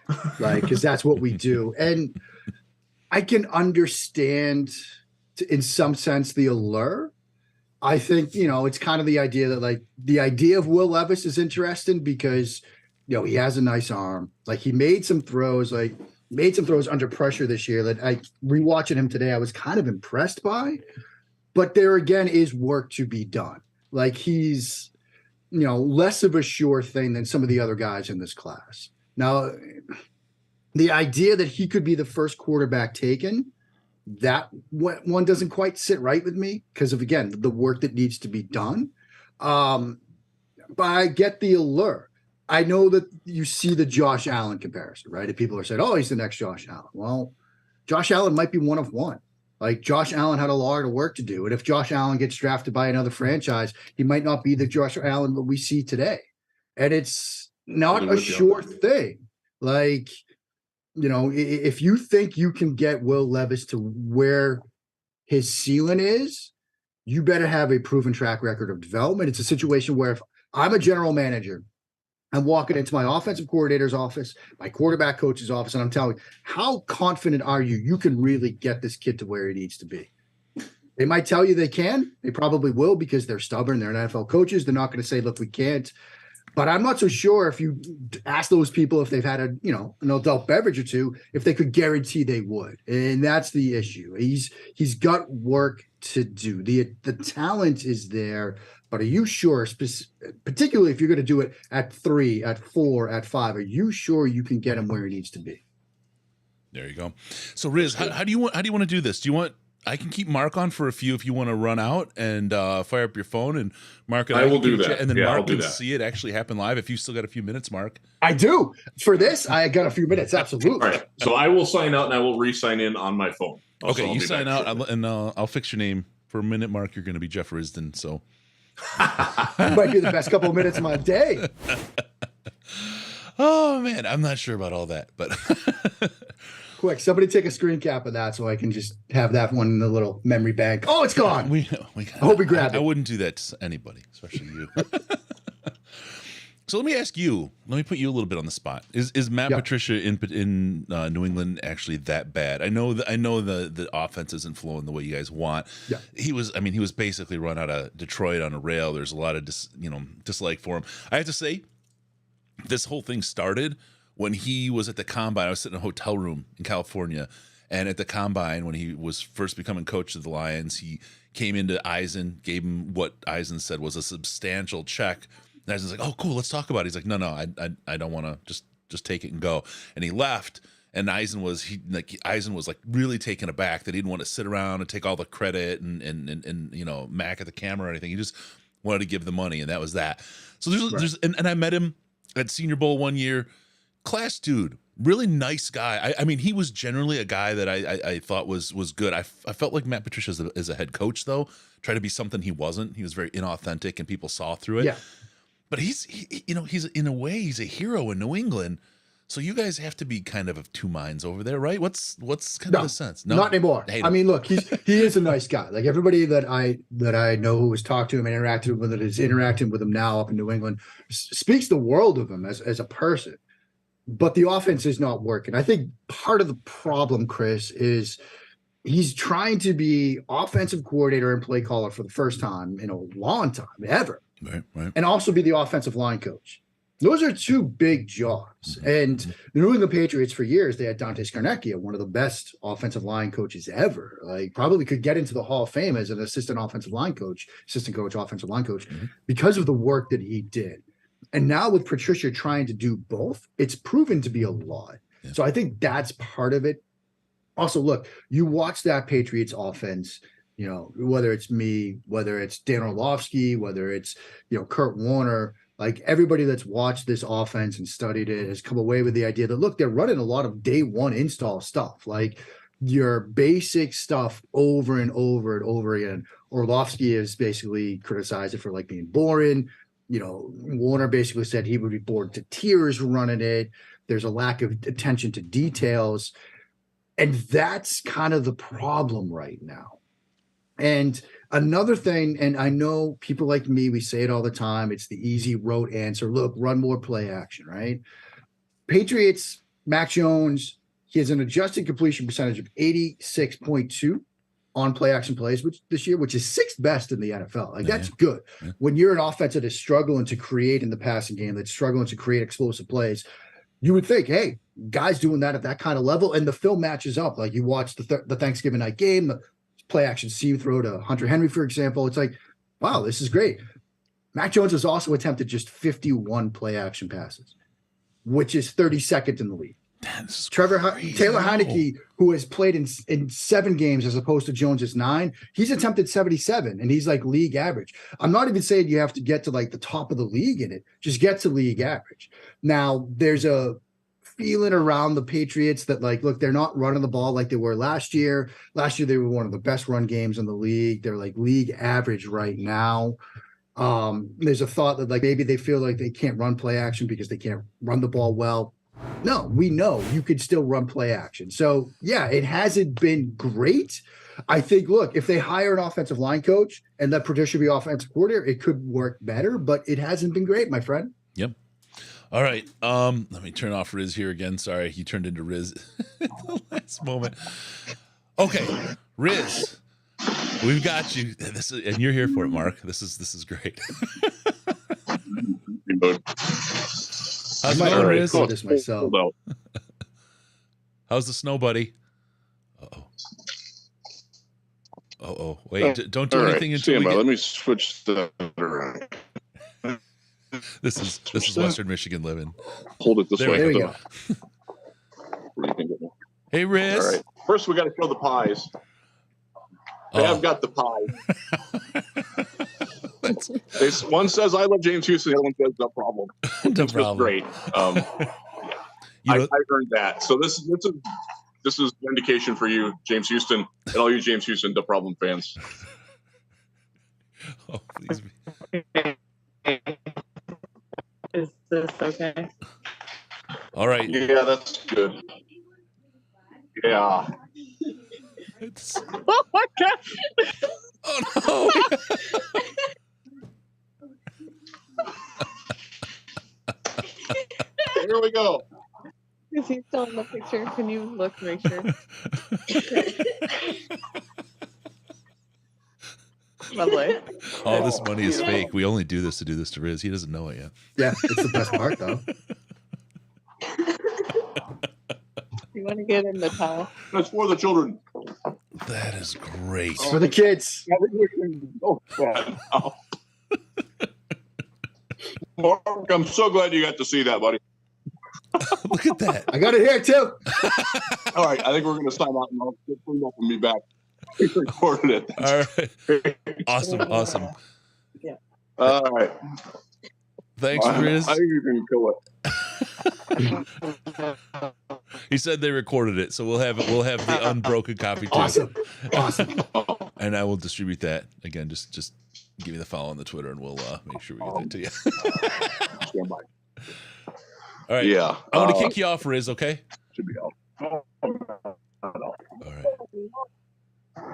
Romeo. Hi, Riz. Nice having you. That was tremendous. That was worth it right there. Yeah. We'll have he looks like he should be on stage with Kiss. Thank you, Fab, for the pies, man. The delivery was perfect. He said they shot video of it, so we'll have video of it as well. Don't worry about the kind of choke there on the outside. They didn't flip from Wi-Fi. Little bit of challenge with the technology in the Risen House, but that's okay. The cream mile, I like that. Cream mile, we'll keep that one as handy. All right, looks like a snowman. Yeah, that was great. We'll see what else we can get him to agree to. Yeah, and if there's anything I can do to help, let me know. Maybe we can get him to agree to do something at the Senior Bowl. You'll be there with us this year, right? It's up in the air right now. I hope so. Okay. But we're still waiting to hear back. Okay. If you can get out there, let me know. Like just DM me. Let me know. We'll figure something out. We'll set up a deal. That'd be cool. Absolutely. We get them to eat. What was that? The beer garden where they have the burger with the glazed donut. Yeah, Loda. Yeah. Yeah. There we go. He does that for fun though. I mean, that's not even. But we got to make him eat too. Oh God, yeah. Yeah. Now see now you're talking. Take something he likes and make him hate it. Yeah, exactly. So he doesn't want to eat it again. Oh man. So Mark, everything else going okay for you guys? I know you moved over to SB Nation. Life good? Yeah. Life is great, man. I'm loving it. It is a dream gig so far. But no, just credit to you guys. I love what you guys do this every year. It's always great to see. And I'm gonna, when I hop off here, I'm gonna make sure I'll tell people to come over and check it out and donate and give what they can, because it's such, St. Jude's something that it's something that's actually near and dear to me too. For personal reasons. So the fact that you guys do this, I love to see it every year. Appreciate it. We had one on earlier today. It was my cousin. She lost her son earlier this year. It was heart-wrenching. It was so hard to get through. But this is the first year that it's been that close. But we all know somebody or related to somebody who's had to deal with it, and to be able to try to do something. I mean, we're lucky. We're in a position where we have a little bit of a voice, and we can try to make the world a better place for these people. And that's what it's all about. Taking that and trying to be good. And when you're good, other people start to be good. We can maybe make the world a better place instead of this kind of that would be tremendous. So, are you familiar with I Prevail? I am. Oh, we got Brian, the clean vocalist, coming on next. Brian, he'll be on, talk some fun stuff from there as well. That's awesome. All right. So, what's you're the Lions. I mean, straight up, you have to make your pick. You get number 4 in the draft. 4 right now today with where things are. I think I am very intrigued by the draft best player available at 4, and then see what happens in the middle of the round. If that pick ends up like right now, it's 15, 16, 18, something like that. If say an Anthony Richardson is there and you feel comfortable that you can get him where he needs to be, or even Will Levis and you feel comfortable you can get him where he needs to be, then I'd be okay with that. If you're not comfortable with that, or those guys aren't there, draft another great defensive player or another great game-changing type of player. As we've been talking, I think the idea that with the way the league is trending and the fact that you could add 2 extremely talented players and have an opportunity to maybe a second round or someplace take a flyer on a quarterback or something like that. Maybe look, we this time last year, Malik Willis was QB1, right? Yeah. And he was going to go early, and we all knew that. And there was an idea that that's what the Lions were going to do at the top of the first round, where they were going to draft Malik Willis. He fell to the third. Yeah. Now, I'm not saying that Malik Willis and Levis and Richardson are like the same caliber talents, but you might see one of those guys fall. You might see one of those guys fall to the top of the second, to a point where you might be in a position as Detroit to come up. So sitting here right now, December 9th, Jalen Carter, if he's there, Will Anderson. I mean, imagine Will and Hutchinson, opposite sides of each other. Yeah. I mean, you want to talk about getting after it. Yeah, it is. And the other part, I think, there's I think it's a little bit different now in the NFL too than it was even just a couple of years ago. I don't think you have to draft your quarterback anymore.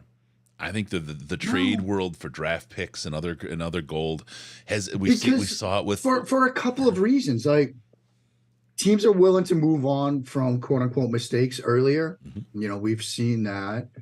The trade market has become something, like you said, Chris, that teams are exploring more and more. Like, the rookie quarterback deals have made it so that, like, quarterbacks on rookie deals that don't quite pan out, it's easier to move them. Yep. If for whatever reason Aaron Rodgers decides, like, hey, he wants to go back, like, and Jordan Love becomes a tradable commodity at some point, or another quarterback, like, hey, the Patriots might not be sold on Mac Jones, or the Jets might not be sold on Zach Wilson. Like, there might be quarterbacks available where you could take a flyer that way rather than going down the draft path. So, they don't have to force a quarterback pick. That's the sort of beauty of what, say, Jared Goff has done this year, or say what Geno Smith has done out in Seattle. Like, teams now, like the Lions, the Seahawks, they're in a great spot right now because they don't have to force a quarterback pick. Yeah. If there's one you love and you just fall for a guy and he's there, sure, you can draft him. You don't have to force it. That's a great spot to be in. Yeah. And that's an interesting, that's a conversation I have, and I'm not saying this of you, but I really have a hard time with, because you'll say, if your guy's there, draft him. You get a quarterback. You got to, if he's, well, that's an obvious statement. The next thing is, so who's your guy? Is your guy? Well, I leave that to the team. Well, then don't say draft a quarterback, because they may not have a guy there. Well, if your guy's there, you got to draft. It's like, no, you're in a circular argument, right? And if they don't draft it, you're not going to say, well, their guy wasn't there. You're going to say, oh, they didn't get a quarterback. So either own your position or not, and have a guy, right? And I just don't think, personally, I don't think the guy is there this year. And everyone says, well, they say that every year. Last year's was a bad draft class, and the year, the year before was a little bit better. Trevor Lawrence was of course the guy, and I would love to have Trevor Lawrence today. I think he had a tough year under Urban Meyer. Right? If Lawrence was in this draft class, it's like, yeah, you draft him at 4. Like that's the guy. Like I'm with you. Like, I don't know, sitting here now, again, as I dive back into these guys, like maybe the opinion changed, but sitting here right now, I don't know if I really see a top 5 guy in this quarterback class. Yep. And this is the time of year, right, when you really do start diving in. It's when you say, now I'm going to go deep on these guys and find out what I see. It's just, I got a vibe about Anthony Richardson, and I feel like I see what people see. I totally see it. I see he can grow into that fella, if you will. But what I saw, and I watched him this year, I'm just not sold that he's it. And I don't mind investing, like you said, 15th, maybe a second rounder if he's around. Okay. I mean, he's a sophomore coming out of college. He's got all kinds of time and to develop, but just gosh, I mean, people say, well, I don't see Goff able to put the team on their back. And I'm like, well, Richardson is playing at a college, and he's got a 6-6 team under his belt. I'm not sure he put him on his back either. He did a lot of great things, but he made a lot of boneheaded plays too. He made a lot of really, really bad plays that people would flip their lids on in Detroit if he started rolling around doing that. They'd be wishing for Jared Goff. Yeah. I mean, you could see, like, he had a throw against Florida State, the touchdown where he's like got the eyes to the left, brings it back to the right. It's like you could see, like, in glimpses like that, like, are there enough of those where you're convinced that, like, you can take that, turn him into an NFL quarterback? Like, he's got work to do. Riz is supposed to be joining here. It just took longer. Meanwhile, you got like 2 of me. There we go. There we go. Okay. It's going to get worse as I get more tired. Yeah. Which is why, like, I'm going to be tuning back in for this. Oh, it'll be great. I think we got crabs in the morning. Kyle Krabs, right, Riz? Yes, we do. So that will be ideal because we're going to have some of the hottest shite takes you've ever seen. And Kyle's going to say, who are these dopes that I'm talking to? Oh, okay, yeah. Mark. I had to shower. I had blue crap all over my face. All right, Mark, we have to let you go. We've got Brian from I Prevail coming up, and we need to get to him. Riz, you've got all the stuff you need to talk to him, right, to get the link and everything? With Brian? Yeah. Yeah, okay, I will. Cool. I will. Mark, send that to him right love now. you, man. Like I said, hit me Thanks, with that follow. I'll get you the video, and love to have you on more. Let's absolutely. Let's work on that, you know where to find me, guys. Yep. All right, we'll talk to you, man. All right. All right, we'll see you. All right, Mark Schofield, rocking, rolling, and watching Riz suffer. She hit me hard, man. So did you say they videoed it? Because the video broke up. We saw the aftermath. We didn't see the flight. The flight. Oh, pattern. really? Yeah. Oh, yeah. She got me good. It was just on the Zoom. So. Oh, okay. All right. Let me. We might have to do it again, buddy. Oh no. Keep that shower warm. Oh. Dun, dun, Okay. dun. I have texted Brian. Hopefully he gets that shortly. All right. Yeah, that was something. They the blue dye, the part of it saying, the problem and I love James Houston. That was nice touch, Fab. That was good. Yeah. That was Fab's always got it. Fab's on point. Dude knows what's up. So that was fun. My wife enjoyed me watching me. Oh God, the laughter.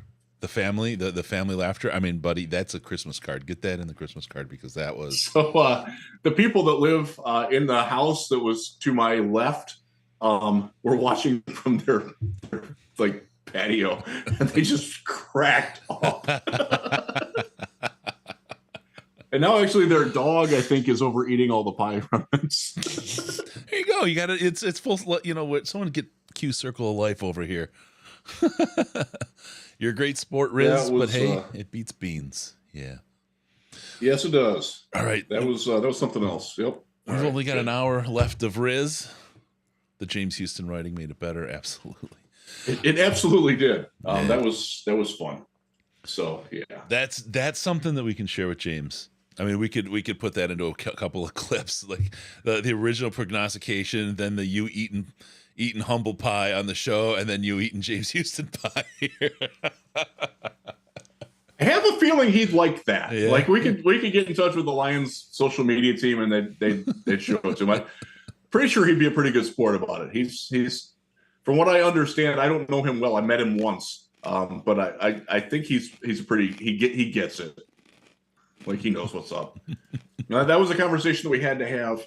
Like when I'm talking about Will Harris, when I was talking about Tim Boyle, like I genuinely like these guys, like as people. Mm-hmm. I just don't want them playing football for my team. Right. Like the ability to separate that.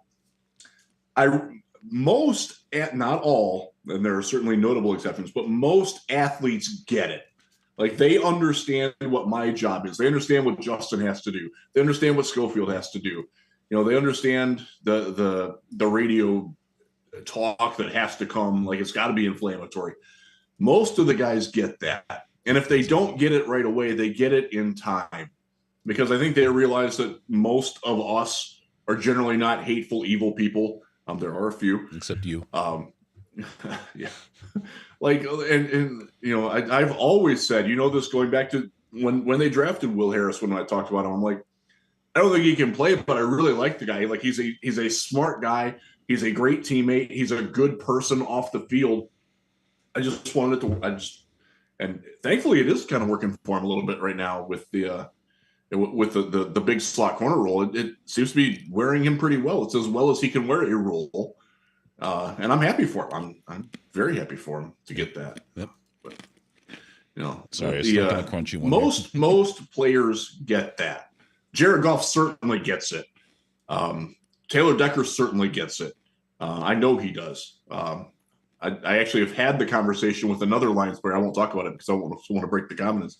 But there is one special media person in Detroit that this player absolutely despises, like, and it's personal. But he knows that everybody else is cool. Like, we're good with that. But he's got it for one guy. It's fun. Yeah. All right. Yeah, so Cam, just so you know, Cam pushed off. He's probably gonna be on later. He had something come up at school. So we're good. Okay. We'll pick him up if we can. We'll get that to work. We're waiting for Brian. After Brian, because I'm not gonna make him wait at all because it's taking a minute here. But I'm gonna have to adjust my liquid levels, and then you have to fly at 6:30, right? Yes, I do. So just give me that little minute, and then we'll get Ash in here. Ash is going to show up right around 6:30. He's going to try to get here just a little bit earlier and fill in for you while you're out. Awesome. It'd be nice to have Case back. It's been a while. Case isn't here. Case is honeymooning. You conflated Ash and Case. I heard you wrong. Case doesn't have the beard ability that Ash does. Ash has a strong beard game, and he's got a very expansive vocabulary, which is why I enjoy Ash very much. It's very much the Canadian education system. That's another thing. He's a smart MFer, man. In England, people all the time get like, "Ooh, I love that." They get like lulled by the accent into, "Oh, this guy's really smart," because of the accent, and they have a mastery of the language, but they know it. Those English folks, they pull it over on people. Speaking of not English, but somebody across the pond, I have to say to Faith Luke. How you doing, Faith? Happy birthday for your big day. Evidently, someone has a little bit of a crush on Rodrigo. It's Gary's daughter, Faith. Happy birthday to you, and I hope that your dad embarrasses you immensely. Faith Luke, happy birthday. And I'm sure Rodrigo loves you too, in an appropriate way. All right, there you go. What time does Carlos join the stream? All right. We don't have that. We will not have Brian. He has something come up. He's going to join us later tonight. Okay. So he wants to do 10:40 if we can make that work. 10:40. 10:40 works. It'll be right after Tony Ortiz. Good deal. All right. So I will confirm with him. Awesome. Thank you, Brian. The life of a rock star. Yeah. No, but that's the thing. He's not just canceling. Yeah. And he really does. I know he watches the show because I can tell you that I met one of his bandmates and they knew who I was, who I am, just from that. Like, you're Riz. Like, yeah. Like that was a crazy experience. And, again, Brian letting me hang with his mom and dad, great people, to watch the concert with my daughter, who was like their biggest fan. That was definitely one of the highlights of my year. And the fact that we can reach that is pretty dang cool. So, yep. Yeah. So, okay. So why don't you go do your thing that you need to do? And I will hold the fort for a second. I appreciate the shower. Shower went a little quick, man, but I'm good. Did it take? Did the shower take? That's the big it part. did. Okay. It did. I had a weird amount of cream and goo in my ear. I got it out though. What did you say? I'll be right back. Rewind that. Yeah. All right. Yeah. So, that was fun. I hope you all enjoyed that. My daughter really enjoyed it. Probably a little too much, but yeah. So, oh man, we still have some great guests coming up. I have these written in random chicken scratch. We do have Tony Ortiz later. We've got Cam coming later. Mike might be back with us. We have the guy who has the Alex Anzalone jersey that says Anal Zone. He's going to join us later tonight, and I'm fascinated to talk to this guy because he actually got Anzalone to sign it, and that's fascinating to me. We're going to have Brian Burkheiser later this evening. He obviously had things going on. The life of a rock star. It happens. We have Touchdown Wire's Doug Farrar, who used to work in the same, he and Mark Schofield were basically Touchdown Wire. Mark moved on. Doug is still there. Doug is a West Coast guy. He's got some very strong takes on the Lions, both positive and negative. So I'm very curious to talk to Doug. I haven't seen him in like 2 years, so it'll be good to catch up with that. And then in the morning we will have Kyle Krabs from the Draft Network, who will come back on. He joined us last year. He joins us all the time, especially during draft season. A couple of guys were in transit this week that we just couldn't get on. Emery Hunt, I know. Emery is personally one of my best friends in the business. He is traveling all day. He really wanted to come on. He will be on at least once before the draft and probably once right after the draft, because we love having Emery. He educates us on. He's got such a different eye, and he sees things that a lot of other people don't see, especially from the small college guys. So we will certainly have Emery back on at some point. It just didn't work out. He's actually traveling. He does small college games like Friday night, Saturday night, Sunday, and he's going to some bowl game somewhere at one of the levels, and just couldn't make it work. So we will get M back on. I do have a couple other guys that I'm interested in getting that just couldn't do it this week, but we will get them probably at the Senior Bowl. Look, I actually was one of the people that I was texting with as Schofield was on was a guy who covers the Vikings now, runs the Vikings wire, Tyler Fornes, who I met at last year's Senior Bowl. He's a great dude. He's got really nice hair too, which helps out. He will join us to give a take on the Vikings. He is not a Vikings homer, even though he is a school guy. But that's just we're going to try to, like, one of the things that's my goal is I try to expand us out. Like, and those of you who have watched me for a long time know this. I'm very big on like not just being in your bubble, but like going into other bubbles and maybe having your bubble popped a little bit. And I hope that I can do that in a way that most Lions fans will appreciate, because some of you don't like to have your bubbles popped. I get that. I do.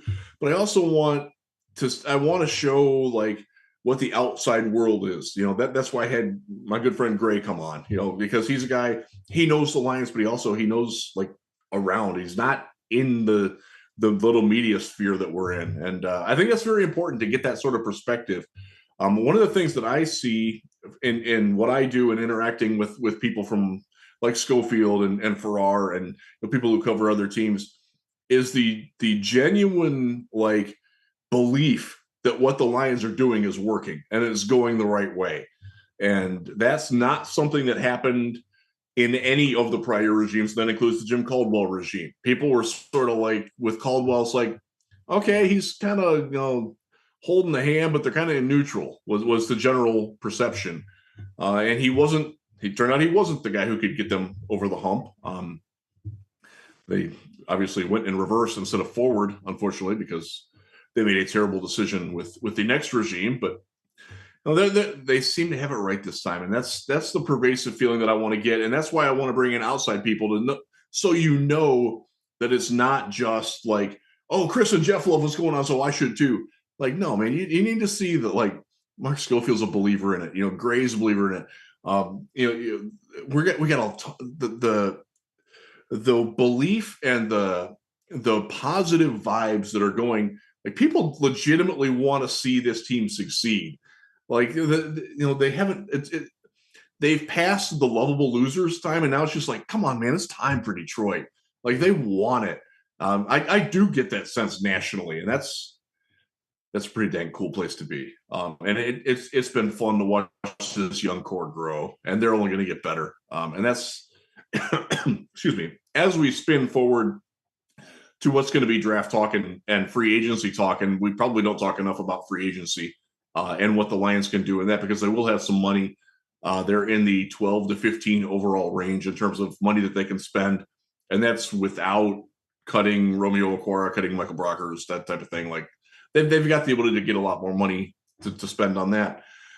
But this is going to be a bit of more of a positive destination. Like, nobody has ring hoard in Detroit in a long time. Like what Von Miller did in Buffalo this year, like what Ndamukong Suh's doing when he did it in Tampa Bay.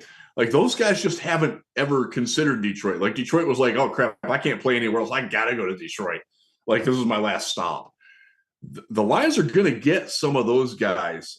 Maybe not next year, but 2024. Like if this train keeps rolling down the tracks the way it is, you're going to see some of those guys start to come in here. Maybe Darius Slay comes back for his final season. You know, maybe he gets some things like that. And that's going to be a strange place to be. And you know, Chris and I have talked about it a little bit today. We as fans have to learn how to win. And it's uncomfortable. It is. It's weird. It's a different sensation to be favored at 5-7 against a team that's 10-2. Like what? Like we're gonna have to start to get used to things like that, and that's a weird place to be. I'm happy about it. So let me look at the chat here for a little bit. Yes, I can still smell it. Yeah, thank you for that.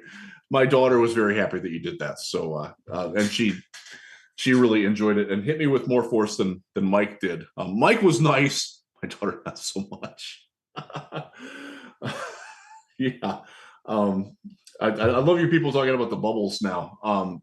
The point of it is to understand, and this goes back to when Dan was struggling when they were 1-6, and all the negativity directed at the team was coming from Detroit, basically.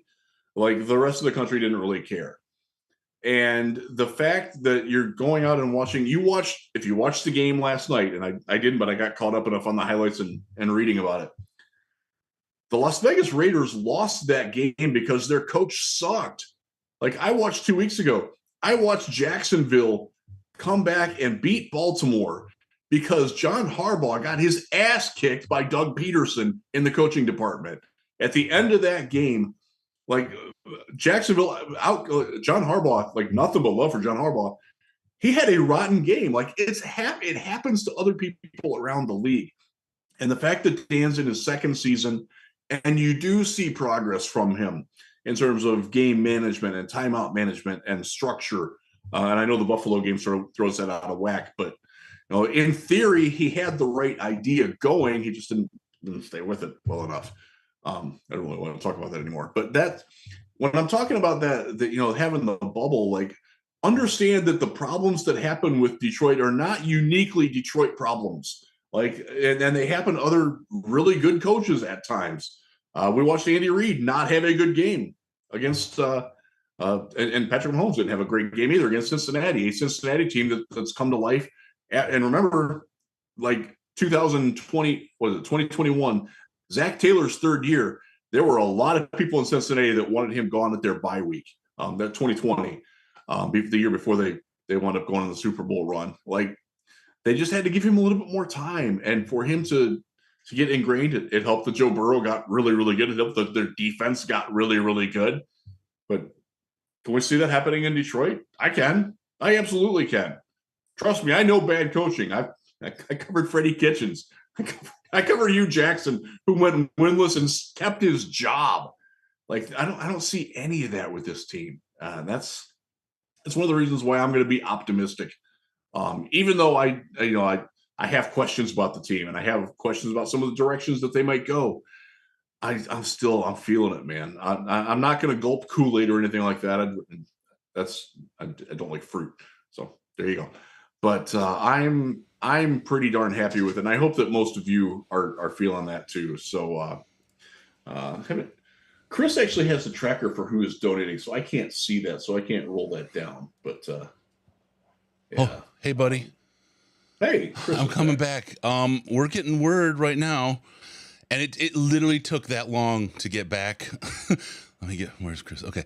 To get back through the balloons. It's getting it's balloon land. I can see him now. Brian hit me on the Twitter, said he's good to go now. Just a couple minutes ago. Okay. Let me see. Sweet. All right. Cool. That's even better. All right. We got that. Let me see. I get that going. Sorry guys. Woof. It's welcome back. It is. It's like not even kidding, man. Because I came back and it was like all under my desk was filled with balloons, and I had to dig them out, and everything's trying to flow back. It's like trying to dig water out of a tub. It just keeps wanting to flow back, right? It was crazy. It took forever. Late tonight, going to the bathroom, it's gonna be a tough road, brother. I might have to go on a liquid-free diet. As you drink more, whatever that is, Pepsi. Yeah, I don't normally drink soda at all, but I'm going for the caffeine and sugar. Yeah. 20, 30 minutes, you got it. Cool. All right, he's going to be on in 5. We'll have Brian Burkheiser, and we'll have him for 20 to 30. What a dude, man. What a great guy. Yeah. He's so awesome. Oh, it's hilarious. WMW2. It is an absolute joke. Me trying to get in and out. I mean, it looks. I am certain my wife is watching over my back and laughing to herself. You know, in A Christmas Story, when the leg breaks and the guy's like trying to put it back together and it falls again, and the wife's like laughing. I guarantee that's what she's doing behind my back while I'm trying to get in here. Oh man. Okay. We're at 20,300. Let me just see if we got anybody else. I'll do the housekeeping really quick. I heard you going. You had a lot of good stuff. Wisco, thank you for the 250, by the way, the Eat a Bean case. We're going to get into beans here. Once Burkheiser's gone, we're going to bean Riz before he goes. Get us a 21K, guys. Get us a 21K, and we'll do another bean. And then you're off the hook, Riz, and I'll go beaning with Ash. He doesn't have any, so it'll be me. George K, love this day. Keep it up, DLP Nation. All I had to do is get up, fight some balloons, and take a wee, and I am like rocking now. I got my energy back. Good. Yeah, the shower honestly helped me. It was revitalizing. Really? That and having the cream come out on all the orifices of my face. I know I'm gonna need this more. Oh gosh. It's not a double entendre when it's an entendre. All right, let's see here. Whoa, a dog just ran right by my window, and I don't have a dog. It was like right there. All right. Here's that was a little stunning.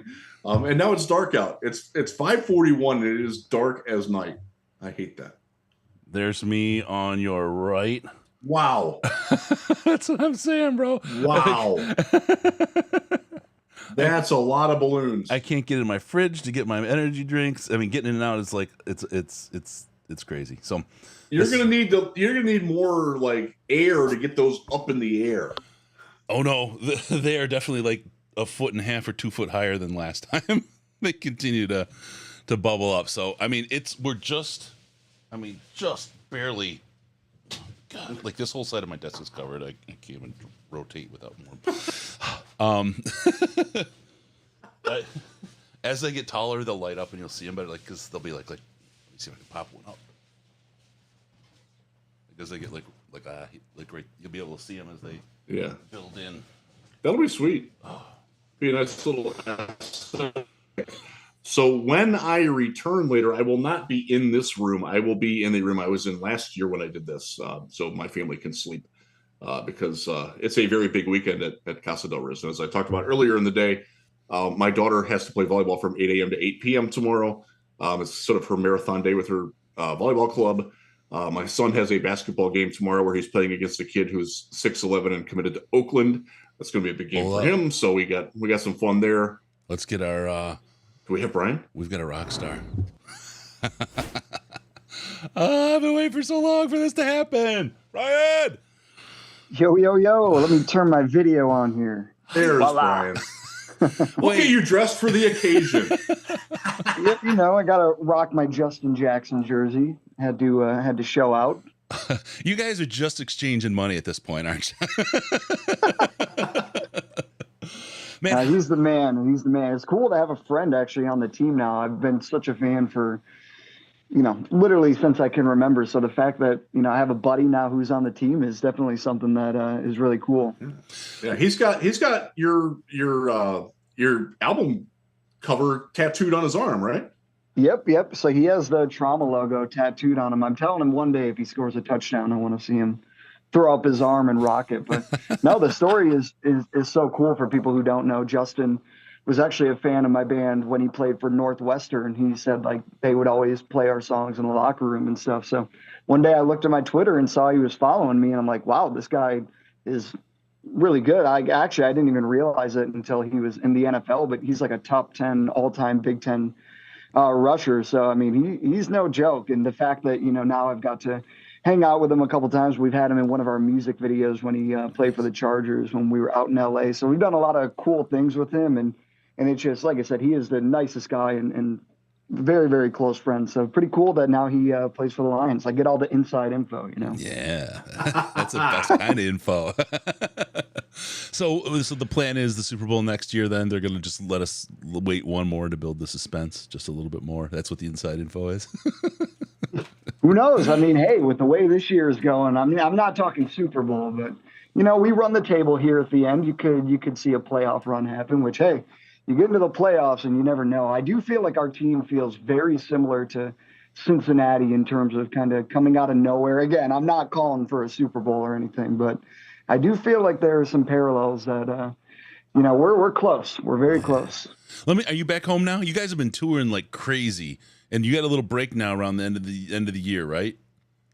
Yep. So thank God we are finally home. We played about 45 shows over the last 3 months. So it was pretty crazy. Jeff knows. Jeff got to come see us. That was when I was still alive at that point. I feel like once you get towards like the last week or two of tour, your body is just ready to give up. But no, it was super fun. We got to play a couple shows in Detroit at the Fillmore, which is really cool. And it was actually hilarious. One of the coolest moments on tour.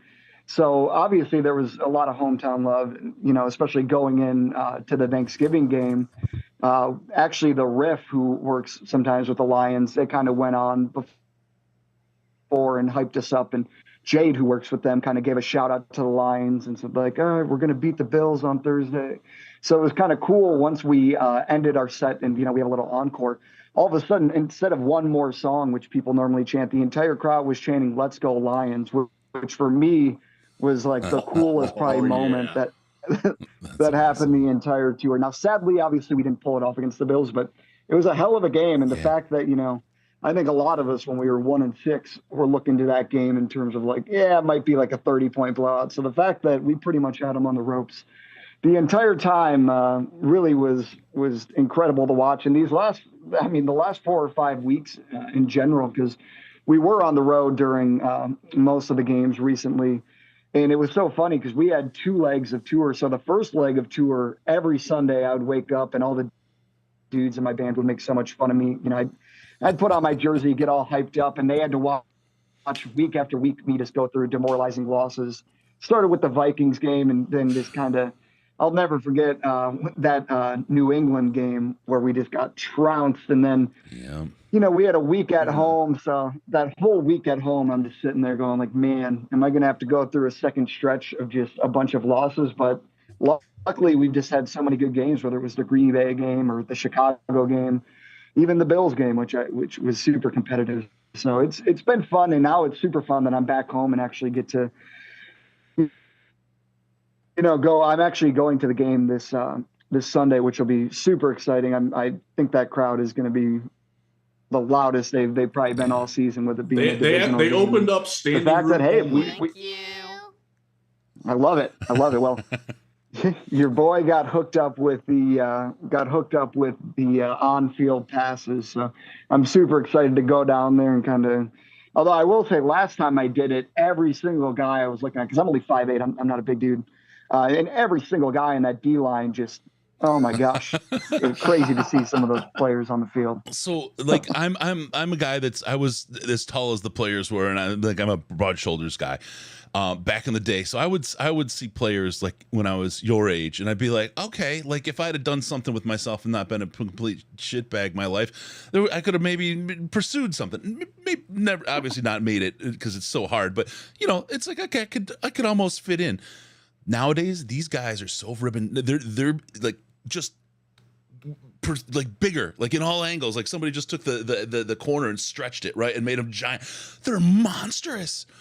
Like I went and I saw Decker. I'm like, you know, he's sitting down at the Taste of the Lions thing. I'm like, oh, he's not a big guy, right? As far as then all of a sudden he stands up. It's like, holy effing, like they're giants, man. These guys are freaking giants. It doesn't. Well, even so, I mean, Justin, who I'm good friends with, he's not that tall. I think he's probably 5'10" or 5'11". But I mean, just the amount of muscle on him, I'm just like, yep, I understand what it takes to be an NFL running back. I'm sticking with clean vocals.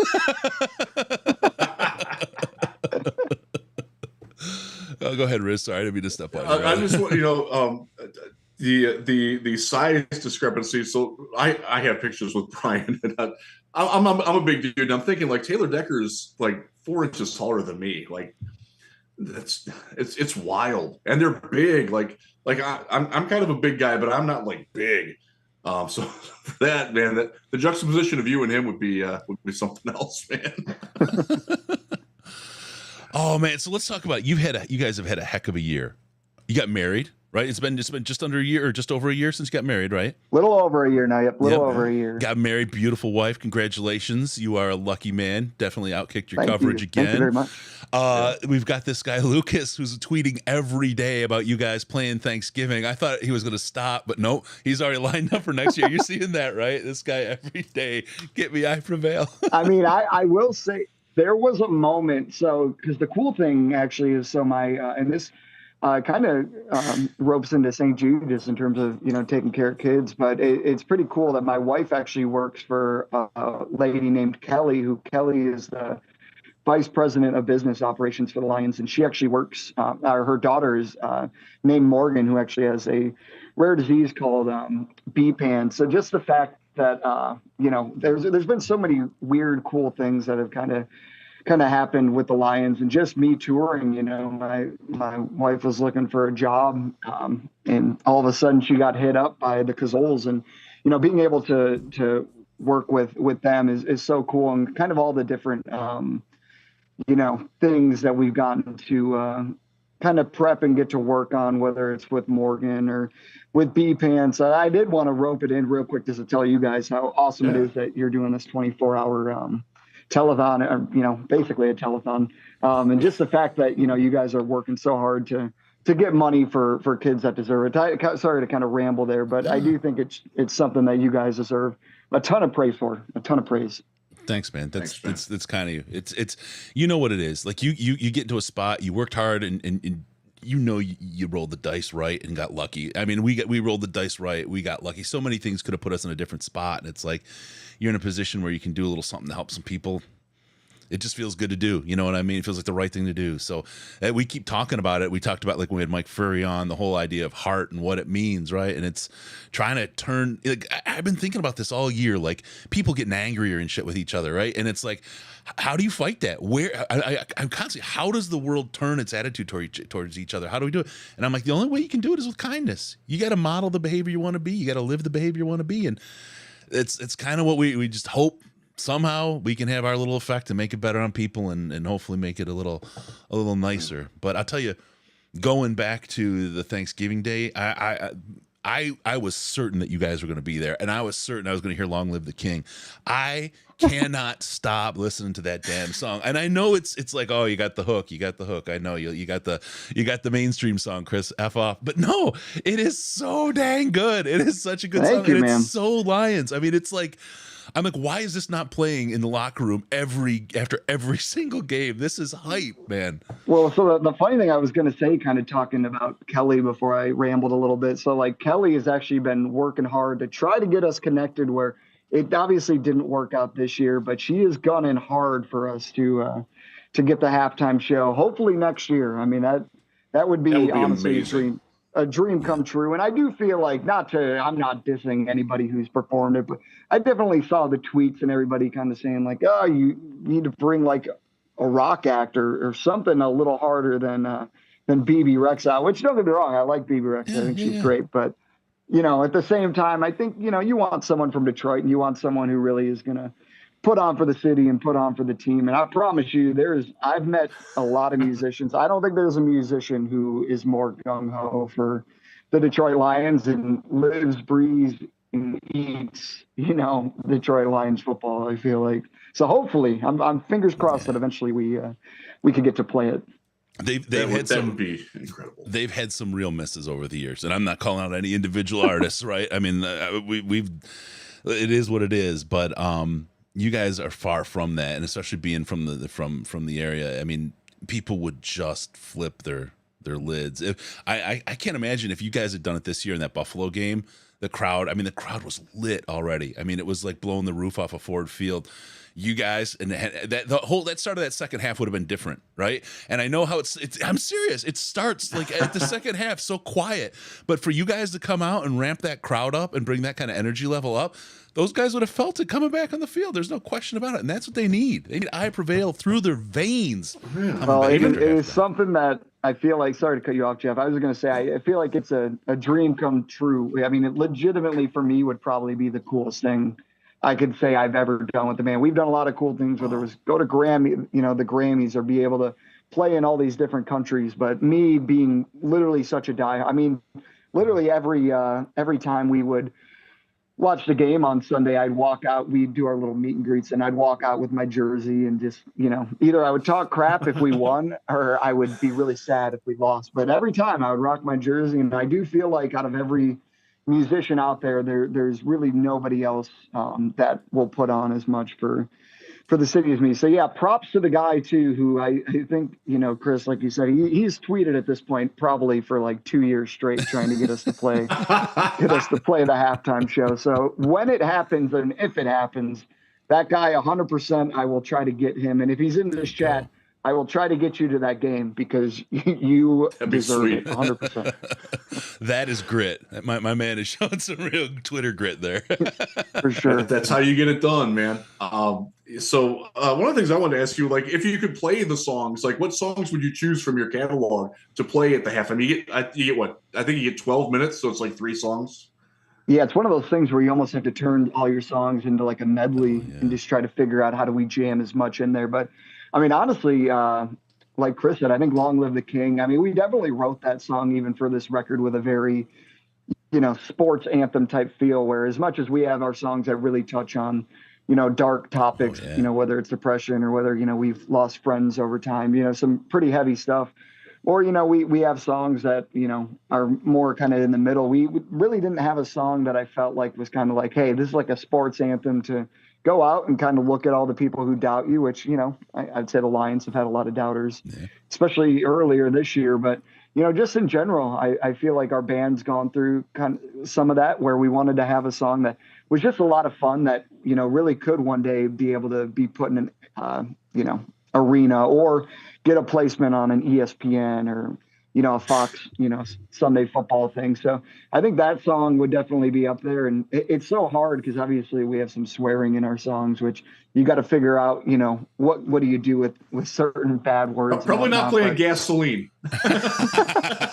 Dude, that's so funny though. That's the one I would absolutely. I know it's like the pump up song. Yeah. It's kind of this world where unfortunately the rock and metal acts get told like you can't do this, you can't do this, you can't do that. But the pop world, I feel like they can wear whatever they want. They can say whatever they want lyrically, as long as it, doesn't have cuss words. They're still talking about things that probably shouldn't be, being sung about at 12 o'clock on Thanksgiving, but hey, to each their own. It's certainly something for me though, that honestly, if we could play, I would just try to figure out, our most energetic songs. I feel like the ones that really would get the crowd moving and ones that, we'd be able to interact with the crowd. Because I do think even, watching the most recent performance this Sunday, which I kind of feel bad too, because they shoved them in the corner. They didn't even really let them go on the field. But it kind of felt like they were just performing to the cameras and stuff, where I really think it's important to, get the whole crowd kind of moving. And, that's what our job is as performers. Unfortunately, I don't think we can really get mosh pits and crowd surfing going, but I'm sure we can get some people in the crowd, definitely moving around and having a good time. I think there's some season ticket holders in the club level that I think would really get going right now because of some of the pricing things that I heard about today. But yeah, good stuff. I tell you, I mean, it's funny because Gasoline is another favorite. Riz brings it up, but that's one that like.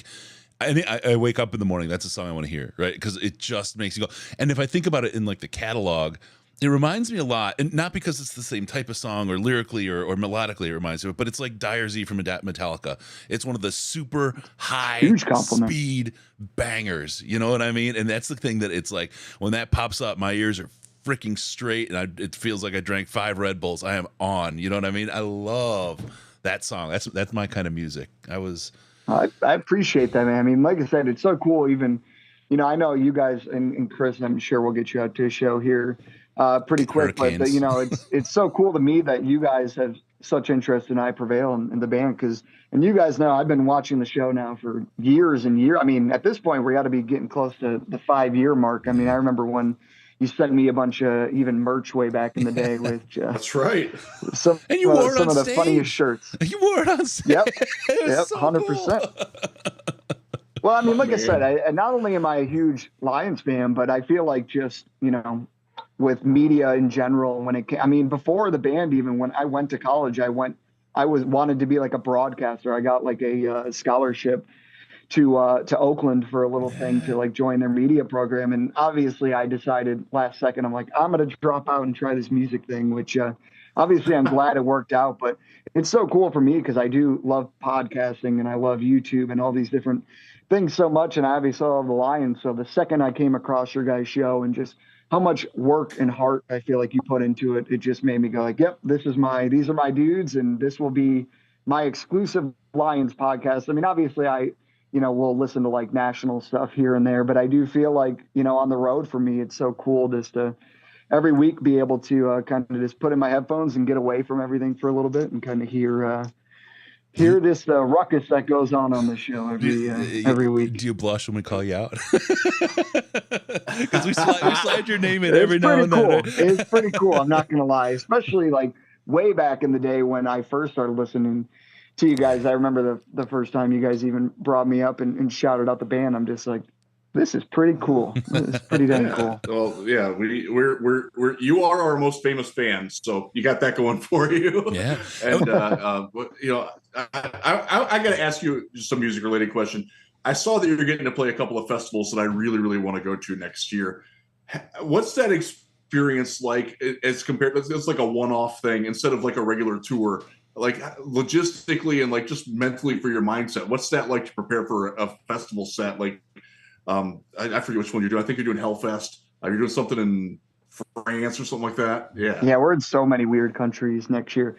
I mean, honestly, if I were to really because this is me too in my band, I love to compare things to sports, where I do feel like your regular shows like on a headliner or a support tour, those almost feel like regular season games where they matter. They are obviously crazy important. You want to put on your best, performance. But, once you do get to some of these huge festivals and, even like we played Rock am Ring in Germany, which was to 40,000 people, all of a sudden, it feels like the stakes have gone up a little bit. Because I think there's also an added pressure with those type of shows that you're playing to a lot of people that never maybe would have seen you before just because you're at a festival, you're not at a headliner, which again is kind of comparable to the playoffs where I don't think a lot of people necessarily are watching the Lions right now, but if they do make a wild card, all eyes are going to be on them, during that game, where festivals definitely have an added pressure, but there's a lot of cool things that come along with it, whether it's getting to see so many different bands that you've looked up to or wanted to see. I mean, I'll never forget even a funny story. One of the first festivals we ever played, and this is when we were like baby, I think it was in Iowa or somewhere, but we were just babies at the time. We had only played a couple of them, and there were still a lot of nerves going around, and you're looking around everywhere you go and you're like, well, I've listened to that guy before. Oh, I've listened to that band. And I'll never forget, we were playing cornhole outside of catering, which catering, by the way, that is amazing. Catering for festivals is incredible just because there's every single food you can imagine of, and it's all like buffet style. So, you can pick. Yeah, you can pick out if you want to. So that's pretty nice. But I'm losing my train of thought by bringing up the food. It happened. I went to Monsters of Rock way back in the late 80s. It was like a 9-hour show, and you don't have a whole lot of really good festivals in the States back then. And it was like Metallica and the Scorpions and Kingdom Come and Dokken and Van Halen. And I worked at the radio station in 99.5 in Detroit at the time, and I got tickets. So backstage, I was like 18 years old, 19 years old, and I'm backstage, and the spread, I mean, and not only that, they're not like serving alcohol because it's a 9-hour show. They don't want fights at the Silverdome, all that stuff. I'm back there just pounding beers, right? I'm like underage, and I'm just like, I got bazinga'd, man. I got just blown out, and I'm just walking around, and all these people are like, I'd like a beer, and I'm just like, great. I mean, that's you're not joking. Back back there, that food is like for real. Well, now that actually reminds me of a second story. So I'll tell the first story real quick, which is, so we were playing cornhole, and Corey Taylor, actually, of all people, tapped me on the shoulder and was like, "Hey, what are you guys doing?" And I looked back, I'm like, "That's Corey Taylor from Slipknot." Holy shit. Like, how is this even possible? So that was such a cool experience. It was funny though, because I would say Eric, our other vocalist in the band, he is the Slipknot dude through and through. So he actually was in catering, getting like a second portion while that went on. So he walked out afterwards. I'm like, "Dude, I just met Corey Taylor," and he was so upset. I mean, it's funny now because we've gotten to meet them a couple times and got to hang with them, which they're super cool. But another funny story, and again, this is one of our earlier touring stories. But Dylan was like Dylan's first fan. Dude, he loves Breaking Bad. And he had to drink some liquid courage to get the courage to really go up to them and kind of say something. So he's like 10 beers in, and he's like, "All right, I'm going to go talk to him." Like, "Oh, don't do it, Dylan. You're going to embarrass yourself." So he literally walks up to all of them just hammered. He's like, "I love you guys' band so much. You're the reason I'm in a band." And they're all like, "Oh, cool, dude." But he was like so hammered that luckily, again, that's one that throughout the years we've actually made really good connections with them. And he actually is like best friends with a couple of the dudes in that band now. But it is funny how you go from like early, when we were early, touring, I think there were a lot of nerves and definitely a lot of question marks. I'm like, "Oh, how does this whole thing work?" Where nowadays we go into festivals and I think they're so much fun. And, I think the pressure is a little less off now that we have been touring for almost 10 years at this point, which is crazy for me to even think about, because I started, when I was 21 and I'm about to turn 30 next year. So it is crazy how much our band, I feel like, has developed. But I will say, that analogy of kind of regular season games are like headliners and the playoffs are kind of festivals is pretty accurate, just in terms of there's a lot more going on and definitely just a lot bigger venues, and you're getting to play to just so many people that you may have never gotten to play to before. Yeah, I tell you, man, I've been watching your dates, and when I travel, I'm hoping like one time we cross paths. I know we were talking about they were supposed to be here earlier in the year, Riz, and then Hurricane Ian rolled through, and we're like, damn hurricane. Yeah, and then it was like the day after Thanksgiving. I got a bunch of family around. I'm like, I don't know how to make all this work. And it's like it doesn't. It's cursed. It's cursed. We'll make this work. We'll get this together. But I can't wait to come out and see you. Brian, you guys are awesome, and I love how much of yourself you put into that music. I mean, and you expose yourself very, very raw, very bare, very real in the music you do, and it makes it that much better, man. It really does, and I appreciate what you guys are doing, because it's some really, really good jams. You just got a new fan. He's like, "I just listened to some. Holy shit, that's fire!" There you go. Hell yeah. We're here for the energy that you guys put in live, like. And so I was fortunate enough to watch the show with your parents, and they were awesome. They were great. They were great to my daughter. She still talks about that. But being from the side and sort of looking at it and kind of seeing, like, just gauging the response, like, y'all got something going, man. It's really cool to see, and the response. And I have to thank you. I didn't know Fit for a King very well, dude. Those are my boys. Thank you for exposing me to that. They put on a hell of a show, and I've gotten into their music a lot. So thank you for that. Because I'll forward the message, because those are some of our best friends. I feel like this was actually the first time we had ever got to tour with them, and over the 3 months, we literally became so close with them. And I'll tell Ryan that too. Ryan's the singer of them. He's actually a massive Dallas Cowboys fan. So that might make your fandom go down just a little bit. That's okay. But even he admitted that we got screwed in that game. Not only like we got screwed way back in the day with that penalty that happened with Brandon Pettigrew that will always hurt me inside. But we should have won that Dallas game. I'm telling you, the amount of obviously the score at the end of the game was way more lopsided than it should have been. That game hurt me. That game hurt, especially because I had to like go in afterwards and talk to him and be like, "Hell, you got us." But even he admitted the refs certainly pretty one-sided that game. So let's hopefully that doesn't happen anymore this season. But I'll certainly let him know that they gained a new fan out of you, because he's a huge football guy too. So he'll be stoked to hear that. We got Zodar in the chat saying, and maybe this is a collab you could do with him. Just wait to hear the next single, FTP. I think there's something both of you can agree on. I'm down to write that song, especially after Aaron Rodgers. After we beat Aaron Rodgers, the dude decides to go out and talk about how to a team like that. Listen, this team is better than your team. I don't understand what he's really talking about. We get to see them one more time this year. That's the immunization talking. Don't worry about it. We'll show them what FTP. Yeah, we'll show them what FTP means for sure, brother. All right, hey, I don't want to take all your time. We're pushing you already beyond what you had, and I don't want to ruin your day and take away your free time if you got any, or the work time. So, Brian, it was great to talk to you, brother. Really, really appreciate it. Appreciate the private conversations and all you do. You've been a superstar beyond just the music, just as a person. So thanks a lot, brother. Appreciate you calling in and the whole thing. Absolutely, guys. I mean, like I said, I got all the love soon and can get a beer, and anytime you guys want me on, I would love to join the show more. Hopefully, I see my screen's kind of lagging out, so hopefully you can hear me okay. We got you. Yeah, you're okay. You're good. Okay. I heard we want to have a beer. I'm going to be in town the 18th to the 21st, just 17th to the 21st. Just saying. Maybe you want to get together. December. Yeah, coming up here in what, a week or so? Yeah. Let's definitely try to. I might have to make a trip across for that. I'm in GR, but I can get there. I mean, if you guys do, let me know, because I shoot a music video on the 21st, but I'll be here. It sounds like earlier in that date range. So, yeah, if you guys want to link up, and then, like I said, anytime you guys want me on the podcast, I'd love to come on again and chat more. And hopefully, too, I'd love to link you up with Jason in the same way you kind of had Jerry Jacobs on.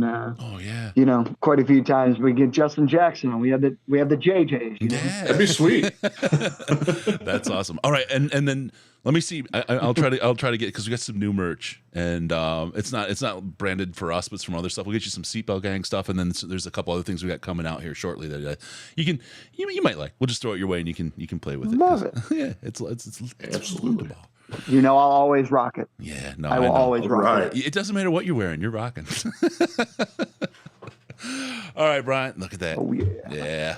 I love it. Brian Burkheiser, I Prevail, the guy with the lyrics, the guy with Grammy-winning musician, Brian Burkheiser. That's right. It's incredible. You're too nice. It's incredible. It's incredible. I'm sitting here talking to a freaking rock star. What are you gonna do? Yeah. Brian, thanks for all that you do for us and for the community of Detroit and pushing. I know you're a sincere fan, and it's so cool that you open up to this and let people see that you look. It's not easy to be a Lions fan. You let people in on that. That's special, bro. It's, we've been through a lot of hard times, but I do feel like, even in this last 4 weeks, I have been so happy with these games, and I feel like they brought so much joy to the city. So, I'll always for the team. I will leave you guys with this, though. I do have to say, Baker Mayfield, dude, why would you do that to us? Why would you make our draft pick worse from the Rams? That game absolutely killed me last night. It killed me. 98-yard drive at the end. That was and he'd been there for 6 hours. Yeah. Yeah, it is kind of funny because the president of our record label, his name is Andy. I'm like best friends with him. He's a super connected guy and really well respected in the music industry. He is the biggest Raiders fan you would find. So him and I have a lot of I feel like the Raiders and Lions have the same type of stuff. So of course they had to screw us last night, but as long as that pick ends up top 10, I'm sure we'll make do with something good. Holmes can do it. He's turned, just gold out of straw. I'm not worried. I am so not worried about our drafts anymore as to how with the way he's been picking. I'm feeling there's like even the Jags game, right?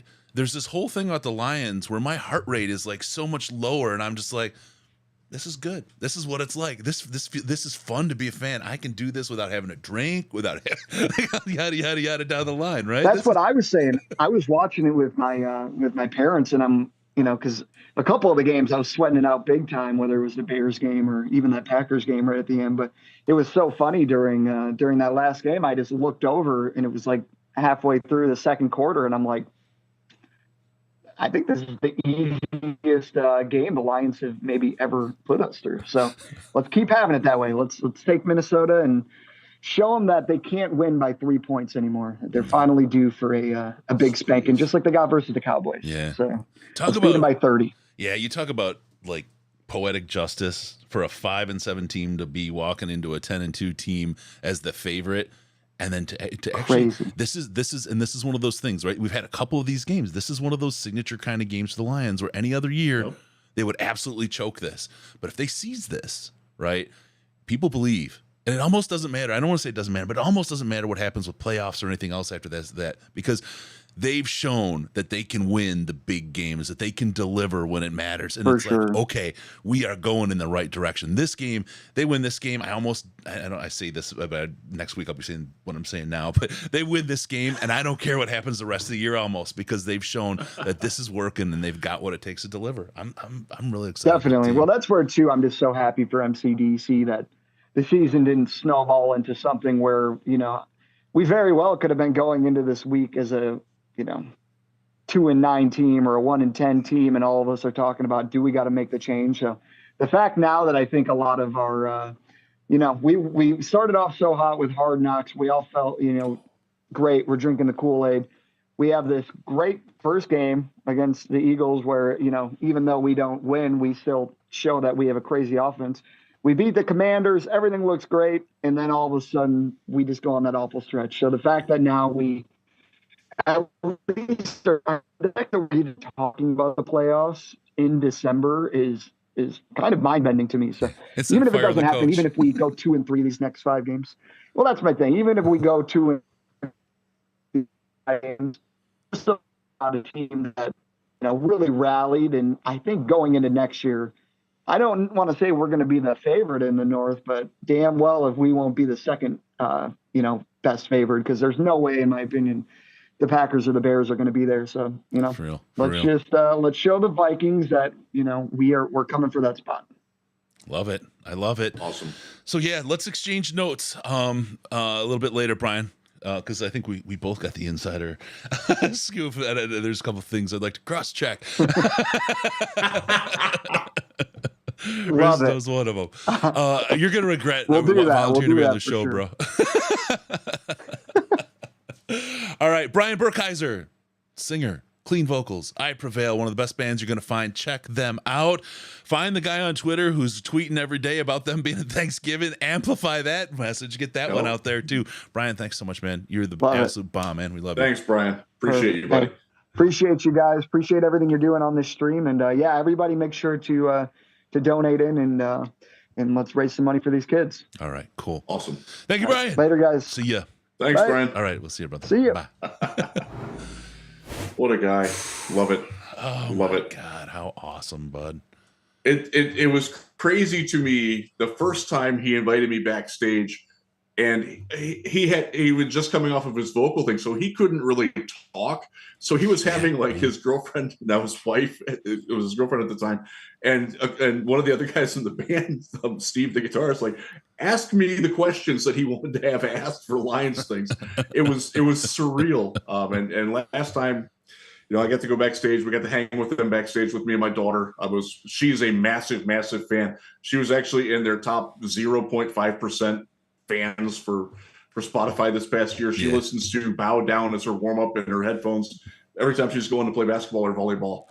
And just the fact that they're normal dudes, man. They just happen to be rock stars. Him, Dylan, Eric, getting to know his parents. Like his dad's a normal dude. Like really, like it's neat because we see that as athletes. Like most of these athletes are pretty normal guys. There's some eccentric flakes out there, but most of the guys are like you know what? They're normal people that just happen to play football for a living. I prevail. That's normal guys that happen to play really damn good music for a living. It's reassuring. I'm shaken. I'm so excited that Brian and Jerry before him, exclusive to our pod. I mean, think about that. How awesome, man. That's a bold statement, because you don't have to say that. And both said it on their own, right? On their own. They came out. That just feels so good. And Brian's a classy dude, an awesome dude. He's super freaking talented. And I mean, seriously, how he puts his heart and soul and exposes himself in his lyrics, it's incredible.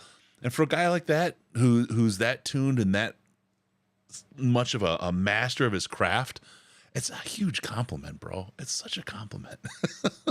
It is. Woo! It's some of their music, like I'll admit I don't get all of it, but you do that with bands. But their stuff that hits me, man, it hits me really, really hard. And I dig a whole hell of a lot of it. The new album's great. Trauma masterpiece. There's Fear and Letting Go is on hard cycle in my house right now, and it's something that that song sings to me personally. Like, Brian wrote that for me, and I'm a writer for a living, and I couldn't have come up with that. So that's my respect for his talent and his ability. That's moving, man. Brian just hit us with a super chat for St. Jude, $200 with FTP is the message. Brian, love you. Thank you, man. You're the best. Thank you, Brian. Thank you. God dang, awesome. So cool. Good dude. It's balloon time, top of the hour. How many we had in this time, babe? We had 3 for the 6 o'clock hour. We had 3 for the 6 o'clock. Wow, we slowed down. Ladies and gentlemen. Well, let's add 2 more for Brian really quick. Sorry. We've got a staging room for balloons, and then in here they come. Thank you, Brian. You rock, brother. That's so good. Okay. Wow, we got that. We got those. Yeah, Brian snuck in the last 2. He did. It's getting crowded in there. It really is. Thank you. All right, Yay. Zach Moran, 200 more. Thank you, Zach. Hey, thank you, Zach. All right. Woo! We got 2 more. We can get those. Lions Wire's own Zach Moran. Yeah. That is.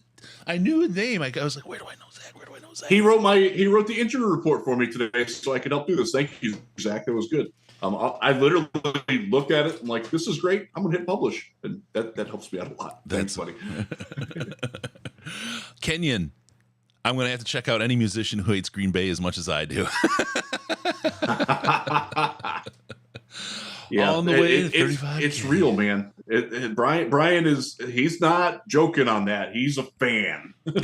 yeah, he is. And the stuff, I mean, we just talking to him offline, and I love that he wants to be on the show, because I think I had thought of some really cool things we could do together. It's cool. I think we got some good. That's really a cool angle. Stop donating for a minute or two. Chris's family about to be so lightheaded from blowing up balloons. I had to take. I got a little balloon blower machine, so I was they're going to good. say, I hope you got a blowing machine Yeah. and don't require your wife to do all that blowing. I meant that one. I knew that one. Most of the time, it just comes out. That one I did plan. Sorry. I've met your wife. She's awesome. So, yeah. They need to push through. There we go. All right. So, Riz, we got you for just a little bit. I'm going to ping Ash really quick. If you don't mind carrying for a second, I'm just going to get my coordination going, my production stuff. Really quick, we're 9.5 hours now, bud. Good stuff. Really? Yeah. Wow. It sincerely does not feel like it's that long. Even though it is dark outside now, and I'm looking out at darkness. And that's why I keep it dark all the time, so I don't have any. It's like being at a casino, no passage of time. Let me really quick just refresh who we've been through today. Because we've had a litany of amazing guests: Justin Rogers, Scott Bischoff, Bill Keenist, Herman Moore, Mike Furry, Pie Man Micro Mike's coming on later though too. My cousin Mandy with a heck of a story about losing her son Kingston, Dan Miller, Michael Gray, Mark Schofield, Brian Burkheiser. We still got more. We got Doug Farrar coming. We got Tony Ortiz coming. Micro Mike, the guy who did the Anal Zone jersey. We got wild to me. We got Colin coming. We have Kyle Krabs in the morning, right? Yeah, we do. We should have my guy Josh Keatley, who those of you who remember the old Detroit Lions draft. Yep. He was the other half of that for a little bit of time. So I'm working with Keat Dog to try to get him on. He is traveling for his day job, so we'll see what happens with that. But I'm hopeful we can coordinate with him sometime late tonight. Yes. We're also still working on in the background an as yet unnamed person from the Lions organization who's fighting through this crappy flu thing right now, and it's going around. Yeah, it's going hard. We may or may too. not. I can say he. I'm like, oh no, I can't say. He's working his way to do it, and we'll see what we can do. Single Dads Club, thank you guys for all you do. Go Lions! Appreciate it, Single Dads Club. Yep. Let's see here real quick. I want to get Wisco. I saw him. I know there's a message that comes with Wisco's. Always, we love Wisco. He's the button pusher that we need sometimes in the Slack. Sometimes I need the pie in the face metaphorically instead of really, and Wisco's happy to do that. I knew it. His message: a tip for the blowing machine. Fucking Wisco. Oh man, okay. Rocking and rolling, $20,600.69. We are rocking through, heading towards that goal. That means we are we're what? About 14,000 away from 100,000. So we're what, 60% of the way there? Yeah. Kinda. I'm bad at math. I guesstimate a lot. But that seems to be about right. Yeah. And that's awesome. We thank you for that. We do have the auction coming up. Keep looking at those auction items. We're announcing the winners in the morning, are we not? 6 a.m. Those auctions come due. Let me go through really quick just for folks to know what's going on. I'm time and temperature guy. You know me, Riz. Yes, you are. I'm telling you, go to auction.detroitlionspodcast.com. Check out that first thing, the Campbell and Holmes print there. I actually have one. It's behind me. I'm not getting through the balloons to get it, but it's 2 foot by 2 foot square. It's Campbell and Holmes done in that style of Calvin and Hobbes. They got their arms out, crossing the log. You see it in the subreddit for the Lions. If you see the sidebar there, they've got a picture of it there. It's absolutely a fantastic commissioned piece. We got permission to use it for St. Jude. It is fabulous. It's up for bid, and I absolutely think that. Thank you, Daryl Gulp, $20. It's just for anyone that likes the Calvin Hobbes stuff. That'll hit home big time. Tickets to the Chicago Bears game on January 1st. Those are up there. The Minnesota Viking game. Wow, those surged. Tickets to this Vikings game. It's still a heck of a bargain. Club level seats, section 211, seats 17 and 18. They're only at $200. That's the parking's 100 of that. Then you got 2 tickets for $50 a piece. You guys are rocking and rolling, man. You're killing it for that price. I mean, those tickets, I bet if you look club level seats are probably $500 a piece right now. Easy. You got some DeAndre Swift signed balls. No, just one. Sorry. It's like the old joke. Hey, you want to buy a ticket to the Warden's ball? It's like, oh, do we dress? Oh no, it's an auction. We got a Frank Gore autographed helmet. That's sweet. We got a couple these are full size helmets. Malcolm Rodriguez poster signed. Amani Arawariye, DJ Chark, Jamal Williams, Penei Sewell, jerseys signed, sitting there.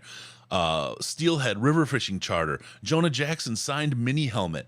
Romeo Okwara signed mini helmet. We got some TJ Hawkinson stuff. We got a commissioned Lions inspired stained glass piece from Greg. Greg does amazing work. Greg, those are sweet. Yeah. He's just incredible with that. And then we got 9 bids on dinner with Chris, Sandman, and Riz. It's a great time. We go down to Prime and Proper downtown Detroit. That's during training camp party. During the training camp when we do the party and all that, and we have a blast. We go down, we have just a grand old time downtown, and you get that tomahawk steak with big old bones coming out. I mean, you feel like Fred Flintstone every time that thing comes to the table, man. It's great. I actually got the lamb this year, and that was really good too. Yeah. And that corn, oh my God.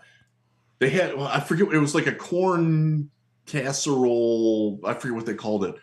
It was unbelievable. It was like sweet corn in like a bisque, but it was amazing. It was one of the greatest things I've ever put in my mouth. I wish all the beans tasted like that. Oh, speaking of beans, we're due. All right, let's go. Let's get another. Let's get one in. Then I got a jolt. Let's get another $200. Take us to 820. You get $20,820. You guys get us there, and Riz will take a bean. Wait, not take a bean. Before I go, because my wife is somewhat anxiously waiting. So let's get a bean in his body. $200. All right. That's right. It's so I have spun. What did I get this time? Where my reading glasses go? I did grab them. I can't see this. Seriously, I'm getting old and losing my sight. Yeah, when I started this podcast, I didn't need glasses. It's about 4 years ago or 5 years ago that I had to start wearing them. And I just started wearing them because I'm watching had to see the screen. Buttered popcorn or rotten egg. Lovely. Yeah. I will be in full glasses later. I can't wear my contacts 24 hours anymore. I just can't. And if I didn't have my contacts in, my prescription is negative 800. So whoa, I don't see very well. What? I wear 8.5 contacts. So I didn't even know you wore contacts. I do. Yeah, my vision's atrocious. My mom actually wears contacts, and they don't make contacts that are strong enough for her. So she actually has to wear glasses over her contacts. That's how bad the risen eyes are, which is crazy because both of my kids, I have a 17-year-old and a 14-year-old, do not wear glasses. They have 20/20 vision. My son actually has 20/10 vision, which is just wild to me. That's nuts. That is absolutely nuts. I think I found the right beam. No, that is. All right. That's that one. All right, we got Riz. Say that one's it. All right. You know what? I'm going to preemptively eat it and then be on my way. Okay. What did you spin to? What did you get? Sorry. I got buttered popcorn or rotten egg. Oh my God. And I don't like popcorn either. So the rotten egg really does taste like it. I remember it, but it's just sulfury. I think it's okay. I don't think it's like. That's popcorn. Oh. You got lucky. You got to win. Off. So you're 50-50 now. All right, brother. Let me hit you with a quick. Let me get rid of your. Sorry. I will be back 9:30ish. I'm being a special correspondent for the game tonight, so I do have to stay to the end and make sure I get the stats. But then I will be back, and I will be in the room like right up above me, and we will be back, and we will rock through the night. All right. Thank your wife and family for me. Appreciate what they did. I mean, I'm sure they can thank me a little for setting you up for the pies, but thanks for loaning you out like this. They're great people. But it's awesome.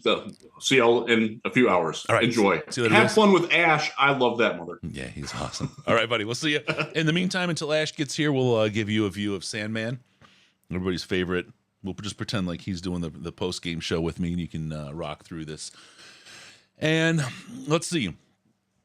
Let's go through some chat here. Auction item currently adds to about $2,620, way higher than it was this morning. Thank you, everybody. It's great stuff. It's really, really great stuff. And we're working on a couple more surprises. We're gonna have some pop stuff later. You know, it's all the timing and logistics are so hard to put everything together, and it's with a day job and doing it kind of, you know, just Riz and I and the folks in the Slack is all freaking awesome volunteers, some of the most wonderful people you'll ever see. I've got videos. Okay, in the meantime, how am I going to do this? I need Ash in here to talk so that I can do my get these videos and stuff ready. I think maybe in the meantime, while I do a little bit of clicking here, I'm going to go ahead and play a replay of Riz taking a pie earlier, because this is something that we've really been able to take down to the very core of what it is, and it's absolutely fantastic. Ladies and gentlemen, this should be everybody's background. Here it is. We got the Riz.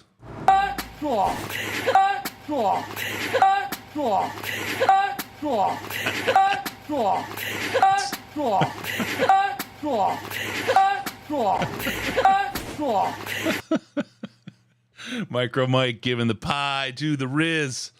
That was great. That was absolutely fantastic. Is great. I mean, there's a beat there. We're gonna turn that into a song of some kind. I think we'll do something with that. Let's see. I'm looking for Riz. Well, not Riz. Okay, looking for Ash still. Kevin just refinanced a house so I can buy some cardigans. Let's go. Awesome. Thank you, Kevin. Appreciate it. Just a reminder, thank you as you send that. It's much easier if you use stjude.org/DLP to do your donations. That is the best one. That shows up in the bar there. YouTube doesn't take any of that money because they take money out of super chat. Now, look, super chat, we're going to turn into St. Jude money, and that's the way it's going to go. But look, if you say, hey, I want to buy you guys a pizza or something, that's just a little for us. That's great. Appreciate it. But in the meantime, we're what's it called? We're just the other one, stjude.org/DLP, just makes it a lot easier. So we're going to town. Yes, Mike's war yell is fierce. Let's one more time. Listen to Mike.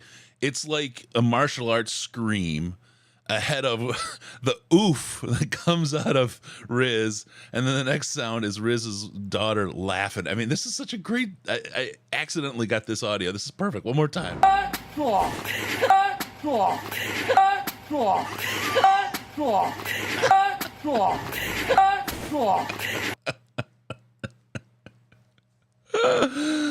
Oh, okay, cool. I appreciate you. You can switch it up. That's awesome. So you sound like charging a bayonet line in the Revolutionary War. Absolutely. Okay, we're about 5 minutes out from our guy, the Ash Man. I am looking right now. I have to remember. Everybody tells me they send me these videos, and I got to remember where they are sent to. Because there's so much going on. We got pie videos coming out the pie hole. Let's see. Where in the world are our pie videos? I can't remember anything. All right, let's see what we got here. Maybe they're all up here. Fam. Okay, we got one. Okay, that's where they're at. All right. Oh, guys. I'm trying to get to these things fast. I think we got a video from Fab. We do. And I can get this downloaded and get this one up for you. It's not quite the what that comes from our guy, Riz. But hey, what the heck? What are you going to do? Okay, let's talk about Lions a little bit as I do this. I got you, Fab. I got it here. I'm going to have it in 1 second. Let's talk a little bit about Okudah questionable with illness for Sunday. We talked a little bit about that. I heard that he's looking good to make it. This illness is running around. Everybody's got it, and it's just the flu that's hitting coaches, players, and it's running through the Vikings organization as well. The list I saw had like 7 guys with illness listed there. So there's a lot to mess with in that space, a lot to worry about for both teams as far as the illness thing goes. So we'll see what happens. But I think most of the guys that are sick, if you will, the illness, they're going to play. I just don't know how effective they're going to be when they do. So keep your eyes open. Let's see if I can get this here. All right. Let's see. I'm okay. This is probably not going to work, but we'll try. Okay. Let's see if we can get this video of Fab in. It may not work. I may have to do some adjustment, but all right, ready. Hey, Chris, it's Fab. All right, hold on. I gotta just do a little rotation. All this work. I tell people to do it horizontal. I tell them to do it horizontal, and they shoot it video or vertical. Fab. All right. He's delivering pies. I gotta let him go for that. I can't give him too much heck. 2 days out. He practiced today. Okudah, yeah, he's good there. I've been sick as well. It's going around everywhere. Yeah, it is absolutely. Yeah, Michael Ben. I have children, so I assume I'll be sick for 18 years. Yeah, for real. It's no joke. It's here in Florida. I know it's up in New York and New Jersey area where people I work with are from. Don't worry about it, Fab. It's cool. It's running rampant throughout the nation right now, and you got the RSV thing that's going crazy. You got the of course, COVID's firing up all over. Who needs all that garbage? So we'll have to see what's happening with that. But yeah, there's just a lot going on, and there's a lot of sick. So Well, we'll see what happens. All right, we almost got you here. Whoops. Whoops.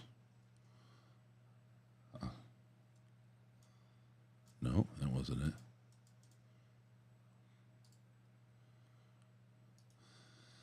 We'll get there. It's too big now. Boy, this is crazy. This is trying to do this stuff on the fly makes it hard.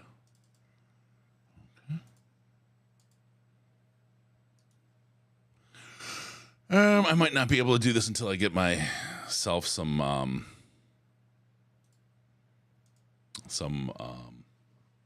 what's his name? Get some ash in here. So sorry. We'll work something out. We'll make something work here. I might be able to do it. Take one more second. Oh, it's all waiting. Uh-oh. Okay. Okay. Okay.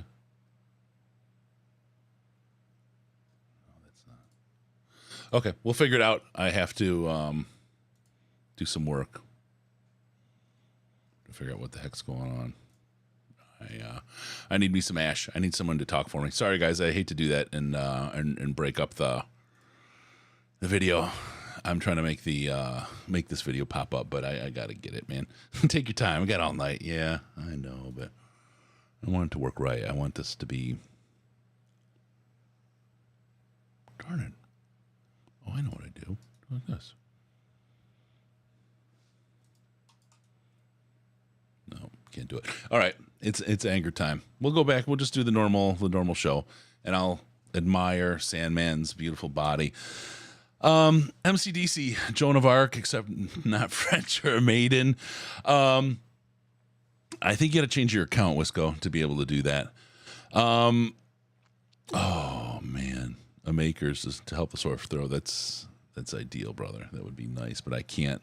3.5 hours of sleep last night ahead of this. I couldn't sleep, so it's going to make this a lot looser. I think at 3 a.m. and 6 a.m. when we do the auction. So that should be fun and exciting. All right. So with the Lions so far, we've talked a lot about quarterback this year. What about running back? What are you guys' thoughts? We're watching DeAndre Swift be one of two potential things. He's confusing for a lot of people. We've got Jamal Williams, who's been spectacular, who I would love this Jamal Williams forever. Do you think he'll be that Jamal Williams next year? And then we have Justin Jackson, who, of course, is rocking and rolling. Love my guy there. No one will keep you up? Yeah. Sure thing, let's go. It's I don't know. Running back's an interesting place. I feel like the biggest thing we need to worry about next year, beyond. Thank you, Jalen. Love your brother. Appreciate the donation. $20 to St. Jude. No running back talk. Quarterback at 7. God, Jalen. This is what happens. This is what happens when we get the slack turned loose. You do great, Chris. Absolutely love your show. I never get to listen live. You're the man. No, Brandon, thank you so much. I appreciate that. It's all you. It really is. We started this 7 years ago as kind of not just like a thing for the subreddit, trying to give back the place because I was out in California, didn't know anybody, and wanted to talk Lions so bad, and there was nobody to talk to. So started this up, and it was a way to create content for Reddit. There's only like 6,000 people in the subreddit at that time. And I used to work in radio a long time ago, and I really, really wanted to do that again. So it was this, and then it grew, and it became, in an odd way, a responsibility for people, because people really, really enjoyed it. I mean, for me, it was kind of an outlet, and people liked it. And so it just became a thing that we kept building and building and building on to kind of help meet, kind of what other people wanted. And I say it's an obligation, but it's a good kind. You know what I mean? I love doing it. I absolutely love it. It's one of the most fun things to do. And it's a challenge, right? To think and create and do new things. And it's you guys, Brennan, that really kind of drive that. So I appreciate you guys. You give me this sense of accomplishment by being able to put stuff out that people like. And it's just, to share the Lions and what they do and all the fun.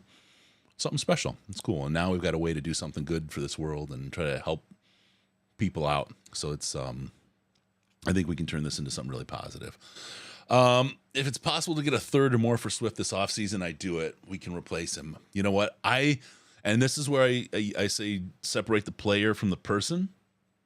DeAndre Swift is a great guy. Love him. There's no reason I wouldn't like him. But as a player, as a hedge fund manager, I say trade him. Get your value. Get your value. Ash is tapping in. You mofos ready to crack those checkbooks open?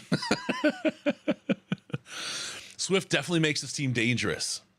He says himself, Jamal's the hammer. Swift is must sign. It's interesting. Swift has been making a case for himself, and it's really. I'm not sure. I think we can do something. I hate wasting treasure. If Swift if Swift can be the guy we saw like this week and the week before, and he can deliver, it's great. But I hate the idea of ifs. I would absolutely love to be able to put that kind of treasure into other players, other positions, and keep Swift out of the picture if it makes sense, or have that whole kind of picking at that position out of the picture, and not have to waste treasure on that position, and for I'll say this for Riz's case, to get ourselves a good off-ball linebacker. No, I mean to get to fill positions that we could do so much more with. If Swift could be the guy, it's the same question for Swift as it is for Goff. Is he the guy? And I don't know if he's the guy. I get us. I'm more out on Swift than I am on Goff, because I hate to say it, but positionally, I think running backs are a lot easier to get than a quarterback is, and I think you could probably spend less treasure for a much bigger impact than you would at the quarterback position. Ash is in the hizzy. He's getting busy, getting his stuff ready, and as soon as he pops up, we'll put Sandman to sleep. Man, I'm going here. All right, I got to change this out. I'm doing some production. Got to make Riz's face go away. Or not his face, his name. And I have to find my man Ash. There we go. And now we can bring Ash in whenever he shows up. Okay, cool. Filthy mouth and banging a body. Ash is a keeper. Senate rotated 90. Note of the. Oh wow, you did. Fab. You're a fab if you did. Let me see. We're looking for it. I'll get it once we get Ash here. I got you, Fab. We got a good copy. We're in good shape. Oh wait, it's just showing up now. Is that it? That looks like. I'm just confused now. Can you hear me, Chris? Hi, Ash. How's it going? Oh, man. What are we, 10 hours? Almost 10 hours in now. Going well. Yeah. I was listening to Brian B. from I Prevail. How cool the was one that, and only. bro? How cool was that? I had the thought while I was driving, man, that I'm so glad he wasn't like a half hour late or something like that, because the horrible fucking radio that we would have been producing as I'm sitting here like Chris Farley in those old Saturday Night Live skits going, you remember in Bow Down when you're like you and I are not the same? That's cool. That was awesome. Because man, I fucking love that band. I was like, that's great that this will be over before I get there. It's probably best for all involved. That would have been its own kind of funny, actually. Yeah.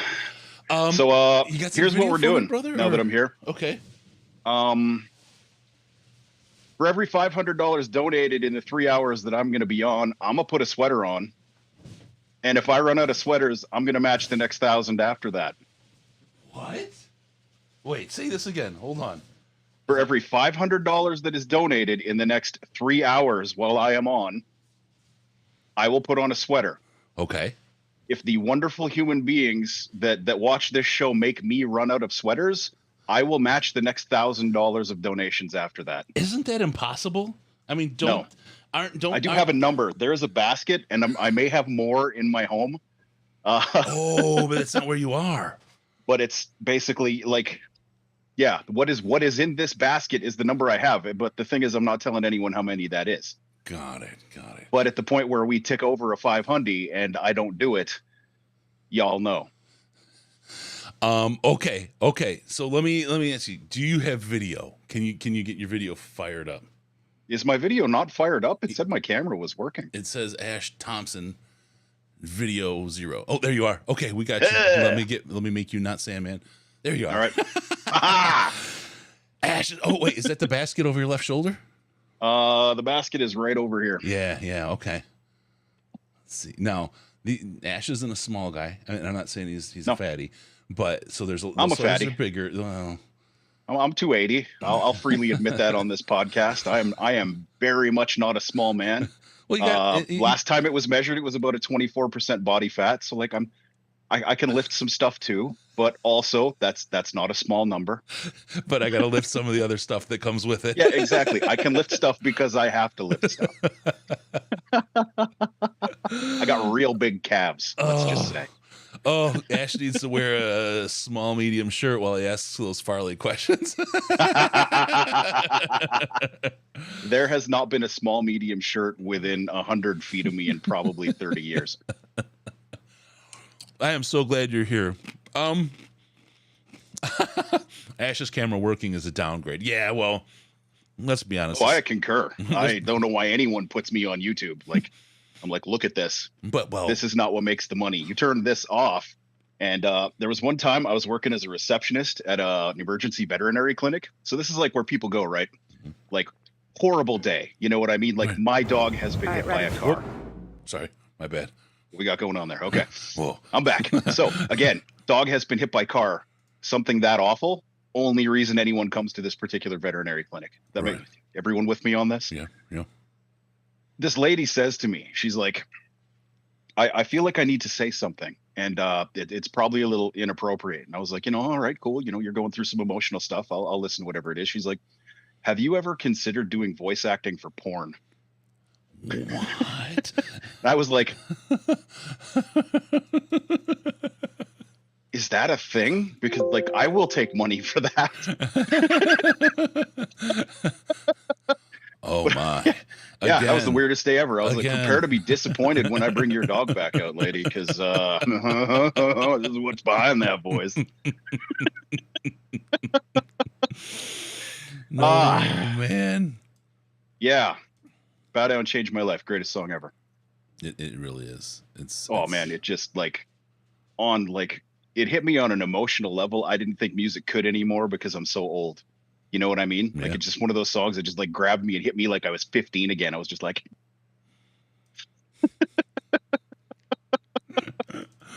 oh my feeling God. It. Something.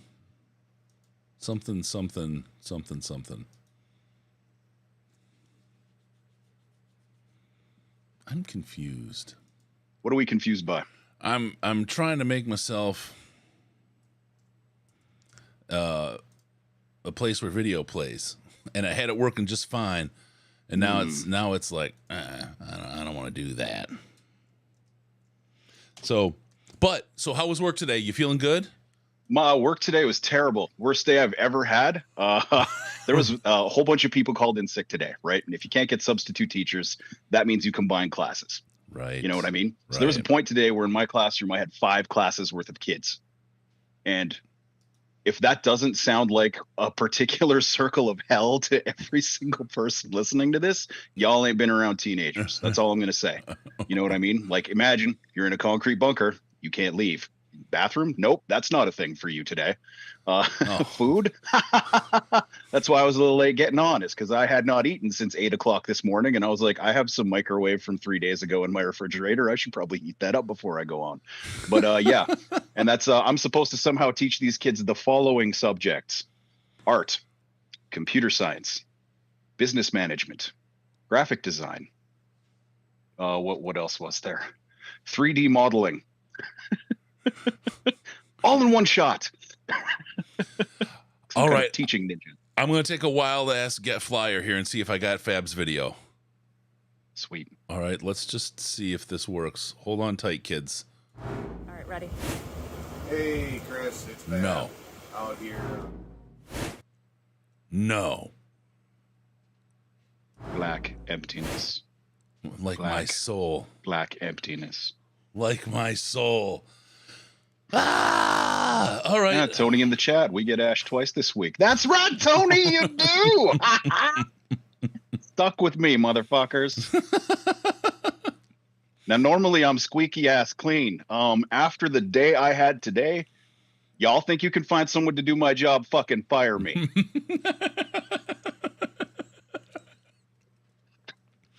Oh my goodness. Oh my goodness. It's 3 times this week if you count both post game shows, right, Ash? Oh yeah, fair enough. Yeah, they get a whole lot of Ash. Yep, yeah. 100%, 100%. All right. Have you been watching today? Listening? Intermittently, like you just heard the kind of day I had, man. Yeah. Not so much. I did get a little bit of a break at the end, but there was a World Cup shootout going on, and I work in a footy a place? school where people really care about that, and I have all of the technology. So like there were teachers lined up in my room, sitting at the desks, watching the final, basically the last half hour of that game, which was kind of neat. You know, not a bad way to close out a day, but. You know, they did not have classes. Like they had prep blocks that they were using to, as they saw fit, you know, take a mental health moment. Where are we? Are you going to give us a sweater to start with? Oh, y'all want something for free? You want a taste? Okay. Oh, I'll show you what I got. Ash is on fire tonight. I love this. Here we Ash. go. Here we go. This is the sweater that was paid for to be destroyed at the draft show. And all someone had to do for the privilege of burning this was give me their address. But they did not. Who is so this? Wisco, baby, this one's for you. This is your sweater, buddy. First one. And it's going to go on top every time. I'm going to take this one off, put the other sweater on, pop this one back on top, just for you. You just hit 250, 2.5 more, brother. Logan, thank you, brother. We're going to sweat this man out. We call it the sweat lodge. Well, I got an open window right here, and it is below freezing where I'm at. So I'm prepped this year. Last year, or at the draft party, I almost died because I also, instead of grabbing like soda water is what I thought I was drinking, it turns out I was drinking wine coolers. So I'm guessing that got a little saucy by the end because it's been quite some time since I had myself that level of hangover the next day. Oh man, yeah, that's funny. Draft day with all that Jaeger, I popped back up. People were surprised. Surprised, but shocking. Don't know what they're dealing with. Some have called it. Okay, Logan says that 250 is going to be matched, so that's one. Wait, oh, it's 500. Oh yeah. This is expensive. Oh my goodness. We got the Denver Haze in maroon. Haze. That is the brand. These are I don't know. I don't think they exist in the US, the chain that sells these, but they're a very good utility sweater for wearing at a place where you have to, you know, look semi-professional and also use power tools. Might have to take this headset off when I do these. I have never ever heard the phrase utility sweater. Only Ash.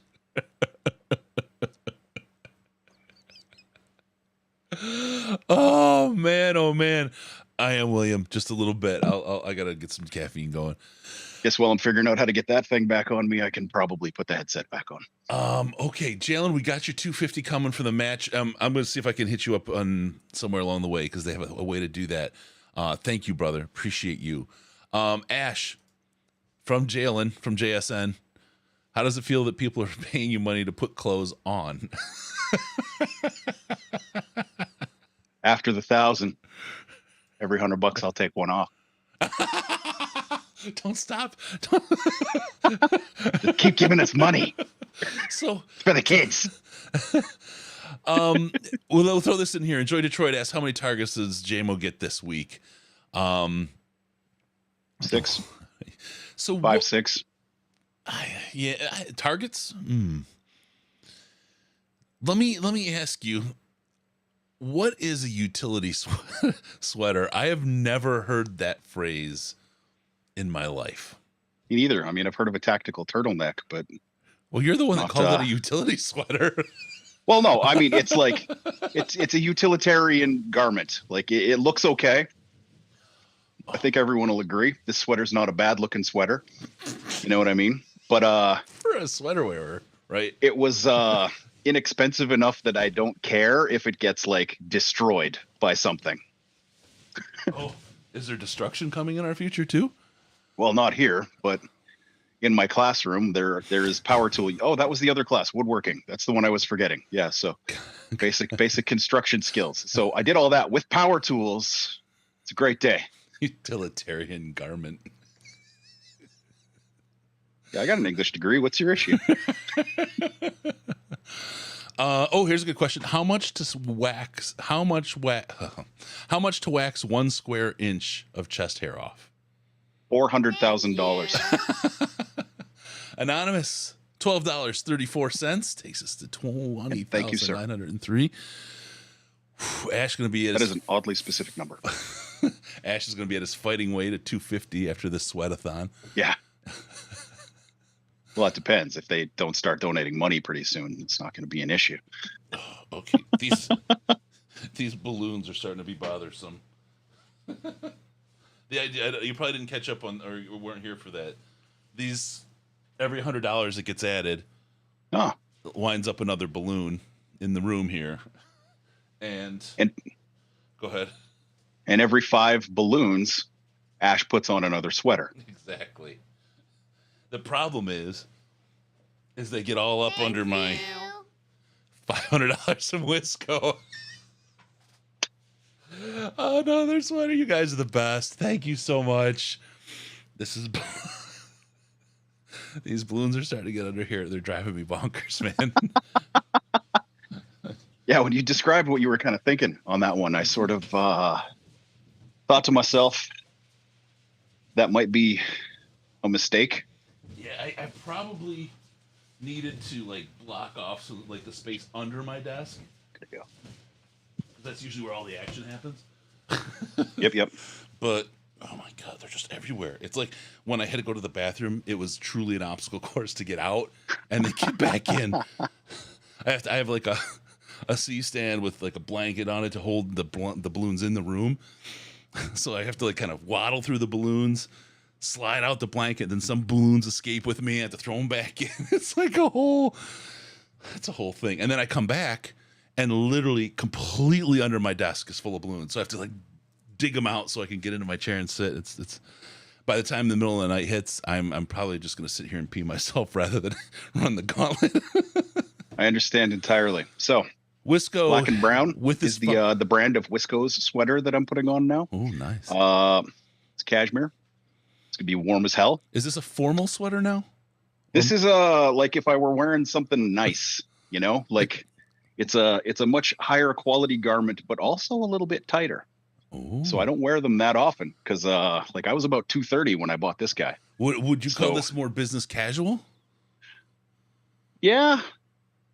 Whereas the other one would be more like you know, if I'm not wearing a collared shirt, maybe I could just wear that sweater and get away with eating pretty much anywhere. Right. You know what I mean? This is more like you definitely have the collar shirt generally when you're throwing this one on over top. God. But anyway, I'll be back in a moment. Right. Okay, so now we're at all right, we're going to get some balloons added here. The 7 o'clock balloons. How many balloons do we get? 11. Does that include all the 500 that just came in and everything? Yeah, all right. Well, it's cool. Okay. 11 more balloons coming into the party here. This is it took me too much. It's already toasty. I've made a terrible mistake.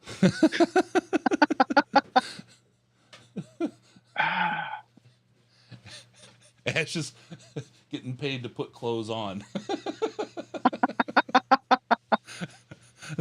My mom would be proud.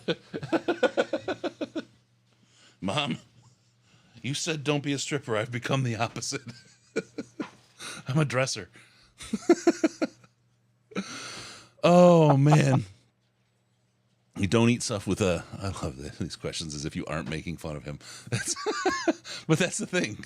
I think he's making fun of you for asking the questions, making fun of him. This is not. Oh, Wisco, that's more than I've spent on clothes in 2 years. Well, you got a bigger frame to cover. Yeah, 100% true. Man, I'm gonna have to take this hat off at some point. I'm already feeling it here. So this is my scarf that has a bottle opener, 18 pockets, a fire starter, 14 in Kohl's cash, and a compass. Utility scarf. Wait, so what happens after you run out of sweaters? I match the next 1,000 in donations. Ooh, wow. Okay. Let's see. I don't think they're going to do it. It's a lot of sweaters. All that sweaty man meat, does that make Ash kosher?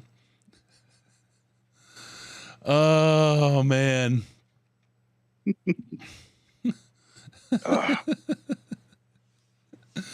Okay. Woo.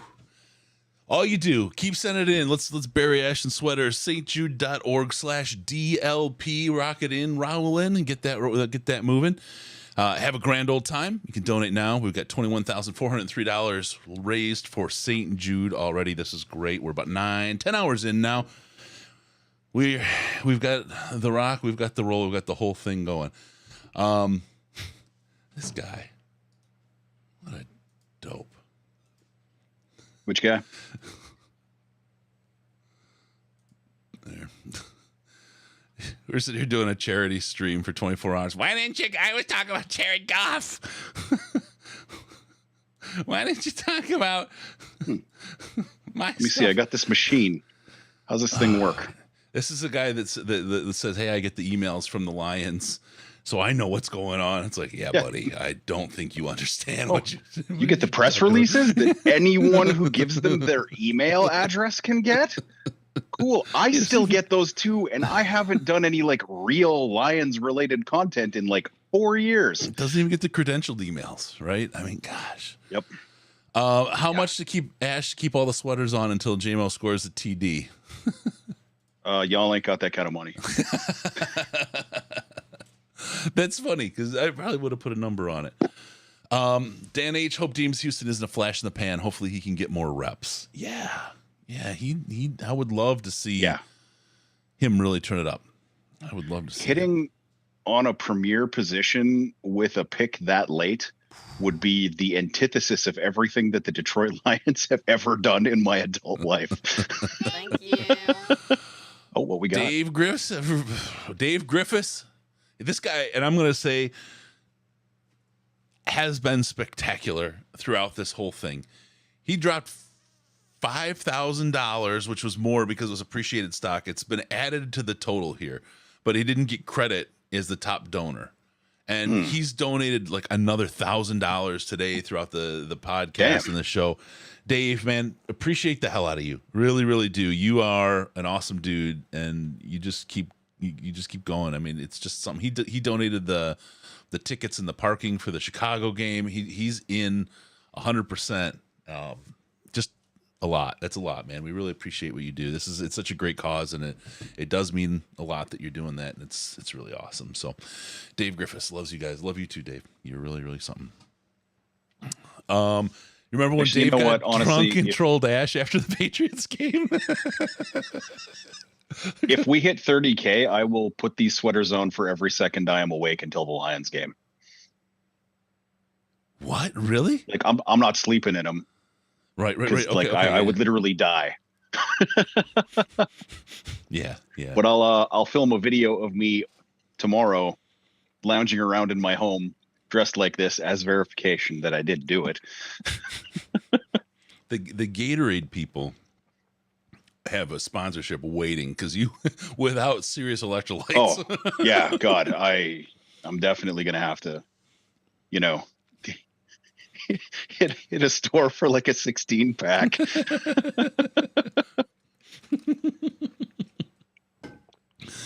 Oh man, 30 from now or 30 total? I think you said 30K total. We hit 30K total by the time I'm off. These sweaters don't come off. Wow. Well, okay, I'm gonna have to put them back on because I'm pretty sure I will have run out of sweaters and also matched the 1,000 and also have taken all of them off before we get to that. That number. Chris and Ash, do you think our secondary can stop Justin Jefferson? They did. And there were less of them. Yeah. Yeah, absolutely. I think this is the spectacular secret about the Lions against the Vikings this week. Right now, the way they're playing, Kirk Cousins is what people thought Jared Goff was, and Jared Goff is what people thought Kirk Cousins was. Yep. And I think the Lions are just going to win on points. So over the course of the season, they're both bad defenses. Over the course of the last 5 games, the Lions defense is much, much, much better. This is a real tough game for Minnesota to come into Detroit and play. Now, I talked about this with Mark Schofield. I'd love to get your hit on it, Ash. Okay. We talked about it before the Giants game. We talked about it. I mean, the Bills game we talked about it, and I was just like, just imagine if they won with no expectation of them really winning. And then they played one hell of a game. And then the bounce back game against the Jags, that's one where like traditionally the Lions would have lost. They would have they would have been a fold down. And they just owned. This is it. This is the signature game that I think is really left for the season, because now you have a 10-2 opponent. You have an opponent that's proven they can beat teams. They've won a bunch of 1-score games, but they're still 10-2. You are what your record says you are. And we're 5-7. To walk in for the Lions, who are favored, right? The expectation is that the Lions will win this game. Yeah, right. For the Lions to walk in and win is something that you could never, ever expect. You could dream of historically, but you wouldn't expect it. For them to pull it off sends such a statement that they have truly changed. I said this, and I'm sure next week I'll be thinking the same thing. But if they win this game against Minnesota, I will absolutely 100% believe that this team, the rebuild is there and we're ready. Whatever happens the rest of the season, right? And no, I don't want to lose out, and I don't think they will. No. But what I'm saying is this game, they build this. This is something that can absolutely carry you. If they win this and then beat the Packers at the end of the year again, that's almost probably good enough. You know what I mean? Yep. Huge deals. You know, the playoffs are a nice dream. I just don't believe that it's going to happen. No. Anonymous, $20. Thank you so much for that. Appreciate it. So what's your thoughts? I started talking a lot. What's your thoughts on the secondary stop in the game and more into the Lions and Vikings game? Well, I mean, that's kind of largely sort of where I'm at on it. Like there is no reason they can't win this game, because this Detroit Lions team right now is much better than the Detroit Lions team that almost beat them last time.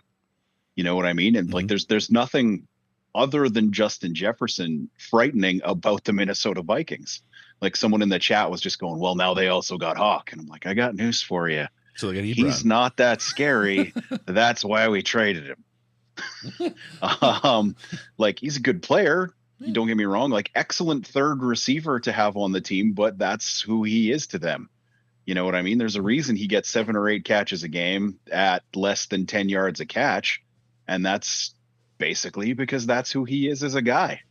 You know what I mean? He's not like a dominant red zone guy. He's not a deep threat in any way, shape, or form, unless they just forget to cover him, which did happen a few times for us before we traded him.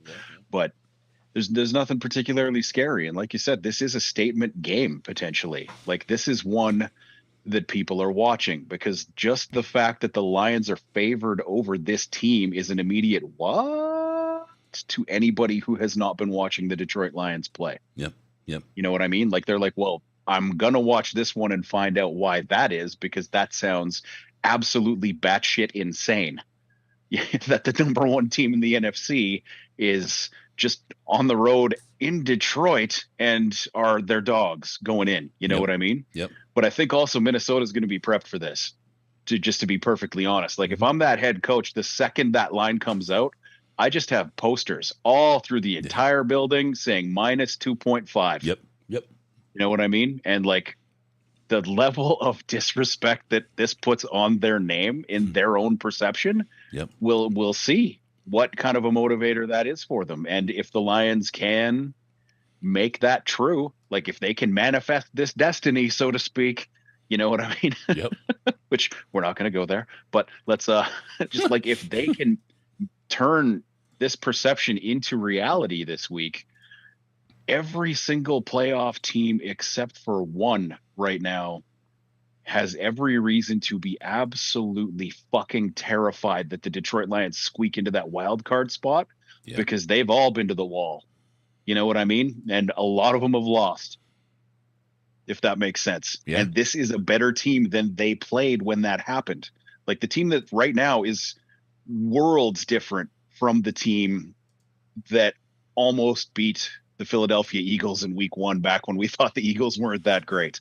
You know what I mean? Yeah. And now, like, they are probably actually the best team in the NFC. Yeah. You know what I mean? Like, the Vikings are kind of benefiting from being in what this year is frankly a garbage division so far. You know what I mean? Like, we have a shot to change that and just make it average, but nobody else is going to do that.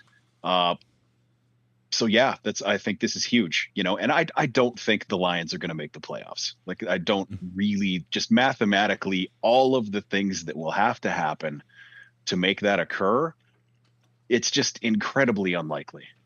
You know what I mean? Like, I would love it more than anything. And what I would love even more than that is if they won that playoff game and we got to actually have that conversation of, okay, well, were we actually better off? Not, is he a better player? Just like the Lions to screw up our draft. Yeah. Were we better off with Jared Goff than we were with Matthew Stafford? You know what I mean? That becomes a question. Who's better? That's ridiculous. Like, let's not even. The guy that won the playoff game. According to some. And it would be real interesting to see how many people changed their tunes about that quarterback wins thing. You know what I mean? Exactly. Like, people who were so vehement about it and suddenly getting behind our new guy. You know what I mean? The poster child for the other side of that argument, because Jared Goff won a lot of games, and the new coach that we all love said one thing about him when he came in: that guy is a winner. Yep. You know what I mean? He's got the winning gene, so to speak. You know what I mean? And see it in his eyes. I have to say, like, maybe in the absolute super clutch moments, he's not the number one guy you'd like to have, but he's not the one who gave up 40 yards in 23 seconds against Buffalo. He's the one who made it so they only had 23 seconds to do that. You know what I mean? Yep. Like, let's not get this twisted. He is not the problem right now, at the very least, if that makes sense. Yeah, no, it absolutely does. And this is the hardest part, right? This is the hardest part. I think so, Kevin. The Lions will miss the playoffs at one game, and the young players are going to go into the offseason next season pissed off at the 1-6 kid to start the season. Yeah, you know what? And that's the best case scenario. I keep saying it. This is such a great place to be. Everyone, and I say because 6 wins was the consensus at the beginning of the season. Everybody came in. I'm not expecting to watch. I just want to see improvement. To be able to say if we would have won one more game, we'd be in the playoffs. Nobody at the beginning of the season that was any kind of saying or knew anything about football would have said that. You know what I mean? That was anything without Kool-Aid, without the diabetes and the lost foot. Nobody would have said that. And yet here we are, and we may be able to have that conversation. And it's been a long time since we've been able to say, boy, if we'd only won that game, we'd be in the playoffs. I can't remember. It's been so long. Since 9-7 wasn't good enough. Yeah. 9-7 wasn't good enough. Nope. And I mean, and it wasn't. I'm not even taking a shot at that as a concept. No. You know what I mean? Like, that's the thing. We missed the playoffs by one game. That head coach was personally responsible for us not winning a couple games that year. Making that move was not necessarily bad. Now, in retrospect, do I wish they had let that play out another year and maybe brought in a different guy? Absolutely, I do. Because that's the guy who basically killed my will to do any sort of media about the Detroit Lions for 3 years. After a one-off season of watching that clusterfuck and just basically being like, dude, I'm out. Like, this is so awful. I want nothing to do with recording information about it. Man. Like, can we delete this from the historical roster? Because it's going to be a shit show. These 23-year-olds who suddenly will have to reckon with the importance of early season games. Yeah. That's the thing. We have a whole bunch of guys who didn't come to this year prepared. Like, let's just call that what it is. And some of that is like they're rookies. Like a rookie in the NFL got ready for a track meet and then has to then spend the rest of that offseason getting back into what would be considered football shape. And our number 2 overall pick talked about that at the combine. Like he let out the dirty little secret that no one ever talks about, that none of these guys will ever look like that again, because this is not good shape for a football player. It's good shape for a track meet where you have to later stand in your underwear in front of a bunch of people. God, that's my you know what I mean? Like no football player has abs. You know, like you just no. That's not the right build for a defensive lineman. You know what I mean? You're not supposed to. Like maybe, okay, yeah, there are some guys who do, like skill position guys, whatever. The guys who weigh 180 pounds probably have abs. You know what I mean? But like Jerry had 7% body fat. That guy was freaking ripped. But yeah, that's crazy. It's so absolutely right. And this is where I talk about Hutch. People got bent. There's people that got bent because I said Hutch has some baby fat, right? Yep. And it's all about your body doesn't peak physically until 25 years old, really, and then you carry it for a couple years. So like old man strength is a thing. Yeah. So just out of the gate, you're too young. You're not at your peak yet. Number one. Nope. Number two, you went into one kind of shape, trying to get into another kind of shape. You're trying to put some weight on if you're Hutch. He had, and it wasn't like, and they're like, look at that 6 packs. It's like, yeah, he does. You can see his abs and stuff. That's not the shit. You wait till next year. And you wait until the year after that, you're going to say, and if you look at pictures of him side by side, you're going to be like, oh. And you can do that historically with these guys, how they've grown and how their bodies have changed. Remember Zach Zenner? When he came in, he's the one, because he went nuts that last year before he played and went and worked out of that place in Novi and just got fribbin' ripped. But it's a fact. When it's also his worst year as a football player. Yes, this is where guys in get the NFL nutrition, the NFL strength and conditioning, and that whole offseason of work in a completely different world. I'm telling you, that's when it happens. It's when it happens, and it's okay. It's not a knock on Hutch. It's not a knock on anybody. It's just what they're like when they come in. That's what the body is. Well, that's the thing too, is like these rookies, like they haven't stopped working hard for a second when they hit week 1 in over a year. You know what I mean? Like when they started prepping for their senior, junior season, whichever one it happened to be, like that's the last day off they got, because the second their season ends, they're in the weight room. Yep. They're on the track. They're getting ready for that combine that will make them millions and millions of dollars. Because if he didn't do that, like if he hadn't properly prepared for that combine and come out looking like a virtually identical level of freak with slightly shorter arms than the guy who ridiculously got drafted ahead of him, like how much would he have lost? Because, okay, he shows up there and then he ends up with a RAS of like, let's say 8 instead of the like 9 point whatever he ended up getting. You know what I mean? Thibodeau goes before him. We probably take a different guy. Yeah. You know what I mean? And then how far down does he fall? Because there were like 7 guys in that like 9.3 to 9.8 range last year on the edge. Like it was crazy. Like I didn't end up putting out the draft miss stuff last year, but I did this article where I was like, here are all the guys the Lions should look at edge. And I was basically in round 5 going, this guy's RAS is 9.2. Maybe at that point in the draft, the fact that he's not the greatest football player on the face of planet Earth, we should take a swing. Yep. A lot of people talking about Caldwell learning about clock management in the chat and hiring a guy and all that in the 4th year, and he had 2 watches and the whole thing going on. But you can talk about all that and whether he learned it or not and how aggressive he was. But you know what? The real problem was Ron Prince is still here. Also up here. he's like, a great leader of football players, but he may not be the evaluator of talent. And that's why you're a GM. I'm sorry that Prince thing was a problem. That was Ask Larry Warford about Ron Prince, and he said everything that ever needs to be said about that. Just hit me. Think about this. Okay, so Ron Prince is directly connected to Caldwell. Okay, and he wouldn't get rid of him. People complain about Slay, and they complain about Diggs leaving. It's because they're still balling and they're still playing in the league and all that, right? Larry Warford played in the league, and effectively you could say Caldwell ran him out because he wouldn't get rid of Prince, who was absolutely 100%. Terrible at his job. Nobody gives him the what he deserves, the accountability he deserves. Let's say, oh well, he kept Ron Prince. They never say anything about and they ran Larry Warford out, who wound up being really good for the New Orleans Saints for a long time. Made Pro Bowls. Yep. You know what I mean? As their player, after he made one for us, and then progressively every year got worse because he had this jackass coach telling him to do things wrong. Yep. And I don't think he actually got benched at the end, but we were kind of getting close to that point where it seemed like the sort of stupid thing that they were going to do. And then as soon as he goes literally anywhere else where there's real coaching, great player, amazing player. Everything he had been before the Detroit Lions started ruining him. Where's Marty Morningweg? That's a good one. Last I heard of him, he was in Philly. Here's the thing, and it's Matt Patricia is a guy that was really a nice guy. He's a terrible football coach, but he was a nice guy. He was at least head football coach. He was a really, really nice guy. Now, Marty Morningweg, same kind of thing. He was a really, really nice guy. Yep. Really good offensive coordinator. And he went on, I think it was with Philly. They won the Super Bowl, didn't they? After his tenure here?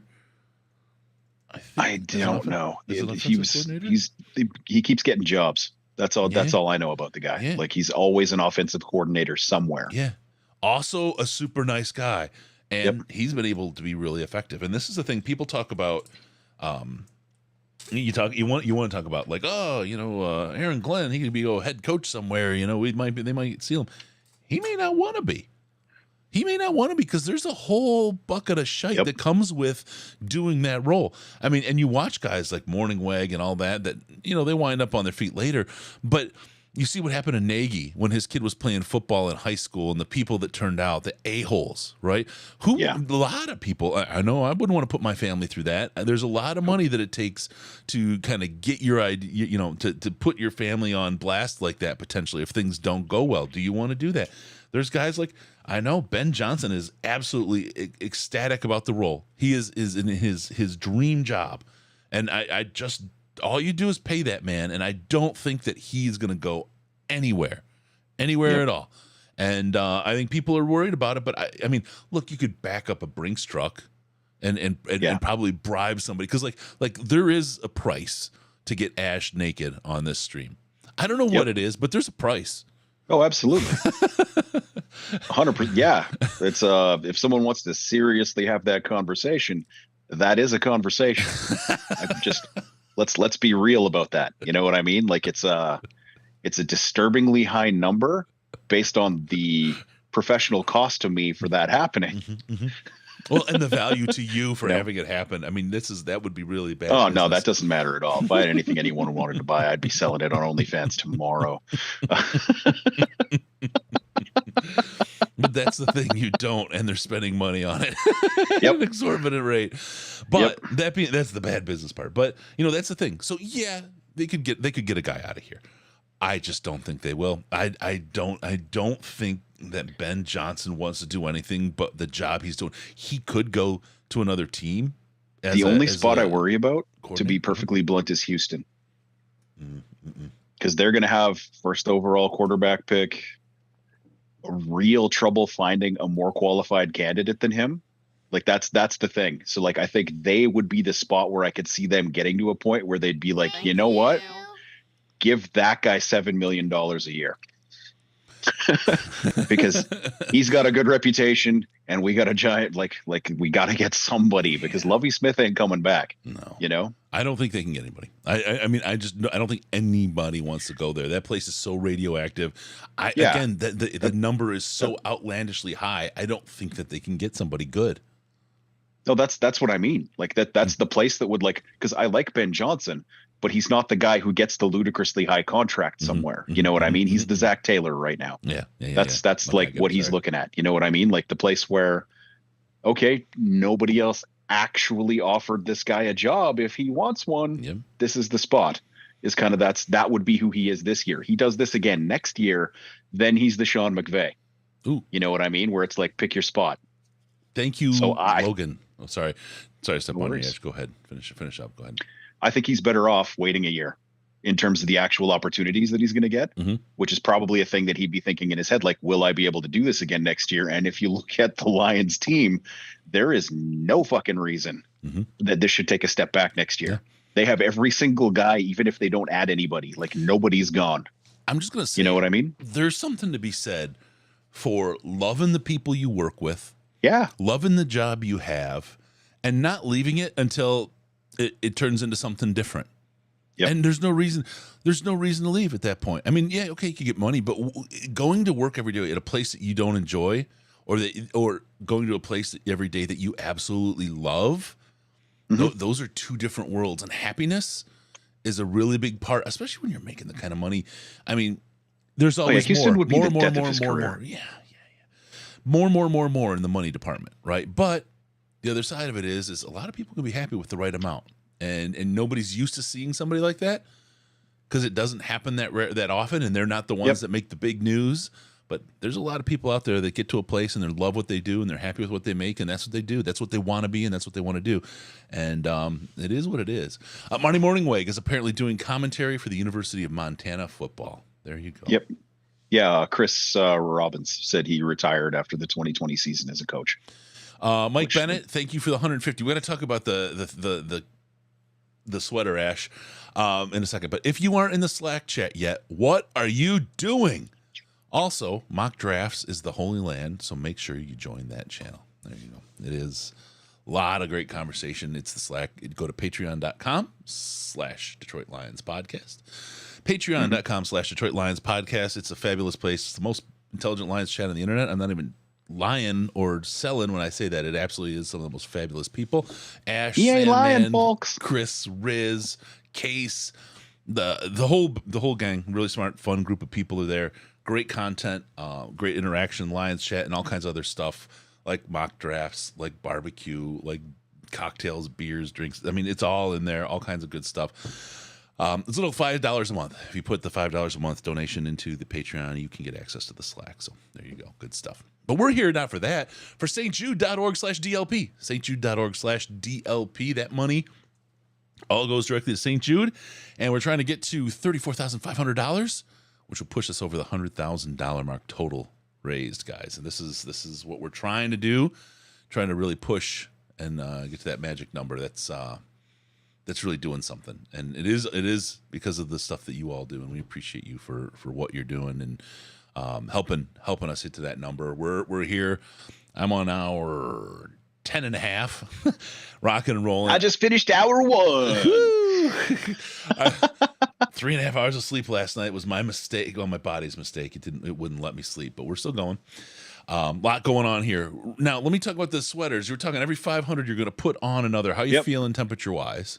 Well, I'm incredibly warm, and I think by my calculations, because I gave an extra 250 credit that hasn't shown up yet because it's going to be corporately matched. Yeah. So I think we're only like $100 off me putting another sweater on right now. Oh, so I'll tell you what. If we get to, since we're going to round it up, and someone's got to fix the change here. If we get to 800 and then 69 cents, I'll do a bean. I'll eat a bean. All right. It's more fun when Riz eats the beans. He hates them so much. Oh, it is delightful podcasting. I think the part that's the funniest is I think he got sick last year because he ate a lime. Because he was eating the beans, and I don't think the beans were really what did it. I think he ate a whole lime, and it's like it was sour and then bitter as hell. And you put that acid on top of like that sugar like that. I think that's what did it to him. But he's not there. Chris is going to doze off when he's engulfed by those comfy balloons until they start popping. That is not the alarm clock I want. Yep. Yeah, it's going to be intense. I've only done one energy drink, but the problem is I don't know that I can get to any more because the balloons are in front of the mini fridge. This was not well planned. This was just... I just have mine piled on my desk right here. All of my beverages for this 3-hour period. I was just like, this is going to be so funny. I need boundaries.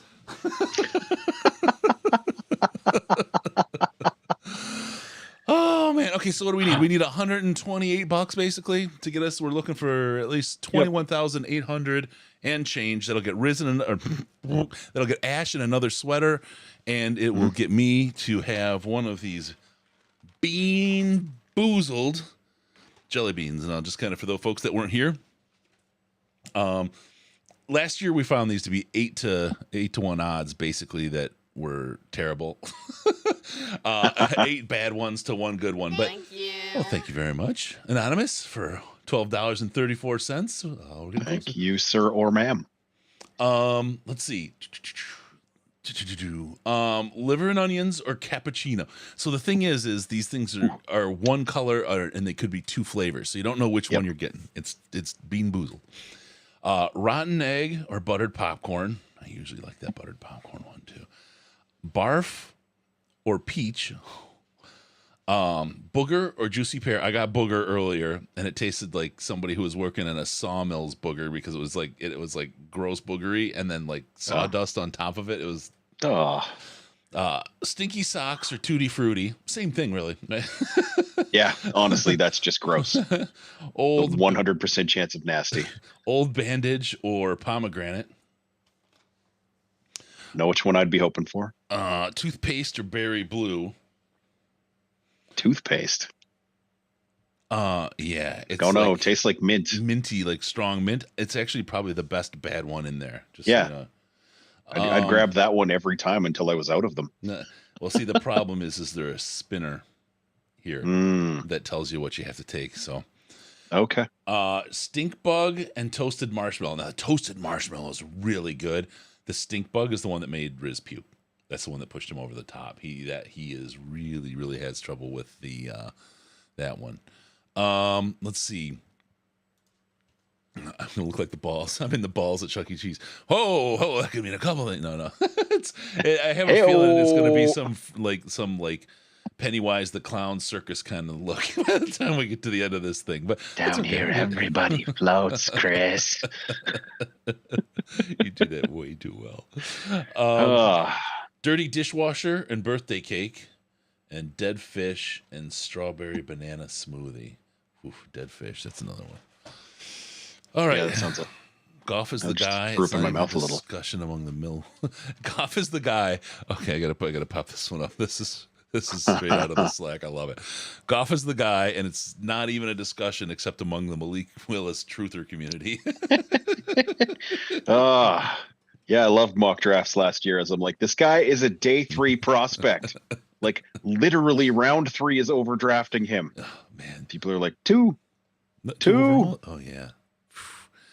That was so fun. The Malik Truthers thing was great because it really bothered people. And look, he could be, but he's not number 2 overall material. No. He's not. All right. I would just wish I had a group of people I could privately talk with about it. That's your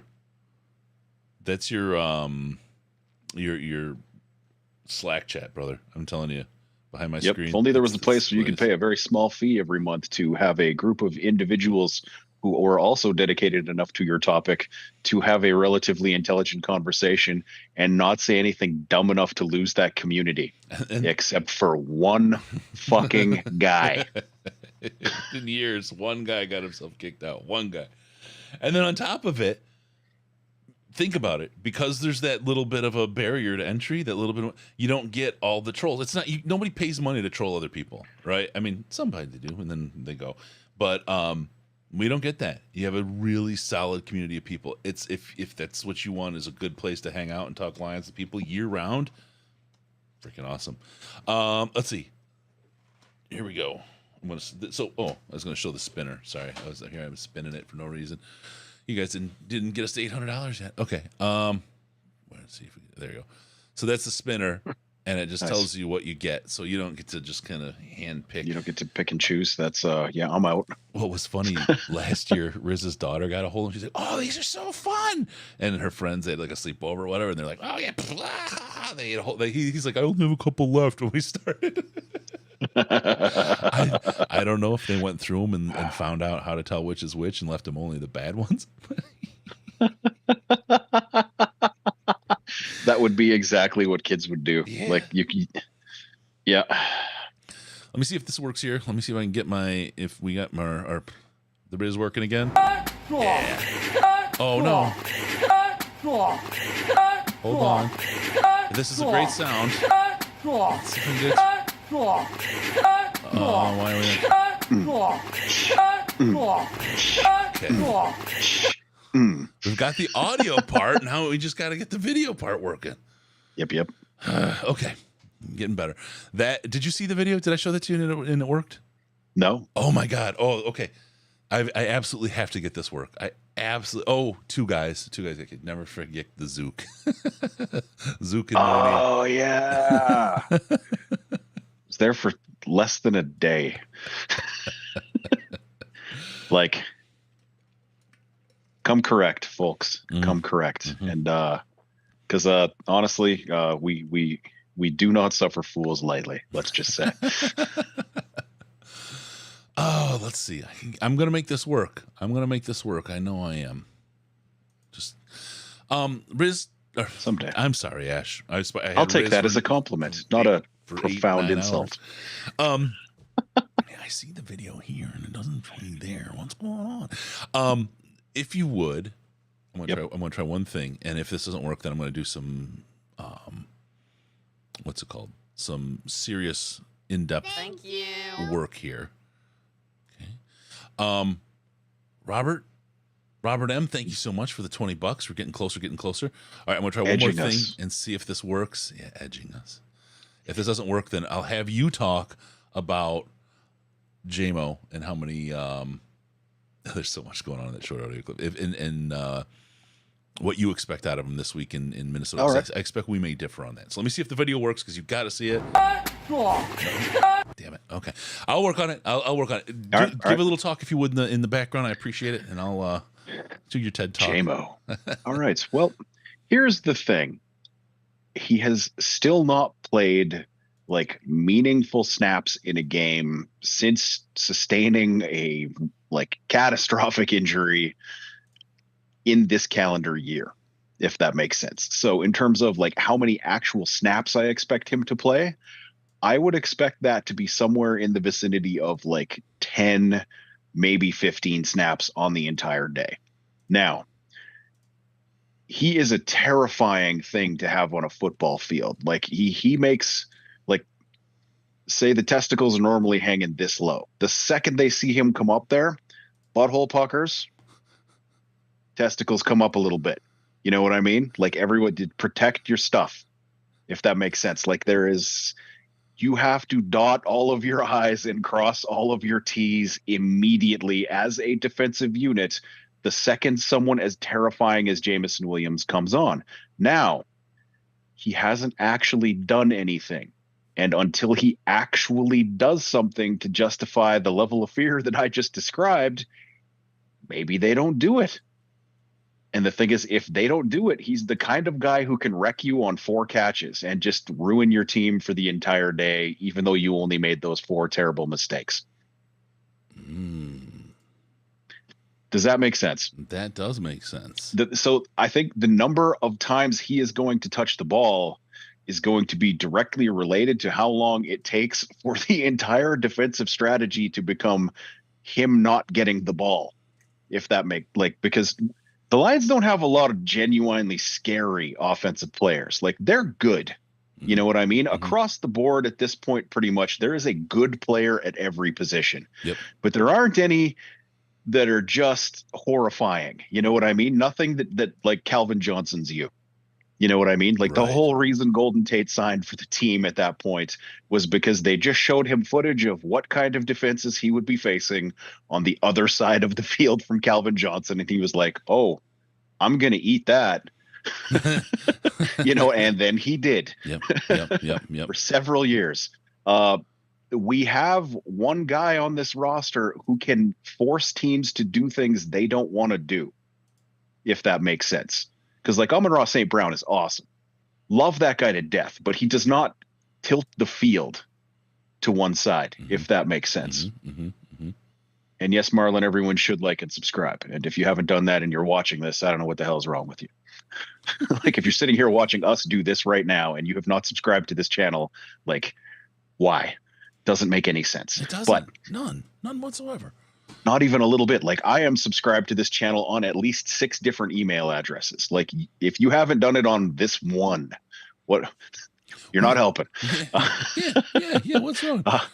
But anyway, back to Jameson Williams. Like, but what I expect to actually happen is probably like a screen pass or two. Right, ready. You know what I mean? Hey, Chris. Sorry, made a bad. I don't actually have a video coming on. Okay, That wasn't me. That was me hitting the wrong button. I'm at all 11. I would expect one jet sweep, one screen pass, one deep shot, and that should be enough to force the Minnesota Vikings to let everything else open up in sheer abject terror, if that makes sense. Yeah. And I would legitimately hope that, like, unless they connect on all three of those and they all go for touchdowns, so they just keep doing it, that they don't really like feature him this week. Right. If that makes sense. Yep.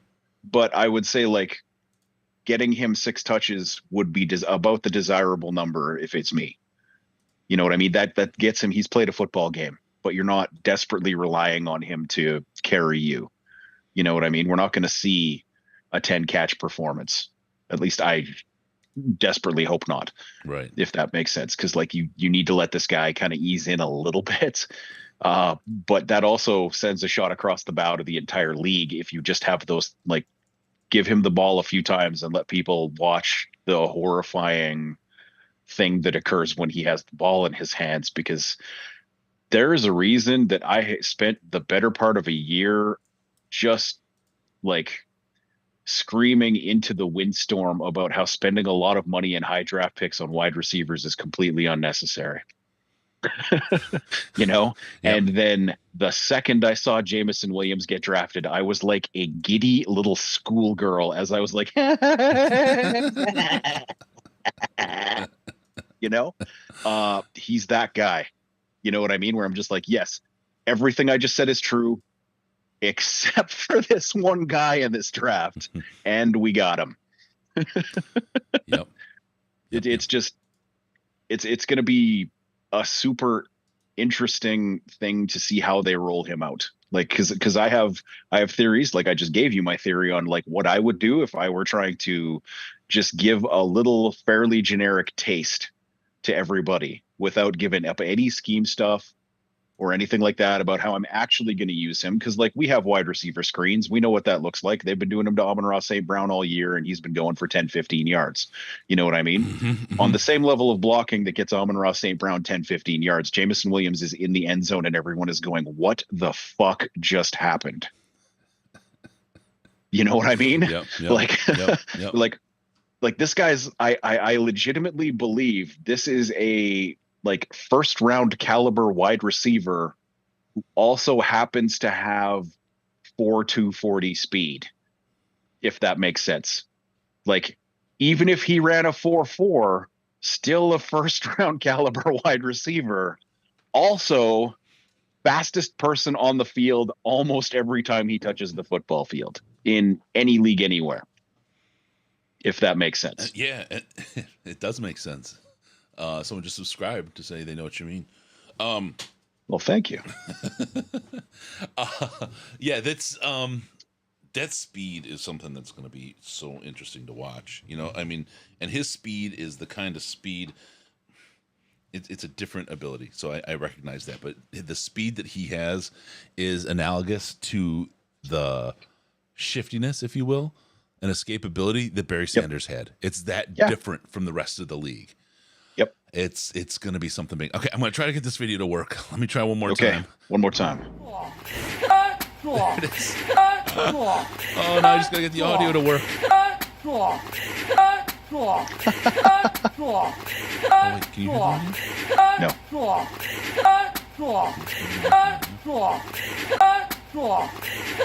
Why is it hiding the Colin Convincing saying, hey guys, in the chat? What is happening? There we go. That is beautiful.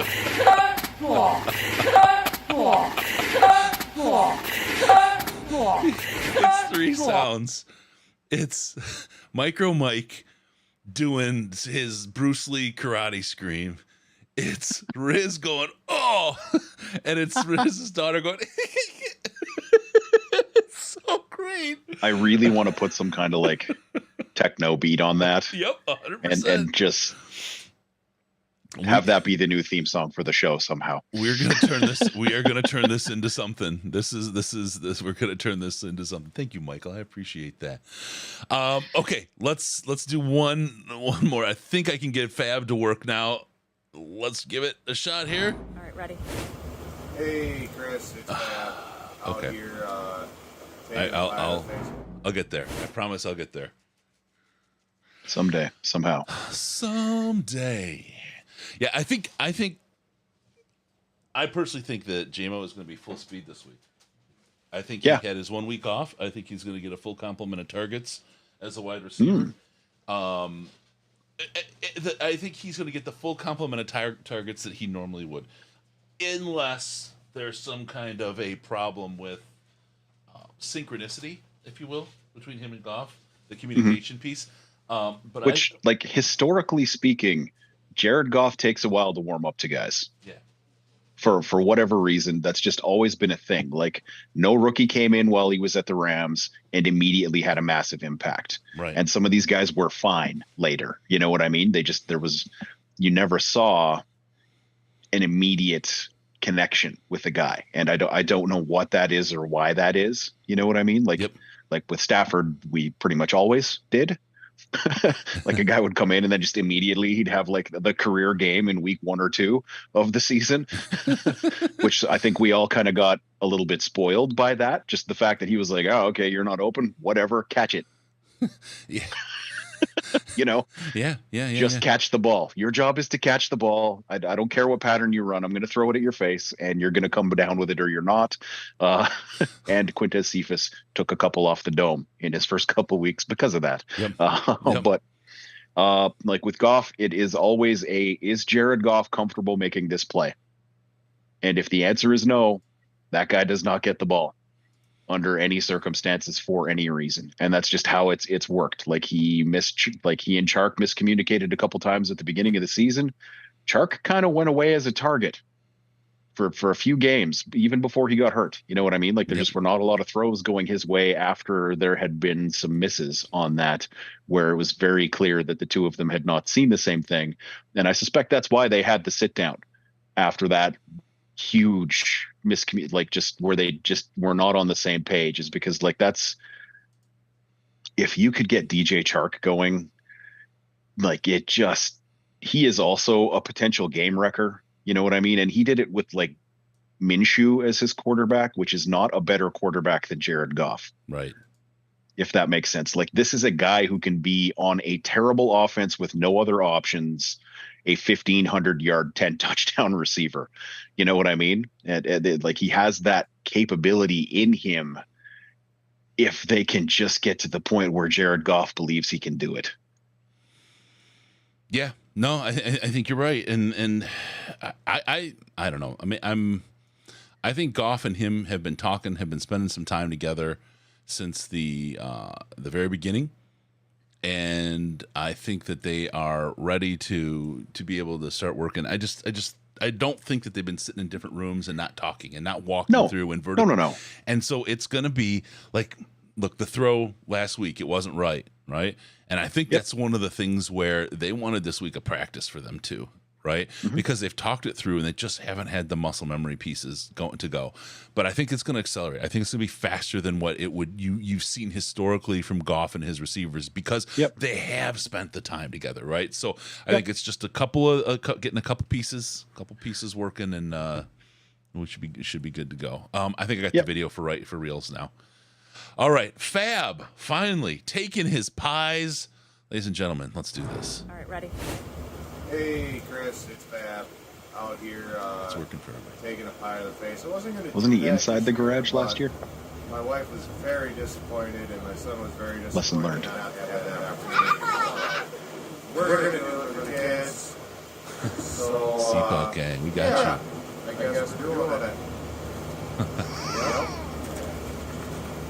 You're not going to wind up? Aww.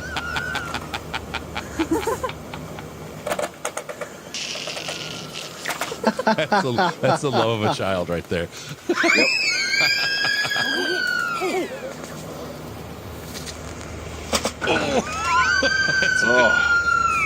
And as a grand tradition, we have one more child screaming. And that's how you love and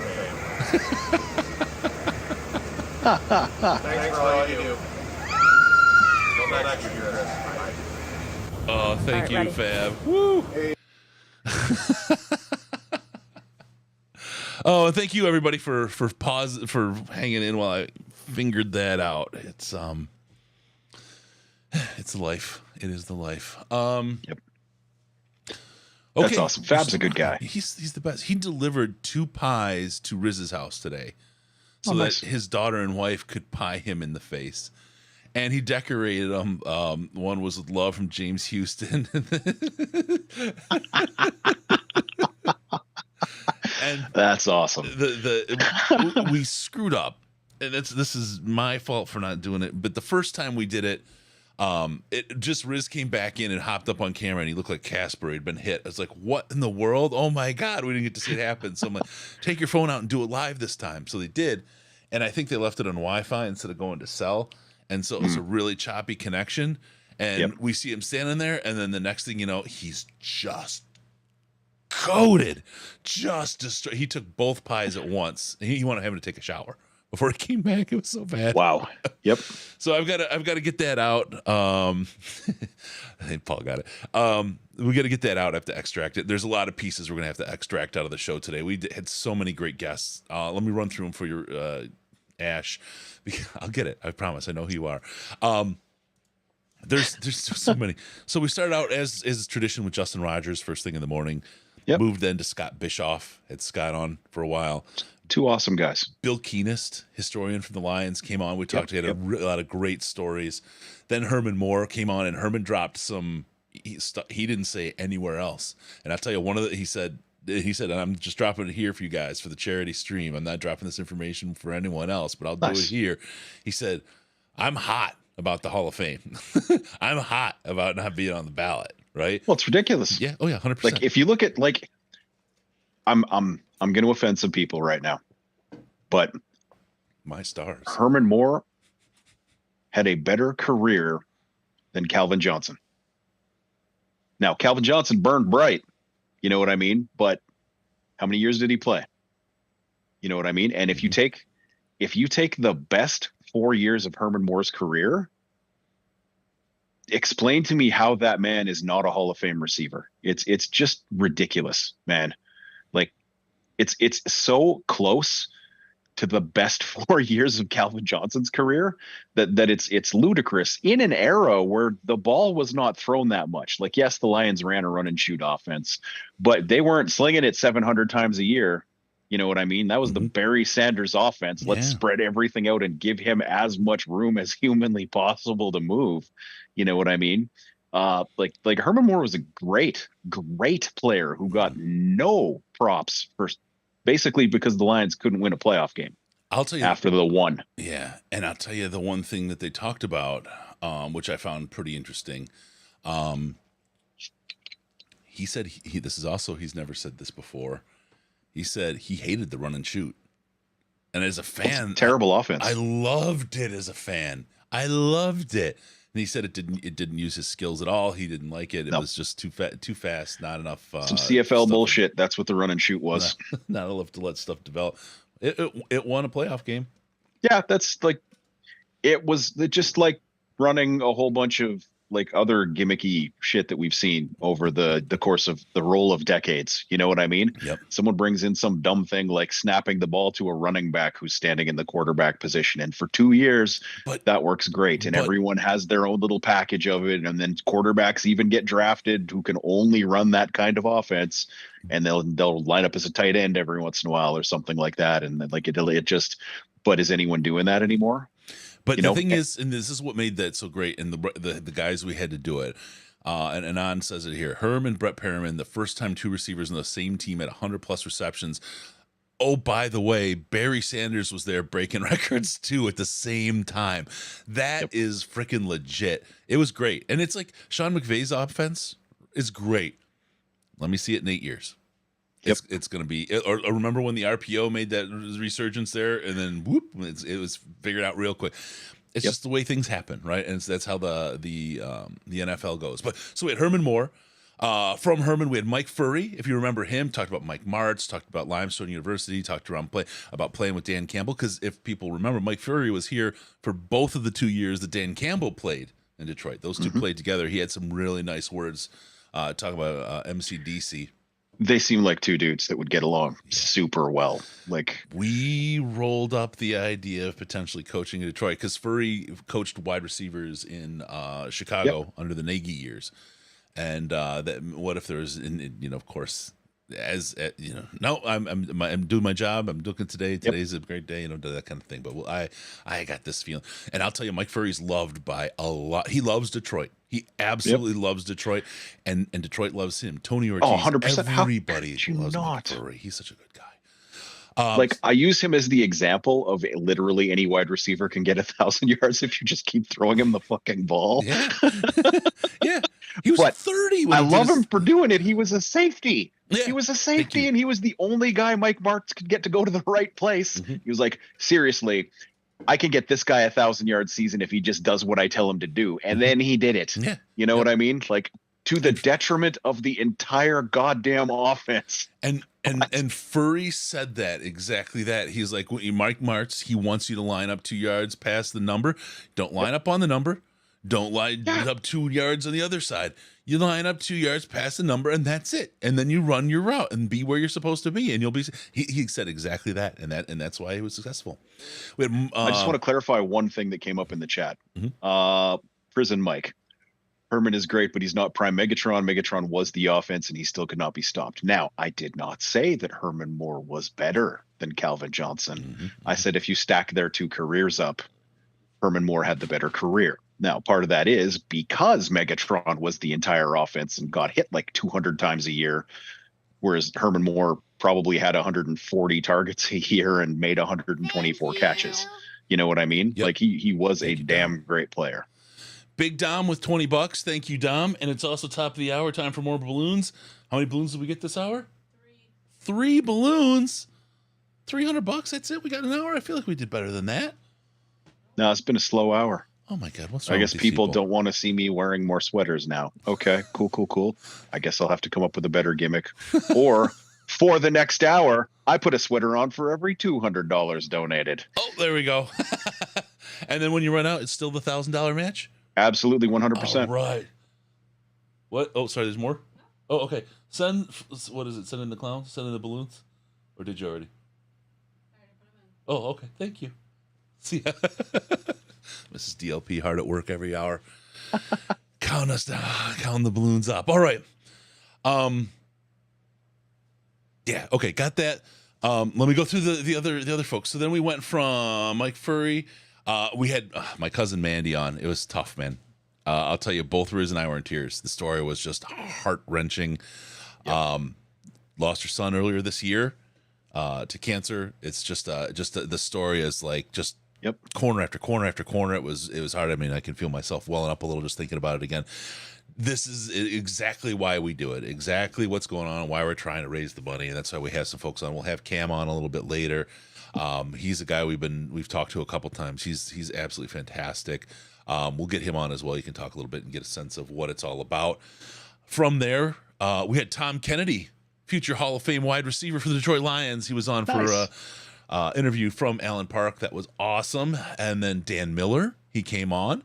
Then Micro Mike pied Riz, and we'll get the full video. I'll put that up there for you. So besides just the repeat one. Had Michael Gray, who used to do radio on the west side of Michigan. We used to be in Allen Park all the time. He used to cover the guys, walk the halls of Allen Park with Jim Schwartz, worked with Killer Kowalski. Really, really good guy. Great interview, great chat. Mark Schofield from SB Nation. He used to be from Touchdown Wire. He's spectacular. Former college quarterback. Great guy. Awesome interview. He watched Riz take it in the face. Anonymous 123.45. Thank you very much, Anonymous. Push it up to 21,850. That's a sweater and a bean. All right, we're there. We'll get to that in 1 second. Let me go through. Then we had Brian Burkheiser, lead singer from I Prevail, on and talked to him for a while. He was great. We got some cool stuff coming up with him. And then Ash showed up. And look at where we are now, ready to eat a bean. We had a whole bunch of really awesome things, and then this fucking guy. No, that's not how I would do that. I would not say that in that way at all. Oh, man. Let me see. All right. We've got... Oh, that one's inside out. He's got the ash. Oh. Okay, let's see. Another So Lions we've got guess, a true little bit or of a darker fake. blue. So we are waiting. The other person has the flu and is not feeling spectacular, but wants to try to do it. We're working on it. We're working on getting another Lions guest from the organization. I don't want to say who because I don't want anybody to feel bad or in a bad way. So because you'd have some asshat go on Twitter and be like, "Oh, you didn't show up for the kids, you jackass." Got the sniffles, Yep. Yeah. So we will see. More to come. And Ash is going to have to open a window at some point. What's the temperature there, bro? It is minus, this is Celsius, which I think works out.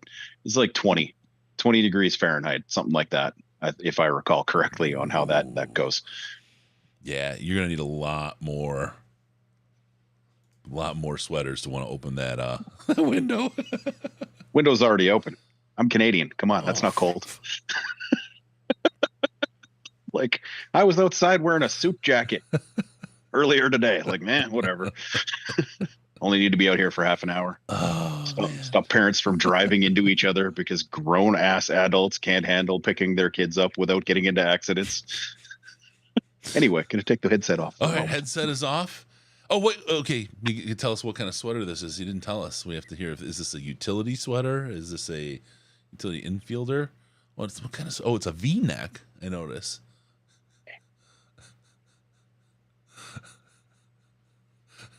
My guy, Ash. All right. We didn't get to hear what kind of sweater it is, Ash. Oh, this is another one of the utility sweaters from Denver Hayes. Does it have pockets or like a loop for a hammer or something? It just looks all right. And also, if it gets destroyed by a saw, I'm not going to be upset. You know what I mean? Whereas if I took one of the nice ones and I wore that to work at my current job and it got wrecked, which it would, that might make me a little agitated. Because there's some that I've spent a little bit of money on, and then there's ones that I was willing to send to Wisco if he had just given me the address so he could light it on fire.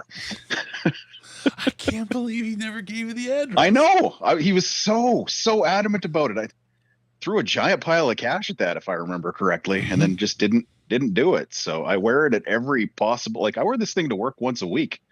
And think about that. 20 Fahrenheit is -6 to -7. God, Robbins is in here with the number that's checks. about right then. All right. My quick mental math was correct. Did Chris ever run the fat guy 40 last year, or did his doctor advise him not to? No. Every time we tried to set it up, it didn't work out. It's crazy. It was like we were going to do it at I forget where, Senior Bowl. And then we're going to do it at training camp, and then every time we stepped up to do it, so it's still on the docket. I know it's in the IOU column, the debit column. I don't know. I don't do accounting. I'll tell you what. I owe it. One though. thing. It's in the thing. Don't worry. When are you doing that? Is that training camp or is that Senior Bowl? I think we're going to try to do Senior Bowl as long as it doesn't rain. Okay. I was going to say if it ends up not working out at Senior Bowl, if we hit our target, I'll race you at the training camp. Oh my god, that would be. I would start training tomorrow. I don't like my chances, honestly. Like, particularly this year, where my back decided to just destroy itself to the point where I was like, bro, I literally cannot fly to Detroit right now. Two guys with walkers. That was the end reason that I did not get to the training camp party and just got my tattoo in Miami. Is I was just like, I physically, like, touchdown feels like someone is stabbing me in my entire lower body right now. All right. James, the doorman, $100. Keep up the great work. And the sweater's stocked. We are, since it was at $21,800, so we're only $50 away from another sweater by my calculations. I didn't even need Robbins to do that one. How about that? Call me Mr. Math over here. All right, what are we? We're 8 o'clock. Oh man, it's 11 hours. We're 11 hours in, not bad. We're almost halfway home, baby. Yep, 100%. Hey, well, what's 100% up, of Jerry B? How you doing? Yeah, no, I remember talking to you on LNU. But I have to, bro. My life is a train wreck, and we'll have to connect. It's been like the last 2 weeks at work. I'm in this, and I don't mean to whatever, but I'm in this accelerated leadership program. They kind of high potentialed me. And we've been in this thing. There's like 40 people a year of a company, like 70,000 people that get picked for this, right? And they're like, we see you as upper management. So it's this intensive thing where we do this simulation. We run the entire company down to like, I mean, all across all divisions, we're making decisions, and down to like how many days of credit for your accounts payable, right? Levels of finance, down to the lowest level. How much do you want to allocate to training for people, right? In this division, it's so much. And I've just literally spent the last 2 weeks running that, and it's a competition, of course, right? So that's been going all day. Ton of work with that, but it's fun. I've grown a lot. I've learned a lot. Really spectacular. But between that, getting ready for this, the travel before that, my life has literally not been my own since training camp. I'm just going from one place to the next place to the next place that's on the schedule. I'm just looking at the schedule, I gotta go there. And I'm just in this weird, crazy place. So I know it's a long story, Smoke and Jeremy, sorry. But I do promise we will talk. and there may be some options actually, because we're doing some stuff. We're doing some real stuff here. More to come in the next, let's say, 2 months. All right. Did I have to meet with the Bobs? No. The Bobs had to meet with me. All right. I know I made this joke off camera once, but there's a thing I use that actually does like probably super dumbed down version of what you're doing. Actually, guaranteed super dumbed down version called Cupcake Simulator that I give my high school business classes. We're like, yeah, you're firing people, you're allocating training budgets, you're basically, supply and demand, basically determining how much various types of cupcakes are going to cost inside the store and using customer feedback. And like, it's like literally undoubtedly the like elementary school level version of the thing you're doing. But like, as you're describing it, I'm like in my head rolling my description of the assignment to my students. I'm like, it literally sounds exactly like that. And then it's got these ridiculous like cartoony anime graphics. Oh, we got Leonard Hollerbach. $40 from Brian Carpenter. Go Lions, Super Bowl bound 2024. Brother, when we talked to Dan Miller, he told us, he said straight up, he's practiced doing the calls for the Super Bowl and the NFC title of going to the Super Bowl in his car. He's like, people look at him and it's so funny, but he's practiced doing it. He dreams of it just as much as we do. And he's so excited by the idea of that. So man, Super Bowl bound 2024, we're all there, brother. We are there with you. And then Leonard, let me get, it's cut off on my screen. I've got a couple of things here. Leonard Hollerbach, $200. I meant to do this last year. Here's to this year's St. Jude campaign. Best cause around to help. Thank you, Leonard and Brian. You guys are awesome. We are one sweater up and $10 away from another sweater. This is awesome. You guys are the best. Yep. stjude.org/DLP. We'll get us there. stjude.org/DLP. Send your money there. We're getting there. You guys and gals, thank you. Just tell you there's a lot of love from us to you. This is an important thing. And the folks that get the help that we raised, I mean, it means a lot. And every bit, $20, $10, $5. I know, of course, hey, $200, Leonard, thanks, man. Big chunk of change, right? Yep. Every little bit adds up. And I mean, if you think about it, we're like $12,000 away from having raised $100,000 for St. Jude. I mean, we're on the cusp, and it's all you. And look, the $200. That's awesome. And I'm not shrinking or diminishing 200, but 40, Big Dom, 10, it's another sweater, hit it, right? It keeps pushing the number up and keeps getting us there. Every one of you helps and makes that happen, and I really, really appreciate all of you for doing this. There's also, for those of you that donated, that you get from doing this, you get a receipt so you can do a corporate match. I've got, when I get a little bit of minutes here where Ash or Riz are going to talk, and I'm not trying to set up a video in the background, they've got a corporate match program that'll feed in here, and you can put it in and it'll feed the temperature gauge or whatever, and so we can see that number going up as we go on. So I just want to say again to all of you, for no matter how much you give, how much you've done, just supporting, even just watching, we appreciate it. I will cut out the interview with Mandy from earlier, and you watch that, and I guarantee you will not have dry eyes. It is a hell of a story, and you'll understand why we do this and what this means. And I'll tell you, you hate a lot of people. It's a strong word. Don't like Matt Patricia, but I will always credit him and his donation to Rich Eisen on the Combine 5 years ago, or 4 years ago, that inspired us to do this. Ooh, is that a fleece sweater or some sort? Zip front. Okay. He was at the Combine. He donated a large sum. Nobody disclosed what it was, but Eisen was taken aback by how much money Matt Patricia donated. And Thank you. Thank you, Wisco. Appreciate you, brother. He walked away. He didn't want to go on TV and get the whole, publicity and credit for giving that money. Matt Patricia just said, no, I want to do it. I want to do it quietly and move on. So he went on and didn't take credit for all that money. So as much as Matt Patricia for the Lions has been a problem, he was an inspiration for us to do this. And all you guys are helping, kind of continue this and help do great work. So thank you all for doing that. Dave, I should let people know that donating appreciated stock is an option. Basically, instead of selling the stock and paying the long-term capital gains, you can donate the stock directly and deduct the full amount and not pay any taxes on it. This is stuff that's absolutely fantastic, and it's above my pay grade. But I got Dave in touch with the right people to make that happen, and that's how he got the largest donation on this list. So thank you, Dave, again for that. You've been super, super generous, and appreciate you. And it's right. Appreciated stock is a financial, I don't want to say it's a vehicle, but it's a smart financial way to move money into it's a tax-advantaged way to move money to a charity such as St. Jude. There you go. That's the way to say it. Hey, wow, you're shrinking, Ash. I think I backed up. You're sweating to the oldies, brother. Yeah, that's I assure you. I'm still a very large man. So we did one more of the utility sweaters. We're going to run out of those soon. I don't have a whole bunch of them left. But then we threw on a nice little Ralph Lauren job here to get to the next level.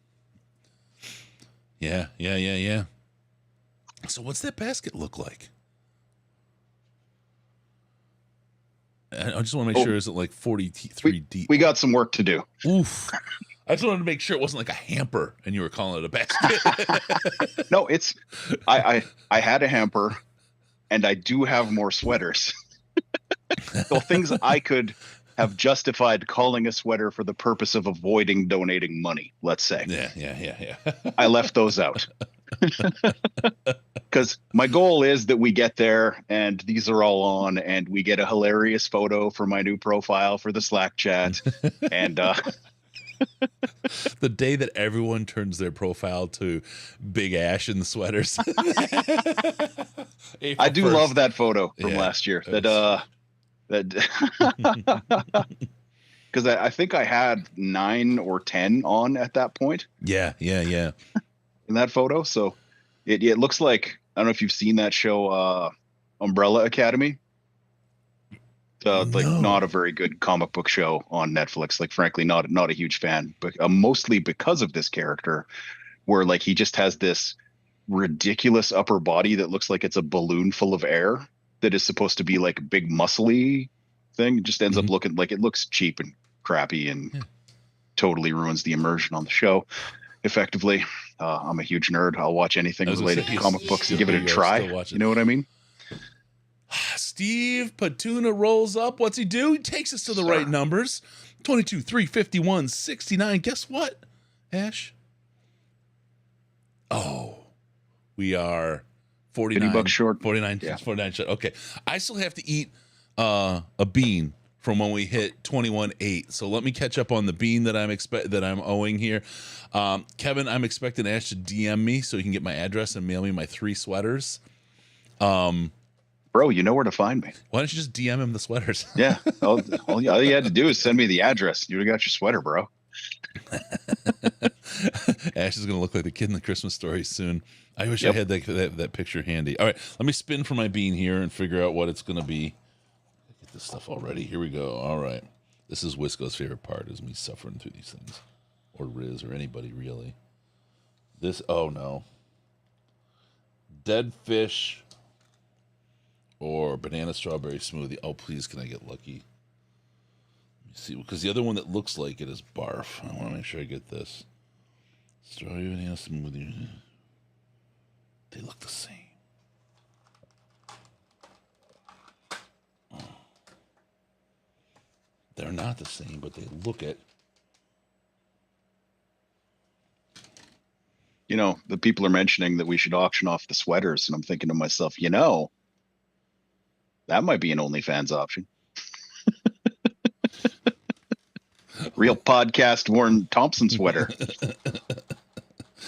with his DNA somewhere inside, and sweat too. Oh man! All right, here we go. I think I got it. Everyone should be happy to know that I've reached the point where I wish I had prepared more beverages before we started. Let me just fight my way to an energy drink here. Oh shit.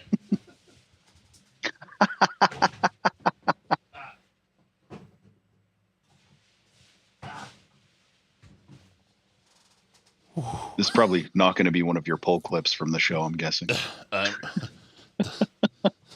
It's going to be a real problem going to the bathroom for the rest of the night. It is going to be a real freaking problem. They literally, it just fills under my desk with balloons every time I move. Yep, 100%. Like, it doesn't seem like a thing that would be an actual impediment in any way, shape, or form, but like you fill a room with them and there's nothing to push up against unless you're going to start popping them. You know what I mean? Like there's no through. It's a bunch of balls. It was such a good idea until I did it. All right. Yeah. Shit, one popped. It has begun. Mrs. DLP, next time we do balloons, throw an extra one in for the one that I just popped. It scared the hell out of me. Okay, let's see. Water and then something with flavor just in case. Here we go. I missed how much that last donation was. It's all for a good cause, but be careful, Ash. That last one was $100. Great job helping connect the Detroit Lions with the community. It's amazing to see. Thank you, Anonymous. Appreciate you. Kevin also threw in another 20. Steve Patuna. Oh, man, that's really cool. The $100.87 came in. Easily my favorite show every year. Thanks again for all you do, Chris. And then Wisco with that 50. Put that sweater, Ash. I'm tapping out, but love what you guys are doing here. Glad I can help, but it's bedtime soon. Go Lions. Kenyon is not the guy. One of my favorite things about the Slack is that, like, Tom. There is one person in the Slack that it has basically just been decided it is okay to say almost anything about, and they're cool with it. Yeah. Like that's the thing that makes it all right. Like 90% of people would have just left and taken it seriously and not, like, nobody means it. You know what I mean? Like at this point, we all realize that it's a satire. You know what I mean? But also the guy says some incredibly dumb shit sometimes. He is so like sometimes he's like, holy cow, right? I mean, it's like Rain Yep. Man. Like, you get some real quality. And then other times it's like, am I taking crazy pills? What in the hell? Yep. Like, is I going agree with everything he just said. Am I wrong? You should have filled the balloons with helium, Chris. Oh, that would have been great. Just every time you accidentally pop one. Hey guys, how's it going today? They would have. The problem is they would have popped in the lights. On the Detroit Lions podcast. 12 hours in the Kenyan talk has begun. Michael is the unofficial police squad of the Slack. He's like got the yellow lines. Everyone stay between the lines. Come on. Like he's yeah. All right, let me do my boon. My boon. Oh my god, let me. Oh, there's a Kenyanism. Goff is the reason we lost the Seattle game. Oh god. All right, here we go. God, please don't be dead fish. I don't like fish. Like I like fish Dead normally. fish. I don't Dead eat fish. Okay, here we go. And we're not talking like sushi level dead fish, I'm assuming. This is like been in the trunk accidentally, like had a leak in the live bait container. What'd we get? Oh, it's a thing of beauty. It's almost sexual how disgusted you are by what's happening right now.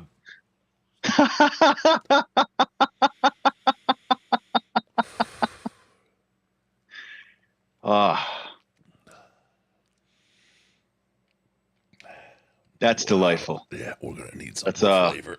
Water ain't gonna do it after. Would not be good radio, but in terms of the visual, just you can't fake that. This is really freaking bad, man. I'm so glad that I have never volunteered to do that. Riz is missing one because I don't usually get this bad with them. Usually I can just eat them and be cool. This one was. Jesus.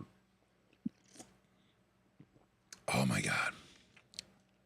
While you're doing that, I'm just going to throw out a reminder that we are a mere $130 away from me having to put another one on after the sweater I am currently putting on. What kind of sweater are you putting on right now? This is another one of the utilities. I think it might be the last one of those. We may have drained one of my sweater categories.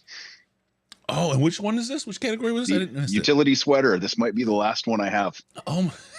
Like at most there's one left. I don't know if I put the dark green one on. You've got a week's worth of utility sweaters. I have one for every day. Thank you. I can literally wear a different plaid button-down shirt underneath a sweater, Mosby style, every single day of the week, and they are all V-necks. Chris it's a look I have. And then I have the good ones and the better plaid. So like I could literally outfit this every day for an entire week. Chris S, $50. Thank you so much. stjude.org/DLP. Hey, for folks that were here earlier or now, can you see that donate now thing? Is that easy enough to see? I try to fix it. It used to be white outline and black letters, and folks are saying it was harder to see. I think it might be a little easier now. Let me know if you can see that or if it's trouble to see. stjude.org/DLP. This fish is still here, man. stjude.org/DLP. That's where you donate and get your name up in lights. You get to get a message from you, and you get to push that temperature gauge closer to our goal. $22,521.69 is where we're at right now. Thank you all so much for getting us to there. Like while I've said a couple times, like the Patricia era was so bad that I basically stopped creating any content related to the Detroit Lions because I just could not have a part of my life dwelling on something I hated that much intentionally, whether it was for money or not. You know what I mean? Yep. And the one thing that kept me doing anything was like this and things like it. Like I cannot say enough that like this is a thing that is on my resume. Like I am proud to be associated with the Detroit Lions podcast. Like it's a thing I put on my resume, even though the language gets a little colorful every once in a while on this show. And that could be a thing that if somebody had the stick up their ass, they could decide not to give me a job over. You know what I mean? But like I will put on my resume that I Point to am that. part of an organization that has raised $100,000 for charity. Like the second I ever have to apply for a job again, you know what I mean? Like I am legitimately, like, I cannot overstate this. Like, you did this.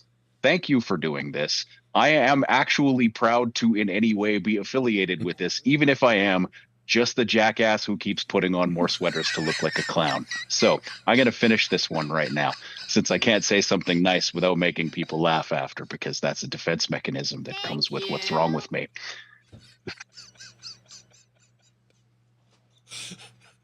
Ash, this is why I love Ash.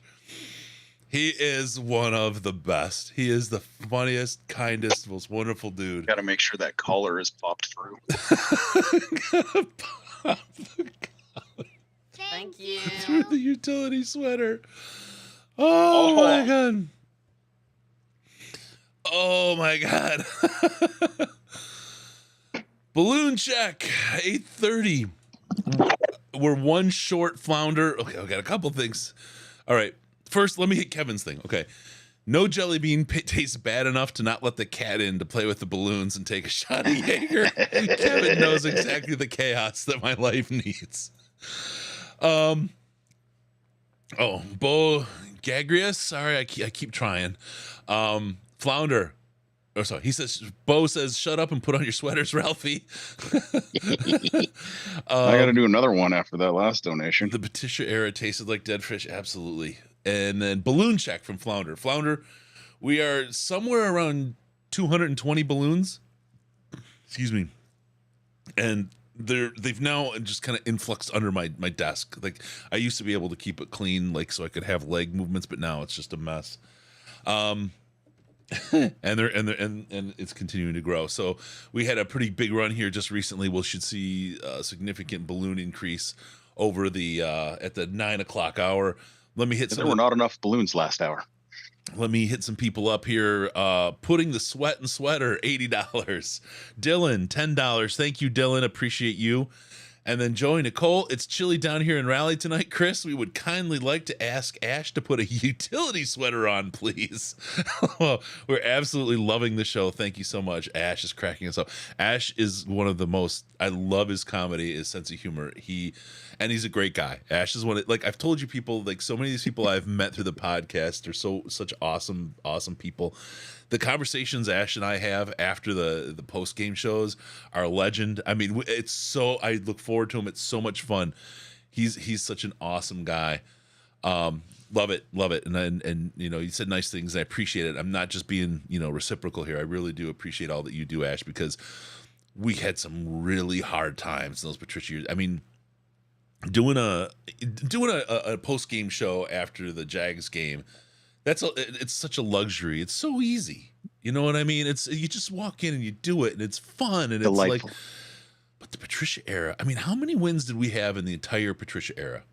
I don't think I did a single post-game show after a win in the entire Patricia era, and I'm not, like, that's not hyperbole. I'm pretty sure that is actually true. Yeah. Like, he did, 5 wins in 3 seasons, basically? Yep. Do you know what it's like after you get in another one of those games to then you can't just drink it off, or you can't just flip on and watch real football on TV. You got to roll up, pop in, sit down, and start talking about what you just frickin' saw. And you're miserable and everybody's miserable. Those were some of the hardest shows to do, those post-game shows, man. That Patricia era. And it was like, I kept seeing what he was trying to do, and I what he was trying to do could have worked, but he was really shitty at doing it. And and it was like the crappy Xerox version of stuff that people used to do. And I get where it was. I mean, I get the angle on how he thought it could work, but boy, it was hard. It was so hard. Oh, man. Oh, let's see. You can run a Fat Guy 40 at Lambeau if you go for a Lions game. Are we doing another one already? Are you? Yeah. Oh, wow. Because they hit the number to make me do this one, and then another 200 dropped while I was putting it on. Oof. So I'm still aching from this bean. I'll do another bean and you get to 23.5. I will. I don't have any self-respect or love for myself. Yeah, we've reached the point where like my movement is now restricted significantly. Like I'm basically Michelin Man pose. Like that's I'm stuck. I can go up. I cannot go down farther than like a 45-degree angle with my arms. So, with that said, time for one more. Wait, you got to give us the background on the sweater. Is this a utility sweater? This is actually the last utility sweater. I forgot I had 2 different shades of orange, depending on the specific flannel that I would wear with that. Summer, winter, fall. No, these are like, I'll wear this when it's like 90 degrees outside. I don't care.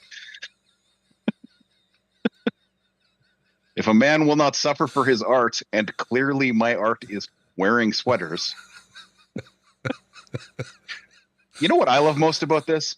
People think I'm fucking serious about like literally any of this. Some people work in oils. Ash, he works in sweaters. I do. My clothing is an art. It's how I express myself by putting on so much fucking clothing I can't move, and then talking about the worst franchise historically, not currently, but like like it's pretty bad, and it is my obsession. So, with that, I will finally stop talking and put this stupid fucking sweater on. All right, you do that. I got a picture of the balloons behind me, so y'all can get a good look at that. Yeah, JP, between the sweaters and the balloons, my claustrophobia is going crazy. I'll tell you what, the last time I had a bathroom break, it took me 5 minutes to get out of here. Because like every time I take a step, I like try to clear a spot more. They just keep flowing in. It's like trying to dig a hole in a bucket of water. You just can't. Oh my God. Ash over there going to stretch your sweaters out. Again, 23,500. I'll eat another one of those Bean Boozled beans. This one's still sticking with me, but whatever. We got to get to 23,000 to get Ash to get another sweater on top of all those. And let's just say 24,000. I got a little party popper here. I'm not talking poppers, but party popper, a little fireworky thing. We'll light that off in here. See if the place will set on fire or not. So at 24K, we'll set it off. It seems like a good place to have a little bit of noise and fun and make a bigger mess. Let's see. Ash is my spirit animal. Dom, yeah, Dom, you guys would get along. You guys would, absolutely. I hope we're having a 40 burger on the Vikings Sunday. Absolutely. Oh, hell, Flounder just showed up. I'm screwed. I need a cardboard tunnel. Yeah, you're right, Flounder. I do. I tried. I didn't think this through. This was... I just was like, it'll be balloons behind me and it'll fill up. It'll be really visual and cool. I had no thought of. But you got to go to the bathroom, you stupid ass. Oh, man. I'm going to send Ash a sweater weather candle from Bed Bath & Beyond. Unfortunately, he won't be able to get his hands together to light a match. I can still touch my wrists. Oh, man. What up, gentlemen? I'm back. Dylan Lyons, welcome back. How are you doing? Christine's one of those hunting piss jugs, trucker life. Yeah, there you go. Ash has been working out. Look at those guns. For real. All right. stjude.org/DLP. Get us over 23,000, and which is less than $200. Ash puts on. What's the basket look like? Give us a look at the basket. Still a pretty sizable basket, boys. You've got more than one basket. No, it's the same basket. How do you look that big and the basket still looks that full? Brother, we have probably crossed the halfway threshold. I will admit that. But like this is gonna take some doing. I did not set an easy task ahead of our lovely viewers. Did you remember Bugs Bunny when he would be in like the desert in the Middle East and there'd be the little tent out there and he would go in the tent. Little tent. Goes inside. It's gigantic inside, right? That's what your basket is. You got the Bugs Bunny basket. Basket's bigger on the inside. Oh my God. Oh, you look like the pig boy, the piss boy, and you look like a bucket. That's a great line. History of the World Part 1, one of my favorites. I don't know if it holds up. It doesn't. I had my son watch it, and it doesn't hold up for the youth of today. It's a great show, though. Great video, or great movie. How far away do we think that we are from a new stadium? Ford Field sells out every time, even when we're slightly good. I think we're a long way from it. I think we're a long way from a stadium in Detroit, and they're going to spend the money on that turf, unfortunately. So, I mean, what is it? It was 2000 that Ford Field opened up. It's 20 years old. I got to think that $1 billion investment, because that's what it was, right? $1 billion investment. I have to look it up. $1 billion investment has to last for more than 20 years. And that's a lot of fucking. You'd hope so. A lot of money, honestly. Like, and I mean, they've done some significant upgrades recently to that place. Like, I never saw the old stuff, obviously, but like all of the stuff like that's what the person everybody was terrified of actually does for a living. Mr. Wood, I believe his name is.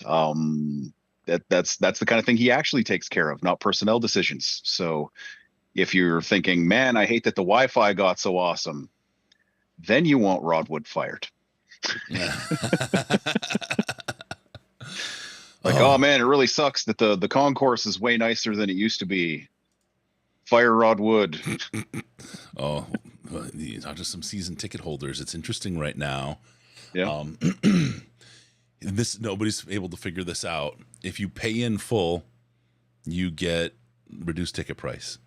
If you put your season tickets on a payment plan, you get a private autograph session or a special autograph session. You get $100 in Lions cash, and you get the same premium ticket pricing. So paying in full is disincentivized. It doesn't make any sense. No, it does not. That seems kind of silly. Yeah. You would only do that in a deflationary world. Yeah. That's basically like you're just selling as many as you can at this price, and then being like, okay, I guess at this price, what's the package that makes them sell?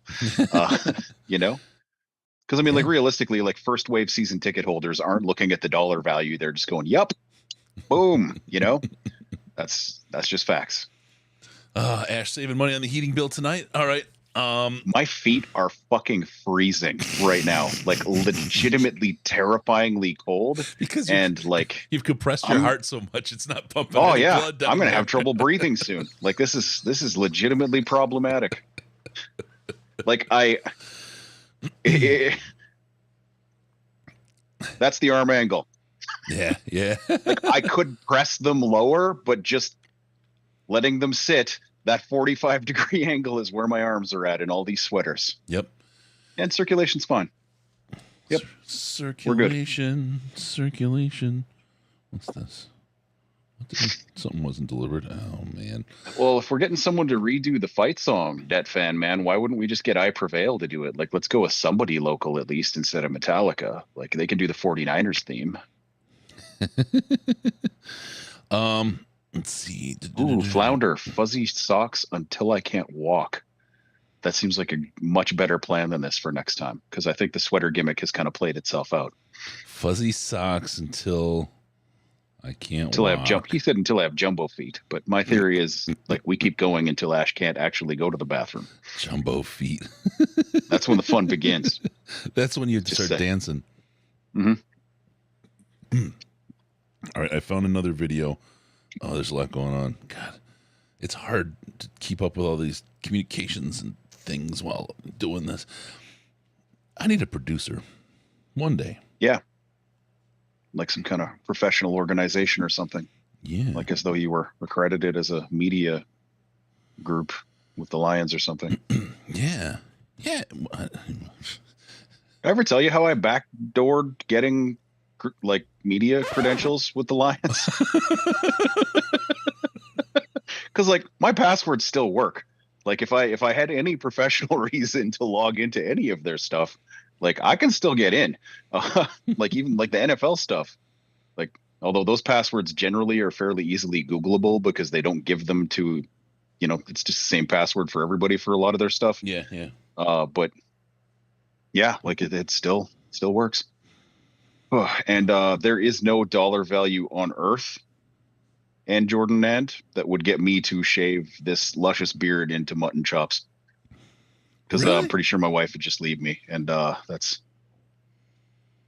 Oh man, beyond dollars. Oh man, I said something heartfelt. Oh God, no, Matthew. Somebody donate Ratliff. $200 so I can put a sweater on. Matthew Ratliff. I just saw on the Twitter. I'll retweet it. Ask my wife, but Detroit Lions podcast has been on the living room TV since I switched to my phone at 9:30 this morning. Show's been awesome, guys. Thank you so much. Thank you so much. It's really, really kind of you. We love you too, man. All right, Kurt, I have you, brother. I am trying to figure out how to get this video, and I will get it. I will make this work. I promise. I just have to get my brain to make it work, but I can. All right, so we talked about JMO. I'm gonna talk a little bit about the defense, and I want to ask you very specifically. All right, why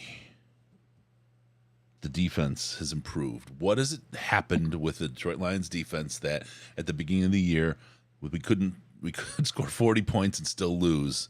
Yeah, and now we score 40 points and they only put up, what was it, 6, 10? I forget even what the Jaguars. It was so inconsequential. I don't even remember. What specifically has changed about the defense? What have you seen? Because it's not just guys are playing better, right? It's not just Aubrey Pleasant's. It absolutely is not just that. Like there is that. Sure. You know what I mean? Like some people who were not playing super well at the beginning of the year are playing much better now. But I mean, there's reasons behind that. The first reason comes down to they decided to switch the scheme in the offseason to something that is just diametrically opposed to what they were doing last year. There's two ways you can line up a defense. You can either build a wall or you can try to break through their wall, if that makes sense. Mm-hmm. You know what I mean? Like some teams are trying to penetrate, some teams are trying to plug everything up in the middle, basically. And last year we were a team that was trying to make the wall that the other team couldn't get through. Like just kind of funnel everything to the inside, bottle everything up, keep the quarterback contained. This year they decided that they were going to switch to getting as much penetration as possible. The Hutch, right? Which, I mean, the Hutch yeah, effect. That's what he can do. Like, to be perfectly blunt, like that is his best spot, is just like, okay, go. You know what I mean? Yep. Let's not think too much. Let's just read, react. You move forward. Everything is great. But they also brought back all of the players basically from the defense that was meant to build a wall, and then asked them to, instead of doing the thing that they were actually pretty good at last year, like that's why Aaron Glenn was getting head coaching interviews, is because he took these scrubs, that's what we had. Yep. You know what I mean? Like just guys who questionable in a lot of cases whether or not the league is a place for them long term. But Aaron Glenn got those guys to do that thing. And then this year we asked them to do something different, and we're absolutely fucking shocked that did not go well. Like they're not like do everything toolbox NFL players. You know what I mean? Yep. And there were some guys that did good, like Lee McNeil looked good at the beginning of the year. You know, Hutch had a couple good games at the beginning of the year because that's kind of his thing. But then a guy like Charles Harris, who has been just like trash in the NFL basically for eternity, and then came in and was asked to do the one thing he can do last year. And then we gave him a bag of cash and then asked him to do something else. You know what I mean? And that didn't go super well. So or same with like Alex Anzalone, you know what I mean? Like we at a certain point have changed what we are asking Alex Anzalone to do. And it's the thing he did at a reasonably high level last year. Now, as Riz will point out, if you just read PFF and don't actually watch the games, it looks like Anzalone is complete trash, but that's debatable. So that would be the first thing, is schematically they switched back to what they had done well previously. Got you. Which it just never really made a great deal of sense. We'll get there, Wisco. This is the next one. Yeah. So there's that. We also got healthier. Like Josh Pascal came back and has been very good. Yeah. Also, Jerry got back, so suddenly we had two corners who could play, which like everybody was shocked we didn't already have two corners who could play. but they just like they did some just dumb things at the beginning of the year that kind of made you scratch your head a little bit. You know, like basically taking our oh God, why am I blanking on our free agent corner that we signed? Oh, Anonymous donated 200. Cool. All right, that's this one. This is going to go on for that $200 donation. Just pile them by the side here. God dang it! I turn one way and they come in the other way. And Mark gives us 100, so we're halfway. Ooh. To slapping. What are we going to go with here? This bad boy on. We're halfway to this one. Going to set that on the leg instead of the arm of the chair. We're 200 away from a bean. Mike Hughes, that's the name. Okay. Mike Hughes. Sorry, it took Mike Hughes, who has a career of playing really bad at slot corner, and then 1 year of playing really well at outside corner. And they, for some reason, decided he was our starting slot corner this year. And like,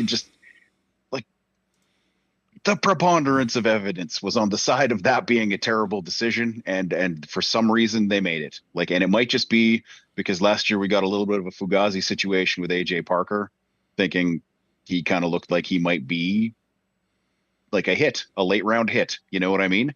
And that has not worked out this year. It may in the future. Maybe he's hurt. Nobody really knows. Whatever. But did not work out super well in that regard. So they've got guys kind of slotted playing positions that they can actually play. So despite the fact that we lost Tracy Walker, that is the other thing, is we have a guy making turnovers in that safety spot that we didn't have at the beginning of the year. You know what I mean? Yep. Like we have the NFL's rookie leader in I don't know if he is the rookie leader in interceptions anymore. I think Tariq Woolen passed him. But for a very brief period, he was the number one interceptor as a rookie. And had only started 2 games at that point. So that's a huge one.